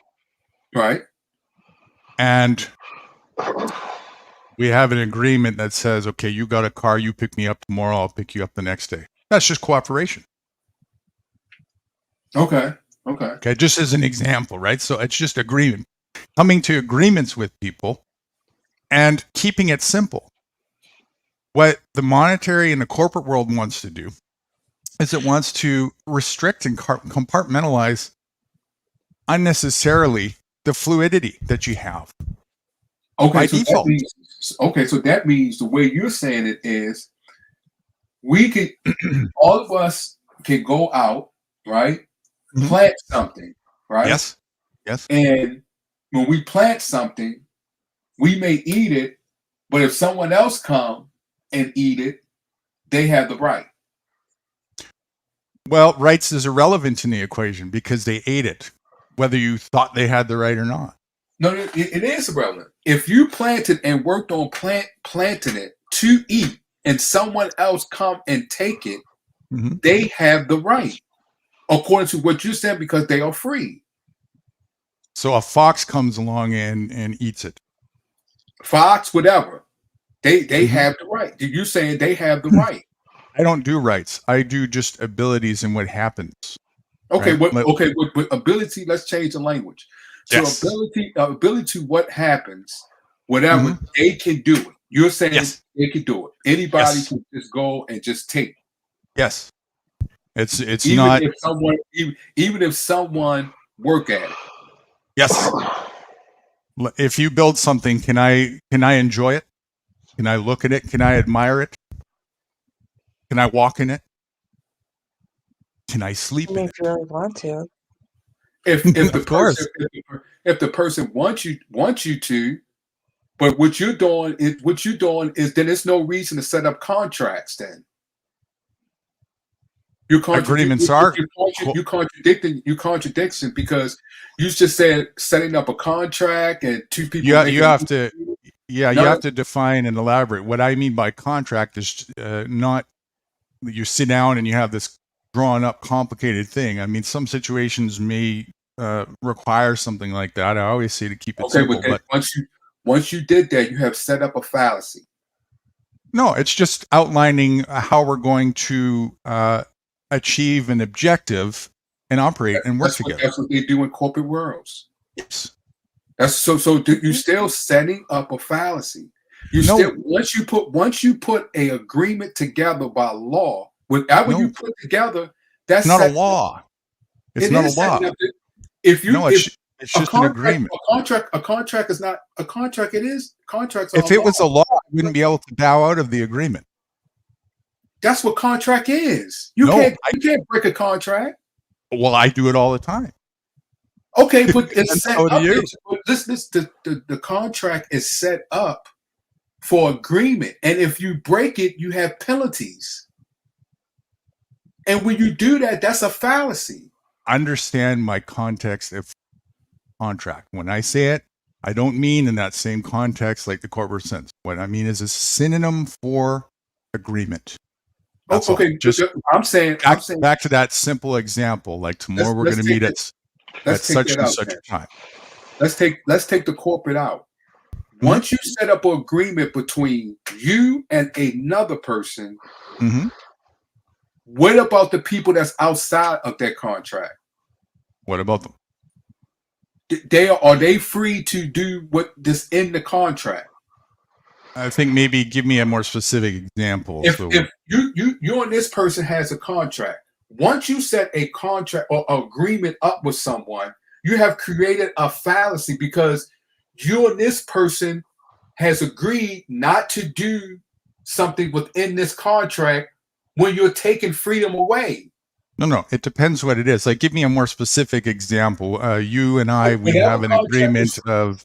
That's what you have to do. Because whatever is in the contract, you're free to do and not to do. Whatever it is, you have taken a freedom away. You can't get around that. I'm not sure why you would state that and where you're going with that. Okay, so why set up a contract? To have a basis for function, like for example, as I said earlier, I mean a small case example. Again, in the context that I'm using the word contract, it just means agreement, such as tomorrow we're going to meet at 8:00 and we're going to go out together in Forge. That's an agreement. Agreement to. Wait a minute. So you mean cooperate? Cooperate for what? Anything. Wait a minute. Are you saying that you will put a contract together to meet up with a person? Again, you're going back to the other context of. No, I'm saying listen to what you say. No, I'm not saying that. You said I'm making an agreement with a person to meet him. Yeah, me and you, if we decide to meet tomorrow at 8:00, we agree to do so. Yes or no? Okay, so what if you break it? Then we break it. Then you broke the agreement. So you break it. Okay, put it this way. You're saying you go get up with a person to meet up at 8:00. You have just created a fallacy because I don't want to get up at 8. Well, if you agree to meet me, let me respond. Wait a minute before you respond. All right. Anything when it comes to agreement, I don't want. because Well, if that's you don't want to agree, then don't agree. Then it's not an agreement. And I'm asking you, why would you do that when you are free? Agreement requires two people to agree on No, something. That's an agreement. Yes, but why would you do that? Why would you do that? Why, if you're totally free, you would just go and just wait till he get there. No, cooperation requires agreement to have a basis for function. No. Sure it it does. See, you see what you're doing? You see what you're doing? If you don't agree, if you don't want to agree to meet me at tomorrow at 8 o'clock, then tell me what time is better for you. No time, nothing. I see you when I get there. Well, that's not a parameter that I'm interested in working on. We don't have an agreement. Thank you. So that's why we have to watch when we speak against someone else when it comes to that. No. That's why I asked you to be specific about the example, because it's no specific. It's when you go specific, you're still going by your interpretation and what you feel. Once you put an agreement in, you're setting up something. You're setting up something to do something. No, that's how you've been trained to think. No, wait a minute. You're doing what you're accusing the people of doing. If you're going to, I don't need to set up no agreement with you. Only thing nobody said you needed to. A need to would not be an agreement. No. I'm telling you, do not ask me to do anything as far as an agreement. If you're going to say, Vaughn, I'm going to be at the what's the name tomorrow. Okay, I see you when I get there. And if I get there, I don't need to say agreement or talk about agreement. No.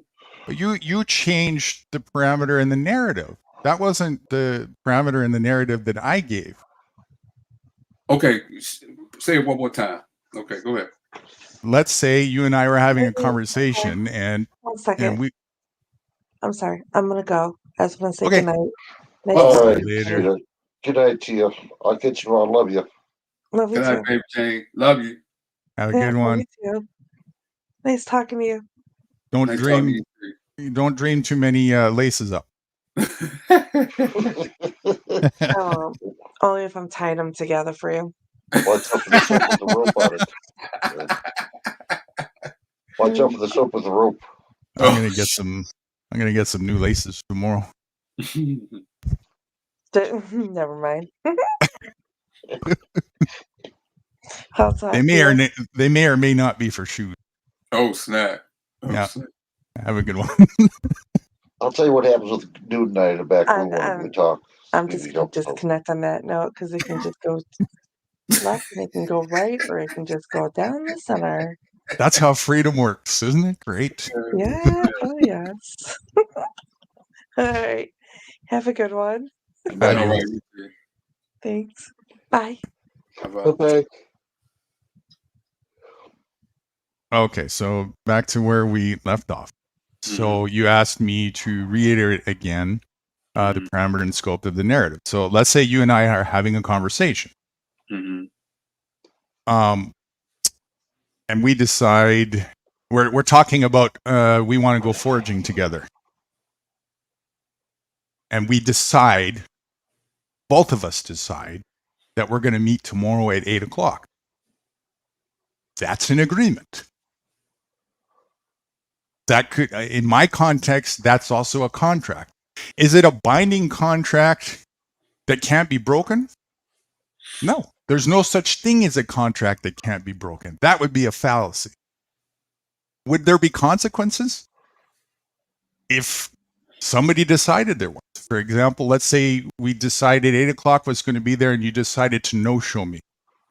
Well, probably there's a good chance I'm going to be less interested in making that kind of agreement with you in the future. There's a built-in consequence in that. Oh, you Very just simple. described it. Oh, go ahead.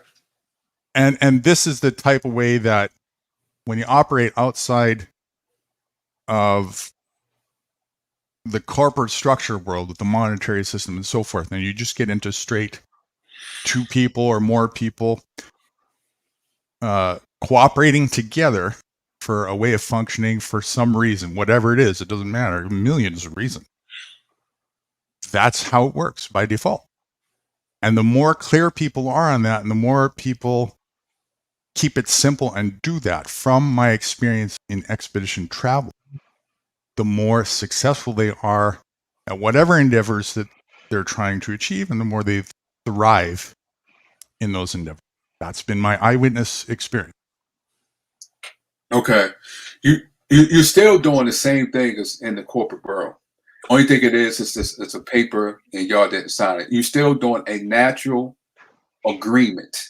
Yes. One is paper and one is not. Now the natural agreement that you're saying, as far as 8 o'clock, once you set a time, 8 o'clock, you're looking for this person, even though he may or may not, just like in the corporate world, a person may or may not honor the contract. Mm-hmm. You also said that it could be consequences as far as if I don't meet you there at 8 o'clock. Mm-hmm. Right. Okay. Same as in the corporate world, you're going to have consequences. Once you set a certain time, you have just created a fallacy. Because I'm thinking, when you say, Vaughn, we're going to go forward to tomorrow. Okay. You go home, I go home. Whenever you be up there, I see you when I get up there. If I don't be up there, then I just don't be up there. You don't say no time. You don't say the only thing you say, I'm gonna be up forward. I'm gonna be there tomorrow. Okay. And we not say it. Once you set a time, and that's an agreement, whether it's in a contract or is just meeting tomorrow at all not an agreement? No, you just said, Vaughn, tomorrow I'm gonna go forward. Okay. I see you when I see you. Either I'm going to be there or I'm not. You didn't set, there's no time set or nothing. You just told me that you're gonna be forward tomorrow. Okay, sure.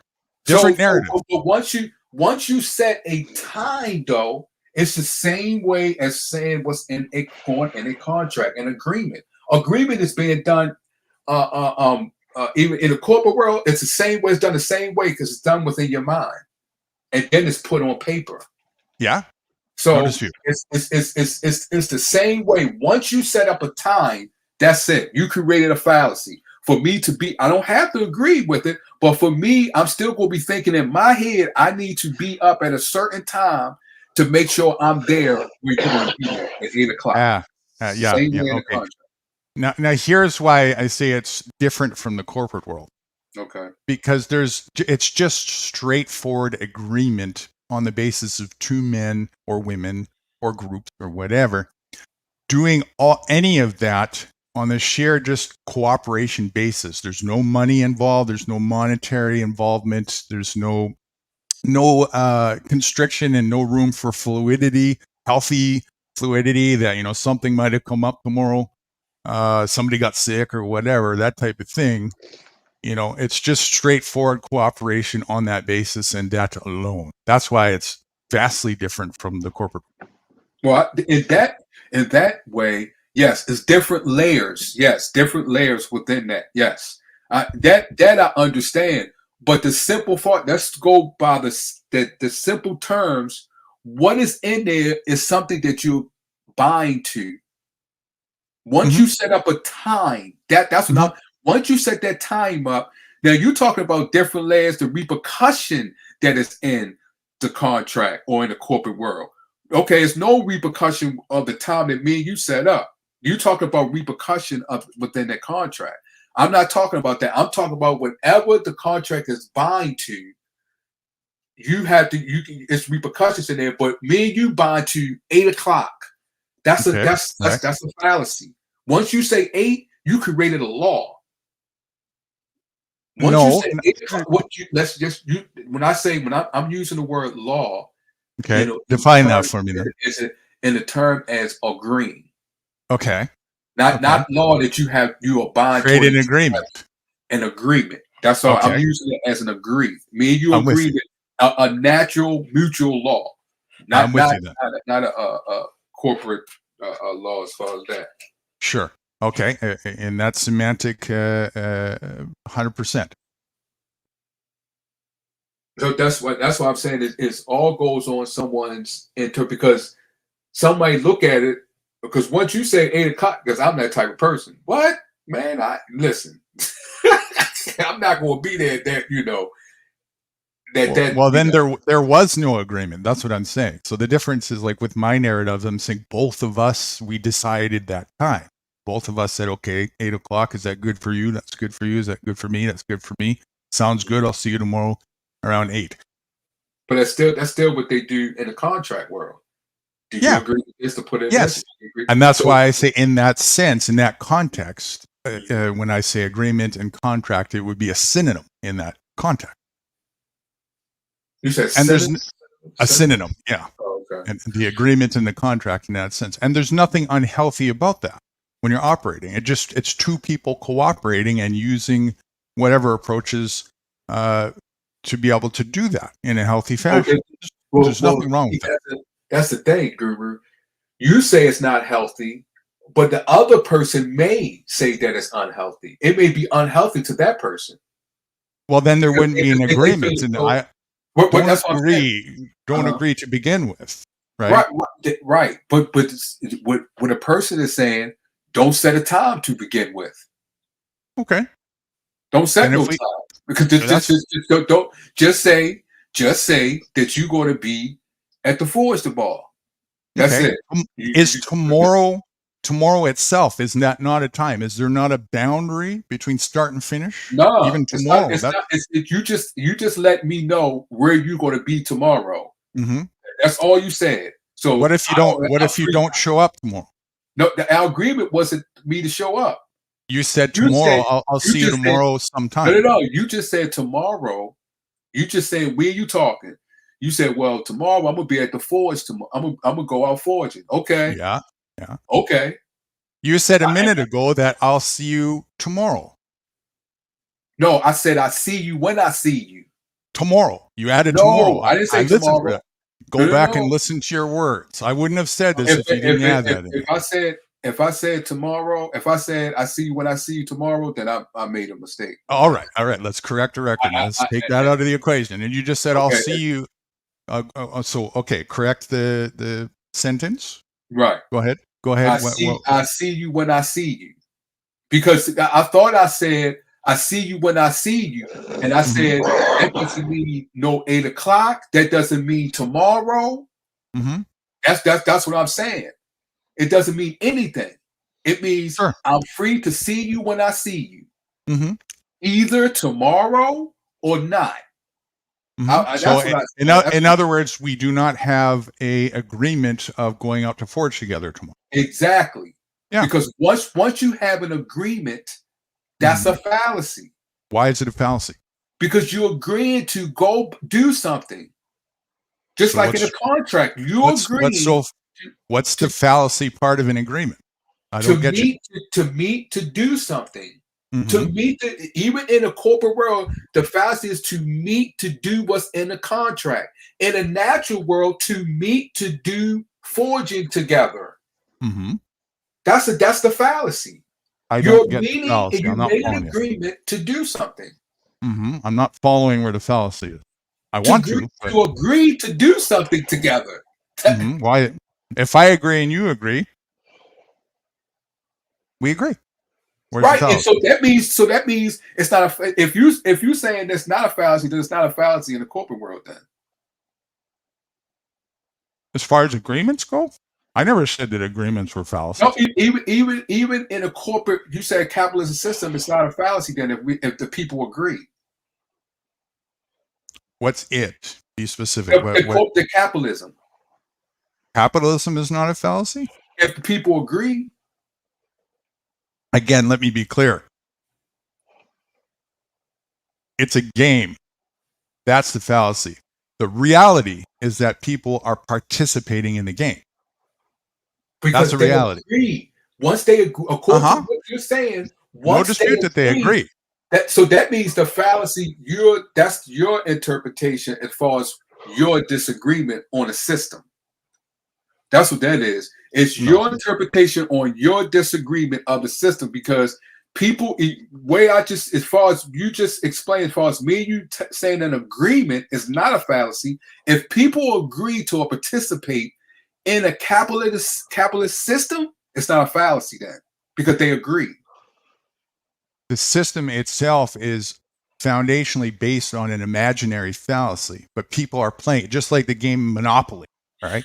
There's a board and there's colors and this and that, and there's, but it's just a pretend. I get all of that. I get you. That's what I mean by fallacy. The pretend. But we can agree to pretend together. We can agree to play a game together. Can we not? Oh, so you saying? Wait a minute. You said it's a fallacy because it's a pretending? Yeah, it's a game. It's a pretend. Oh, well, okay. Well, that's something different then. Yeah, if you say like money itself. Go ahead. Wait a minute. If you're saying it's a fallacy because people believe something is pretending to be what it is, but it's not what it is. Okay, that's your interpretation of a system that you don't agree with. That I mean, if that's the case, because you were saying that what me and you had in the natural world, once you set something up, y'all agree it's not a fallacy. But now you're saying the pretending, okay, well then that's something different. But I'm going by if someone's agreed with the capitalist system to participate, regardless if they believe it, pretending or it's an illusion, whatever, they are agreeing to be in it. Then it's not a fallacy. No dispute. Oh, okay. They're agreeing to participate in a makeshift game, in a makeshift make-believe game. The participation itself is not make-believe. Of course it's not. The use of a piece of paper that says $1 is not a fallacy. The perception that it's worth this thing called $1 is a made-up fallacy. It's a belief. And it only has any value based on that belief. That's it. So everything is is based on a belief, right? In the corporate world, that's why it's the opposite side. Corporate world is the land of make you believe. The whole foundation of the corporate world is all a made up fiction. Right, but if legal land, go ahead. Well, okay, I understand what you're saying, but it's man's construct. Let's put it that way, right? Okay, but I understand that. But if we was making an agreement to be at a certain place, we believe that we want to be there at the same time. I wouldn't put any belief in that. I'm going to let you show me whether or not you're going to do that or not. Okay, but you still believe that I may be there or not. I'm not going to do any belief whatsoever. I'm going to let you show me. I don't operate on beliefs. We have an agreement to be there at a certain time, and tomorrow I'm going to be there at that time, and I'll see if you'll be there. Okay, you believe that you want to be there, and we're going to do something together, right? I'm going to decide to be there, and if you do come as agreed, then we will do such and such together. For as long as you decide to continue, and me too. But you saying that you don't believe, then why you believe in going and foraging though? You believe that we would both go somewhere to forage. I don't believe anything. Me and you, let's keep it simple because it is. There's no need to make it complicated. You and I are having a conversation. We make a decision together. And we're using the construct of time to do so. And we say tomorrow, you want to meet at 8 o'clock and we go foraging together. We both agree to that. That's it.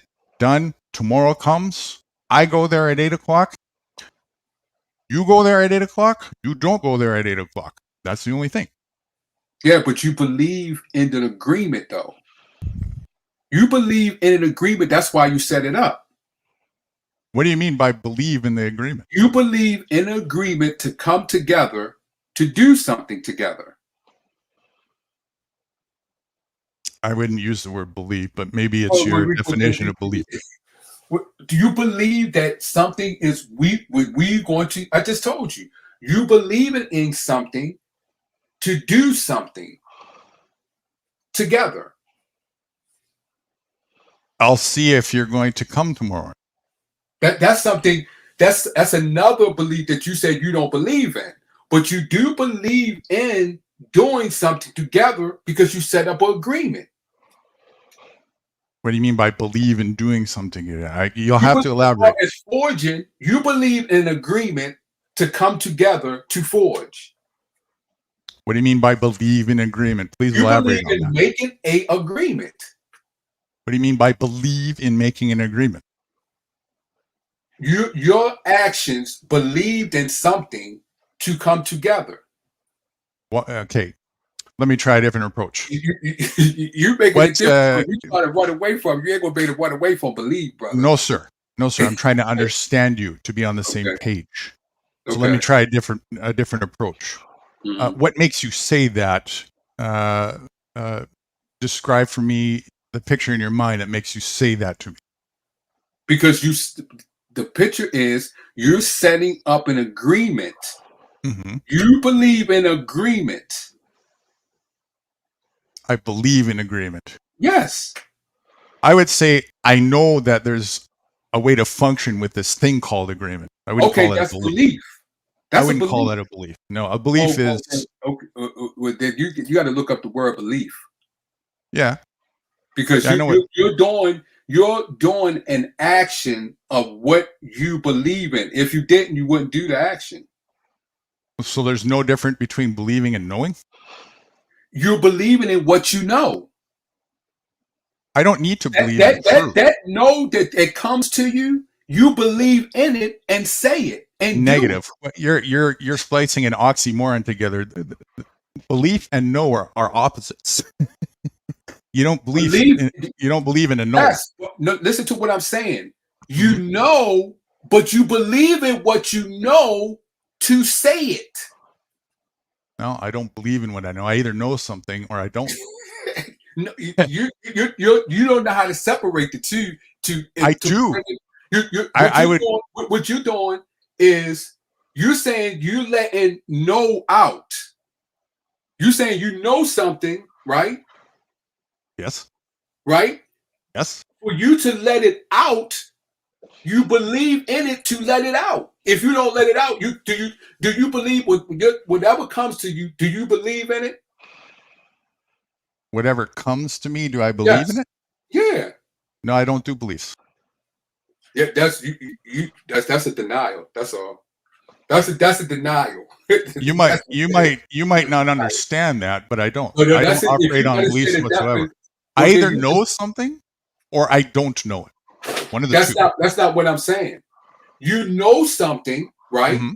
And what you apply to what you know and go out and do it is because what you believe. You know that you are free and you believe in it and express it. No, I do it because I know. Okay. I don't need belief for anything. Okay. That's you don't need belief, but you need belief to carry it out. Let me try a different approach. Just like you believe, hold up. Like you believe that if that's the case, you know that you know money, right? You know, right? You know that you need money to buy something, right? You know it. You need money to buy something. Sure. You believe to purchase this, you need money. You believe, okay, I believe that if I purchase this right here, I'm not going to get it. No, that's wrong. Because you know that you're going to do it. When you go out and plant something, right? You know that something's going to come out, right? I don't know for sure. I know there's a chance. You know it's a chance, right? Yeah, I'm probably a good chance. And if I do things a certain way. But for you to do it, you carry out what you need to do to plant. Yeah. You believed it too. You believed it. No. When someone told you to go out and whatever you learned, you believed in what they taught you. No. I did it to see.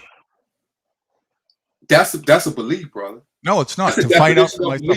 belief. Okay, let me try a different approach. That's the to see. definition. That's the definition of belief. If Is you there- don't believe, if you don't believe in the definition, that's fine. Hold on. You don't have to explain no more. What you're doing, I'm going by the definition of belief. If you don't believe the definition, then that's something. Is there a difference between believing in yourself and knowing yourself? It goes together. So there's no difference? They work together as one. They work together as one. That means I know myself, and I know myself is right, but I believed in what was told to me. And I will not believe in what was told to me. Yes, you do. No, I don't. Yes, you do. might Because think you know I why? do. You know why you believe it? Because what is told to you, how did it come to you? Are you talking about my epiphanies? Okay, you call it epiphanies. Is it how does it come to you? Epiphany, is it alive? Awareness. Is it awareness? Is it alive though? You don't bring Alive? information. Yes, you don't bring information to you. No, it's an understanding. You understand the information that's come, but you don't bring it to you. Yeah.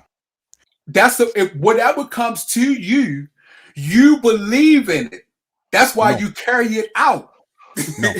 Yes, it is because No, of sir. Yes.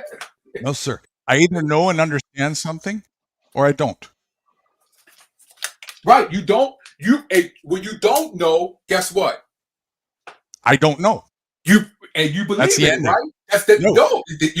okay. No. Yes. That's the end I of do it, not right? believe in anything I don't know. I don't do beliefs. If I don't know You something, believe that's it, the end of the line. You believe it, don't know. You believe it, don't know. You believe that Statement you don't is know. fact. Statement is fact. It's the opposite of knowing. If there's no basis for not understanding when Exactly. you don't know something, Exactly. And you believe in it. I believe in what? You believe in don't know. Don't know is the You opposite believe of if you knowing. don't- That's not if a you don't- if you believe. See, this is what I'm getting belief. at. Belief I is what you do. I'm gonna go. No. I'm gonna go spiritual. I know that I don't know something, but the spirit in me knows all things. Uh-huh. You won't believe in that. I don't need to believe in that. I'm not. It's not about what you don't need. I That's don't not do what it's beliefs. about. You don't believe in that. Just like you say, you don't believe in religion. No, sir. I have my own understanding when it comes to that. Okay, because you don't believe in others' religion. You don't I believe don't. in it. I don't do religion. Let's put it that way. Right, because you don't believe in it. You're trying to escape, bro. Correct. You're not I gonna don't make do it in that beliefs. I don't do beliefs. That's what You can- you're having a you hard can time say- You can understanding. say that you don't do beliefs, but You can believe that I do beliefs. even in that, you believe that you don't do it. Is that a Even in belief or is that a you- fact? You believe in the fact. Is that a belief or a fact? Is there no difference between a belief and a fact? You believe you believe in the fact. You're trying to escape belief. You're not going to be able to do it because you believe in a fact. You believe that you don't believe. Belief is something you place in something that you don't know with certainty of. You believe in it because you don't know Thank for you. sure. Right. You I don't don't know- do that. Right. You don't If I know- don't know, I don't put belief in something. Listen to what you said, I but stay you at, right. I don't know. You don't know for sure. Right. You just proved my point. No, I You didn't. believe that it's something that you don't know for sure. You don't, and you just said you don't know. No, I don't believe in something I don't know for sure. And you just expressed belief. You said I do believe in something I don't know for No, sure. I said you believe that you don't know. It's either you believe that you know or you believe that you don't know. No matter what you believe. You don't believe you when you say I don't believe in belief. You just express believing. You just expressed it. No, You I express believe the that you opposite don't of believe. believing. Yo, you try to get out. You're not going to be able to get out of it. You This believe that you this don't. is another one of those dichotomy situations here. Where Right. It's hard. That's It's what I'm hard to saying. see outside. You're not going to be able to get. You're not going to be able to get out of it. You're You know, not. I'm not trying to get out of nothing. It's a statement of truth. You know what else I don't do? I don't do trust. I don't do faith. I don't do trust, and I don't do belief. You know, those three things are what you do when you're willing to settle for anything less than factual truth. Bro, you say you don't do what? Belief, faith, nor trust. Okay, you don't trust you trust in freedom. Nope. Okay, well you okay, well that's something that you have to deal with, because according to definition, you expressing trust. And that's the thing. In order to understand where I'm coming from, remember this. Am I still on screen share? I am. Remember this? Let me go to here.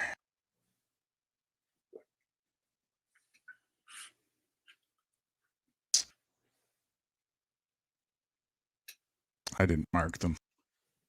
There it is. You know, I mean, you can take a word and you can semantically have the definition of whatever you want on it. If you want to understand where I'm coming from, you're going to have to pause and understand what I want to convey and get across.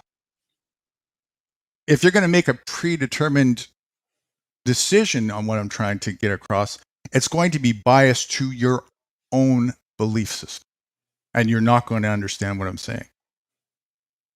The reason why that that goes for you, bro.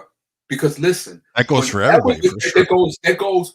See, in the Bible it says, "Do not judge, lest you be judged." When you judge, you will be judged. When you condemn, you will be condemned. So what you is expressing, what you're saying, what people do, you are doing. I never stated that it was a double standard.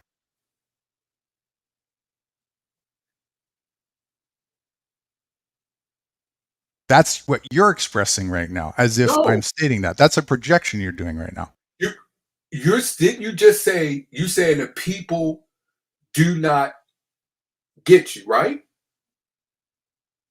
You just made it as far as I said I was talking specifically to you in this very conversation. If you want to understand, and that's why I brought this thing up. If you want to understand, you have to go to an openness to understand what is attempted to be conveyed. You have to put aside your biases, your ideas, and so on and so forth for that to happen. Right there. You just did a double thing. When I just said, you just said, the person have to put down that, so do you. Because you're doing it. I never said I didn't. Okay, let me change it so you understand. This is for anybody. I'm not saying just you and singling you. And I'm saying, even if you put it on anybody, Guru, it still goes on you, because you're doing. I'm not saying it. I'm part of everybody. There's no dispute. I never said it doesn't include me. Of course it includes me. Why do you think that's a projection from me? So if it goes on you, then even though you may say no, right? Mm-hmm. Even though the person has a bias, that bias still applies to you, and the bias that you're talking about applies to the person also. For sure. Now here's the thing. We're talking about the original statement coming from me. So if you want to understand what I'm trying to convey, then this is where the openness has to come from, right? Otherwise, it's just going to stay stuck on a reciprocal thing, which it ended up being. This is a lesson in communication, which is great. And by the way, I love these conversations with you, brother. I really do. And I love that you bring so much value and depth into our conversation. It really helps me to get even further in my objective, which is exactly that. I want that to be clear and understood. My intention only ever is simply to convey truth as clear and concise as I possibly can. That's my number one objective with all of them. Yeah, no, I'm not taking it offensive. It's just a conversation. No, I'm Of not taking course, nothing. of course. I know that you're not. I just wanted to state that earlier, and just while it was fresh in my mind, I wanted to get it in before I slipped again. Yeah, no, I'm So not taking I'm saying I appreciate you. I really do. I really do. Genuinely. Yeah, I feel the same way. Yeah. Now sometimes, especially with deep minds, it's easy to get in a tendency of a little bit of closeness. And I do it too, especially when we're holding on to something that we have our own sense of value, that we think that it's so crucially or fundamentally important, right? Right. And so this will happen. And the best thing to do is, of course, just pause and take a step back. And that's what I'm trying to do here as well, is just taking a little bit of step back. And if you reflect a little bit and look earlier, what I really wanted to do, because I know myself, I know my thoughts, I know my understanding. I already understand me. I don't necessarily understand you. And I want you to understand when I'm telling you, and there was a misconception at first, but it got clarified, which is good. When I'm asking you questions for elaboration or clarification, that's not an objection to what you're saying. That's a genuine, I really want to see where you're coming from, because I know I don't take it. No, I don't take. I understand that. I do the same thing too. I do the same thing. I want to know how you're using the word and what the way you putting the word within context, because then I will see if we're able to get on the same wave line.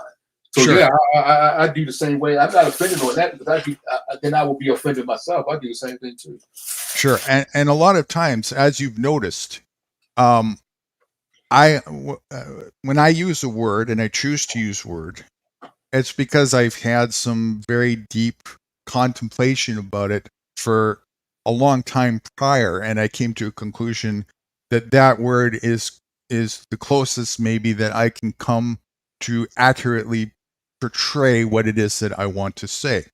That being said, this is a confusion and conundrum of language, because words are so subjective, especially when people are hung up on their current definitions of words. It can still be very difficult to convey what it is that I'm attempting to do so, even with an objective open mind to some degree, So that's why I want to bring this down to that basis again. And let's try this with those three things. I even have a quote about this. And let's see if you can see where I'm coming from when it comes to this. Truth, faith, and trust. How did the quote go? Oh, yes. Truth requires zero faith, trust, and what was the third one? Truth requires zero faith, trust, and belief. Truth requires zero faith, trust, and belief. Lies do. That's the first one. The second one is truth, believe, and... Hold on. Wait a minute. Okay. You want me to repeat it? Let me get a pencil. Hold on. All right. You may have seen these memes a little while back. You got something else on the screen, but I don't know. That's from a minute ago when I went to remind us. I can take that off now. Now you said what? Truth what? Okay, so there's two of them. The first one is truth, faith. Truth requires zero faith, trust, nor belief.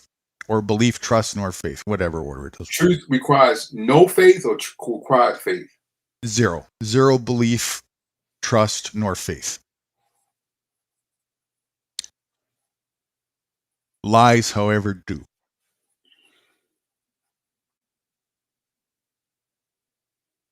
That's the first one. All right. Okay, and the second one is, let me recap it again.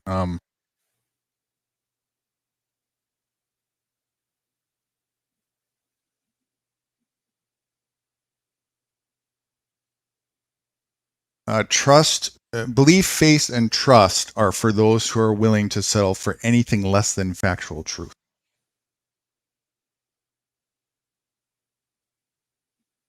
Truth, what? Say it again. Belief, faith, and trust are for those who are willing to settle. Truth, faith, and trust. Sorry. Belief, faith, and trust are for those who are willing to settle for anything less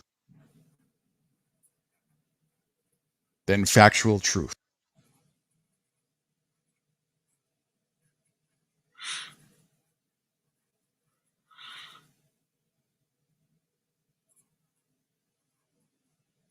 All right. Okay. That's it? Yeah. Oh, sorry. Those All are right. the two. Okay. What's factual truth? Are you asking me to define that? Well, you don't have to define it with Webster Dictionary or a dictionary. What is factual truth to you? Yeah. Something that I know with certainty. And how would you know that? If you would know that, and how? Like, for example, I'm having a conversation with you right now. I know that. Okay. I'm not imagining it. It's, it's verified by reality. It's not in my imagination or something that could be a possibility of some sort or not. Okay. So factual. So to you, factual truth means something that you're certain, and anything outside of that, you don't look at that as factual, and then by that you don't have belief in it. Correct. Okay, but do you do have belief in the factual truth? No. I either know You don't the go truth. by this quote then. I don't say again. I As didn't hear you. As far as the quote, it says believe, truth, and faith. It says all those Belief, trust, and faith. Yeah, Belief, trust, and faith. Yes. And it says what? All those willing to Are for those who are willing to settle for anything less than factual truth. Less than factual truth? Correct. So people are willing to accept, it's like they're accepting it as factual truth. They're believing in it as if it's factual truth. Okay, well, so these quotes are what you perceive what people believe in their faith and put their belief and faith and trust in, right? Right. Yes, Okay. and how they operate with that. That's right. Okay. And guess what you believe in, right? That people see. You believe that what you just said in this quote and what your experience, you believe in that. That's my testimony to my you experience said that I believe. know. Right, but you just said that you did believe in it when I asked you the question before, because you said that you believe that what people do by your life experience. No, it's not what I believe they do. It's what they do. And that's factual truth. But factual truth is this, right? It's people that settle less for this. Or is it this or people that settle No, less? belief, faith, and trust is for people who settle for less than factual truth. Okay. That's your but that's what I'm saying. That's your belief and experience. Not my belief. It's an expression of factual truth. Okay, expression. Yeah. Okay. And truth requires zero belief? Truth requires zero belief, trust, nor faith. Lies do. Yeah, well, that's I can see that. Well, I can see both of these quotes as being true. Yeah, I can see that both of those quotes as being true. Okay, so if you can relate to that, that's where I'm coming from the previous conversation. Same thing. Well, but that's what's in our conversation. Still, the thing is, you still, whatever you perceive and you experience, what you have seen and to know, but you don't, you believe it, but you don't, actually, you is going by what you see and what you more so experience. what I see experience. Yeah. But What is verifiable, like, I find it interesting that people sometimes struggle having differentiate between something that's imaginative and something that, like, when I'm eating an apple, I'm not imagining that I'm eating an apple. Like, and you'd be surprised, a lot of people would be willing to just go into an argumentative debate as, well, you're imagining everything. And it's like, okay, if we can't have a common denominator to know that there's a difference between that and let's say we're standing in the middle of somewhere and there isn't a tree in front of me, but I'm imagining there's a tree in front of me. That doesn't mean there is a tree in front of me, but in my imagination, there's a tree in front of me. There's a difference between a knowing of a factual truth and a belief. I can believe that there's a tree over there or whatever I want. I can believe that something that I saw is going to be there tomorrow too, but it remains a belief. There's a vast difference between that and actually knowing something. What I know is that I saw a tree when I was standing in front of that tree. That's a fact. But you believe in the name. I'm using that as a tool because that's what we have at our disposal. You're using what you believe, the name. No, I'm actually even further outside of that. I know that these names are simply just also indoctrinative constructs. I see that too. Okay, but you're using it because you believe in it. No, I'm using it because as a tool, it's effective. Okay, but whenever you say what you do with it, you are expressing belief to do it. You would say that that's a tree. Let me entertain you. This is the reason why magic comes in, because it is. If that's the case, why don't you use another name for the tree? And I could. Okay, and there's an answer to that. There's an answer to that. What do you think the answer might be? Oh, I don't know. No, it's to have wood. Huh? Wood. Sorry? It could be wood. I don't know. So. No. I'm saying there's a reason why I'm not. I'm choosing the words that I'm choosing because I'm choosing the ones that would seem logical for the conveyance to have an understanding. Does it mean I believe that they're going to? No. I don't know until I do it and see. Right, that's the difference, right? Yeah, that is a difference. But the thing is still, you can't escape it. Either you believe that they're going to get it or they're not. They're going to get it or they're not. Belief works both ways. You would call that a belief. There's only one. Okay, let me ask you this. 1 plus 1 is 2. Even the definition that you said. 1 plus 1. The definition that you said. I'm even standing within the definition that you said. Okay, let me just ask you this to see if we have another common denominator. 1 plus 1 is 2. Is that a belief or a statement of fact? It's both. So there's no difference between a belief and a statement of fact. So I believe in Santa Claus. Is that a statement? I believe this is this. I believe in the statement of fact that is set up to me to understand 1 plus 1 equals 2.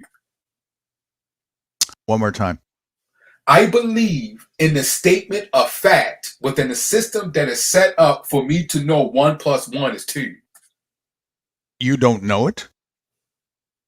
I know the system that is set up told me that 1 plus 1 is 2, and I believe Isn't that the same as believing it? Yeah. I say they go together. There's no difference between believing it and know it. They go together as one. You didn't answer the question. There's no it's a yes or no. There's no difference between believe in it and know it. Let me try the No, it's no difference. It's when you're saying no difference, are you saying can you do one without the other? If you understand the context of belief, and that's why I use those. Answer my question. When you saying one, or that's you a saying question. doing one without the other, when you said doing without, are you saying as far as one without, were you saying can you do one without the other? Yes. No. They together. Belief is what you do when you don't know something. You believe in it. No, that's it. But that you don't know? Yes. No, that's not. And that's what a lot of people do. They don't know if they don't know something is true, but I'm going to believe it in anyways. Oh, And but I see all that science. I see what you're doing. Okay, I see what you're saying. You see what I'm saying? You're saying. Yeah, I see what you. I see what you're saying now. I see what you setting up. I see your understanding, but just the only thing I'm saying to you, like I've been saying, I see yours too. Right, I see your understanding, but it's yeah, I see your understanding. The way you just you see the difference, right? The way you defined it, your definition. Okay, yes, I see it. Okay. But I'm still using belief. You're still using belief, but I believe it. I see where you're coming from too. I see that in a lot of other people. The reason why I did this is to point out what I see that seems to be missed, which is, and you got it. Most people miss that because the perception of these semantics, they get interlocked and intertwined that way, and it blurs the line between the two, and people end up in these foggy tangents with lack of critical thinking. They can't even differentiate. They don't know the difference between a belief and a faith and a trust and a reality. They don't.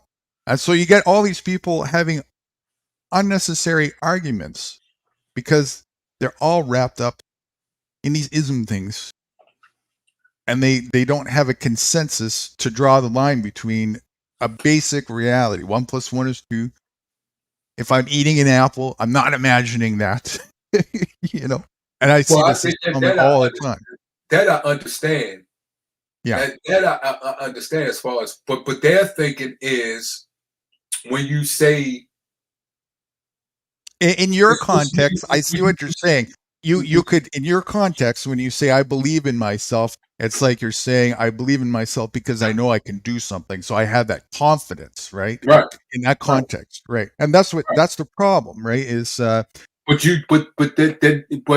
you believe it because, like you said, my point. That was just my point. That was my only point. What you're saying. I understand your point. What you're saying as far as what you just defined, I understand as definition. That's why I say it's this different definition. You have your definition. So I completely understand that. I do. I completely understand. Okay. So and now a little bit further to be clear, I would never, for self-reference and in conveyance to others, I would never say that I believe in myself for anything. Mm-hmm. I either know myself, I know my capacity, my capability of doing something, or I don't. I don't believe that I can do something just because I have to have something to supplement whether I know or not. I got you. Right? But I'm going to go and find out for real so that I know my capacity as a factual truth from experience. Then I can say with certainty, well, I did this from experience. I know at least that time I had that capacity. I don't need to believe in myself. I know that I did that.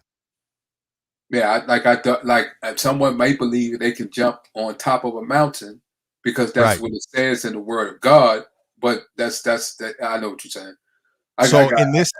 In this context, with this understanding, belief is a confirmation of doubt, of not knowing.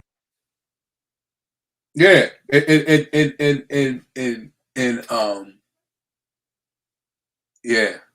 in a belief. Say it again, so I can get belief is a confirmation. It's a lack of knowing. There's something less than knowing. A belief is a confirmation of doubt. and an acceptance of something that's not factually correct as if it was, because people put their whole heart and belief in it as if it's a factual truth when they haven't even verified it. They're lying to themselves. That's why I say, Well, in order to, yeah, especially if they can't accomplish it. I understand that. Yeah, that's that doubt has took control over belief. And absolutely. Yeah, I got that. Yeah, I understand So, that. Yeah. What's more sensible, logical, and better for the mind and the way of functioning is I'm going to do something to see and find out. And then when I know myself, knowing yourself is a strength. Believing yourself is a weakness because it's a confirmation of doubt. I don't need to believe myself if I know what I can do. This type of understanding can make a huge difference in somebody's way of functioning, the way they can perform things in so many different vast ways. It's crazy. Just that I think simple little semantic, you know? I think what people, to me, and I think that's where people lose you at. Because what you're doing is taking one out, right? You're taking one out. And when you take one out the equation, you weaken the numeral, whatever you're trying to put together. That's like you take the 5 out, then 6, 7. You weaken what's going on. Well, and that's I'm just going by that.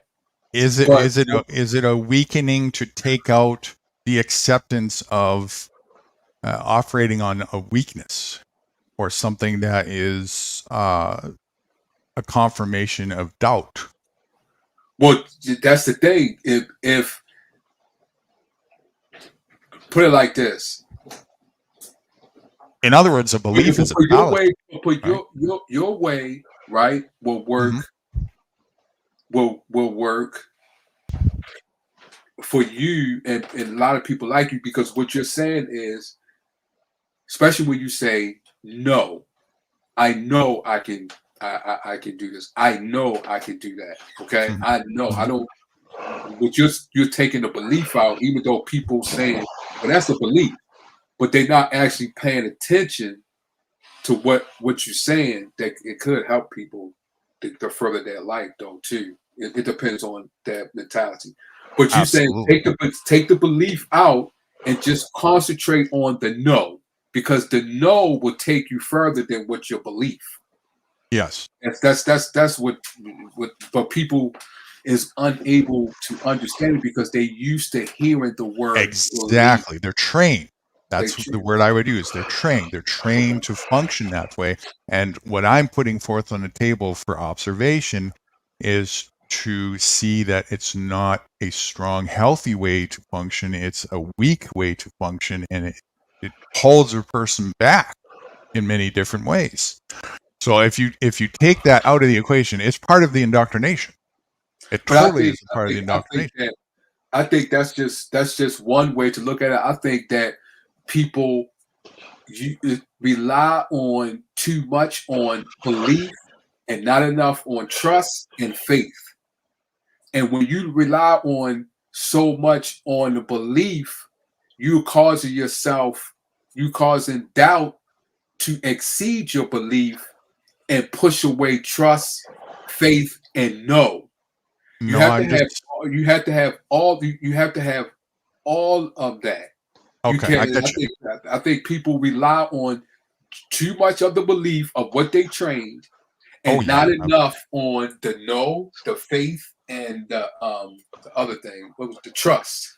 Right. Now somebody might call me an extremist, or I've even heard purist, because I'm very much for what I'm about to say.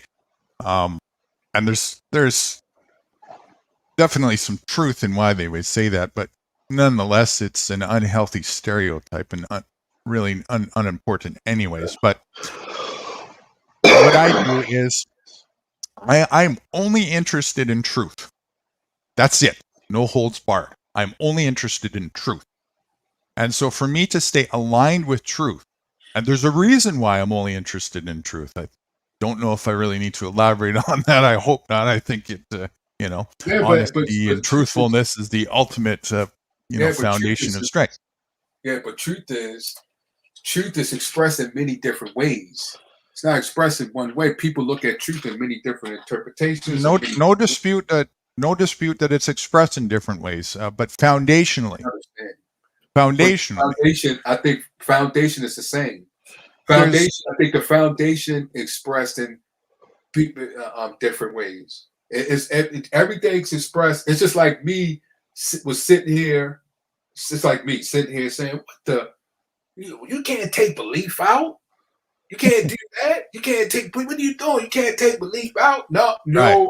It's resistance." Right, resistance, because their foundation, like you said, it's like an attack, right? It's an attack on the core belief system, right? For the core belief, right? So, but that foundation is different. I'm blessed and able by God to see many and come without the foundation which I was raised on within the man's system, but I understand it now and able to open by God helping me open my mind and see. But I do understand why other people will say, "Oh no," because I've said things and done things.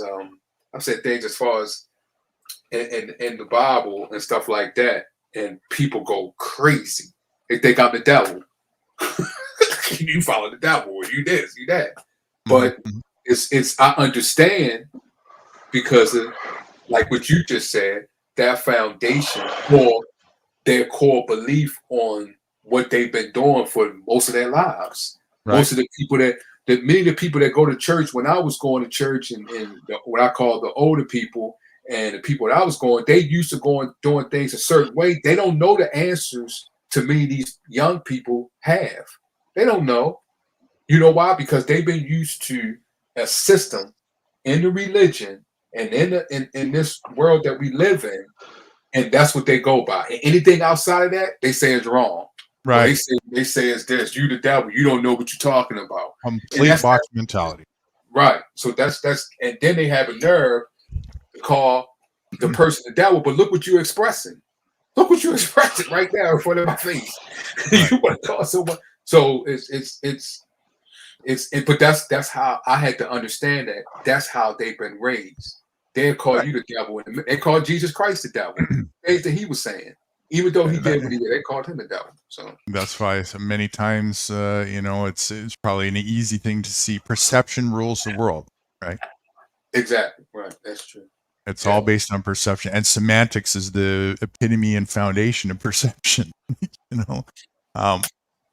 Yeah, that's true. But you have to understand, as a person that's open-minded, that, like you just said, people are raised in a certain system. So I do. I totally do. So you have to the wordings that you use.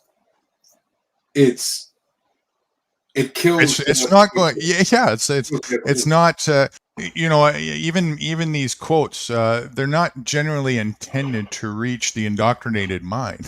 It would just blow them in 2 seconds to bits. It's really only, the saying isn't when the student is ready, the messenger appears. When the student is ready, the message appears, regardless of who is conveying the message. So it's going to be understood by only the individual who is right for it, and that's all. It's targeted and intended for that. It's not intended to do a Kundalini on deeply indoctrinated people. I would never try and do that. That would actually probably be pretty harmful. So I'm well aware that most people would never even get 2 inches in a conversation like this with me, right? I'm very selective as to who I would engage in this for that reason, That being said, it's kind of too bad, of course, because if a lot of people were a little more open-minded, then there would be more progress. But you know what? If that was the case, I probably having to have these conversations with more people probably wouldn't be necessary. But that's because their mentality is even though they may see it, they feel as though they've been caught up by an evil spirit. Oh, sure. Because Sure. they think, even though it makes sense of what you're saying, but they feel as though because they've been taught, they feel as though if something takes you away, you've just been grabbed away by the devil, because they Yeah. look at the scriptures when it says evil will get the elect. So they feel as though, oh man, the devil's getting ready to get me. But they don't think that they don't actually. That's another quote I have. Dyslexia is a real pandemic. You know, people, what they think is a distraction is actually, when truth is being presented, it's a distraction from their indoctrinated view. And part of the underlaying onion of indoctrination already has a built-in response to that reflection of truth being shown in front of their face. They go closed, they go inwards, they go insecure, reactive, completely opinionative, and in ultimate defense mode very quickly. How many times have you seen that? Oh, I've seen it so many times. I experienced it myself, and I experienced it myself, and Jesus Christ went through it. I mean, their minds was closed. That's why it says the people amongst his people, they did not know him. So this was his own people, and the own people rejected him. They didn't want to see. They seen the truth, and they still rejected it. So, but that's how people. That's how what you say, indoctrinated, or they don't want to let go of. They feel as though belief, right? They feel as though if they believe in what you believe in, they letting go of their belief. Yeah, that's where it. And even becomes, you know, a prideful thing, and it goes. It's totally an egotistical function at this point, right? And it's foundation on egotistical insecurity. And here's where you know, truth doesn't require. You know, truth is just truth. So if somebody is standing on a foundation of truth on something, they'll have no reason and no inclination whatsoever at any given time to be defensive, because there's nothing to defend. It's just a statement of truth. If somebody doesn't want to see it or whatever, I'm holding an apple, right, in front of me. Statement of factual truth. Somebody comes and they see, no, you're not. Well, it's right here. Look, it's in your imagination. You know, they can do that till they're blue in the face. They're just delusion. Yeah, but That's all it is, I had you to know? when I was on this one guy's channel. Damn, I ain't seen him in a while. He taught me. He speaks in classical logic when you build up premise and come to a conclusion. And sometimes you don't need when you build your premise, it doesn't have to be a complete fact. It can to build a completeness to come up with a foundation of the conclusion. So you don't have to. And it was interesting. It was helpful to me, because then it was able to me to understand the thought values of people's mentality. So I'm able to communicate a certain way. The which values? Sorry, did you say dark values? No, not dark value. When I communicate in a I forgot. In a damn, what word did I use? I didn't use dark. Snap. Communicate in a I thought I said value. I don't remember saying dark. Communicate in a way that they would be able to understand. Okay. In the logic, well, that's what I learned that when he taught me classical logic. Okay. He was matter of fact, we was trying to get into mathematic logic, which was another thing. But it was helpful for me to communicate in a value that was better for them to understand, that they was able to receive it. So sometimes I have to watch my wording and understand who I'm talking to, and I have to make sure my bias doesn't cloud my judgment, especially when it comes to communicating. Because my emotions could be when my emotions is at a certain way, if that's when my bias come forth. And then when that comes forth, I don't see other things. Absolutely. And that bias and your emotional comes together. You don't see the other side of the equation. Right. And then when you don't see the other side of the equation, that's when misunderstanding comes from, because that person could be saying the same thing that you're saying. It's just they use it's basically a one-sided conversation. You're projecting a conversation with yourself, right? Exactly. And that's what God has taught me, and I had to learn to do that. Like one thing in the Bible, it's a new group called Open Deism, and I go back and forth with a lot of Christians because it shows that open theism means God is thinking. God knows everything, but the reason why he knows everything is because he learned. Now, it was an action that the Lord did with Abraham when he said, when Abraham did all the things and brought his son to be sacrificed, and before he sacrificed his son, Isaac, the angel came and said, stop. Now the Lord knows your heart. And right there, open theism said, wait a minute, if God knows all things, why would he do that? To do this action if he know what Abraham is going to do. A lot of the Christians have answers like, well, God just did this and God just this is the reason why a lot of people leave the religion. I had a very similar question to that.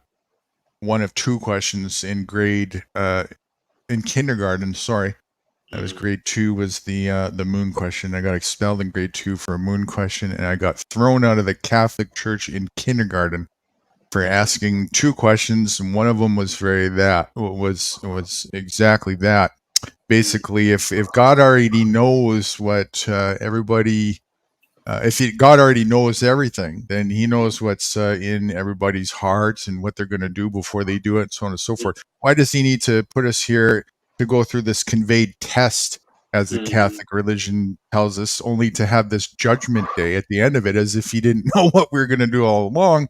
And also, didn't you just finish telling me last Sunday, because last Sunday it wasn't cataclysm.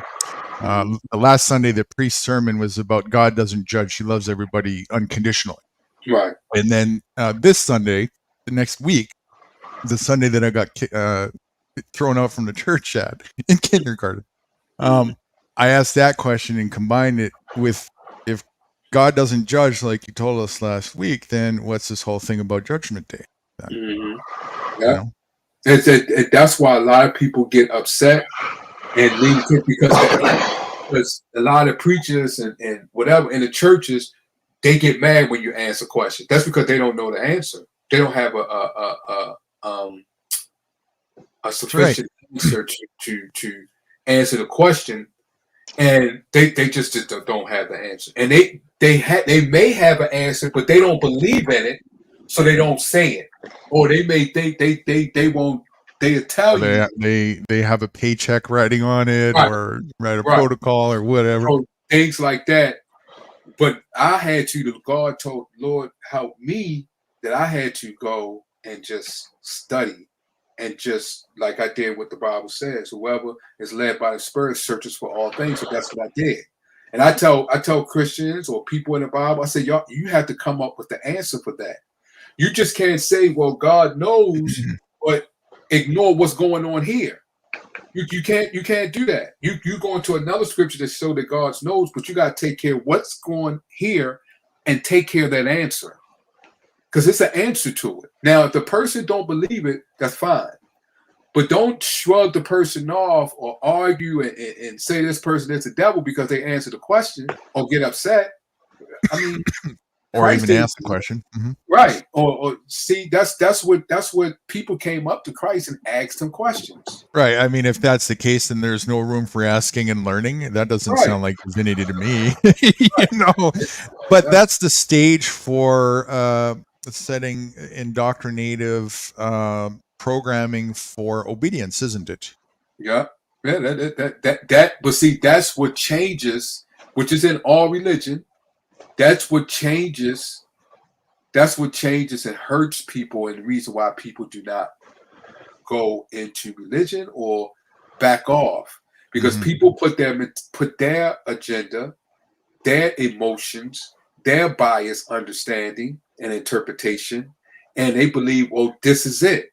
How is this is my what God taught me is how if that's it. If God is in me and God is in you, and it's in people who we talk to, how is what I'm saying is it and what you're saying is not? That doesn't even make any sense.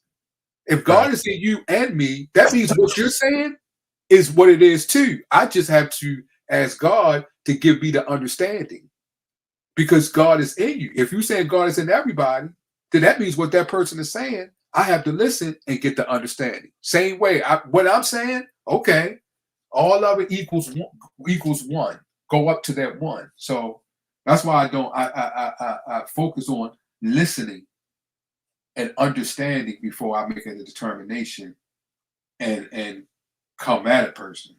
But first, I got to understand. Vital to do so. Because, back to that bias thing, we already know what we know, right? Ourselves. We already know what we think too, right?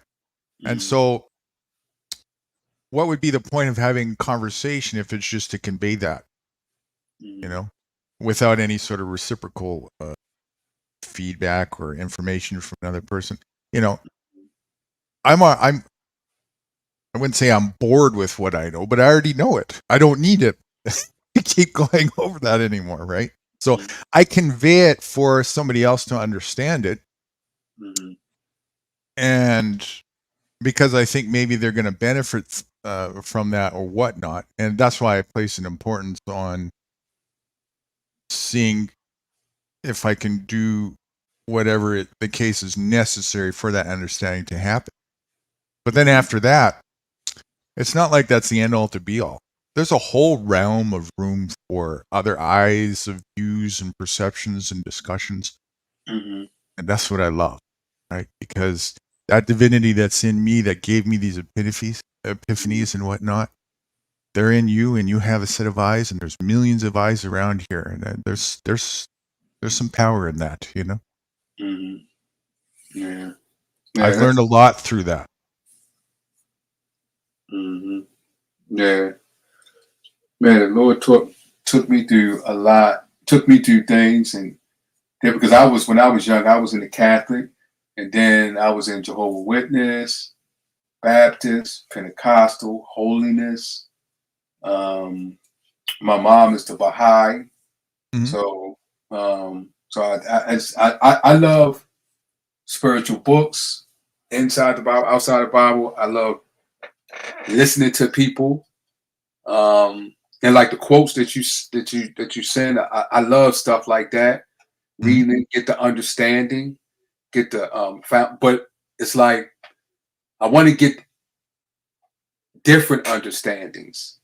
You know how when you read a book and they talk to the author and they ask the author, well, what do you mean by this? And what do you mean by that? See, I like to know the author's interpretation and the people outside of the author that may interpret it different. I love different interpretations and get the understanding. That right there excites me because I'm like, wow, it's something how we can read in the same context but get different understandings. And it trips me out when people read the Bible and say, well, you got out of context. Wait a minute. Whatever context I got out, I'm right also. Because you're going to have different context. I just love different contexts and different interpretations. Absolutely. There's a great value in that. Great value. Yeah. There's a great potential for exponential growth that way, Another quote that I have is everybody's got a piece of wisdom to share. It's only a matter if an individual is humble enough to listen or not.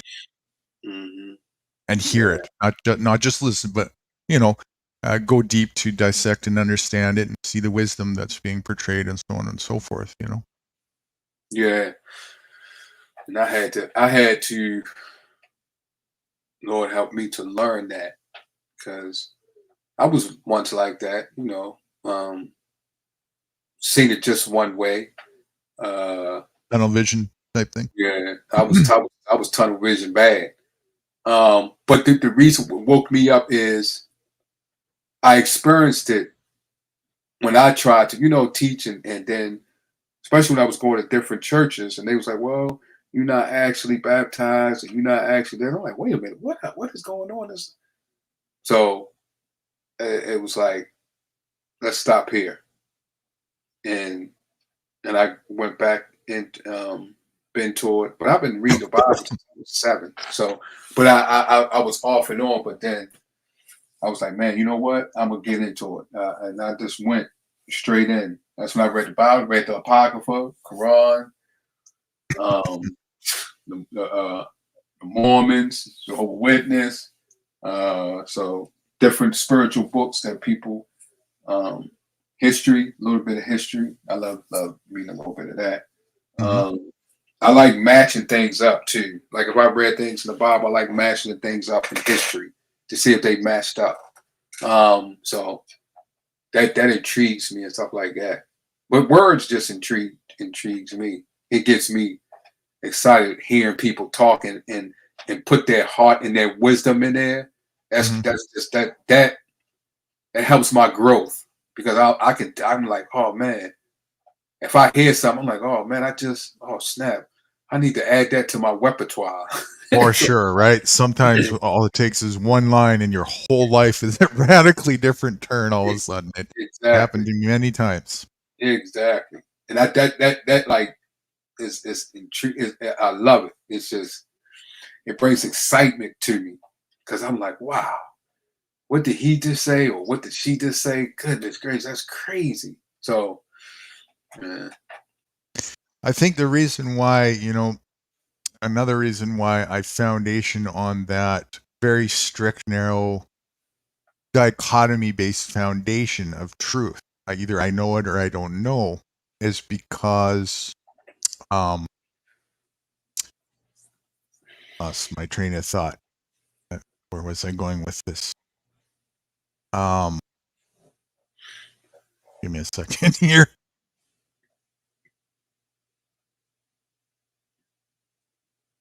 Oh shit, it slipped my mind, but I'll remember. You did the same thing I did. And it's really important too, what I wanted to say. It's because without it was the reason why I chose to do that, other than just always wanting to be centered in truth with no exception, as part of a self-discernment thing. Oh, discerning. That's right. It gives me a solid foundation, a very strong foundation for a smell checking and discernment when I do that. That's one of the huge advantages with that. As far as cut and dry, it's either truthful or not. Makes it much more clear and cut and dry having that when I'm discerning something, no matter where it comes from, even an idea of my own, it's a foundation for discernment on top of just being very solid in being factually aligned with truth, which is something, of course, that is got its own obviousness to why that's an important thing to do, Yeah. These are the reasons that I, in my personal growth, in contemplation and coming to conclusions to how I personally choose to operate myself. That's the foundation based on why I do those things. And I think that's really important to have that understanding, because when it makes sense like that, there's a better opportunity for somebody to adopt that to that wisdom for them to benefit. Yeah. So I did that. I mean, I look to. Of course, you'll see me use different semantics, different words in a much different fashion than most people. This conversation being an example, many different things. I'm always striving to look for, the rights thing. That was another one we were talking about earlier. There's quite a few different words that, for me, I'll just throw them out the window. As far as I'm concerned, there's a certain amount of certain words in our vocab and language that just would be better off not even to be there. whatsoever. And I can see that they're actually designed and put forth in the vocab as for gaslighting reasons. And it's been very effective at working, you know. So as I've come to terms with understanding those words, I just remove them from my palate, and I don't operate with those. You know, I understand what people are saying when they use those words to themselves, of course, but I myself, I just refuse to use anything that has a discrepancy or a shadiness in terms of dualistic meanings that are so contradictory and oxymoron to themselves, you know, that leave the stage set for people to be in quite a state of indoctrinative confusion a lot.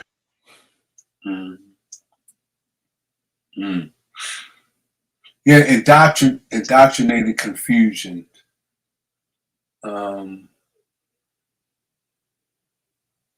Everything's going to be a hypocrisy because even every word we're using, we were indoctrinated to have. You know, so there's no getting away with that, even having a conversation, right? But that being said, okay, so we have this as a tool. Now, There's how do you another. get out of it, Doctor? How do you get out of it then? If everything that you said has been taught, how do you get out of the confusion when it's been taught to you since you was a child? So you went through the schools, but let's just say you didn't go through the schools. You're still reading books that come from an indoctrinated system, right? Yeah. Well, let's dive deeper into that. Maybe not. I mean, what I do is I try and remove all different currently known perspectives and analytics on my palette that I acquired through indoctrination. I try and look at it from different outside the box views. One outside the box, and the most furthest, would be, what would it be like if I was born simply as a feral individual and didn't learn all of these things, that even these tools, such as language? What would it be like? What kinds of things would I think about? Would I think about things? Would I have an imagination like I have right now? Would I know how to count? Would it matter? How would I communicate? Would I communicate? All of these things. So to answer your question, re-examine everything from a starting scratch position. That's what I've started to do quite some time ago, and continuously motioning to do on an ongoing basis. It's difficult to do at certain points because you're trying to, you can't exactly erase your indoctrination. It doesn't work like that. You know, you can't just like, especially when it's been years, you can't just like take it out of your palate, right? But you can. You gave up you said feral. Let's just say if you was feral, what would you be thinking like and things like that? But even if you was a feral as a child, the feral still goes into a school of the system within the feral, within the royal family. So I'm trying to figure out how to remove yourself from a system. And the way you're going, it seemed like you're going in a way that to remove yourself, you have to actually read the system and look at it in what type of mentality? Well, here's what I discovered. Because of the lifestyle that we live in the current corporate world, what's happened is a lot of our more natural, instinctual, and intuitive functioning abilities have become vastly atrophied. And the more that I motion towards rewilding myself, if you will, the more those atrophied things have begun to awaken, and some of them deeply awaken. And so I've discovered, a lot of the things that most people in the indoctrinated world couldn't even fathom are possible to exist. Things that some people would say are supernatural, and and so on and so forth. But I reckon there's nothing supernatural about any of this stuff. It's all actually, we've all had these things that I'm discovering. I can see very clearly that's all of our potential. It's just we've been arrested development. We've been hindered from those things. How was you able to? Well, when you said, go ahead. Okay, so how was you able to lift yourself out of it though? Because you said supernatural. So let's just look at that. So was you able to project your inner thoughts to rise above that indoctrinating system, to see it to what it is, and not create another system, but able to dissect it and draw yourself, able to draw what's in it and draw yourself from it to be free? Yeah, it's a process of letting go. And how would you do that when you're reading a system that bound you? Kind of the same way that you have to do when we were talking earlier, when you're trying to get a perspective or an understanding from somebody else. You have to do your best to remove your bias in order to really get what they're trying to say. So in that sort of same capacity, if you will, I make a motion to just put efforts into removing all of my core understandings and things and so on and so forth, especially the stuff that I held in my indoctrinated palate. That I was raised in the same indoctrinated environment as you and everybody else was. So of course that's in there, it's just maybe to a lot lesser degree than most people, because I played pencil drums during English class and history. I tuned out a lot of that shit, and it really served to my advantage for sure. A lot less crap that I had to, ravel myself through. So maybe I had a little bit of an easier time getting to sort of a ground zero point where once you remove all ideas and beliefs, the only thing that can remain is truth. And once you get there and make a motion and effort to stay there, it's a meditative thing, really. Like my life is a meditation, which really is just a synonym for consciousness. Yeah, but how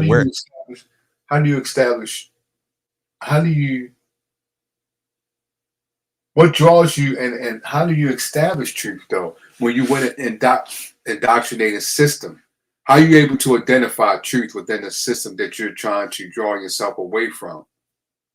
Because you'll be reading their books. The first thing so the first thing you wanted to do there is identify the action to do so is the opposite of getting to truth.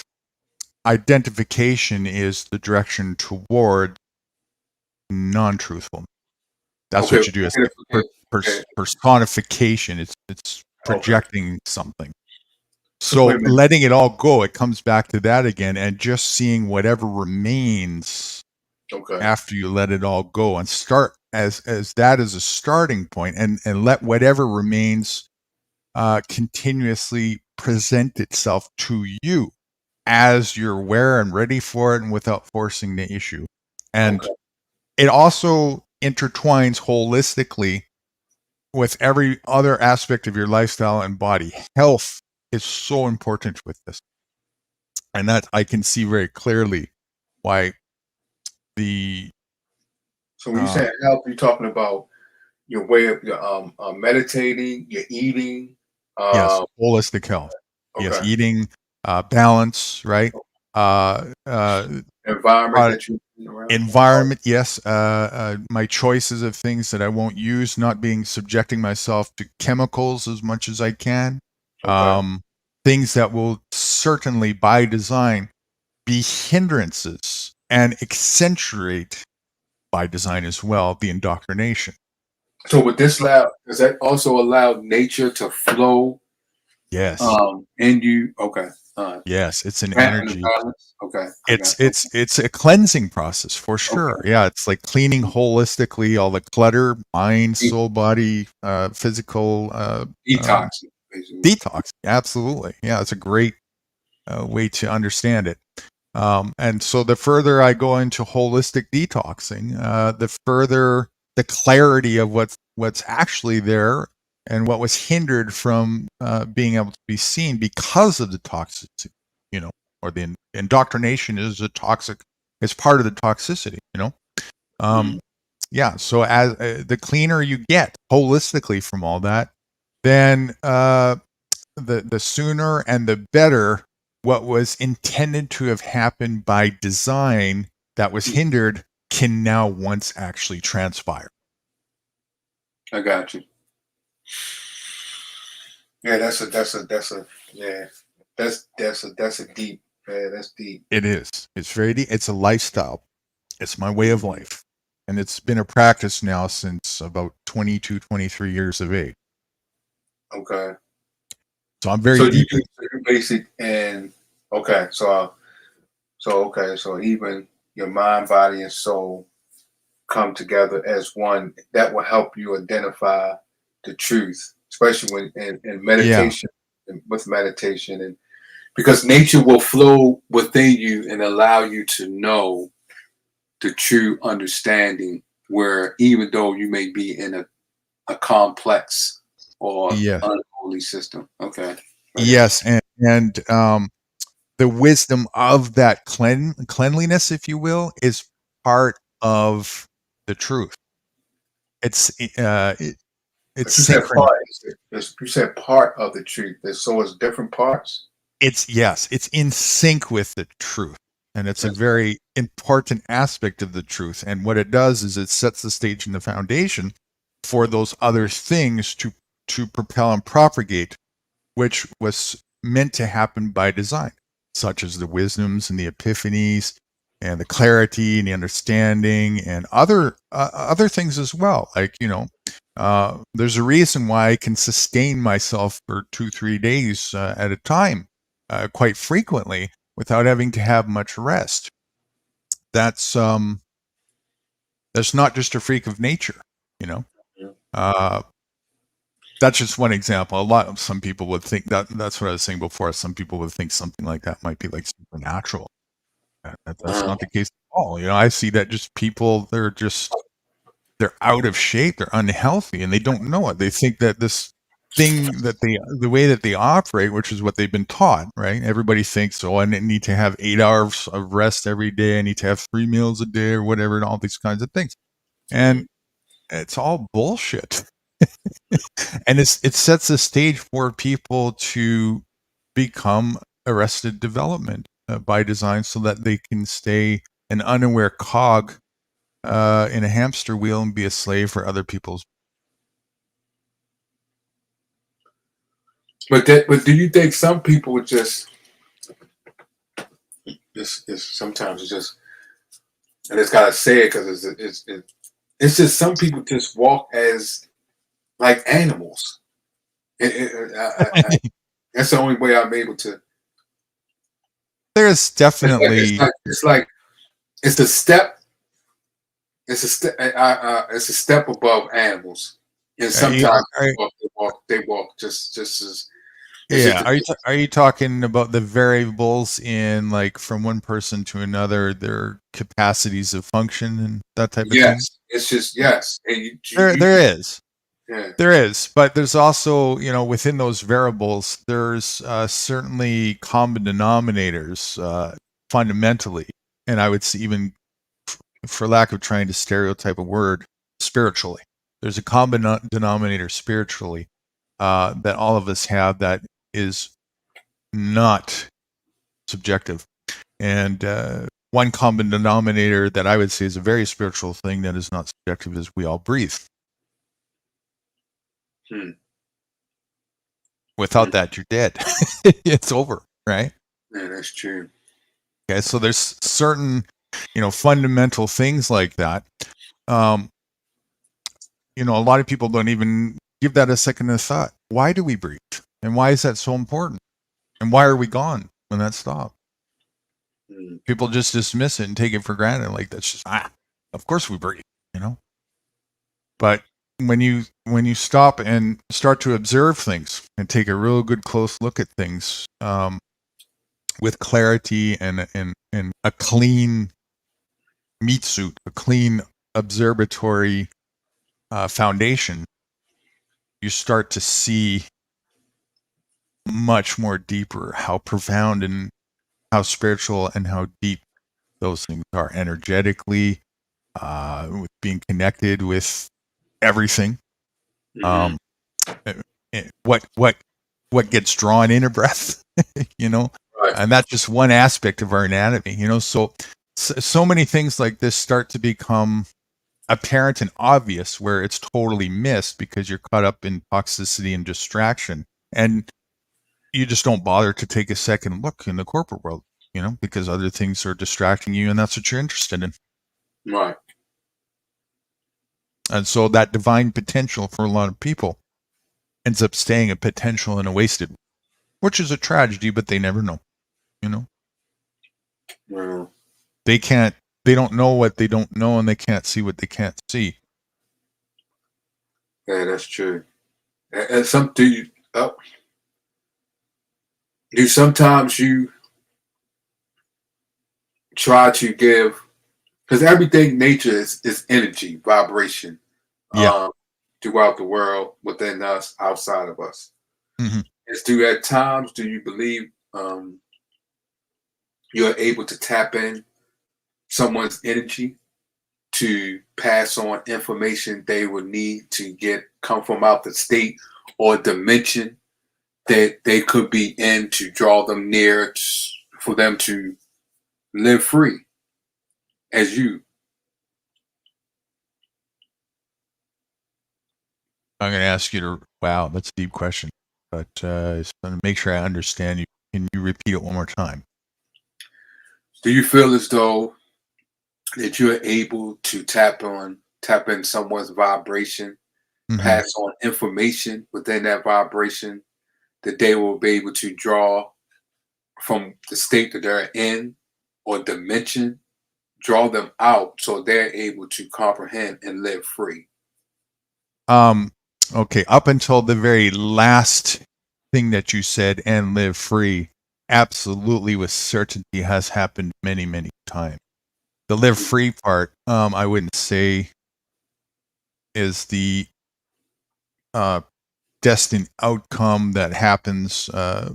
More often than not, it's more on a smaller scale.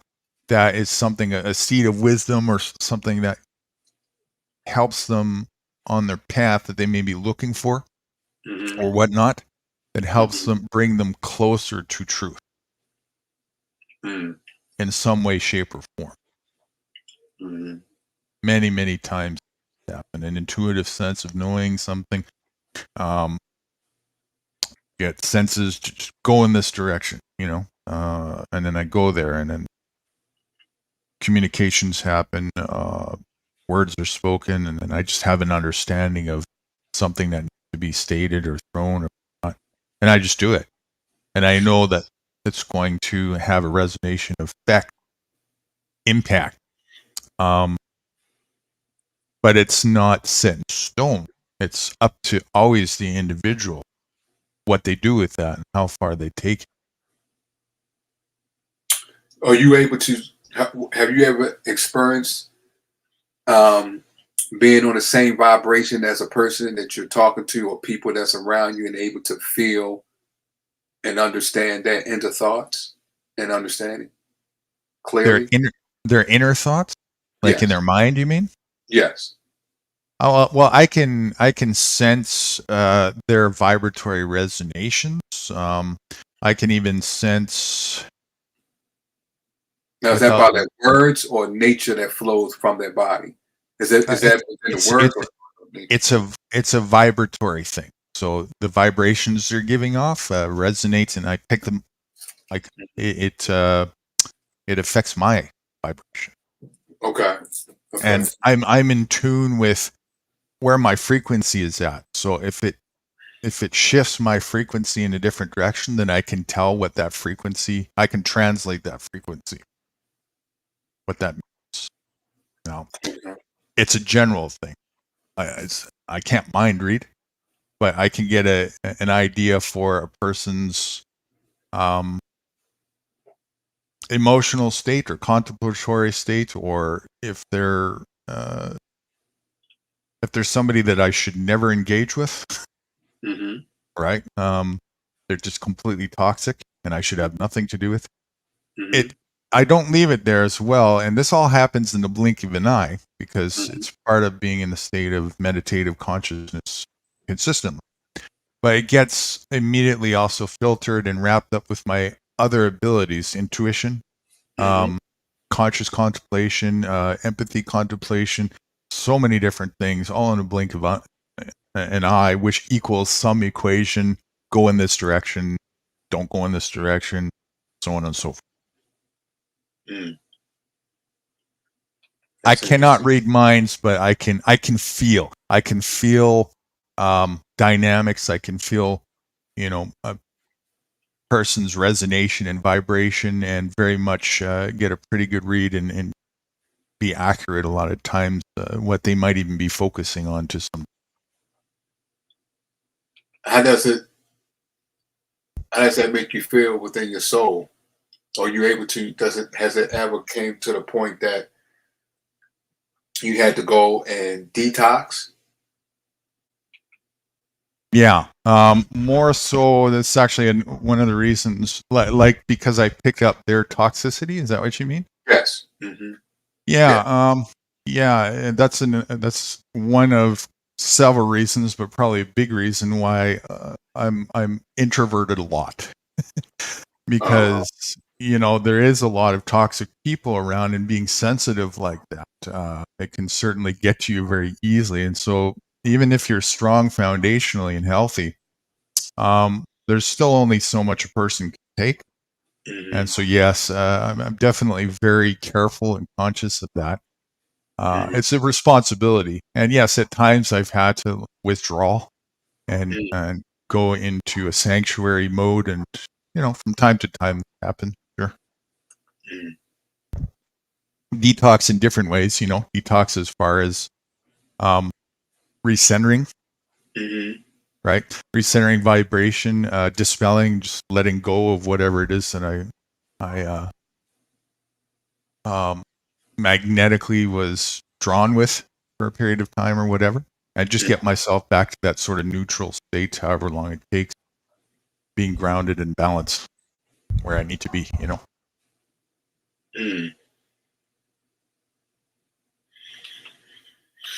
Yeah, that's interesting right there. I just, that can feel, that could be hard to deal with mentally.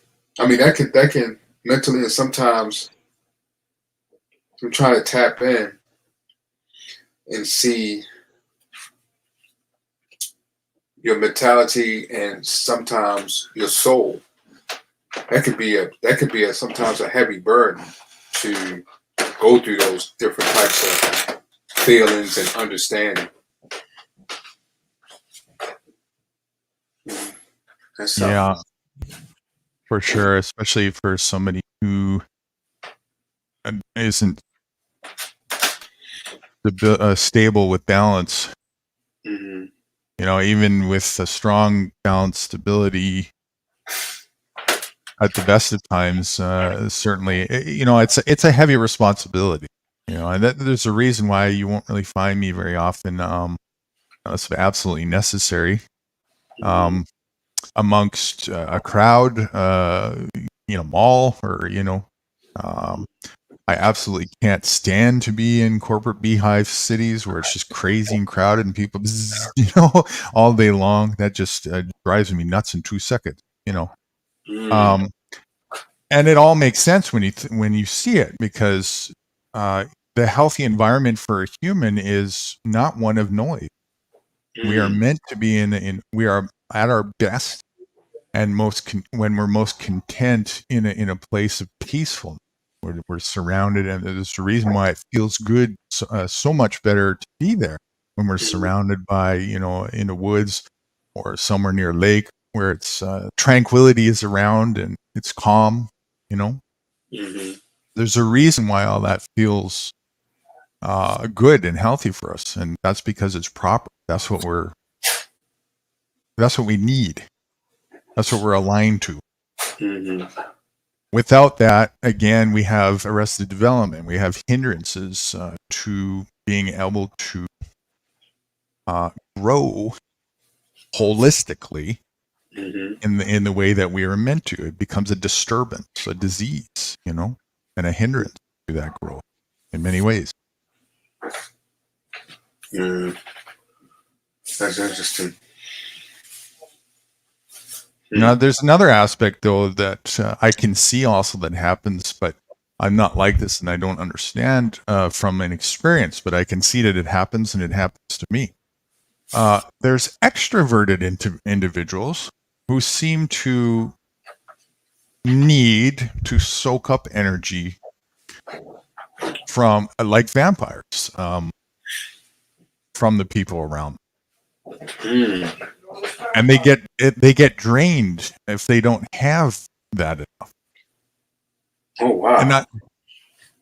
And I mean, haven't you noticed that? Haven't you noticed you've been around somebody or whatnot, and you just feel all of a sudden this like suck of your energy? It just got sort of, Well, and you feel deflated. Yes, but it's I have, but it's someone that I know or maybe acquainted with. But I'm thinking that you're speaking on someone that have not known. I don't think I have I? Yeah, I come across this all the time, into variable degrees. Oh yeah. So when you're around them, it's something drains from you. Yeah, I got to get the hell out of there fast because they're gonna suck it. And me being sensitive too, like, it happens when you're off guard, and by then it's too late to even firewall and protect your energy. They're very clever at this, and I guess that's because that's how they have to function that way. And I don't know if that's like, I don't know. I have to investigate this further because it doesn't seem like the proper alignment for any human to have to be an energy vampire. I'm not sure what's causing that. The requirement to have to suck energy off of a host externally, like a parasite, doesn't seem proper for a human. So maybe there's something there that needs to be explored and discovered. Yeah, because it seems like it's something more to nature that we don't know about. Because we are surrounded by nature, but does nature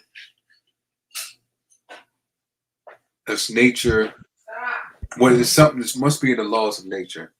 Because chakras is not just within us, it's around us. So does nature gives us power every time? It gives us power when we in a mental state, as far as when we detox and flows the purities from us, what comes upon us? Do we have to be and whatever that comes upon us after we detox, how are we able to keep it within us? And maybe it's something that we are doing within nature that is not sticking with us like glue. And when we around other people, like you suggest, they taking it from us. Yeah. So it must be something within the laws of nature that we may not be. Of course.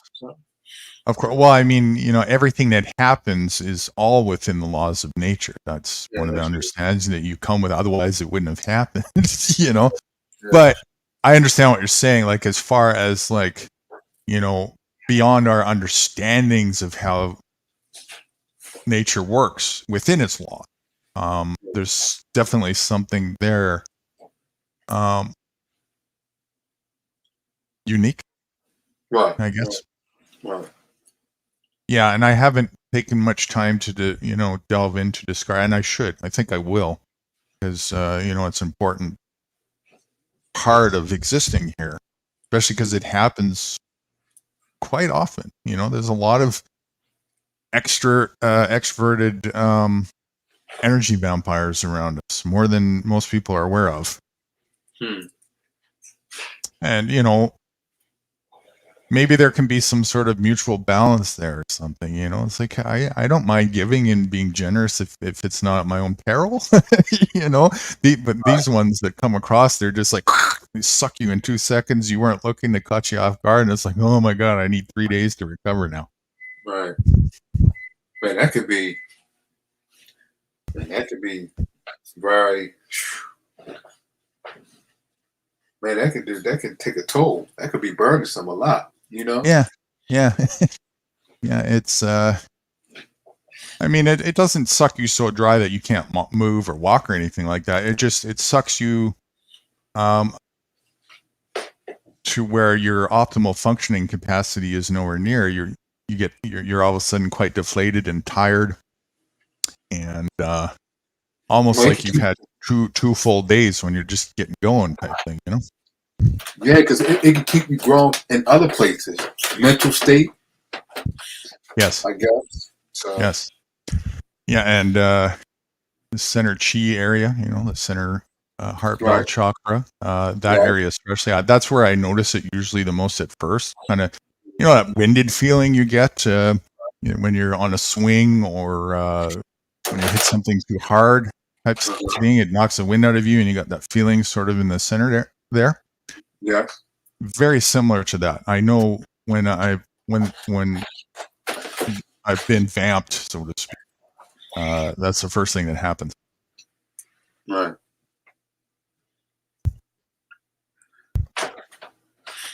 I see. That's real interesting. Now, no wonder you don't like going in malls and shit. Being surrounded by a bunch of question marks. It doesn't happen when I go out in the woods at all. It's just like me and the trees and nature, and it's a constant charge, constant, like you're being blasted in a good way, in a gentle way, with the right energy that's feeding you and nourishing you, and the oxygen is really pure, and you're just surrounded by dense nutrition from the vegetation out there that's nowhere near the chemicals and the toxicity in the air. That has a profound impact on one's health. Yeah. That's no wonder why when people go out and get a vacation, they, everybody you hear is always excited and looks forward to going camping for the weekend or whatever. But how many of them you ever hear have the same enthusiastic excitement about coming back to go back into the cogwheel rat race at the end of it? Yeah. No? Yeah, that's true. That is true. That's something else. That's something I'm gonna have to really tune into and meditate on that, think on that for a little bit. Out of all those, sorry. No, because it's real interesting. And if I would like to grow on that and get a full understanding. So when it comes, that experience come, I'm able to get an understanding and deal with it accordingly. Right. So that's real interesting. I'm gonna have to really focus. Yeah. And there's a lot that there's a lot into the lifestyle that I lead. It's a very simple lifestyle, but it's just so compared to what most people do. Such a contrast that to most people it's an entirely different holistic lifestyle that looks like it's overwhelmingly huge. It's not. It's simple, right? But it's just so different from cogwheel life. Right. But when understood, and and implemented time and time again. The closer people implement within whatever variation suits their anatomy, because there is that variable there, you know, the same results happen. So there's a formula there, and at some point, you know, this is true science. At some point, you can draw a certainty of conclusion after seeing that time and time again. It's just not a coincidence, you know. Yeah. Yeah, I understand that. And So then all these, go ahead. how long have you been studying these, walking this path? It started, like I said, well, I mean, my whole life, I guess, but where the turning road started was around 22 or 23, I guess. That's when I started, you know, came across some individuals, gave me some wisdom, very much made me make some U-turn decisions and right angle decisions, and started down a very different path that led to the other thing down the road.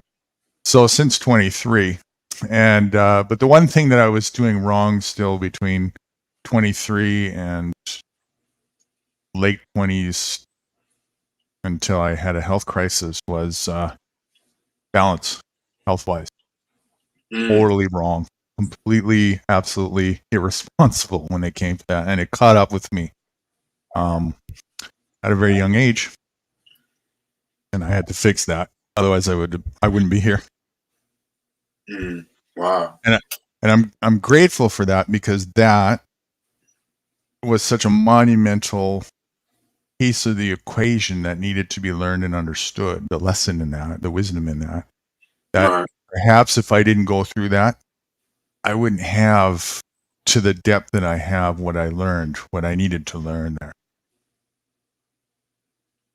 So I was fortunate enough. I gained wisdom from an individual who helped me learn to understand the foundation of health, how it really works, the balance of health, holistic health.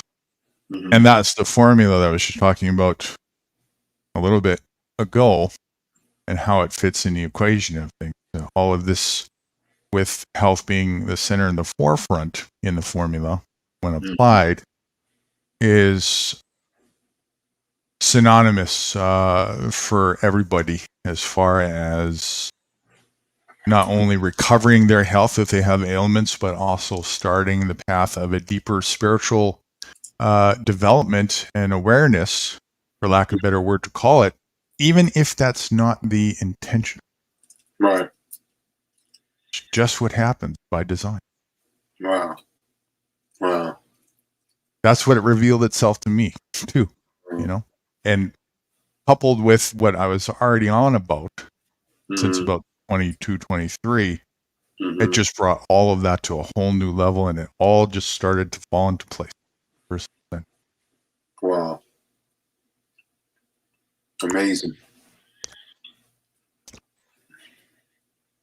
Amazing.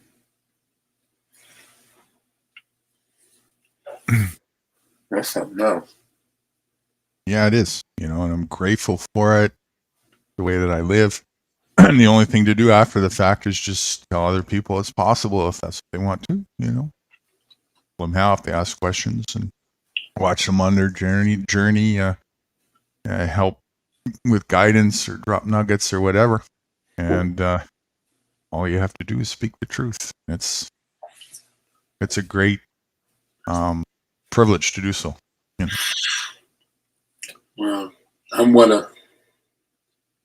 that's why I'm preparing myself, because I believe God is going to bless me. And that's why I'm working hard to get this land, because I want to bring people like what you're talking about, people like yourself, and come there and, like I said, not charge nothing, but come there and for people to come and feel like what you feel when you go out in nature, when you go outside, to feel comfortable in their mind, body, and soul. Right. And what people in all walks of life, all religion, come down, sit about it, talk about it, and things outside of religion. I mean, I know what I was going back and forth with someone about the Bible. They was like, well, if it's not written in the Bible, then it's not it. I said, well, who said in the Bible that God's word is not outside of the Bible? Are you saying only God's words inside the Bible, but not outside? Something ain't right about this. Oh man, it was well, one person agreed, the other person was like, but then it was like, well, you know what? So I can read any book then. It's still God's words. If you say it's God, you say God is all things. Well, one of the things it says in the Bible, and I reckon it's true, is the kingdom of heaven is within you. And if that's the case, well, that's not in the Bible, is it? Yeah. But even in the book of Enoch, it says, ink and paper was not created for man to rely on. Right. So, I mean, right it's there, a tool, but and it can be a useful one, but it doesn't replace. It's like the menu. When you go to a restaurant and you read the menu, it doesn't replace eating the dish. right. But it just gives you the information to know what is inside Right. the kitchen. But and the Bible gives is for some, or for what I call worldly people, for them to understand. But he who is able to walk with a sound mind, an open mind, is able, like you just said, what you poured out the scriptures as far as the kingdom inside of you. So they able to know this. Now, sometimes you may read the Bible, sometimes they may give you an understanding, but to rely on it, then in the book of Enoch, it says pen and paper was not created for man to rely on, but they was created as angels. And so even in about, like you said, so the kingdom and what I know that I know and believe in what I know, that's what I need. So, and that's what I rely. I read the Bible at times when someone asks me, or but now when God has me, I don't read the Bible. I mean, I've read it, I read all the books, but I don't read it and rely on it. And it's because I used to get upset with myself why I cannot call scriptures like you hear pastors, Psalms 3 blah blah blah da, da, da, da, da. And I'm like, wow, I can't do that. But that's because it's not for me. And plus in the Bible it says, because I was arguing with someone, so like, and they was like, well, you can't add to the Bible. And I was like, well, verses, chapter and verse was added to the Bible. You still read it. Right. So when people say certain things, it doesn't add up. But I don't rely on when it comes to reading the Bible, or when someone says chapter and verse, go to chapter and verse, blah blah blah blah. Well, I mean, I will pull it up, but I don't take that as like, it's gospel. Right. I mean, I take it as gospel. But I take, like, if I'm talking to you, I take your word as gospel also. Right. What's in that Bible, but I take what you say as gospel. It's anybody I'm talking to, that's gospel. So some people don't. I get you. In that essence, everything is of the Spirit. Right. And that is an understanding of consciousness. You have to be awake to see that. Right. Because what would it be of otherwise? What is there, two foundations of existence or something? Exactly. So everything is of that source, you know. Exactly. And that's what I had to realize. You know, God opened my eyes because I was like, well, that's not in there, or that's not. But nah. Now it don't have to be. It don't have to be. You know, I don't care who I'm listening to or what you just said. Okay, I got it. Being Right. good or evil, it doesn't matter. It's still Sure. gospel to. It's still gospel to me. Yeah. It is up to me to departmentize it or put it where it needs to go, but it is still gospel. The resonation of truth and the source is relevant. Right. It really is. Right. Truth is truth, regardless of the source. And that's why, you know, a lot of people will get hung up on a guidance book as if, you know, that's the end all to be all. Well, the only thing a real true guidance book, if it was really truthful, would do, kind of the same thing that a real leader would do. It would point to the tools that you have by design to be able to have the internal divine compass that you have, where you don't need that book. You know, you don't need these other things.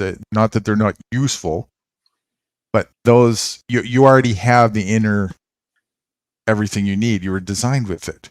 Right. And some people forget that, and it's great to have a reminder of that, whether it comes from a book or another person or so on and so forth. That's a great reflectionary reminder. That's a benefit to language, you know. Right. We can convey this reminder to each other. So it's good as a tool in that way. But if we think that we're going to get to the kingdom of heaven through a passage, you missed the boat. That's not how it works, you know. You have to have an understanding of what true spirituality really is. Yeah. Yeah. And a lot of people, you know, it's very easy to misinterpret the metaphoric things, because if they're taking literally, man, they can be taken in a certain different direction. Like, you know. But I think, well, see, I believe it all. I believe if people believe as far as going to heaven this way and someone believes this way, I believe in both. I believe in all of them. Because we all take different paths. We all go in different directions. So whatever path that you're on, and you believe and you say you want to go that way, then okay. See, the thing is, though, I don't count no one's as far as where they're going. What I try to get the understanding is, are we able, when we are up, awake, able to control what path we go to? Because some people are on a path ignorantly. They don't know. They don't know as far as are they able to control it. So they just for the ride. My thing is, can you become to a state to control your destiny, to control where you're going? Sure. Fundamentally, let me convey a deep understanding, one of those epiphanies that I had a long time ago when it comes to the whole path thing. And it comes back to the thing we were just talking about a minute ago. If the kingdom of heaven is within, and I reckon it is, then everybody's really only on the same path. But it's their path. And it's the path within. The only thing in question is whether their focus is within or without. Yeah, but I believe both. I believe that the kingdom is within, and it's a kingdom that is without. Because he said, my father's house has many mansions. To get to that mansion, you have to go by what the kingdom is within to get to where the many mansions that God has set up. But to get there, the mansion there would be metaphoric for the discoveries. And this goes back to the other conversation we were having earlier, that became apparent. You know, a lot of these things in the Bible, after I had these discoveries, I can see, you know, even some of the words that are used, what was really intended to be expressed. And I even use these words now, not intending to be in sync with the Bible, but like Revelations, for example. I have them all the time. Another word I use is epiphany, you know. That's what a revelation is. It's like an awareness and understanding. I can see now, I can see from that perspective, that understanding what's intended to be conveyed. Anyway, back to the stuff I was talking about earlier. Well, I believe in both. I believe in what you just said, and I believe in the other revelation. Because it all comes from one source. Whatever you believe in interpretation, I believe. And if someone have another interpretation, I believe it. The thing is, in order to get to the things that I'm talking about, I had to let go of that other side, which is why I'm so clear cut and dry and say that that's the land of like imaginary make-believe. All of those things were the things that pulled me away from the discovery of the other side of the fence. See? Yeah, I get that. I definitely get that understanding too. Because what you did, you focused on one reality or spiritual understanding, and it clarified to where you are today. So yeah, I get that. It ended up being the blockage to discovering the truth, you know? Yeah, my path was different. My path is like when Christ said, "He who's guided by His Spirit searches all things," and that's what I do. It's nothing that if someone says metaphor, okay, no problem. What's the metaphor? Whatever the metaphor it is, I get the clarity for. I believe it. Mm-hmm. Mm-hmm. If they going here, if they say they going here, and God is in you, that's gospel. I believe it. There's no such thing that is not. That's what God has for me. There's no such thing to me when it comes to that. Mm-hmm. Whatever it is, then it is. Whatever you see, like what you just said about what you discovered. Oh, okay. Mm-hmm. I'm definitely taking that. I'm definitely taking that and put it within and departmentize it where it needs to go. Right. But it's strictly. It is a belief. It is what it is.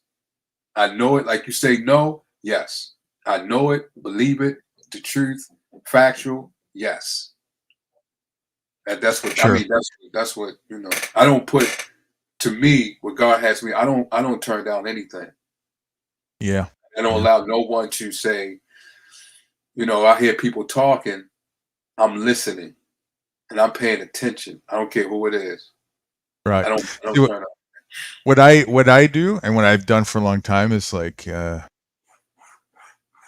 I've always been in search of truth. You know, I think that's a part of our fundamental inherent thing by design. I think that's the reason why we feel this thing called content or discontent is so that we don't settle for it's a divine compass, if you will. Well, isn't a lie a truth? Isn't a lie a truth is true? Wouldn't a lie be the truth? Think about it this day. It's in the Bible says God, it's impossible for God to lie. And if God is inside everybody, how can we lie? So isn't a lie also truth? The fact that a lie exists is the truth. But if I tell you an apple is in front of me when it isn't, that's a lie. Right. If an apple is in front of you, right? Right. If I say that to you, if I express there's an apple in front of me when there isn't, I'm lying to you. I would say this still because it is apples in front of you. There's apples all in this world in front of you. Okay, let me be more specific. Right. I'm holding an apple in my hand. Okay. If I say that when I'm not, I'm lying. Okay. So you is lying, but the spirit is in you is not lying because the spirit that is in you is in front of an apple.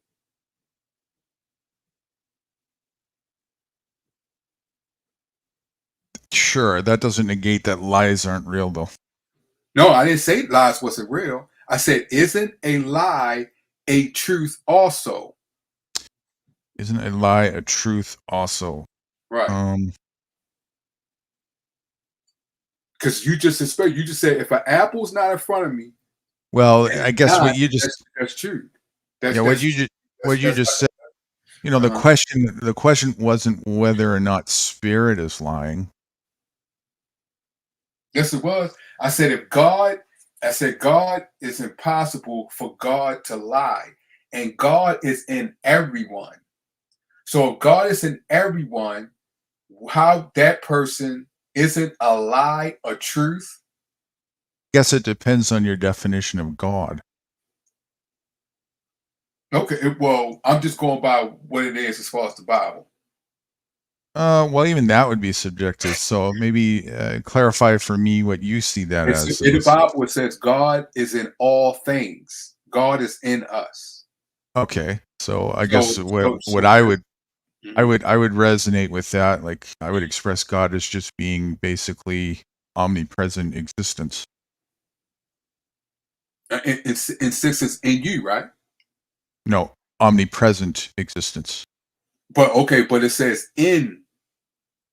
No, In all. my resonation of I'm giving you my Okay, so that's personal your interpretation. Yeah. Okay. Yeah. But by going by the Bible, when the God is in, I'm saying is God is only in you? No, God is in all things. Yeah, God is only in all things, but not external of all things. That's what it says. No, God is in all Right. things, all His creation. Okay, so Okay. everything is spiritual. All things are spiritual. Okay, so if God is in you, right? When you lie, it's also a truth because God is in you, and it's impossible for God to lie.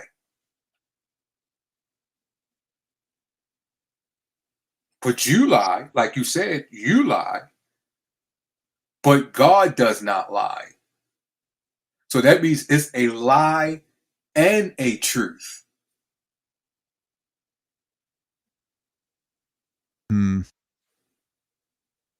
That's just going by now. If you're saying omnipresence, that may be, I don't know when you say omnipresence, I don't know your definition on that one. But I'm just going by this as far as the Bible. Well, that's my thing. But wait a sec. Before I even go on that, I'm still on your thing here. I'm contemplating that. Here's where I'm having a challenge with that. Is there no difference between your unique singular reflectionary focus and expression? Is that actually just God expressing that? In you? Yeah, or is there no like you part of the equation? Is it all just God? Yes, it's always just God. But Always what just makes God. me part of it? What makes me part of the equation? Because I know, get the knowledge. I know. If that was the case, how would there? Okay, here's a problem with that. If that was the case, how would there be any room left to reflect and know? What you mean? You say room left? Yeah, how would there be any room left? This actually would lead into the thing that I the otherwise. How do I put this? Without any room for reflection. Okay, let me ask you another question. Are you saying there is no you? Yeah, no, it's a me. What makes me me is the knowledge. To know Okay, so that would it be accurate to say that you yourself can lie? The you part of the equation. I can that's why I said what you said about the apple not in front of you, not sitting in front of your eyes. That is a lie. That will be a lie. But to God, it will be true. To God, it will be true? Yes, to God, that lie stands with you.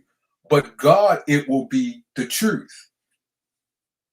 As if God was speaking the same words? Like if Yes. God was saying In that, well, your God, words, if the God's words that everywhere, you so it would have to be. right, yes. If that means Yeah, but in but your God's words, yeah. God's not the one who's speaking that though. Yes, he is. We So can't you're just saying when you speak, according to the word. When when according you to s- the word, you can't do according to this according to Jesus Christ, right? Jesus Christ said, "I myself is nothing. It's the Father that does all things." when you say, okay, are you saying that when you speak, you're speaking for God? No, when you speak, that's God speaking.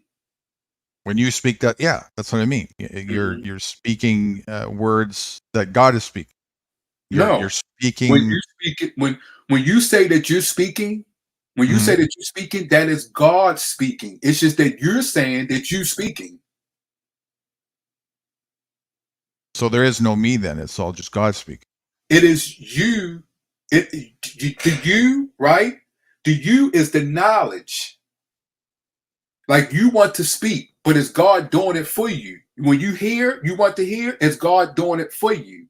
You're telling me that God is making the decision for me to like make up a No, fairy tale and a no, lie? no. The knowledge that you're receiving from God to know you believe, just like you saying that you're speaking, Okay. right? Yeah. You want to say those words. It's just that God is doing it for you. This is the reason why Jesus Christ said, "I am nothing. God does, my Father does, the Father does all things." So God gives me the knowledge, right, to know that I'm, because like we said, oh, I'm speaking. Because me and him are one, but he is doing it. If I'm hearing, that's him. I'm using his ears, his gift, because they're all gifts. His gift, me seeing, that's his gift that he is doing for me. Okay, now that's Jesus. If you want to say that's Jesus, that's no problem. No, I'm okay. Let me ask you. That's more of a question because didn't you say a minute ago that that was spoken for Jesus saying that? No, that was spoken for us too, because Jesus, that's like Jesus told the disciples, "I am in you, you are in me." If Jesus Christ is God, if he can't do nothing without God, what makes you think we can? We can. And he's our God.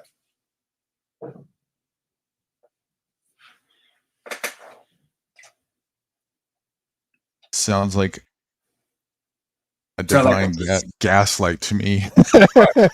The Right. foundation for somebody to be very You know why? easily manipulated.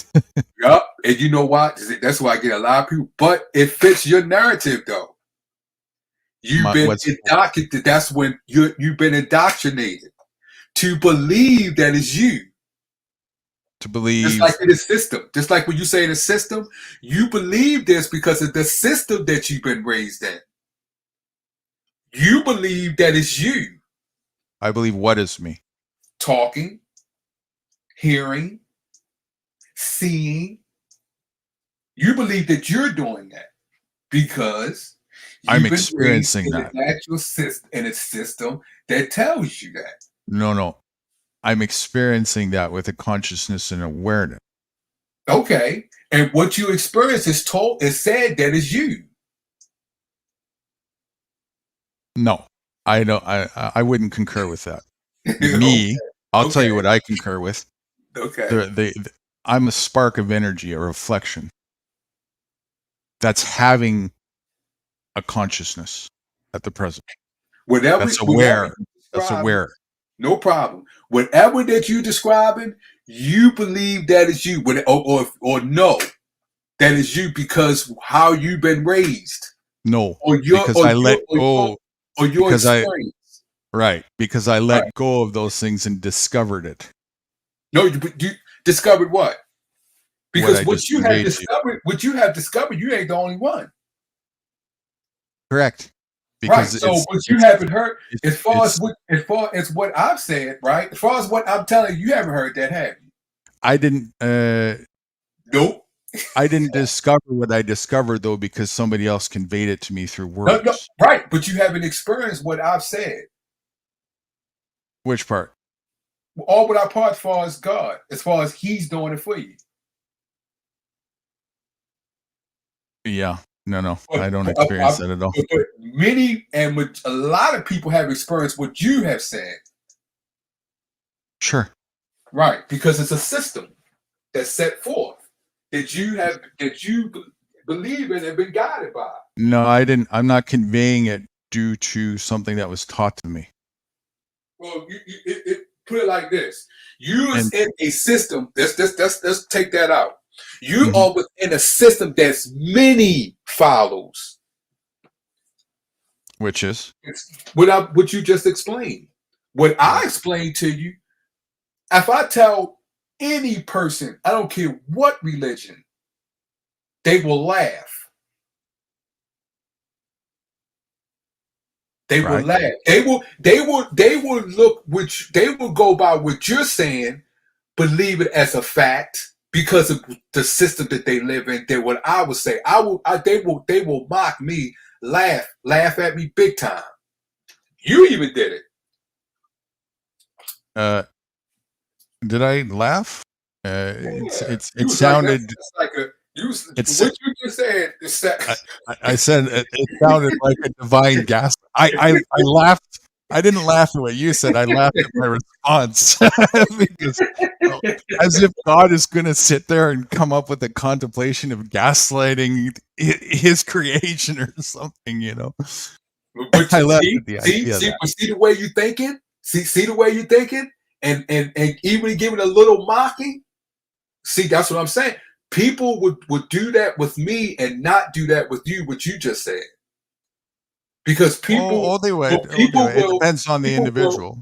Well, I guarantee you, most of them would go against me and do the same mocking, probably more when it comes to what I said. Probably, but I've had quite a mixed bag of a lot of people having their preconceived notions too with and the system, I get that, and the system. Because even what you're saying relates to the system they've been raised in. What I'm saying relates to the system that you elaborate that for me. I'd like to see that. Like what you said, the system that we've been raised in to know what we believe that we know. Okay. So when I just said is straight out from the system. I don't care what religion that is straight out from the system. Out from as in coming from or religion, outside of that? Outside of that religion system, whatever we were just talking about earlier, as far as the social society system, any system, I guarantee you that I'm outside. What I just said is straight outside of that. Didn't you just say that it was the Bible that said that? I said it doesn't say what I just told you. Oh, I thought that's what you said. I quote as far as what Christ said. Yeah. To build my what I was saying, my conclusion. Yeah. Okay, so which part specifically is not from the Bible? When Christ said, I am nothing, it's the Father that does all things. Okay. Right there. And what I'm saying, as far as that will go, that is outside of the system. I don't care what system, what it is, what religion, even if you was a Hindu or a Buddha, no, they would say no. No. I thought it was just coming from what you were saying. No, maybe I'm missing. I'm saying as far as whatever system that you're in, religion, or if we was just talking to someone that is an atheist, what I just said, they will laugh me out the room. Yeah, I would. They will more so relate to what you're saying because of the system they are in than what I'm saying. They will straight take what I'm saying straight out the door. Uh-huh. And Yeah, that goes, but it goes by what you saying earlier. You, as far as people believing in something, which was believing in something because they was raised in that.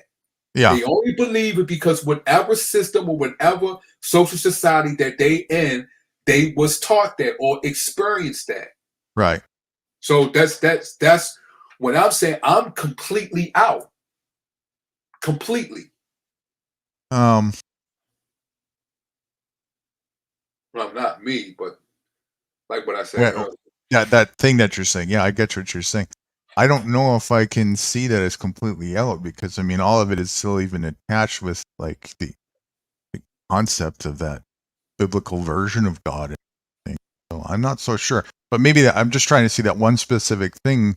I thought I heard you say again that even that, like, is it coming from an elaboration of what you just said Jesus said, or what specific part is? Repeat the words again. That is the exact part that's totally out. To when I was saying, when you said that I am talking, right? Yes. Or I am hearing. That is God. That is God.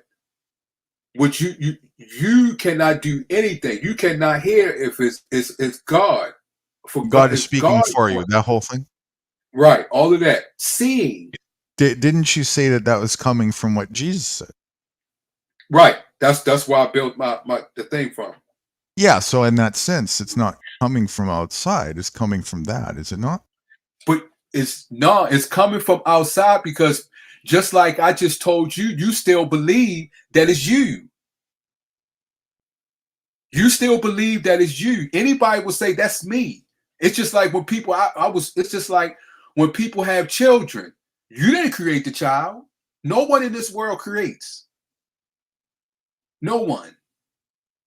But people believe though.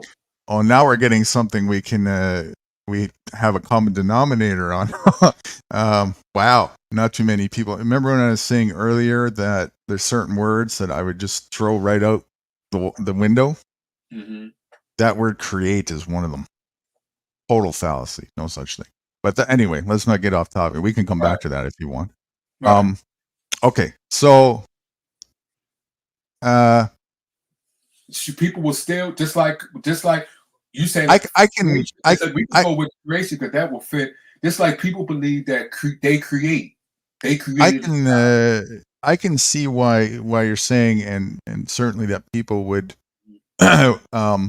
laugh off what you just said as far as God is it's God speaking when you're speaking type thing. Mm-hmm. I just and because they've got their understanding of things from what they've been taught. I can get you with that. Mm-hmm. But as far as that being completely outside, because even the expression itself, like they might not be willing to even observe where is that coming from. I did. And I observed that you're still coming from a place within that religious biblical context, referencing even because it was of what Jesus said, right? Yeah, that wasn't the argument, but the argument was, yes, I'm coming from that, but even though I'm coming from that, I am still outside of what most people will think. Okay, so in other words, I'm still outside. You're outside in their eyes. They can't. Right, I'm outside. Even people who's in religion, you're outside their box. Their box, and if people who lives in a society that's outside, an atheist would not believe that. Someone that does not believe in God, they will not believe what I'm just saying. So I get you. I'm outside of the box on every different places in society. Sure, I get you. Yeah, which is why they would have a tendency to just react that way. Sure, react the way, like even when the way you reacted, they will react that way. Yeah, but I wasn't. My reaction wasn't in sync that way. It was because of my own ideas of Sky Daddy sitting on a throne and contemplating the idea of coming up with a gaslight joke that he plays on. It's to my to the specific words. I was laughing at myself in my response. You know, not where you were from. What you just described, that's how most people, a lot of people will think that way and laugh. Even people that's in the religion thing, they would see it that way. Some people would, not all, but some. Mm-hmm. And it's hard. It's hard to. It is hard to contemplate. Well, I was laughing because as if a divine entity would actually do something like that, right? So I was laughing at the idea of that, which was my own idea, you know. Right, which is, I mean, it's just understandable. How ridiculous of an idea that would be. Divinity sitting there, creating creating little beings just for the purpose of gaslighting them for its own amusement or something, you know. But when you say gaslighting, what you mean? Oh, just in any sense, pulling a mind fuck on them, and in any sense of the word. I don't see the mind. I do see it. I do see it. If you don't, I do see it. Yeah, I do see it because people. Yeah, I do see that because. Yeah, I do. I do see it. I do because of the understanding. So yeah, I do. What do you see? I see what you're saying because of the understanding. Mm-hmm. So yeah, I do see it. I do see it because of the understanding.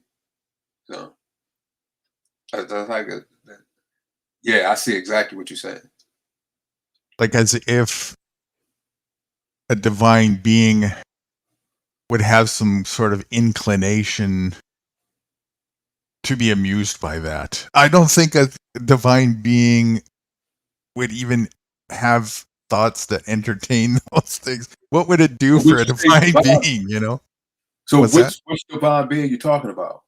Oh, I'm just talking about, you know, in reference to a god in the same capacity, the divine God that most people would in religion think of Sky Daddy as, you know, some kind of a divine creator, you know, is sitting there and comes up with an offshoot of creation, little beings, and decides to come up with a mind fuck to gaslight him for what? Its own divine amusement or something? What is he, bored? You know? I see it. I see it in that way due to the understanding. Yeah, I see it that way due to the understanding. But I see it also that he did it because it's just like two people coming together, believing they create the child, and coming together to, you know, create. I got an interesting question. Well, let me set the stage first. Are you opposed in having kind of a humorous sort of challenge discussion of questions, challenging the narrative of Christianity or even faith? Oh, especially. Yeah, okay, so you know, actually, I came up with. I showed this to Wrights back in the day. I won't pull it up now, but I came up with a thing that I called, got it in my notes, questions for Christians, like 14 questions, something like that. And they're kind of funny and humorous. Maybe I'll throw a couple of them out there or whatnot. But this was not in there, I don't think. But let me ask you this: when did God become a he? When did he become a he, or when was he labeled as he? Well, everybody refers to God as a he, so I'm just wondering, you know, how did this? Well, that I wouldn't. As far as what people labeled him as, I wouldn't know that. Everybody is speaking and referencing quite commonly to God as a masculine form. They always say God, his creation, his this, his that. So I'm just wondering. Yeah, they do that because they've been, like we've been talking about before, that they was raised within a system that been passed down in oral transmission as far as in he. Yeah, so, and now I heard you do that in the last little while as well. So Yeah, because yes, well, that's because of the conversation that we have. Yes, I do say he, but if someone asked me the question as far as her, I would have gave him the answer. She's been there the whole time. the question as far as Why sorry, that's someone say why you say he all the time? And I would probably say because I'm used to saying it because of the system that I've been raised in. But if they ask me a direct question as far as why it doesn't comment on her or why it doesn't say her, well, it does say her. And All right. it does say her. So she was at the beginning. It says her. There's says something the that woman- references God as a female. It says the female, she is wisdom that was at the beginning of the foundation. Really? Yeah. Interesting. It's in Proverbs. So it's in Proverbs. So according to the Bible, then God is a feminine entity, a divine feminine entity. Is that correct? When you say feminine entity, what do you mean? Female. It's referred to as a she. How can a she? What is a she is representing? That's you going by the flesh or the spirit that's in her? It would be energetical and spiritual. I guess that's going to be subjected to, I don't see God myself as a physical being. Many people would, I guess. I don't know. Right. So you're going by you're going by as far as how the society and things like that when it comes to religion. But the the spirituality of it, the reason why it refer to her. And instead of going, because I'm getting ready to go deep. Okay. It's a reason why it referred to her as a her, but it goes because of the placement of her, where she's at, or with as far as the wisdom and things like that. And it's a placement as far as why it calls him he, but she has always been there along with he. He said, "Let us make man." Man is like one of us. So it's not like she has not been there. It's just that us in society, how most people read the Bible and interpret it, they believe that she was not there. It's just a he. But I understand why they believe that also. So, so it's all just, the Bible is referencing, interesting. There's a reference of a she, but most people just still lean towards he for whatever reason. Mm-hmm. And while this is going on, I have other questions. Wouldn't divinity be of omnipresence be genderless? Be what? Genderless. Beyond gender. Beyond gender means not no gender. Beyond gender means there's no gender, right? Yeah, it would be genderless and beyond gender. Yeah, genderless. You said when did it? Wouldn't that be and I don't even hear you. Well, the reason why it is because the word he. It has he, but it does in Proverbs. It says her. It refers to her as wisdom, and she was there at the beginning of the foundation of the earth before earth was created. And it also talks about her in Enoch. So what makes what would make God a she then specifically? Because I would presume that what it is it's a label.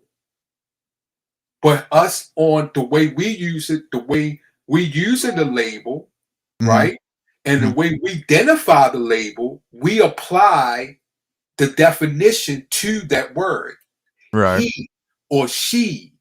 We apply that. It's just like on earth, it says they are called evil spirits because of what they do. But how can spirits be like this, like a spirit is unholy, which we would identify as unclean. But how can it be unclean by our definition when everything is clean from God? Right, when everything comes from divine source. Of course. Right. I get you. Okay, so now you're on the same page as me. Now, of course, like I have my own understandings and I already have my own answers and all that kind of stuff, but I'm challenging this coming from, a different perspective of somebody who might think, more religiously or whatnot. I mean, for me, it's what I just stated earlier. It's omnipresent, genderless. It has nothing to do with the feminine or masculine. That's actually just very much a humanist, right? It's just a singular mind stereotype. Right. That puts it on the identify, which is a definition that to try and to try and put something on something that it does not have a word for, other than just saying straight out genderless, that which right, because you can see it though. You can see because you got gay men. They got flesh, but look at their spirit. They feel as though they a woman. So they got the flesh, which man, and a woman too. Lesbian women. Look at that. Look at the spirit. Just look at the spirit. Right. So it's just that we identified because of the flesh. Yeah. Okay. So and that's why I'm challenging it not because of course like I really don't know, but I'm challenging it more as kind of a poke, like as if God is going to be have a gender like that, and it's. But everybody seems to like just instead of like questioning that, and again, of course, it's systemic and indoctrinative. But instead of questioning it, something even as simple as that, not that I haven't heard other people who are even religious on occasion question that before, but this is even like at the core basis of the foundation,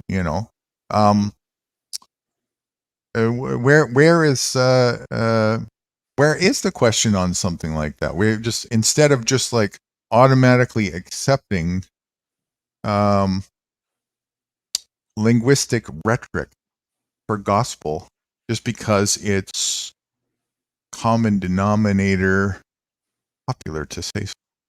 Right. Well, like you said earlier, indoctrinated. We've been indoctrinated to see and to control our seeing, our thoughts, our understanding. You see what I'm saying? So, but like you was explaining earlier, we have to get our mentality because you said it's mental, which is true, and the kingdom is within us. So we got the answer to we are able to do as long as we draw ourselves from where we've been taught, not to disrespect it, not to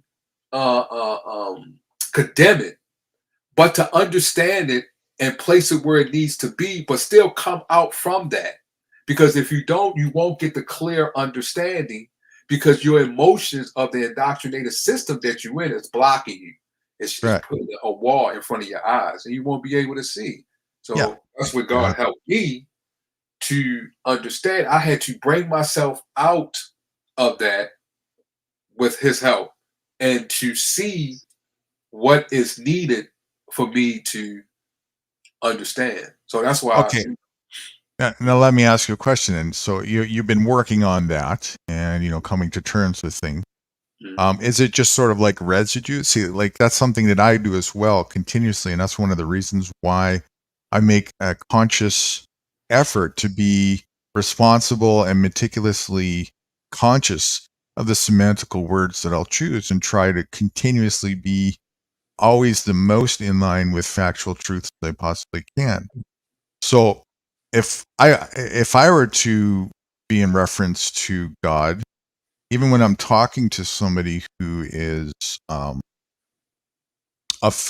man or woman of biblical faith or Christianity or whatnot, I would never concur, and you would never hear it come out of my tongue referencing God as a he or she. Right. Because that I'd be lying.